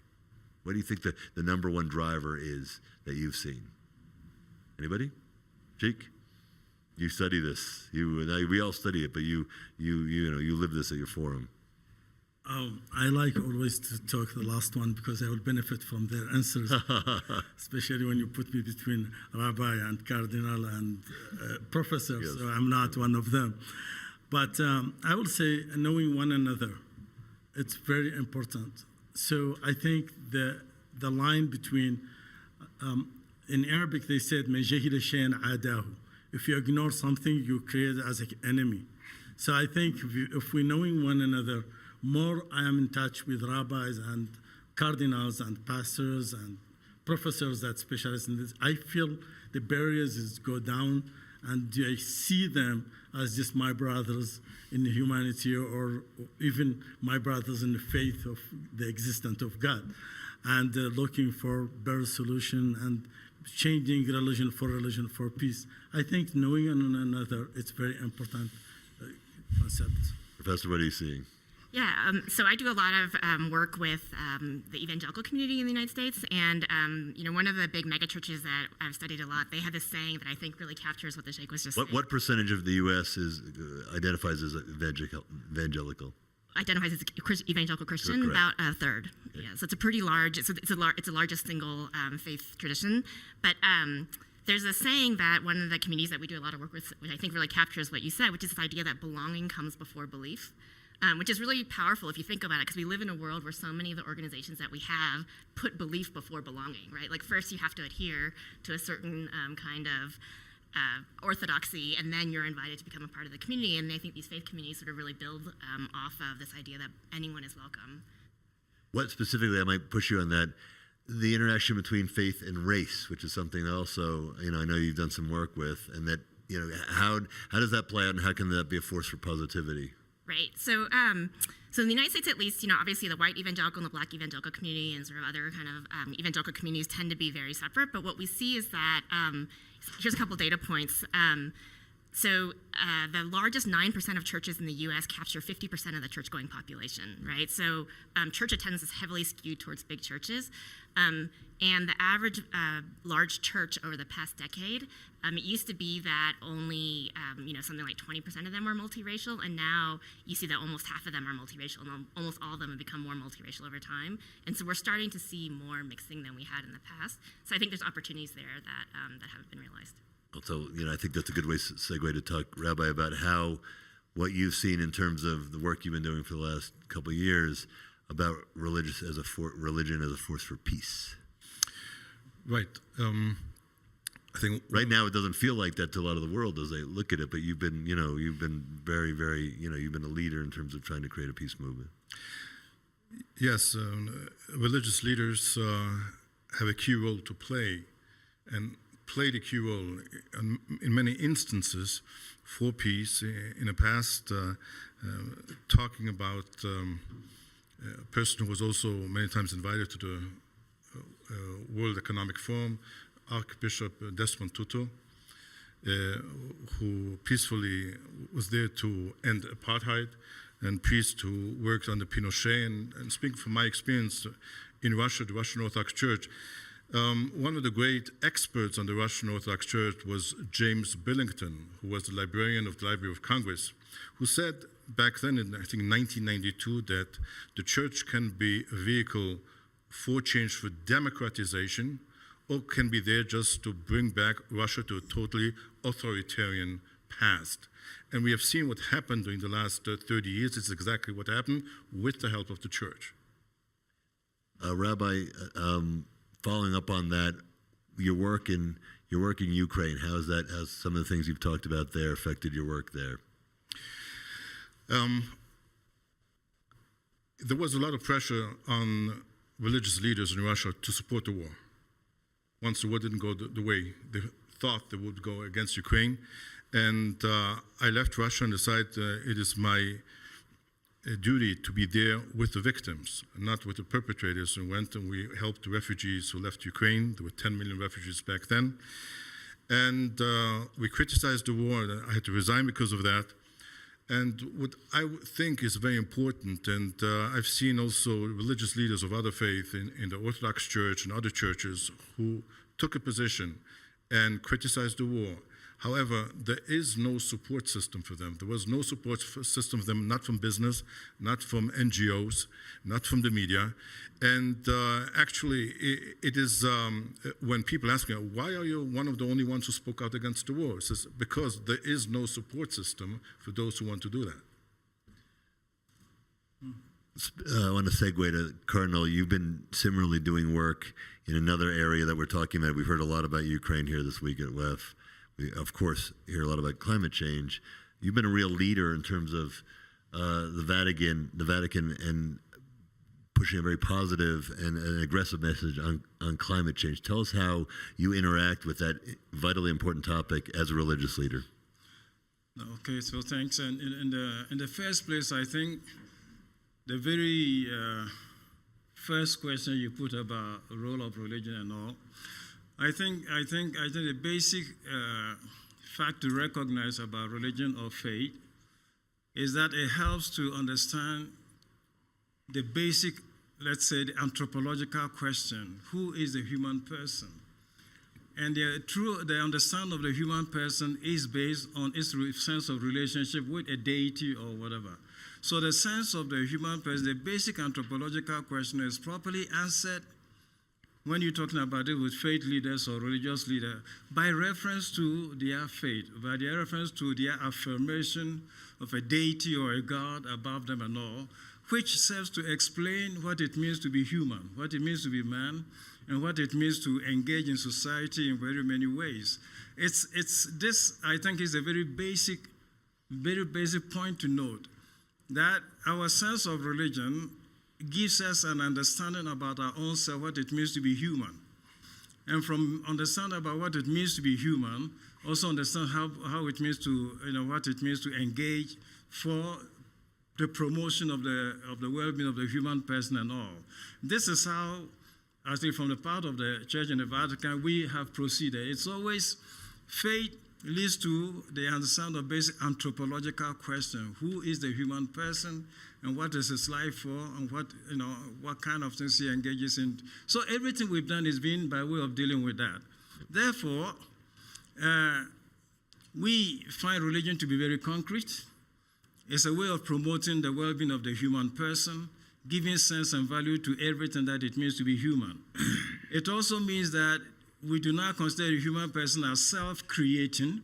It was created, therefore has to acquire a sense of his own being with reference to his creator and all. And that has led us to engage in several terms by way of promoting this. And so, for example, you mentioned a few things with the climate and all. What we started off doing is to help place the human person and its concern at the center of economy or economics. So we developed a small booklet called The Vocation of the Business Leader. It was an attempt to encourage business leaders to recognize that the true value of business is how it promotes the well-being of the human person. Yep. And it's the same thing that we've done with mining companies. Same thing we've done with energy. When we did convoke the sea of oil and gas companies in the Vatican, it was for the same thing. So the sense of the human person drawn from our faith or religion is what inspires the very many ways that we engage in concrete action for society and the well-being of the human person. Maybe you could talk about your work with the Council for Inclusive Capitalism. The idea, Okay. right? I mean, the idea that the Vatican is actually, taking steps directly with business. How does that work? Yeah, it was so. We say, for example, through business, business people produce goods. So they need to ensure if the goods are meant to serve the well-being of the human person, then the goods to be truly good. It's not goods that, You're putting the good in goods. The goods to be truly good, the working force that produces the goods to be truly, dignifying work. The proceeds of the work should also, the wealth created must also be equally, shared and all. So everything about labor and work is not just about maximizing profit, it's everything destined to promote the well-being of the human person. Yep.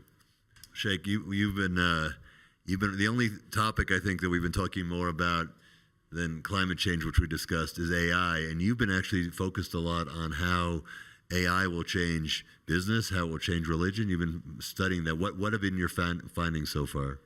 First, I want to thank these people they've been behind this, Dave and others, to make this happening, because I remember when they have C100 long time ago, and we all, as a religion community, we benefit from the ideas of C100 at that time, and maybe the work we're doing, even what we reach now from our goals, has come from that rooms.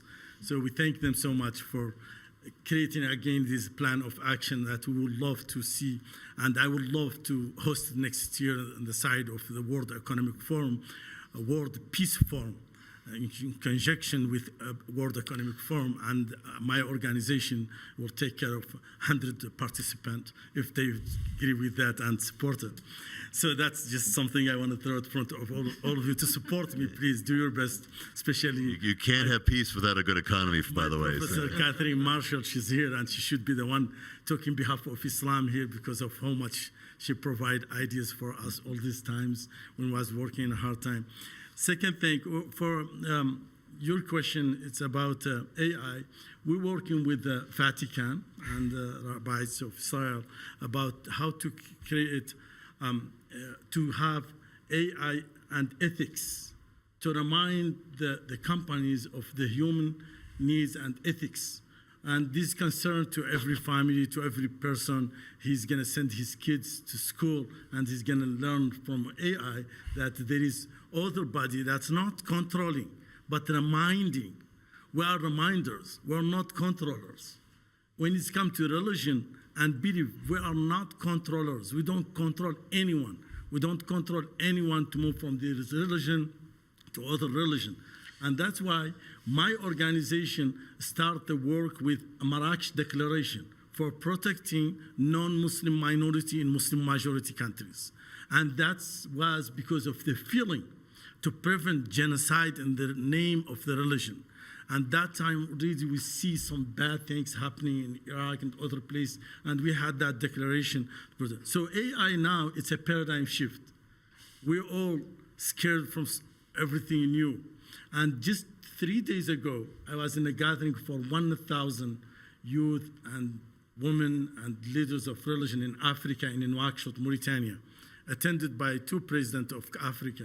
That's a platform we create in Africa just to talk about African problems and African issues, not to parasite religion from Middle East or other place to Africa. No, African, they need to think about their own. So we talk about AI. And for them, it's not priority, and they don't care. They already have a lot of things before they think about AI. But we want we've been able to host some people online to explain for them what is AI, and that's very priority for us. And I think it's in plan of action. They have this is the priority of AI. Sorry for to talk long. But We're at the World Economic Forum.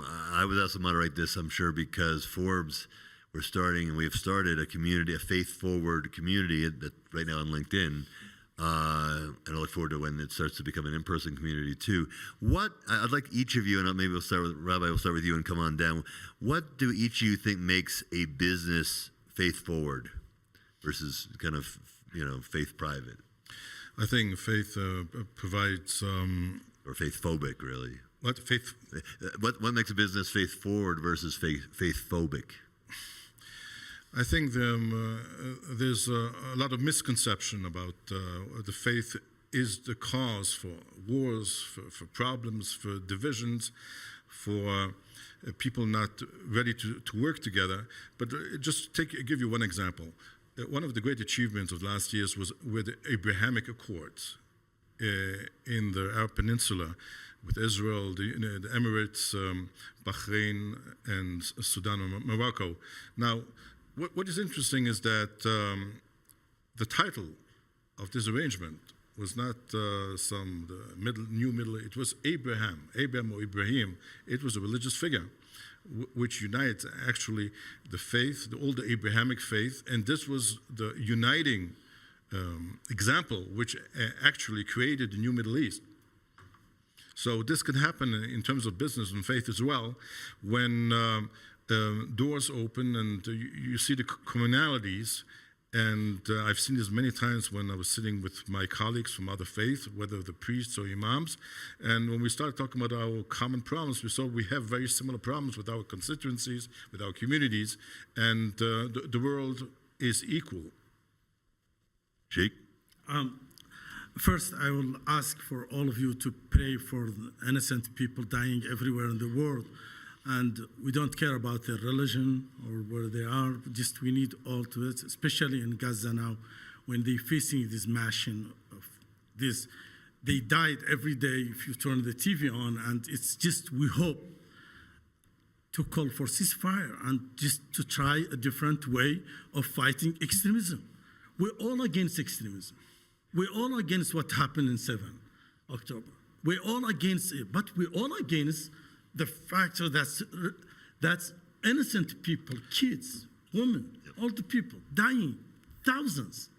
This is not something any religion can accept it. So we hope all religion, they will stand up and to condemn the killing of innocent people as we stand up and condemning killing of innocent people anywhere in the world. So please consider and return the hostages back to their families. Yeah, exactly. But the families sometimes they fight. So some families fight, but they should stand up and to stop anyone. He's really aggressive. I think what I'm hearing is consensus that violence in the name of religion is always is bad.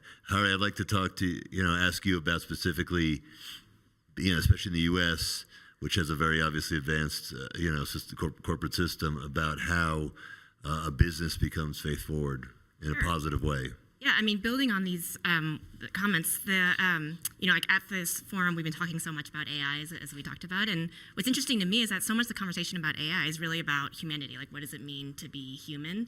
And when you think about it, it's like, technology can improve the ways in which we optimize on certain things, but it's faith that really teaches us what it is that we want to optimize. And so businesses, to me, that are faith forward are kind of asking both those questions at the same time, but not in a way that creates divisiveness, right? But in a way that actually creates an openness and a tolerance to lots of different answers that people might have about what it is that we want to optimize and how we all maximize a kind of human flourishing. I think that's a great, because even here we're talking about what's going on, in Israel and Gaza, and at the end of the day, if there's a dialogue that could be positive, the dialogue is good. And if the dialogue is negative, and especially at a company, what you don't want is your workers fighting with each other. It's true of a university, it's true of your friends. But how do we, and so I think there's a roadmap here for how this, we're able to have dialogues and do it in a positive way that actually brings people together. Rabbi, Cardinal, you spend a lot of time with specific companies. Who's doing this well? more generally what direction, you know, right? I don't want to put anybody on the spot, but you know, you're studying this, and what's a case study or something you've seen that works that people could a takeaway for everybody? No, I think business people are pretty well inspired and motivated when, for example, we draw their attention to the fact that if, for example, we're talking about economics, and from our point of view of faith, economics is two words put together: oikos, household; nomos, administration. So true economics. Don't mess with people who are fluent in Latin, by the way. It's like, so true economics is the management of the resources of a household to the satisfaction of all members of the household. If this sense is what inspires business, then the aim of business is not maximization of profit, is to manage the resources so all members of the household have their needs taken care of, what we may call the common good, right? So true business as economists or economos is the management of resources of this household, if it's the earth, all of humanity, if it's whatever. So that is inspiring for some business people to probably accept a paradigm shift where business does not aim at maximizing profit, but optimizing gains. When you optimize gains, it means you pursue whatever, but with some other values taken on board. And those are the type of things we seek to promote with a lot of business people, and it resonates well with them. And so when we came out, for example, with that document about the vocation of business leader, we said, business, what do? You just processing raw material that you are not responsible for, you did not create. Here we're sitting behind furniture. God created tree, he didn't create furniture. It takes business to convert trees into furniture. So businesses process something that already exists. If it's glass, there's crystal, sand. And business converts that into glass or glasses for our concrete use. So it's good for business people to recognize that they already use raw material for which they are not responsible. And that disposes them to also be sharing in whatever they do. So some. Well, that's business in the most, faith-based, that we're all just borrowing the earth, right? So we're all just borrowing what we have. The question is, how does faith inspire all of this? These are considerations. Initially, it appears to be so remote, but when you sit down with business people and talk like that, you're sitting on chairs. What is that? Plastic and iron, oil, right? Processed into plastic for human use. So business, therefore, we call business co-creators. They transform the raw material of creation into concrete use for humanity. Mm-hmm. And that enables them to feel how noble, their exercises, but at the same time, how responsible they should be in imitating the goodness of God that bestowed this on humanity in the first. I already see your next book, Business. Business is godliness. Business is godliness. We have about 4 minutes. Maybe I'll see if the room wants to ask a question. We'll give it to you for the last question, sir. This is a very naive question and probably altruistic, but going back to the comment that first you have belief and then you have belonging, that's true. But is there some way that in a week when you're quite right, we've either been talking about AI or we've been talking about climate, and I found myself talking about both. It just seems to me that unless we look at climate as a human problem, nothing's going to get done. I think one of the great and extraordinary successes of religion or religions is the ability to convene people, disparate people, around a common goal. I just wonder whether there's some way on a sort of ecumenical level that the religions could come together, not to talk about faith. That can come later if you can turn it from belief to belonging, from belonging to belief, but somehow create an environment where we can learn from the success of religion over many centuries of the ability to convene people and actually start to make a difference on the topics such as climate, because it ain't going to get fixed without something along those lines. So we'll go right down the line as a final comment. 30 seconds. That's a very good question. It really speaks of faith in action. How do we use convening to create action? Rabbi. I think you're 100% right, because one of the great things about religions, it lets you think not only about your life or your 70s, 80 years you're here in this world. Let you think about the afterlife. You have to think of what is going to happen in 100 and 200 years from now. And it's exactly what the problem of global warming is all about. Because you don't have to think of yourself. You have to think of your children. So here I think the faith can do a lot of things together. You?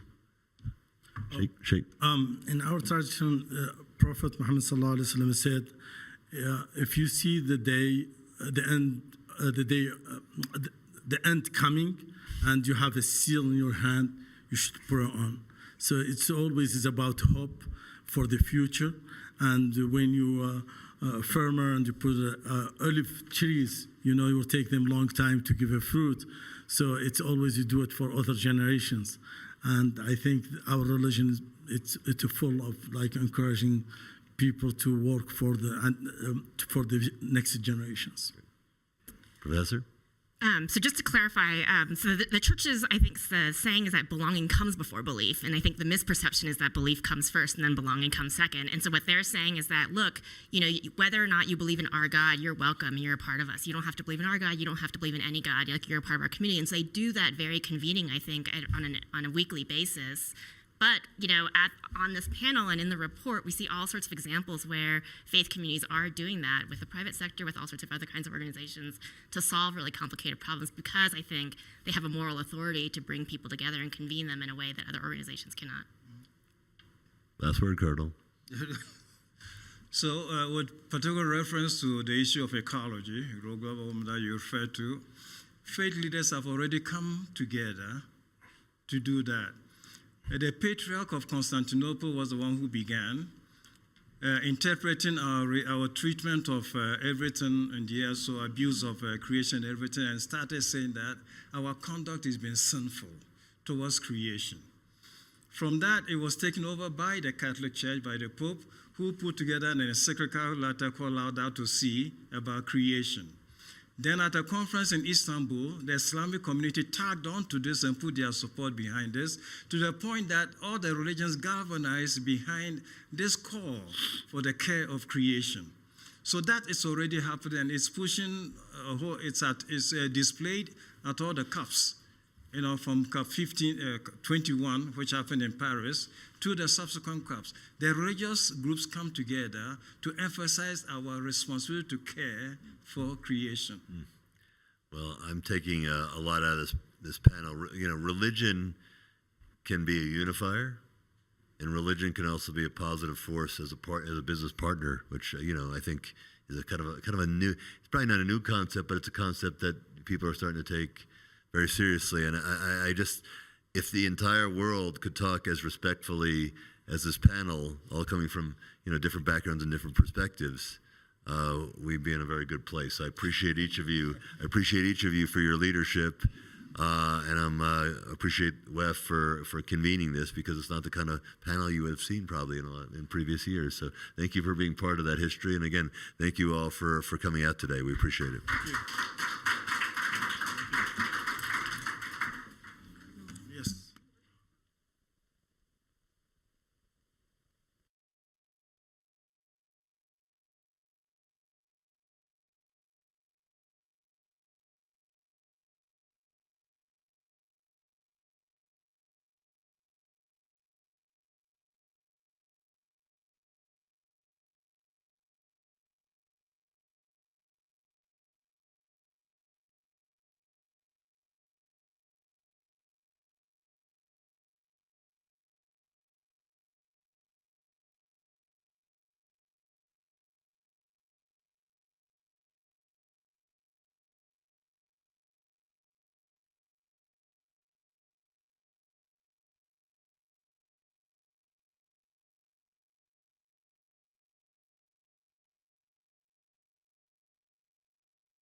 through its elections, but through its choices for Ukraine, for the Middle East, for its economic and social innovation, will draw up its own future. We can do this if we are ambitious. And that is my mindset at the start of this new year.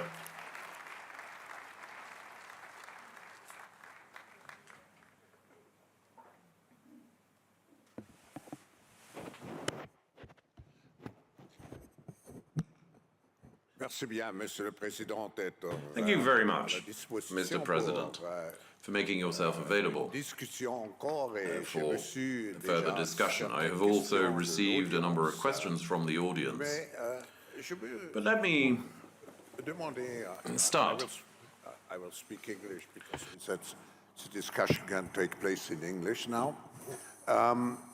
You have spoken substantially about the agenda of Europe, the integration of Europe.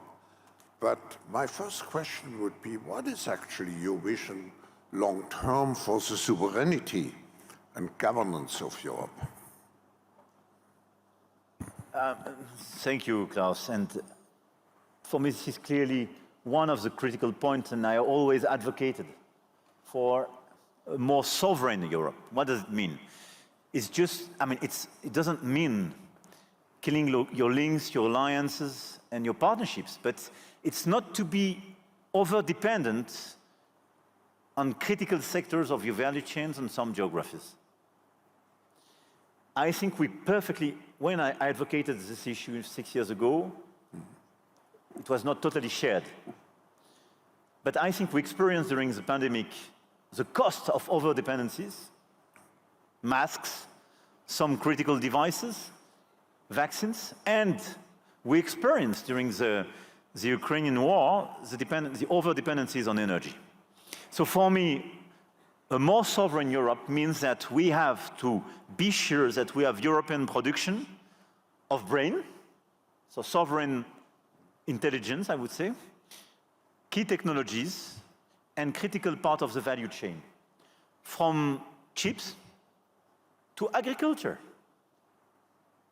from energy, meaning renewables and nuclear, because this is the one you produce on your soil and which is decarbonized, to critical part of your defense industry. This is absolutely critical if we want to avoid the cost of a big crisis and the fragmentation of this world. It will take a decade to do so. This is why I think in the meanwhile, we have to avoid any escalation in tension. And this is why I'm part of those who are not pushing for an escalation in tension between China and US, to be totally frank in this room. And our strategy vis-à-vis China in this context is not the decoupling strategy, but the de-risking strategy. And a fair, lucid, and open de-risking strategy, which is totally accepted by China, which allows us to cooperate, but which will prevent us from being too much dependent on some critical part of our value chain. But let's be clear, it's not good for Europe as well to be totally dependent on US on some part of the value chain. Otherwise, you create a sort of extraterritoriality of the dollar, and Europe is not a geopolitical reality. This is the condition to preserve jobs, growth for our continent, and this is absolutely critical to preserve our voice in this world and to speak with the different countries. And I want to speak with Asia, I want to speak with Africa and so on, as a European and not as somebody being seen as totally dependent on the US and so on. And I think this is the European dream. I see some good friends and good leaders. I know that Alexander Vučić in Serbia has exactly this agenda. And when his country is on this path for the European Union, is precisely because the European Union is a project of not being dependent on big powers, and not a project of hegemony, but balance, equilibrium, and respect. And this is the one I do share. So this is the path. But it will request reforms, it will request investments, it will request to avoid any escalation in tension. But it's clear that we will have to invest and make some bold decisions like the one I mentioned for our capital market union, our climate, and so on. Because if we are lucid today, one of our weaknesses in this strategy of sovereignty is that we are too much fragmented. The second is we are probably one of the critical parts of this world where we regulate much more than the others, and sometimes we invest less than the others. And this is not a business model. Mr. President, I have here some requests from the audience to ask questions, and I would first call on Julie Sweet, the chair and CEO of Accenture. Julie, where are you sitting? Yeah. You get the microphone.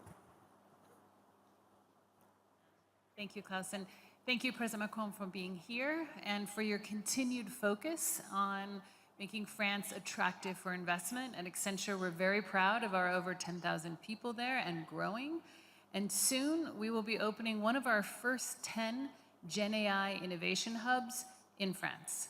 And so that leads me to my question. As the EU AI Act has been finalized, and there's a lot of questions around how to adopt it, and how are you thinking about the balance of making sure we have absolutely the right responsible regulation, and we are making sure that businesses can continue to innovate?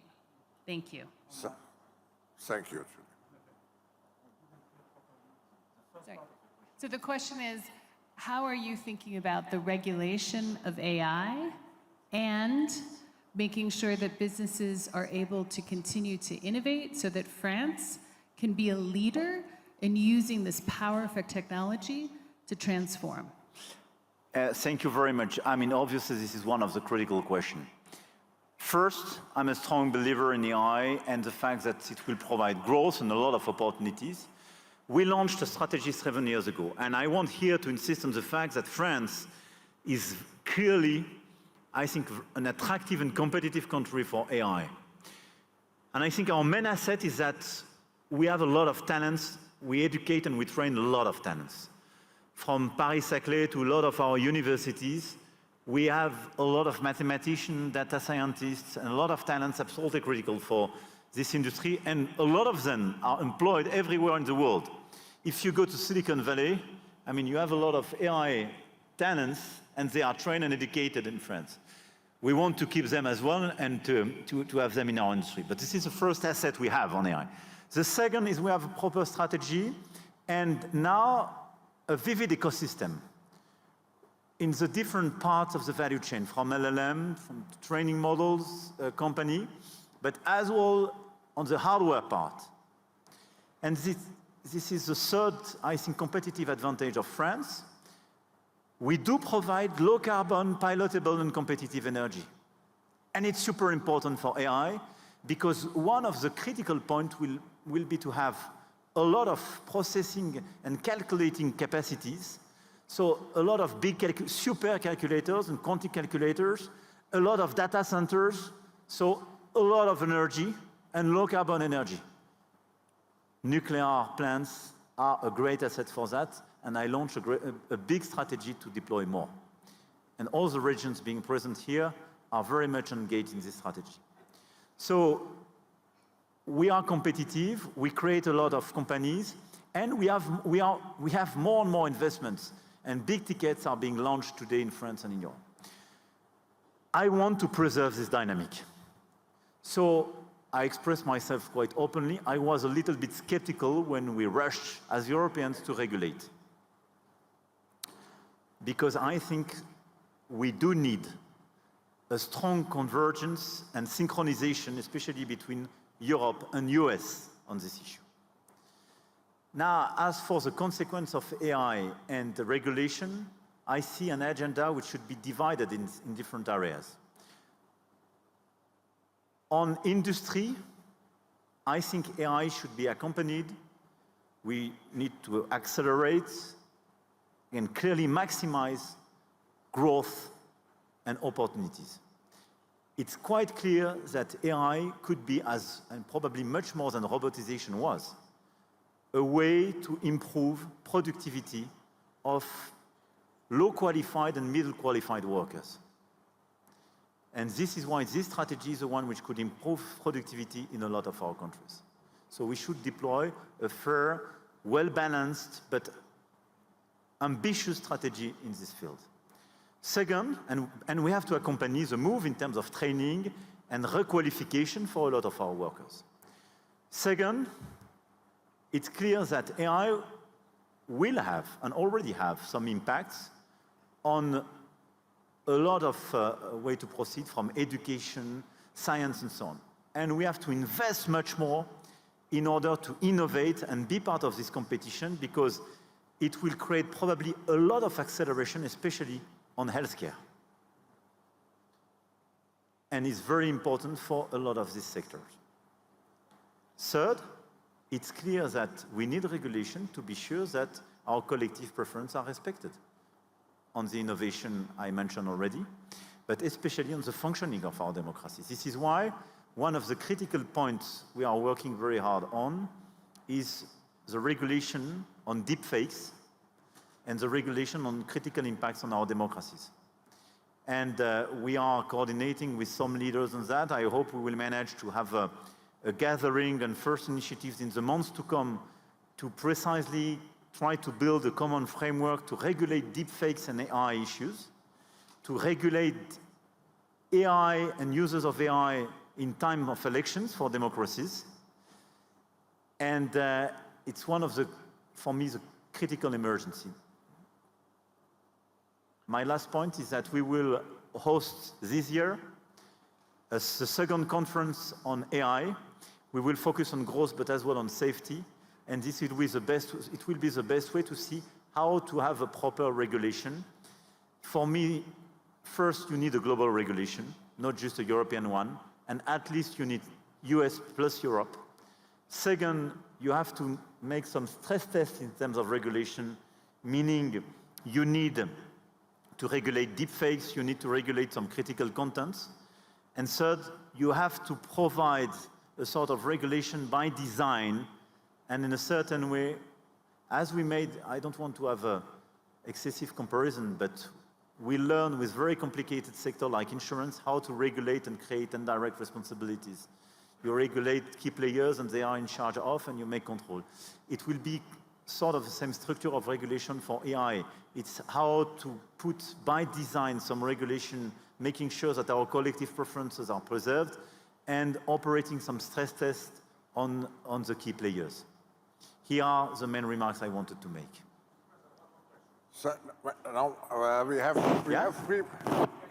I have to go around. On Ukraine, he has a question. Okay. Because we have some other people who have already. Regarding Ukraine's potential NATO membership, we know Vladimir Putin considers this a no-go zone for him. And NATO has said that as long as there's war in Ukraine, this means it cannot become a member. So this provides a formula for Putin of permanent war. For as long as war continues, then Ukraine cannot achieve NATO membership. How do you get around this tricky issue? Sorry, I take that because with the reverberation here, it's very hard to listen properly. I hope it's not the same for your side. Look, it's fair that this is a statement of NATO, and you're right. But I think what we started with NATO was very important and is very useful for Ukraine, because we have a strong coordination between NATO members and so on. This is why what we proposed is to have some critical members bilateral agreement providing security guarantees. And it's not contingent or dependent on accession to NATO. Prime Minister Sunak made a trip a few days ago and signed such an agreement. We are finalizing the same type of agreement with Ukraine, and this is what is important for them.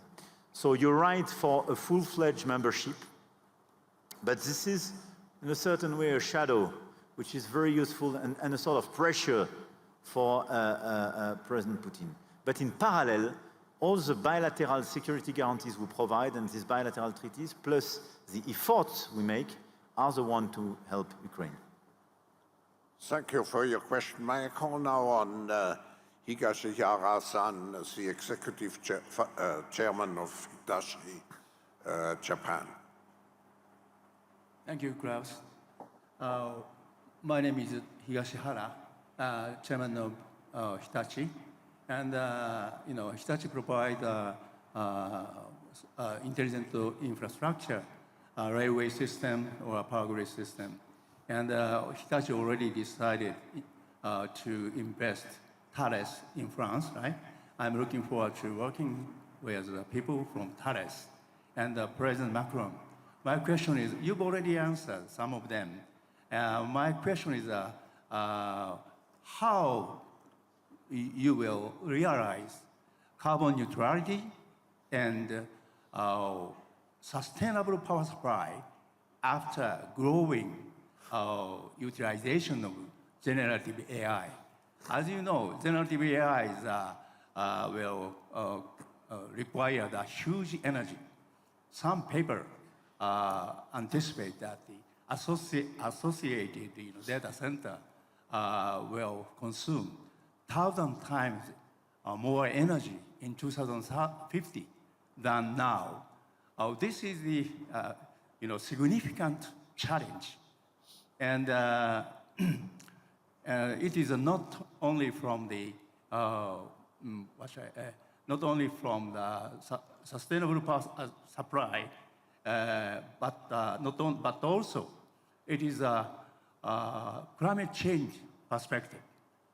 So we need innovation from both the demand and the source perspective. It is in this. I think it is important for us to consider about demand side. Demand side is, for example, we have to develop energy saving semiconductor and algorithm, and as well as energy saving and distributed use of data center. And the supply side need to think about, you mentioned, expanding nuclear, also acceleration of the nuclear fusion technology development. And I'd like to know much more detail about this kind of energy policy. Thank you. Thank you. This is a very comprehensive approach, and you're right that we have to take all together climate change, artificial intelligence, and all the innovation. And I think your point is very important to insist on the fact that artificial intelligence will require much more electricity and energy capacity. So what we are doing and what we will do, we are, I think, the first developed countries to have adopted a planification. So first we started in the different sectors to reduce our consumption and to reduce our emissions.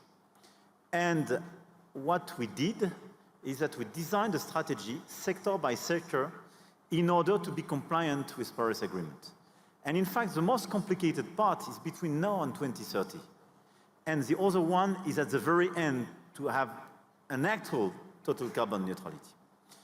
So we have a planification taking from agriculture to industry to real estate, taking companies to households, the type of efforts and the targets year per year to be developed.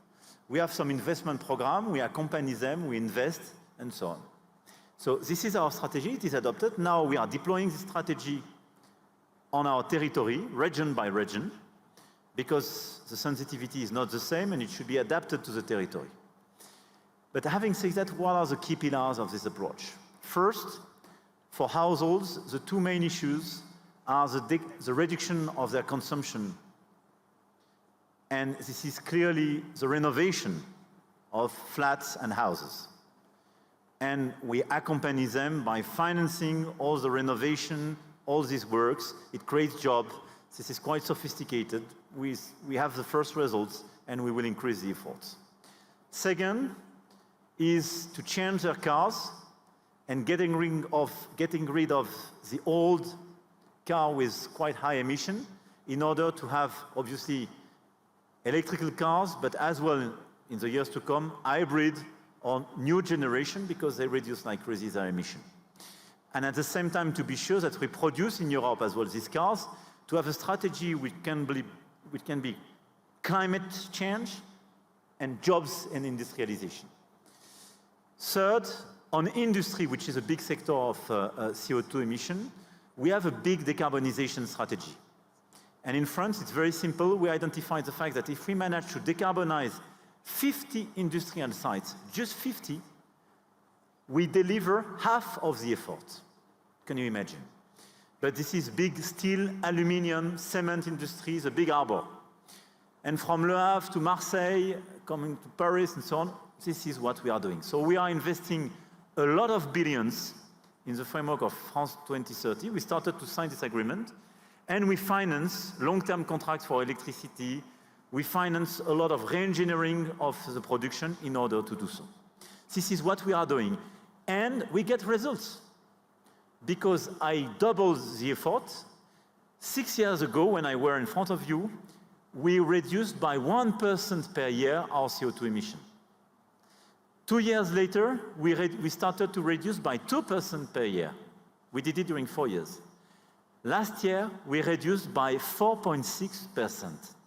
So it's working.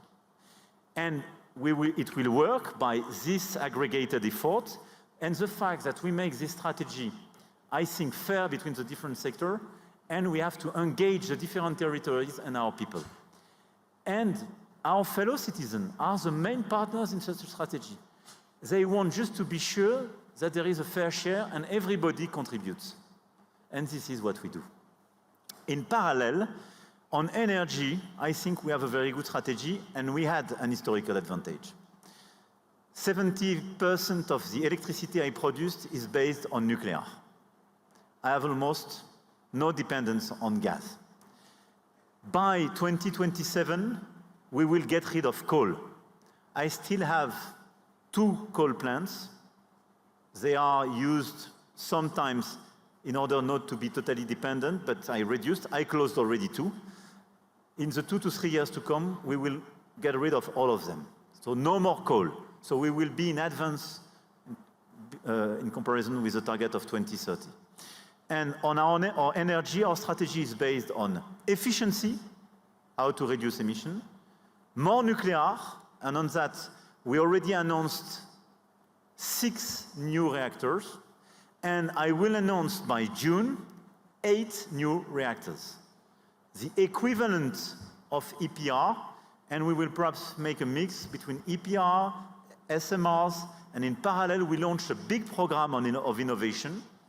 I recognize few players, and we have a new nuke sector because EDF is a main player and is producing EPR and will produce EPR2 in France and elsewhere. But we want to develop as well a lot of startups to deploy additional offer and to innovate, to develop as well new technologies from the SMRs to the fusion, to the laser, and so on and so on. But in capacity, we will have the equivalent of the 6+8 reactors on top of what we have and the renovation we are making. And obviously, in parallel, so efficiency, nuclear, and renewables. So we are deploying new capacities, especially on offshore wind, and we planified the new site. What we will do in the 6 months to come, because all this strategy was deployed in order to be completely compliant with the big electrification of our mobility and to have carbon neutrality by 2050. What we are doing is we are stressing our scenario to see if we go to the maximum and we deploy more data center, more supercalculators in order to face the explosion of AI, what is the additional need in terms of low carbon electricity we have. And we will adapt our strategy between now and the years to come in order to be sure that we make compatible carbon neutrality and AI strategy. And guess what? AI is a big help to innovate much more rapidly, to decarbonize some sectors, and to improve the efficiency part. So I think, thanks to AI, and the acceleration, we will probably be more efficient on the reduction of our consumption and the efficiency pillar, but it is clear that we will probably have to increase in the years to come new reactors and new renewable capacities in order to produce on our soils low carbon electricity to have more data centers and more supercalculators. It's a little bit technical, I'm sorry, but I wanted to have a comprehensive answer of your question. Mr. President, I still have here a number of questions, but I was informed that we have run out of time. Let me ask you one final question. It was very impressive, the track record you have. If I compare what you announced when you were here last time and what you have achieved. Now, when you come back next time, what will be the single most important issue you will tell us you made progress? What do you feel you would be particularly proud of? This sovereignty agenda you started with. Yeah. I think we are 2024, 2025 will be the years where European countries and the EU as an entity will be in a situation to decide if we want to be sovereign or not. And the critical decisions are quite simple. Ukraine, our neighborhood, and especially peace in Middle East and Africa, but stability, and condition to create new good jobs in decarbonized industry, and having these new sectors like AI, space, quantum, chip, and defense as a business. I think here are the pillars of the sovereign approach, and I think if we are able to be united, if we invest big time in these sectors, if we innovate, if we are demanding to ourselves as governance, as business leaders, to precisely deploy these solutions. And if we take bold diplomatic decisions, especially on Ukraine, we can deliver this agenda. For me, this is a critical point. Monsieur le Président, vous souhaite grand succès. Mr. President, we wish you every success in all these endeavors, and thank you so much for being here today. We do wish you every success in achieving all of these audacious but necessary goals. Thank you, Professor. Perhaps I could say one word. I would like to thank you all, and perhaps just a word of conclusion for all of you. Davos is always a venue for a global conversation where people can get together. Be realistic, but be optimistic. If you look at 2024, a lot of people are going to say, oh, it's going to be dreadful. But there are a lot of important things. There are going to be these celebrations in France, the Olympics and Paralympics. Of course, war is there. There are terrible disasters going on. But I truly believe that the decisions that can change things are in our hands, within our hands. Decision makers, be they governments, regulators, leaders of the economy, NGOs, and so on. I think we need to reach a consensus, and I think that consensus exists. Russia cannot win the war in Ukraine. We must do everything to rebuild sustainable and lasting peace in the Middle East, and we must create good jobs at home and decarbonize quicker. We just need to sync our agendas and align our agendas, and that's what we need to dedicate our energy to. But be optimistic for the coming year. We have everything it takes to succeed. We have plenty of assets in hand, and I believe that we Europeans have a lot of great strengths to contribute to the world. We just need to dedicate our energy and optimism.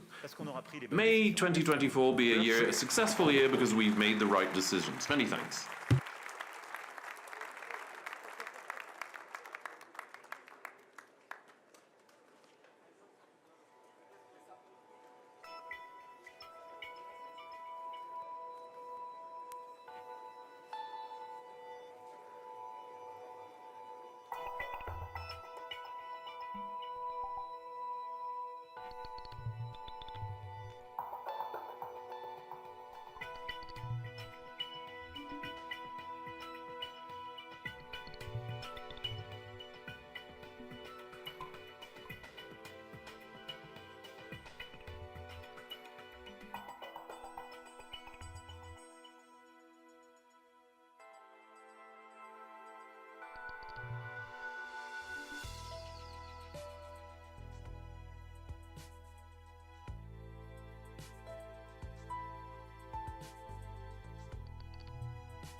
multilateralism than you, and certainly UNEP in general. They've brought all kinds of sticky, challenging, multilateral international agreements across the finish line.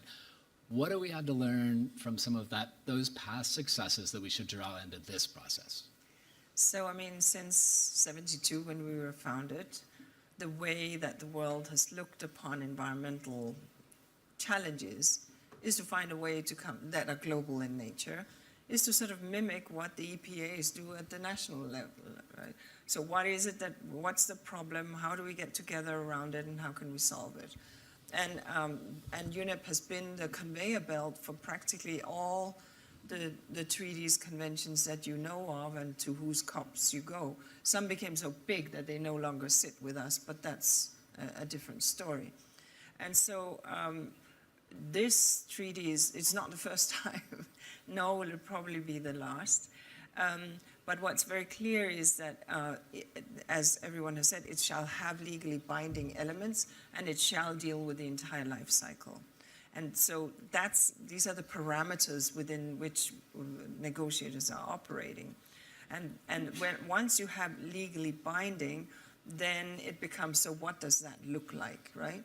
And in other treaties, and let me mention a couple, Montreal Protocol, the one that deals with the hole in the ozone layer, clearly there was a phase-out schedule of the ozone-depleting substances, the chlorinated gases, and yeah, there were some, we can't do it as fast as we asked for an exception for, but on the whole, this process has sort of marched forward. I could mention similarly the Minamata Convention, for those of you who are familiar with it. It's a convention that deals with exit of mercury. So therefore today you want to buy a thermometer, it will not have mercury. You want light bulbs will not have, even your dental amalgam will not have mercury. A UNEP treaty, not so well known, but there you have it. Or you are in the pets trade, and you want to sell certain fish for the aquarium. Well, it is regulated by us. There are 10,000 species that are listed. Some you can trade and some you can't. And so that gives you a sort of up, down, no, you can't, maybe you can, but then you have to apply for a license. We'll give you a license, and then you can move that particular thing across if member states have so agreed. And all of this is based on science, right? It's not sort of, oh, I think that this fish is pretty, so therefore, no. There is an understanding that the science needs to tell us what's happening. And so this treaty, instrument, agreement, whatever it's going to have to be called, will have to have some clear targets because there are some legally binding elements, and it'll have to have some scientific dimensions to it. It will also have to have some financing attached to it, and I think everyone understood. But let's recall, please, that we don't get blinded by dollar signs in our eyes. Let's recall, please, that private sector, once a regulatory setting sets in, they adjust, and they will rarely need a subsidy from the government to make some of those shifts. Some places would, but other places would not. And so when we think about Montreal Protocol, what we had was a fund that over 30 years has dispersed some 4 billion. So, but 30 years, 4 billion, to help on refrigerants, coolants, and of course foams, fire foams, and other things that have chlorinated gases and ozone-depleting gases. It'll have to have, and this is what Foreign Minister was talking about, some degree of effectiveness review, that we will look at a compliance mechanism. And if you read Montreal Protocol, the first chapter is compliance. Boom, that's it. How are we going to comply with this thing? And so we can say that the 3 Rio treaties are much softer. They're these frameworks where we agree to have national plans, and we add it all up, and then we check, are we doing, and how are we doing? I don't think the world has patience for this, and anyhow, UNEA gave very clear guardrails for. There will obviously be national action plans, don't get me wrong, but that is not on its own enough. And so the targets, etc., will be clear, and the effectiveness reviews will be clear. So I think, obviously, and stakeholder engagement, the last point. You have to have throughout the process, and here maybe a really good example is the Biodiversity Convention, which has a very open engagement. much biodiversity is in indigenous people's lands. Therefore, indigenous people are very present in that convention. I think here we are seeing, yes, companies, yes, science, but also others that are in the waste sector, be they waste pickers or be they others who are clearly impacted by or affected by these issues. So these are some of the issues that I would expect, and very much what we're already seeing now in the INC process. Thank you for that, Inger. Hein, I want to come to a last final question for our panelists. I want some sum-up thoughts from you all. But Inger mentioned adaptation, the ways that some of these businesses, and particularly I think the context with small businesses, can be made to adjust to provisions that come forward for the treaty. So let me say, when we pass, we'll just go there, when we pass a robust, meaningful treaty, what kinds of things, maybe I'll have you take on the perspective of big business. What kinds of things will big businesses need to do to adjust, to comply with the treaties, perhaps particularly in respect to supply chains or any kind of adjustments that you might forecast? Yeah. Inger's expected us to be flexible and agile and respond, and in fact I think that's right. But because on that one, look, I don't want to be naive, but I'm very optimistic on that. And let me just give you 3 quick reasons why that is. First of all, we're a branded consumer company, so I'll talk through that lens. We do a lot of surveys. We do consumer surveys, and we ask consumers for their pain points and what they, what bothers them. Let's not forget, whilst probably they're not always prepared to pay for it, but plastics and the way it's packaged and how their favorite brands come across, and when they look at all of that, it is a very big pain point.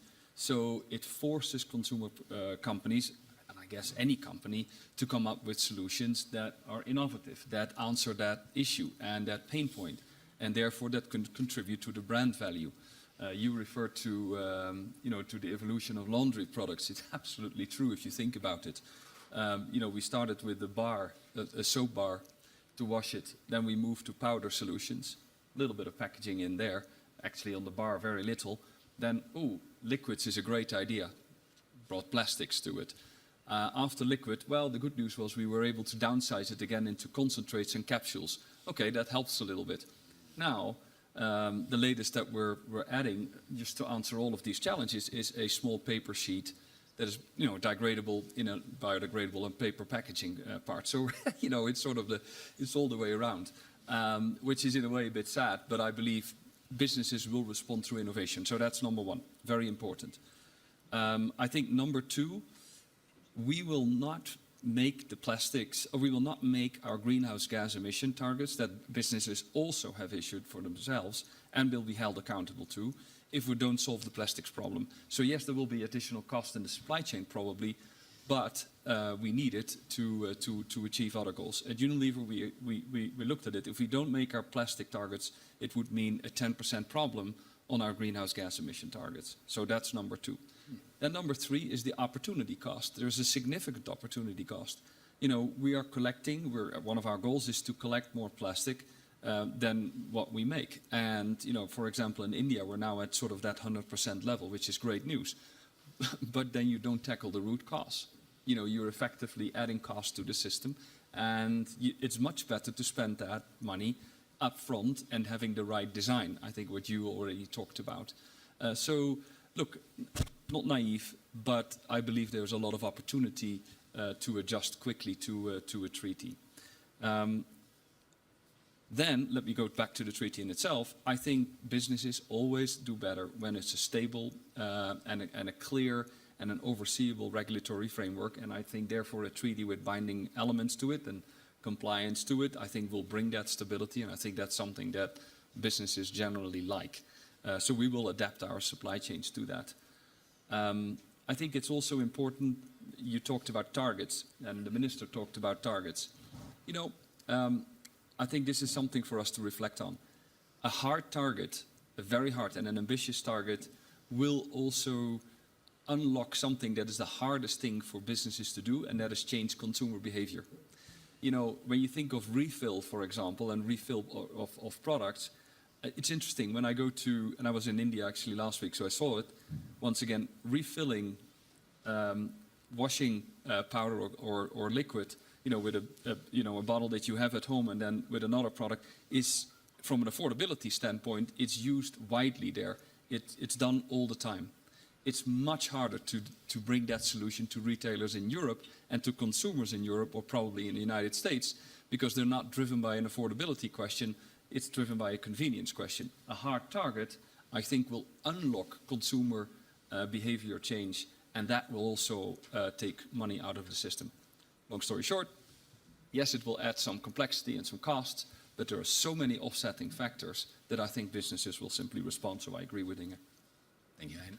All right, I'm going to absorb your optimism. I want you all to absorb the same optimism. Bring your own optimism to a one-sentence answer, because we're just about out of time. One-sentence answer, what's the most important thing to get right in this treaty? Mr. Benali. Well, apparently, in addition to the compliance, the target, the timelines, etc., I was thinking whether we can have something similar to not a loss and damage fund, but some sort of funding of especially the cleaning. But we understand that we cannot, there's no point in cleaning if we continue polluting, right? So something similar to a loss and damage fund, although it took us 30 years to reach that in the COP negotiations. So I don't think we can wait 30 more years. I'll count that as a sentence. Thank you, Minister. Jim. I think you have to keep science in the front. I mean, anytime you're moving one material to another, material substitution, there are scientific impacts. You've got to look at that. We also have to look at scientific data on the health impacts.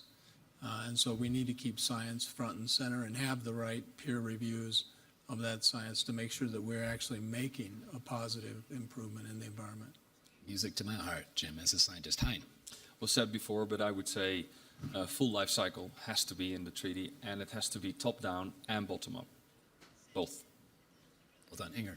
I'll pick up on the full life cycle, but then add to that with innovation, with boldness, and with ambition. Perfect. Minister, the final thought. Perhaps a one-sentence thought, most ambitious thing we should do the treaty. Minister González-Elechea.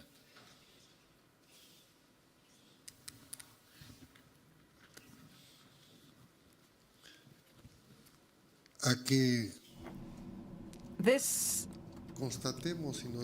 should lead us to understand and to realize that all this transition and climate crisis requires ethics in capital letters, and that it requires philosophers of life and humankind that think about the current and future generations. Experts and technicians come to a limit. Politicians change.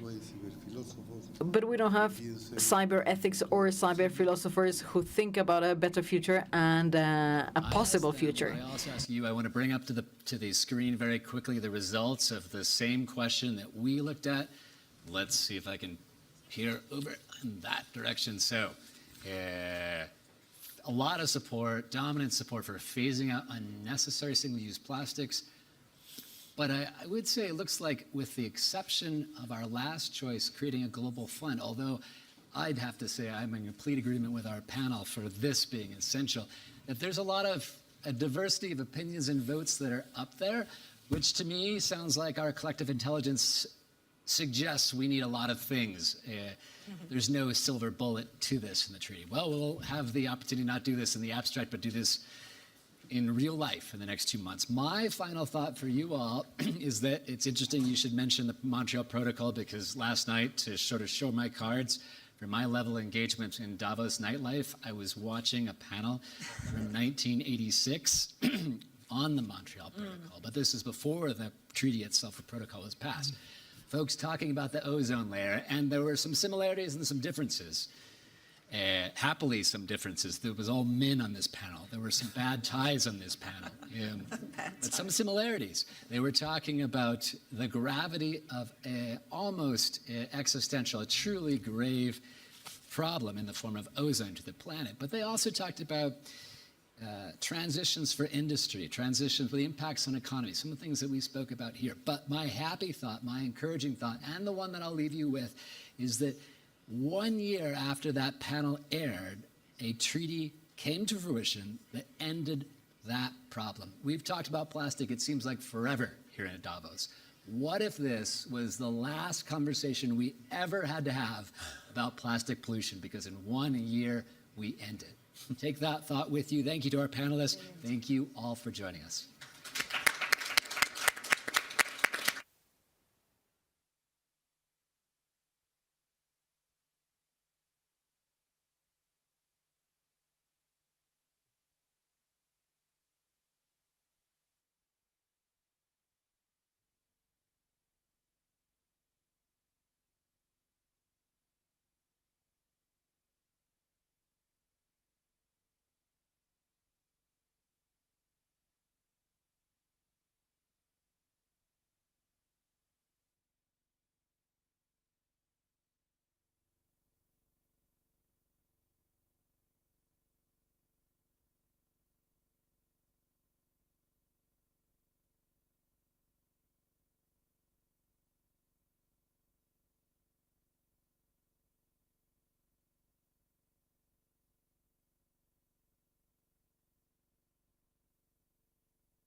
Hand over to Caroline for closing. Maybe just one more question to the panelists.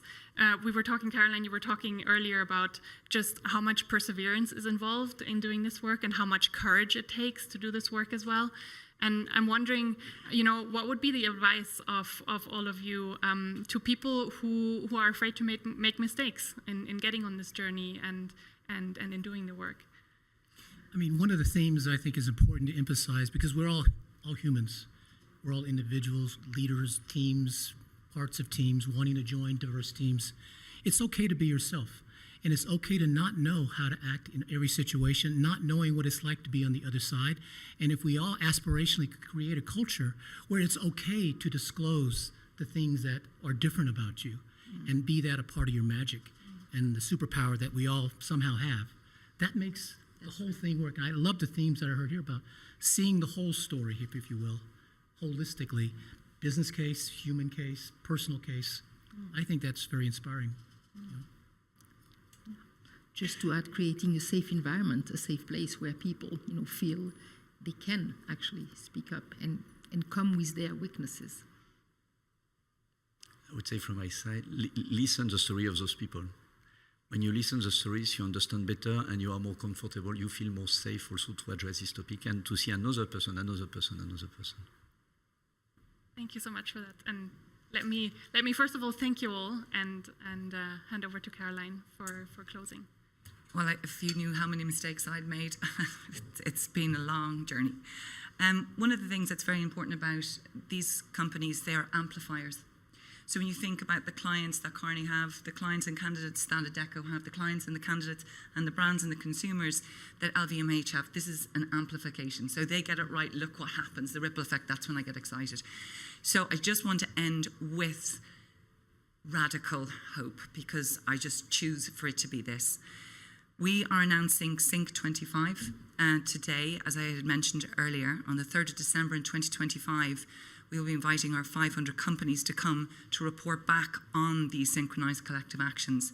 They're accountable to themselves, we're accountable to ourselves. It will be the first accountability summit of any topic in the world. And that's really brave. You know, we're not all going to get it right, and I guess we might not even, I have no idea what's going to happen, but I do think we need to be accountable for what our intention is and to deliver that systemic change. And I want to leave you with an image. You only hear 3 leaders here today who represent, even through their supply chains, enormous amount of ability to impact. So if you can imagine 500 companies each doing 3 synchronized collective actions, that's even more than 1,500 actions, each of them doing their own journey, but it's like flying in a murmuration in the sky. So it each being individual, and the magic is that coming together.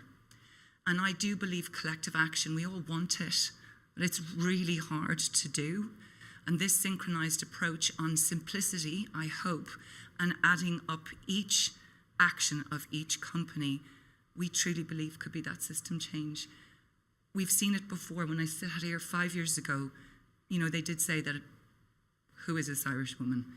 It is possible, and this gives me more hope. So I hope that we'll be coming back to hear what Sync25 will be producing. So I just want to say a huge thank you to everyone. Thank you. Thank you so much, Caroline.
Some new pest or disease has come up that they've never seen before.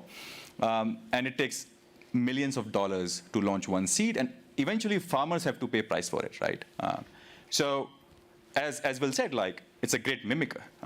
And we think that AI is also a great amplifier and accelerator of climate solutions. So in this case, what these seed companies can come to our platform and say that, okay, I want to launch a drought-resistant tomato for farmers in tomato seeds for farmer in India. So can you help me figure out locations where I can conduct trials very quickly, incorporating the next 10 years of climate change into the models? So the process that seed companies would take 3 years, because they'll be sending people on the ground at global locations, takes 3 years and $500,000 per trial. Now it takes minutes and basically half the cost to do so. So we are helping them launch these climate resilient seeds into the market 30% faster and in fact 20% cheaper. Basically, what that means is farmers get access to those seeds faster and cheaper as well. So now that platform, as you talked about the time-based inventions, has been deployed across 60+ crops, 70+ countries, and has directly or indirectly touched more than 4 million farmers globally. It's about building resilience. Axel, we often talk about how students tap ChatGPT to help write their essays. For you, how has AI helped you in school? I think it has impacted us in many ways, in positive as well as in negative ways. One negative way might be the way we are doing the casual assignments that we get during the lessons.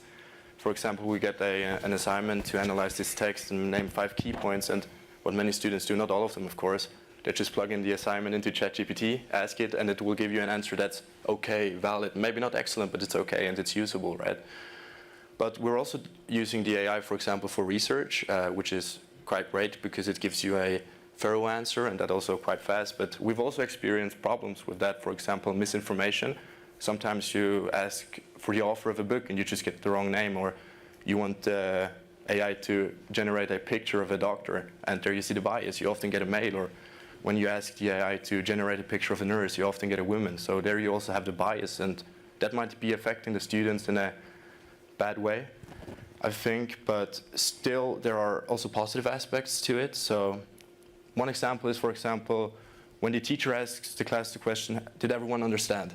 Many don't answer or don't say anything, either because they don't care or they don't dare to, and because they think they might ask a stupid question. But with the help of AI that you can use in the educational system, you can access one-on-one tutoring and actually ask the AI this question without having to be judged by the teacher or by the student. So I think it gives us freedom as well as great potential within the educational system, but we must implement some sort of regulation, I think, so that it isn't being misused and doesn't harm the learning process of the students.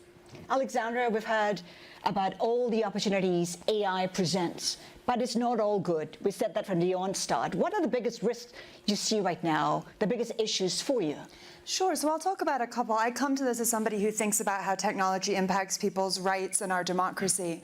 And there are really kind of 3 big categories of risks that I think are worth surfacing in that lens.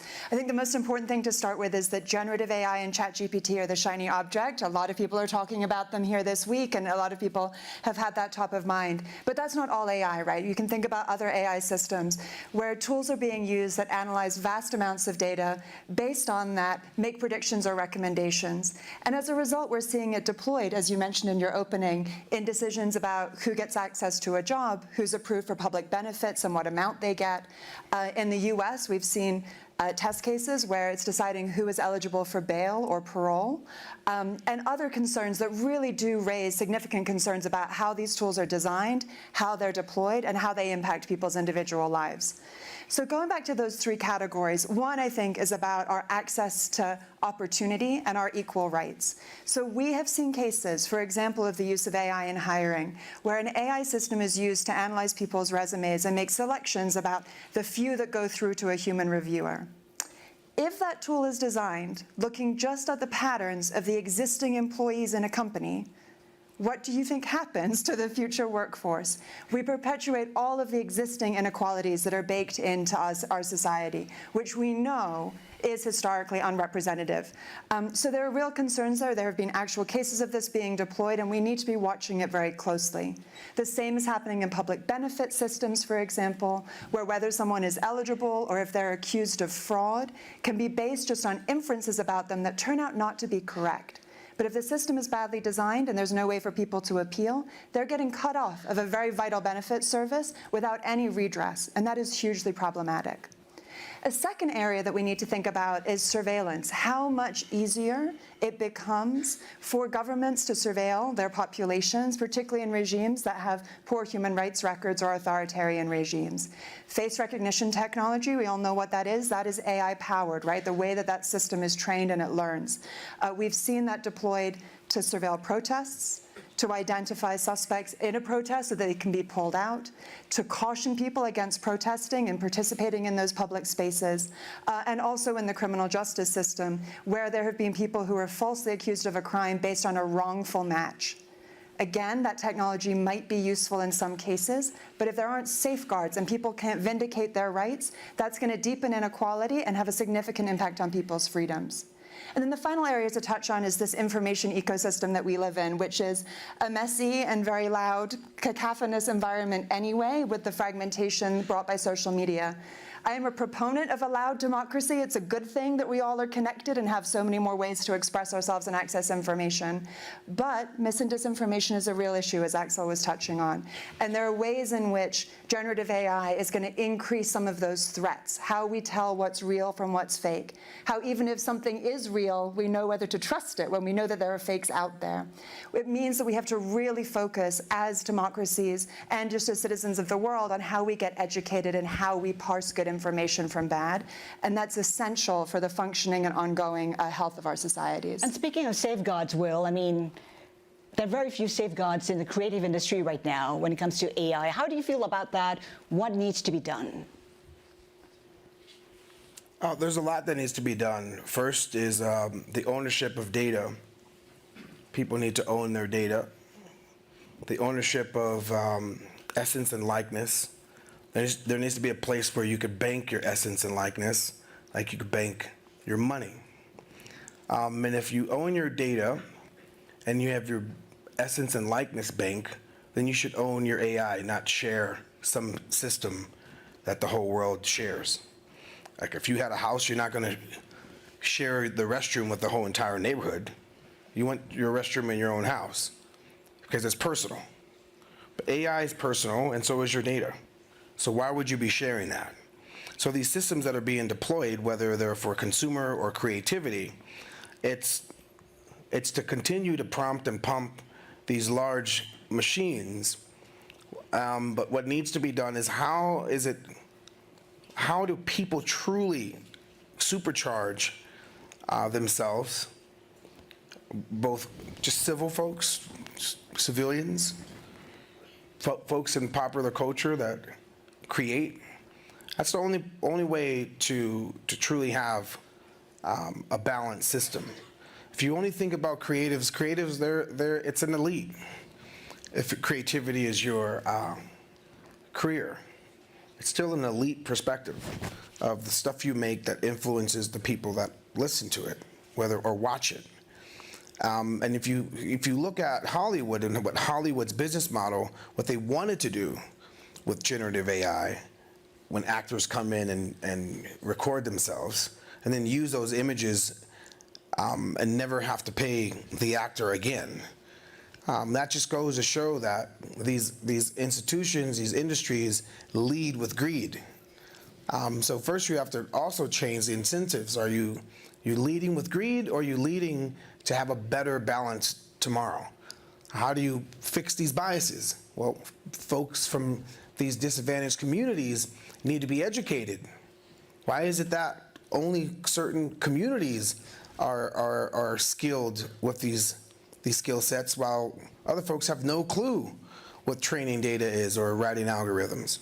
So that's at the core of these data biases, these algorithmic biases, because folks that look like me didn't program the algorithm. How do you get more folks that look like me, look like my sister, look like my next door neighbor, Juan Fernandez, and how do we get involved with writing these programs and creating these systems? So the creativity is just the lack of governance or moral compass on the creative tools is just a reflection of the core, what's wrong with where we are now.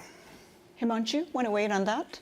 I just want to add, so on the point that Will mentioned about lead with greed, and that is one risk that worries me the most as an AI entrepreneur. The rest of the risks that the panelists discussed about misinformation, biases, could be solved because these are technology challenges to me. And as an engineer, if I think about it, yes, I can solve them, or the team can solve it.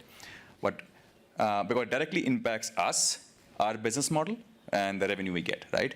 But what cannot be and would not be solved if we are not careful is the inequality, and this will end up accelerating in the society, right? Because then it doesn't impact us directly. This is not the first time we are seeing a technology transformation in the society. In the 90s, it was internet.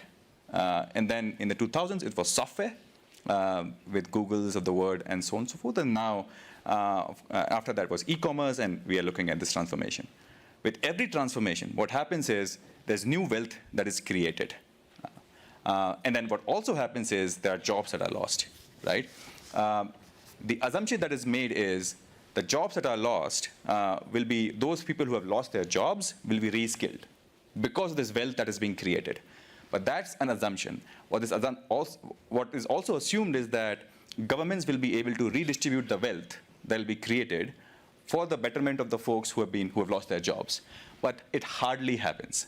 And what this AI revolution can do is, because it will accelerate the accumulation of wealth at the top even faster, as opposed to all the earlier transformations. And then the job loss will also be faster because of that, right? So if we are not careful and we allow these dislocations in the society to persist and accelerate, going back to Will's point about lead with greed, then we are looking at like more societal unrest. And frankly, like as a result of that, the tech transformation of 2000s, we are seeing the political transformations now with the rise of right-wing movements globally. Let's talk about jobs and jobs of the future. I want to bring back Axel. We know that data shows that about 30% of teachers currently tap AI to prepare their lessons. And for me, that's mind-boggling, because if you're preparing a future of AI, then all teachers should be tapping into that. Do you feel that you are sufficiently preparing for the future and your future job? No, I don't think so, because most of our teachers aren't even using ChatGPT or any other generative AI or any other AI during the lessons, and many teachers know less about AI than we students even do. And how should these teachers be able to prepare us for the future if they know less than we do? And yeah, well, it's quite a problem. So I think what's important So I think it's important that we get people to educate the teachers as well, because they are the ones preparing us for our future. So if we can accomplish that, then I think we may be able to create an environment within the educational system that might be healthy for the future of ourselves and all of the students. And therein lies the problem, Alexandra. We talk about AI being inclusive, but if students, the youth today, are not getting prepared for that future, then it's problematic. Yeah, and just to follow up on the teacher point, so one of the programs that we run is around the impact of technology on students and what's happening in schools. And what we saw last year is the stories about ChatGPT came out, and we found out that students were doing their homework where that you actually implied they were doing it in the classroom with it, which sounds, that's particularly impressive. That the teachers are saying no and you're there kind of secretly typing. It's the lack of guidance, right? Which makes sense. They were trying to respond very quickly. But in the US and other regions, we saw either schools just coming out with an outright ban because it seemed unfamiliar and scary. And so that was one easy way. It was just, this is prohibited. Or teachers were left to figure it out for themselves. And I think that's problematic as well, because to Axel's point, they just don't have the guidance. We cannot exist in a denialist world, right? We need students to actually be prepared for the world in which they are going to live. And that is a world where you are going to have a co-pilot, as Will was saying, as you do a vast majority of the activities called for, both in professional and daily life. And so I would, and I say this as a parent as well as somebody who thinks about this at the macro level, I would rather have students running into mis and disinformation when they're working on a school report and having to figure out, yikes, the teacher is going to catch me. How do I figure out what is the actual truth as I write this essay? Than not being prepared at all and going out into the world and having to navigate that. Are you then saying that, for schools in New York which have banned ChatGPT, that would only make the discrepancy, the haves and have-nots, even worse? Totally. We also saw, what was fascinating was we did a survey across the United States, and we're looking at the trends of who was getting in trouble for using generative AI. And not surprising, that also fell along disparate impact lines. So students who had English as a second language were using ChatGPT to help translate their work for a very legitimate purpose, right? They were getting called in for disciplinary trouble, or they were writing essays without using ChatGPT and were accused of using it and also getting wrongly disciplined. So, this is, again, it's a reason why we need clarity and why we need to think about this as a tool to be used in the classroom so that people can learn to use it responsibly. And to the teachers who are worried, our students are never going to have an independent thought again, that's not true. You just have to come up with more creative ways of evaluating and thinking about that, which I trust our pedagogical institutions will be able to do. Will? Yeah, as you were saying that, I realized that means there's going to be a gapped generation. There's going to be a generation of kids that were restricted from using this technology to advance their knowledge, to be aspirational GPS to help them get from this point of imagination, aspiration, to executing that on their destiny or destination. And then when they have come up with some way to implement them in the schools, like calculators, you're going to have this boom generation. You're going to have this generation that just excels beyond. And so this gap generation, we're seeing, we can't identify it now because it's new. But if you're elementary school, junior high school, even college, and you're restricted from using this as a learning tool, this is that beginning of a gapped generation. And one other issue is it's not just restrictions, but it's also all of this goes back to the digital divide and the lack of computer access for people to begin with, right? So the pandemic showed we had in the United States, and you saw other images, kids literally having to do their schoolwork in a parking lot outside a restaurant so they could benefit from the free Wi-Fi. We know that connectivity, access to computers, access to the internet is a massive challenge in societies around the world. And so it's not only that you're restricted from using the tools, it's who actually has access to play with these things and get used to them from the beginning. And so we have to work not just on what's the AI strategy, but what's the fundamental connectivity strategy to bridge that gap, to even start with the beginning of a level playing field. And AI and HI. So we all know what AI is, and we could try to use our imagination to guess what HI is. But before I spell out the acronym for HI, AI has hundreds of billions of dollars of investing to make machines smarter. And since the T, the transformer that's in your chat GPT, let's say that, the T was public in 2017, so by 2018, 19, 20, 21, 22, 23, 24, you got 7 to 8 years of machine investment that is now like at the level of Einstein. A 7-year-old, 8-year-old thing has the IQ of Einstein. And let's pick a 7-year-old child, or 14-year-old child, 21-year-old. And what is the investment to make HI, human intelligence? The investment for artificial intelligence surpasses the collective investment for human intelligence, and that's all governments, all funding to make people smart. That's an inhumane imbalance. So that means we're going to walk into this future with this gap generation where machines 10 years from now are smarter than us, able to do complex thinking, strategy, critical thinking. Wow, it's kind of insane, actually, that we are not prepared. And that's why you guys out in the audience, game on, flame on. Himanshu? I think talking about access and the gap, generation gap that Will talked about, it takes me back to my own childhood days. Right? I come from a lower middle class family in India, and family of 16, right? Buying even encyclopedia was a luxury for us, right? And of course, when I went to my undergrad, and we didn't even have access to desktops or whatnot, and I got admitted into computer science and electrical engineering, computer science department. I felt so left behind as compared to the other classmates of mine, right?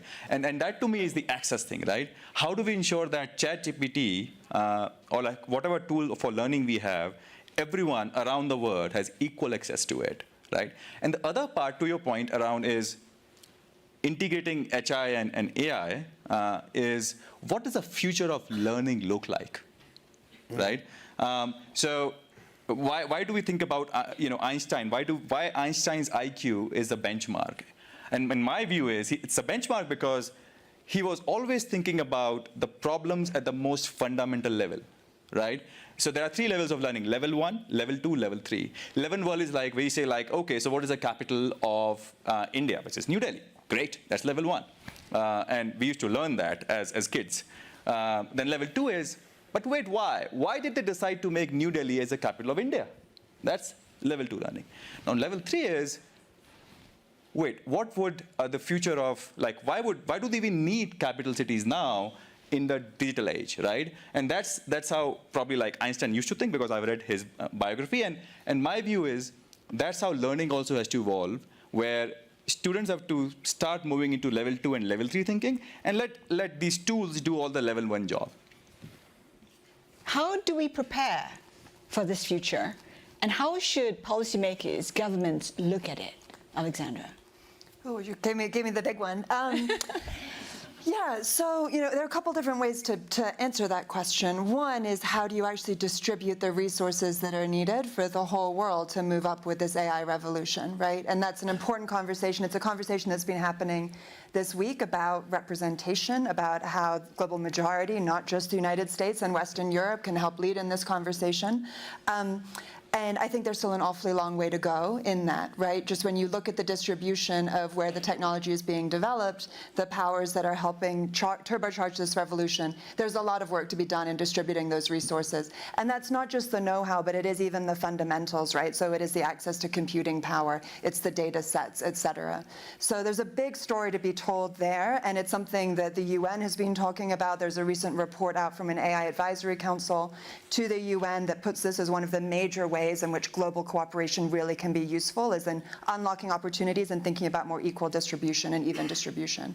But the second piece of it is the governance framework, which is my area where I spend the most time, which is, as this technology develops, how do we make sure that there are guardrails in place to make sure that it's responsibly developed in a way that still respects individual people and their rights and our ability to access information in a truly democratic way?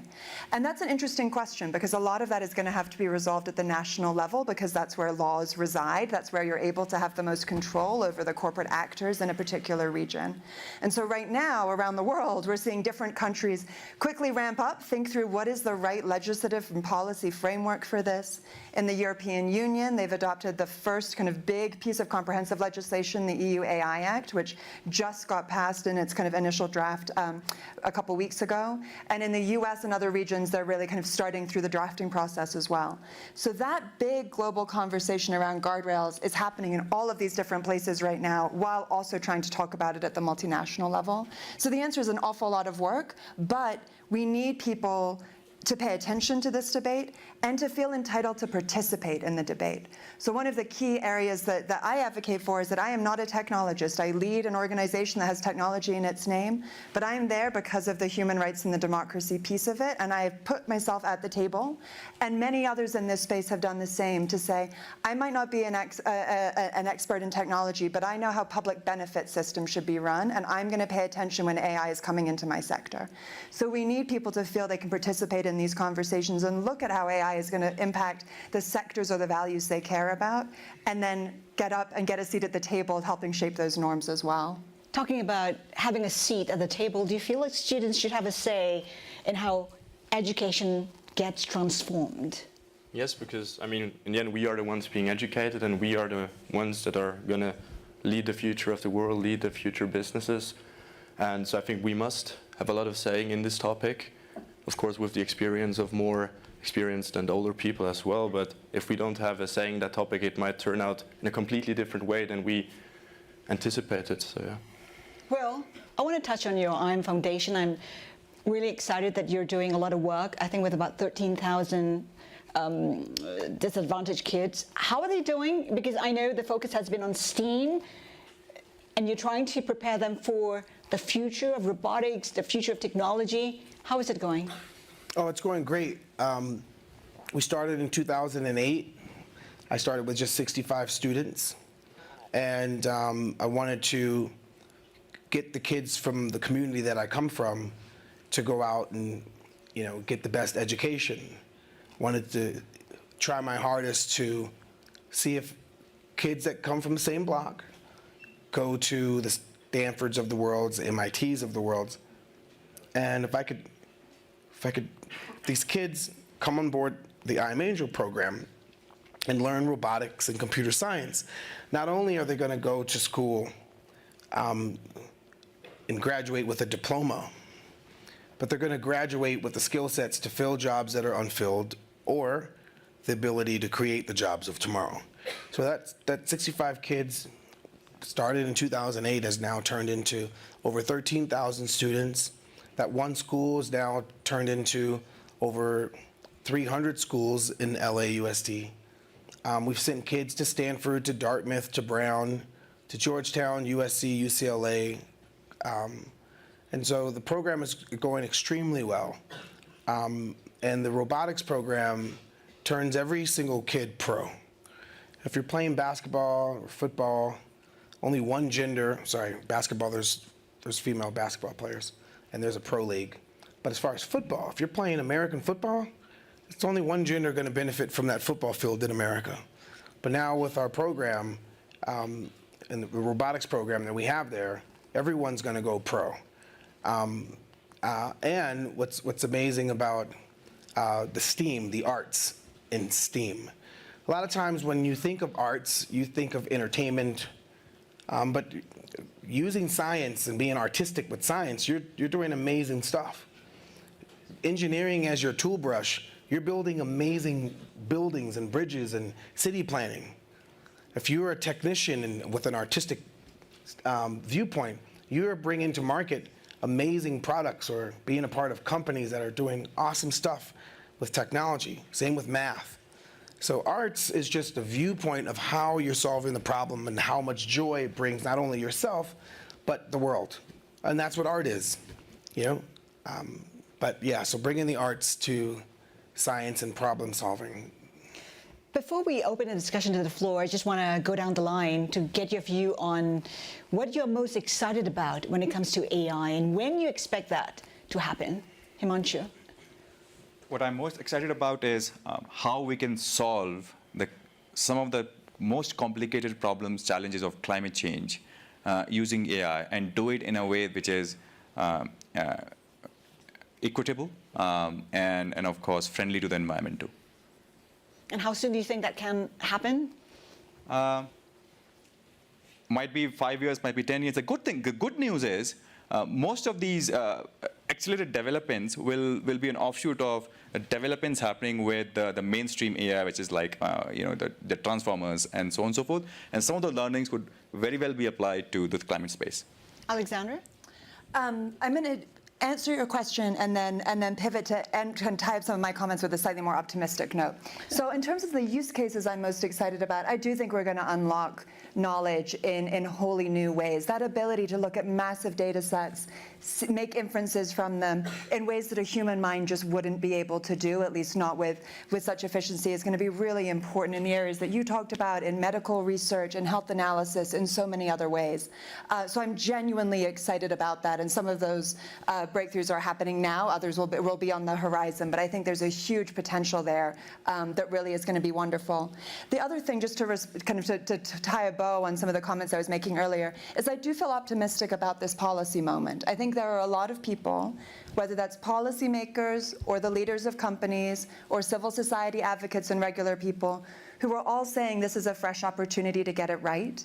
When technology in our most recent iteration around social media revolutionized society, we weren't ready, and many would argue that we didn't get the frameworks in place to really protect people's privacy or make sure that those platforms were governed responsibly and well. We've been learning from that experience for about 15 years now. And I hope we look at this new opportunity with fresh eyes and can harness the high-level things everyone's saying. We want responsible AI. This is the year where we're going to put that into action and actually see things start to get concrete as we think about what responsible AI actually looks like. And I think that's a really powerful and good moment that we can be harnessing right now. Will? I'm excited about forever learning, AI as a tool for the expansion of thought, critical thinking, learning new skill sets. And I just hope that it's your personal AI, something that you own and not have access. Hope people fight for companies to provide products and systems that are yours and not accessed. I'm excited about the folks that aren't afraid of AI. So if you were to go to the Congo, kids are not afraid of AI. They're afraid of just humans doing inhumane things. The server that is attached to the underserved that are responsible for underserved communities. The developer that's attached to the underdeveloped that's connected to underdeveloped communities. And those folks that live in those communities whose problems have always been ignored. They had to endure so much turmoil. Finally, there's a Calvary, and they can solve those problems themselves with this tech. And by doing that, new industries will come. And they're going to come from the unlikely candidate. They're going to come from the folks that have been just dealing with it. And the solution to that, to those issues, are new companies. So I'm really excited about the imagination that's going to be applied to solving problems that have been ignored, and the solutions they bring. Axel? What I think is very exciting about AI is how it will impact the world as a whole, right? Because it's going to impact the future in a dramatic way, and no one has the correct answer on how the future is going to look, right? So what me, my friends, and other young people often do is we imagine how the future is going to look. We try to create models to get excited about the future, and I think because no one knows the right answer and you can interpret many things at all times and try to be creative about it, I think that's what's quite excited about the AI. Would like to open the discussion to the floor. You're free to ask questions. We would love for it to be interactive, and if you would like to engage in social media, it's WEF, hashtag WEF 2024, okay? So I'll go like right, middle, and left. Okay, let's go. Do we have a microphone? Hi, I'm Ranveer. My question is actually about education. So many educators are actually scared of this technology. And in class, like Foster was talking about assignments in class, and how we're not allowed to use AI, even though a lot of us use it to deal with it, you know.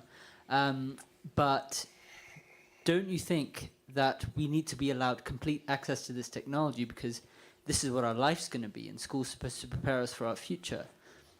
So shouldn't assignments evolve along with the technology so that we can take these skills and harness the technology's power in our career or future life? I think every school should implement AI, and ChatGPT, for example, is a viable method because it's going to impact our future, as you said. And the problem is not the technology, but it's the assignment. And you're right, because if we would be given different kinds of assignments, we wouldn't have the ability to use AI to cheat on them or to just do it for ourselves. So if we, as you mentioned, there are 3 different phases of learning. So if we in our school apply the 3rd phase of learning much more often, then we can use AI to assist us instead of it copying our work and doing it for us. And I think that's quite an important aspect, yes. Anybody else wants to weigh in? Himanshu? I agree. Yeah, I agree. I would say, like, I think it's about, like, I think it was discussed that teachers have to be reskilled, right? The role of a teacher, instead of actually teaching, it has to be motivating, right? And guiding students as to how you learn about things, and letting these tools do the level 1 learning or level 2 learning for students, and that lets students think about level 3 learning. Will? Does your school have like a football team on it? Like, does your school have like a Soccer. Yes, soccer. I'm talking from international, right? International. Yeah, football, right? Your school has like a gym for fitness? Yeah. Right. Your school has like cafeteria to eat? Yeah. Right. And there's probably a lot of like soda pop, things that are not healthy for you guys to consume in school. The fact that they don't put in the technology that's going to be the architecture of tomorrow as it's growing, so you're learning how it's changing as it's changing, and teaching folks how to engineer, at least at the basis, prompt engineering, or tuning of a model, or taking open source and training your own, working with Llama or Mistra and creating your own stuff. Like, you would think that that's like the basics. Hey, build your own tutor. Or that's the part that frustrates me. Like, why are they setting a group of a generation up to be a gap generation? Why? I remember a long time ago, I had friends that were like, you need to get off the video games. All you're doing is playing video games. I'm sick and tired of this. That kid's making money now as a gamer. I remember my parents would be like, don't you get in no car with no strangers. That's a fucking company now, Uber. I remember my parents would be like, don't you take any food from strangers. Uber Eats. Don't you go in no stranger's house. Airbnb. And so the adults, they got it right. There's some things they get right.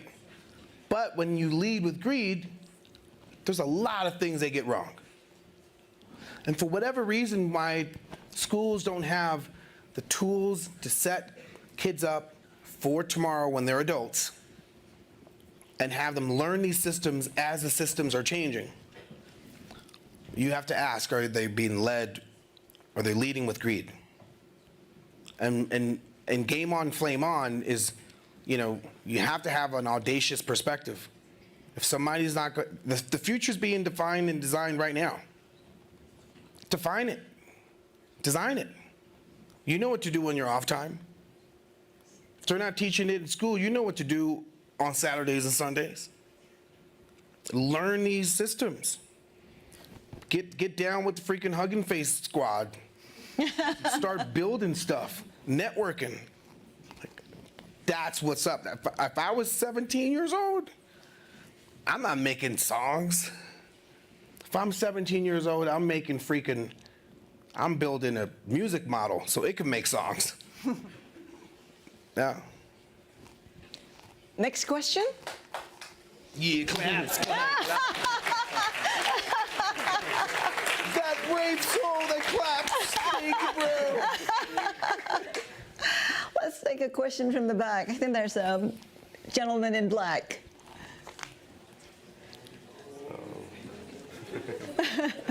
Yeah, I was just wondering, right now AI is in a digital form, like ChatGPT on a display, and I would like to hear your viewpoints upon AI receiving a physical form.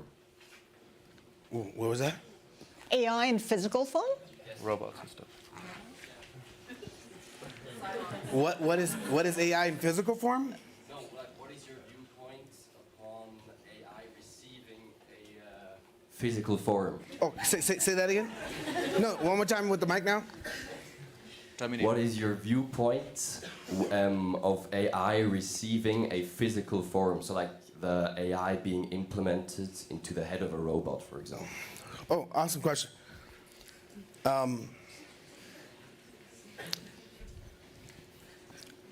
Tesla is my first answer to that. A robot does not necessarily have to look like a human. A self-driving car is some type of AI in a physical form, equipped with all these sensors to understand the world.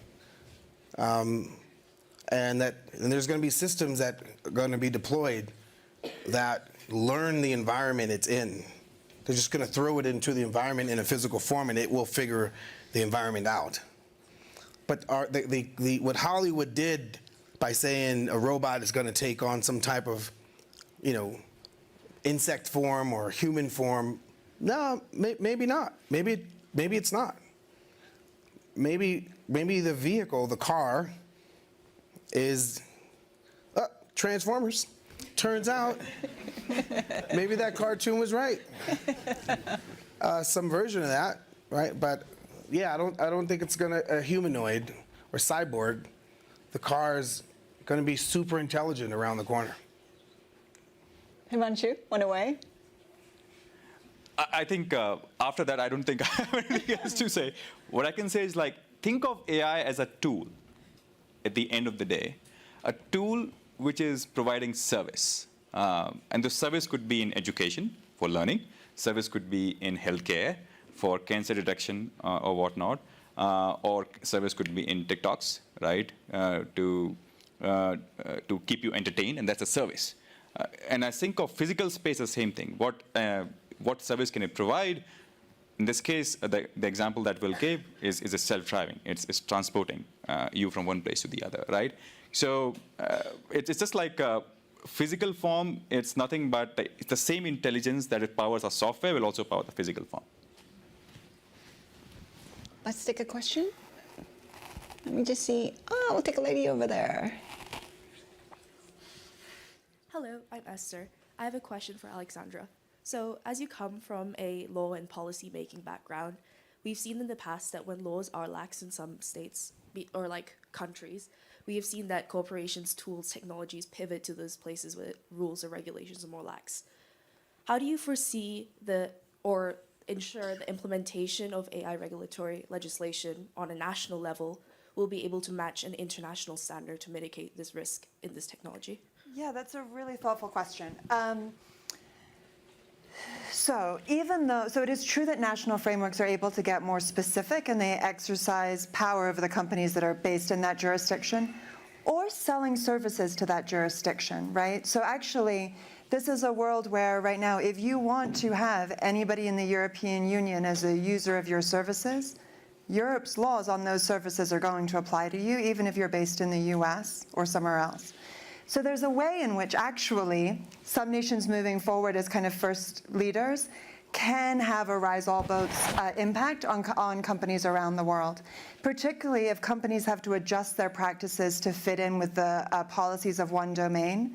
They often just, if it's workable, they will actually make that the default solution that they do apply even in other jurisdictions. So there's some optimism there that not every single country needs to legislate on this. As long as some are kind of pushing the bar up, we hope that that serves an upward nudge function for companies across the board. Of course, at the same time, we should have countries talking to each other because we don't want wildly different regimes around the world. It's not workable for the companies. It's also not very good for users if you say, oh, those people have these rights and I have these rights. It feels like a patchwork. So that's where harmonization is really important, and we're seeing a lot of efforts at this now. You see it among civil society advocates. So my organization, for example, is based in Washington, D.C. and also Brussels, because we try and have the same arguments and same conversations in both places. And you're seeing governments talk to each other, sometimes formally through places like the UN, sometimes informally through places like the World Economic Forum, sometimes through bilateral and other agreements. I don't think we're going to have every place copying and pasting the exact same law, but the word they're all using is harmonization. So at least like my rubric and the things that I'm assessing you for is a familiar enough language to what that country is assessing you for, and it makes it easier for us to do a compare and hopefully again rise levels across the board. Okay.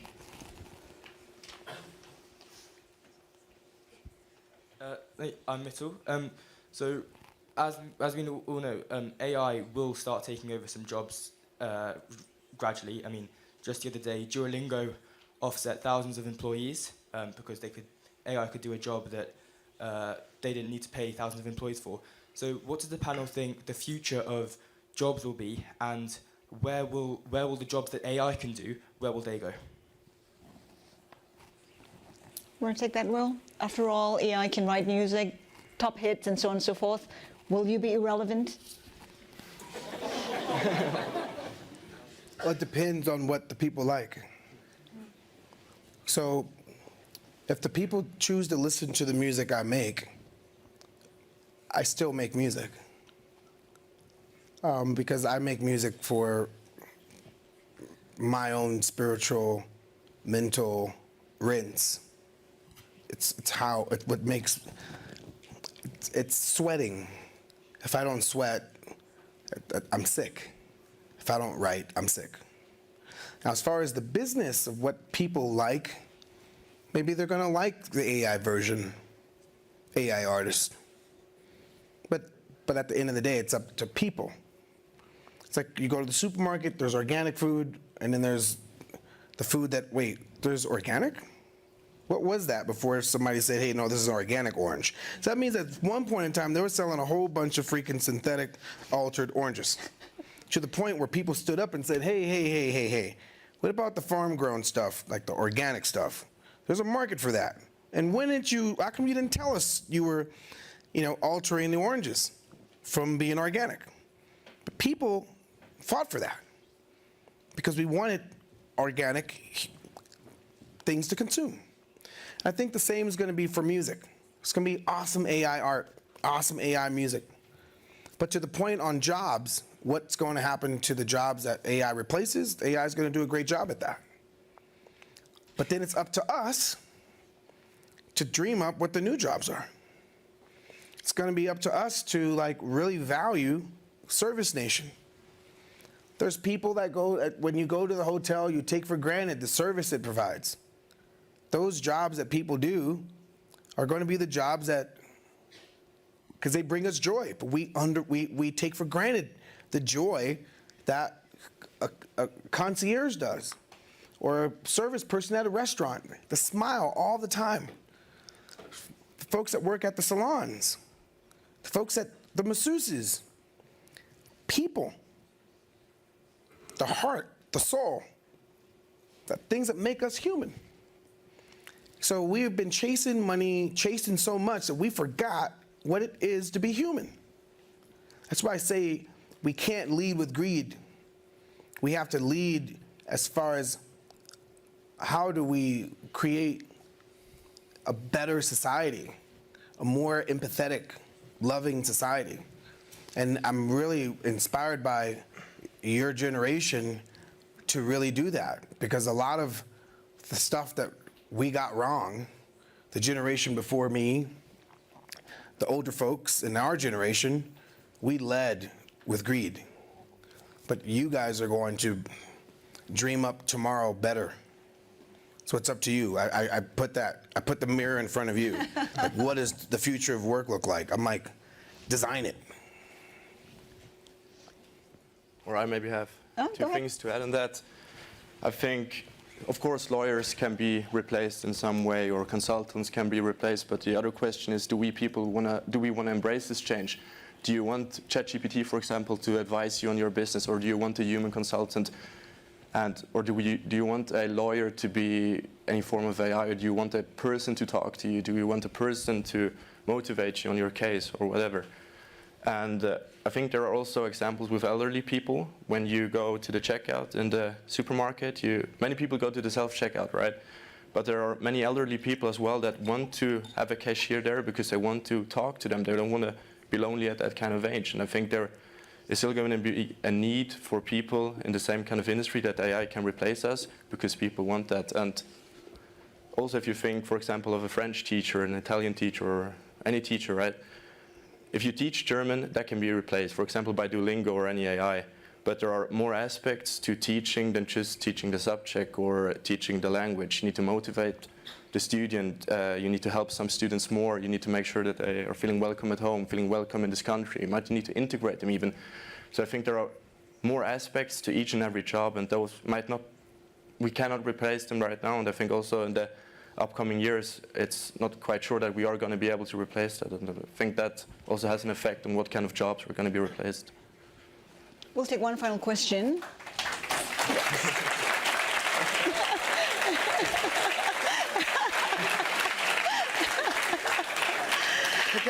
How old are you? Just turned 18. You just turned 18? Yeah. See? You guys are freaking amazing. Your generation is like, you guys are, you're Gen Z? Well, There's one past it. No, 2005, or I don't know which one that is. Gen Y, Gen X, Gen Z, I don't know. Well, you're Gen @ because Gen something, right? So your generation, you guys are demanding companies to be led by have a moral compass. And unlike any generation, you guys are just in your DNA, your social DNA. I could just hear it when I hear people your age speak. You know, you're really bright. You shine brighter than most, but it's super inspirational. So thank you. I don't have hairs on my arm, but you made the ones that I have. So we have to wrap it up, but I know that there's a hand out there that's been up for a while. Let's take that final question.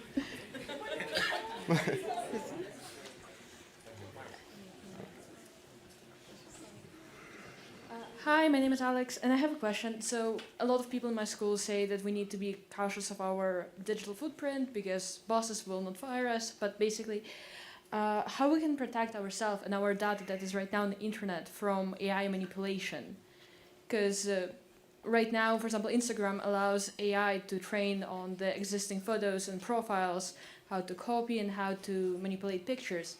Is it a possibility for the new laws to come in and say that here's where we draw a line? Well, a privacy question, yes. So sadly, your teachers and parents giving you a hard time about your social media footprint are completely right. You need to control what you can control, and that's what information you put out there in the first place, or you let your friends and family put out about you, and we all need to be good and better about that. But the responsibility shouldn't lie with you alone, right? It's way too much to ask all of us just to, not walk down the street and have your face captured by a camera as you do so. We can't do it. So there has to be a law and policy solution. Privacy laws are the answer. And it's less about the fact that it is used, but it is how that image can be used. I will say that I worry less about my face being one of 2 billion that an image system was trained on. I care more if that's being used for facial recognition to know where I went last week and potentially use that against me. So those are the types of laws we need to be focused on, is how do you protect your rights and how the use of your image or inferences about you can be used. And again, those are policy changes. So those are demands to your government to make sure that they're taking a user-focused approach when they think about law and governance, to make sure that these systems don't just work for the companies, they work for all of us as individual people too. Social media, we got wrong. We as a society, we got social media totally wrong. If you think of the things that we got right, right outside there's a street and there's cars on the street. There's laws and regulations that dictate the car companies that deploy that car onto the road for regulations to follow, so everyone's safe. And then there's city roads that they have to follow and maintain so everyone's safe. And there's speeds that are adjacent to schools, so that when motorists are driving, right, so there's all these laws put in place from the manufacturer side. It has to have a seatbelt, emissions, how fast it can go, all these things from the manufacturer side and then to drive that car, we then have to go take a test, a written test and a driver's test, to ensure that the people that are, operating that vehicle are safe. And then when we walk down the street, we know that those things have been put in place to where we're not panicking, anxiety, or just walking across the street. We could walk across the street in front of a car and we know that car is going to stop because we're safe. The same is not for social media, because they led with greed. And we've all been undermined because your data could be bought. Like, why is that even the case? Why can they buy your data? Why can they then use that data against you and then sell it to foreign countries that are in cahoots with one another? How could Brexit have happened and US 2020 election happen? How could that be the case? Because lead with greed is the freaking way that they proceed, because they're looking for proceeds. But we have to be the pros and plant new seeds. That's just poetry, sorry. And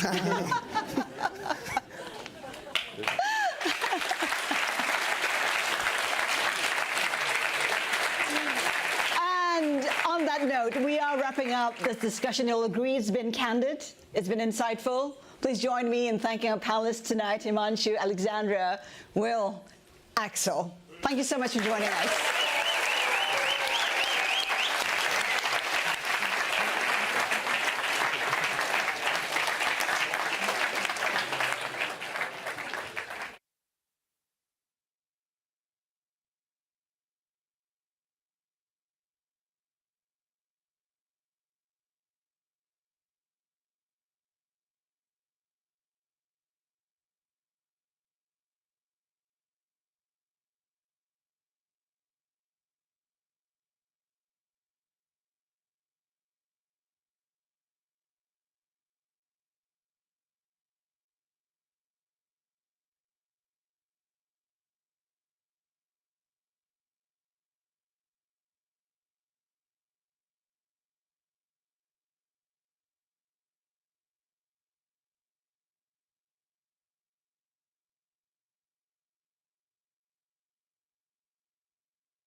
Good morning, good afternoon, good evening, everyone, and a very warm welcome to this press briefing on the business case for disability representation here at the 2024 annual meeting of the World Economic Forum in Davos. Thank you to all of those joining us in the room, and thank you to everyone joining online. My name is Celia Baller, and I have the pleasure and privilege of speaking to a fantastic panel today. I'm going to do a best practice, and I'm going to do an audio description of myself before we get started. So I'm a white woman with brown hair, wearing a blue jacket and a black dress. We very much look forward to sharing with you today the key findings of a new report by the Valuable 500 together with Open Inclusion and Yale University on disability representation in the media. We will also speak more broadly on different routes towards disability representation that are proving impactful for the organizations that are represented here on the panel. There will be time for questions from participants in the room towards the end of the briefing, and also a reminder that the official hashtag of this meeting is WEF24. So, I think the starting point for the conversation today is this urgent need for the full inclusion of people with disabilities in global markets by ensuring accessible experiences, accurate representation, and authentic narratives. Now, why is the media representation aspect of inclusion so important? The key here is that it's a critical part of economic participation and independence. And this press conference is taking place in a context of high volatility, of polarization, multiple crises, and slowing economic growth. And of course, the people that are most vulnerable to all of these shocks and crises are, of course, the ones who are most excluded from economic life.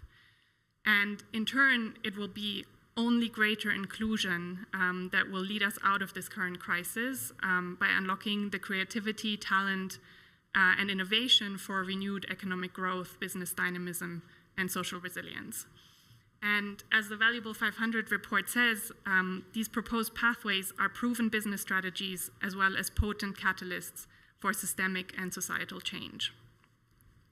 Now, we at the World Economic Forum are very proud and delighted to be partnering with the Valuable 500 since the beginning in Davos 2019. It all started with 6 global organizations working together to end disability exclusion. And under Caroline Casey's phenomenal leadership, it now has brought together 523 partners from 64 sectors, most of them with global operations. So what this all adds up to is a network with a market cap of over 23 trillion and over 22 million employees worldwide. Now, that's systems change right there. Before we dive into the discussion, let me briefly introduce our panelists. To my left, Caroline Casey, founder of the Valuable 500. To her left, Alex Liu, managing partner and chairman at Carney. To his left, Chantal Gemperle, Group Executive Vice President, Human Resources and Synergies at LVMH. And to the very left, Christophe Catoir, the President ADECO at the ADECO Group. Now, Caroline, it's fantastic to have you back. Oh, well, firstly, thank you so much. So I'm going to do my audio description. So I'm a white woman with very white blonde hair, very thick black glasses. Today I'm wearing a bit of Irish green, a green checkered jacket with a brown turtleneck, polo neck, whichever way. I listen when you introduce the panelists, and I never take it for granted. I never take for granted that we're sitting here in Davos, even if it's 5 years later after breaking this global CEO silence on disability inclusion. We have presidents and chairmen. You know, this, please never underestimate and how grateful we are for your time, because we know how difficult these agendas are, but everybody sitting here is meaningfully here. And I just want to acknowledge that these are people who are here because they want to be, not because I pleaded like I would have had to have done 5 years ago. When you create something like the Valuable 500, And this enormous opportunity, 500 of the world's biggest brands and CEOs, like we're the second biggest coalition of business and CEOs after UN Global Compact. There becomes an immense responsibility what you do with that. You know, how do we now go from this incredible campaign to driving accountability and action and sustained work? And I have to be really honest, it was hard. The team worked with our iconic companies for 2 years on how we were going to drive system change, not take the easy route out and become a consultant and, you know, get paid for work that other people were already brilliantly doing. And it was hard, it really was, but I am so proud of the strategy that we have. And we've come back here this year to launch our third synchronized collective action white paper. Prior to this, we already launched the one on leadership. So there are 3 system barriers the Valuable 500 are going to be working on for the next 18 months. They are getting disabled talent into the C-suite of tomorrow. We're asking our Valuable 500 companies to report on disability performance on 5 key metrics, and we launched that white paper last year. And today, we're launching representation. So we've done a unique piece of research, as Sylvia said, with Yale and Open Inclusion, and I cannot say how big this piece of research is because it's 1,000 people with lived experience of disability across 6 continents and 15 countries. And this is quite a unique piece of research. Now, the good news for everybody, because when we talk about representation, I just want to be really clear here for a second. There can be representation in your workforce, which is very important, but we're specifically speaking to how we turn up as disabled people in media, in advertising, in corporate affairs, and the experience, the digital experience. So listen, the good news is 50% of our respondents said they had seen an improvement of the visibility of disability in pop culture in the last year. And like, we've seen it, right? So we can see that.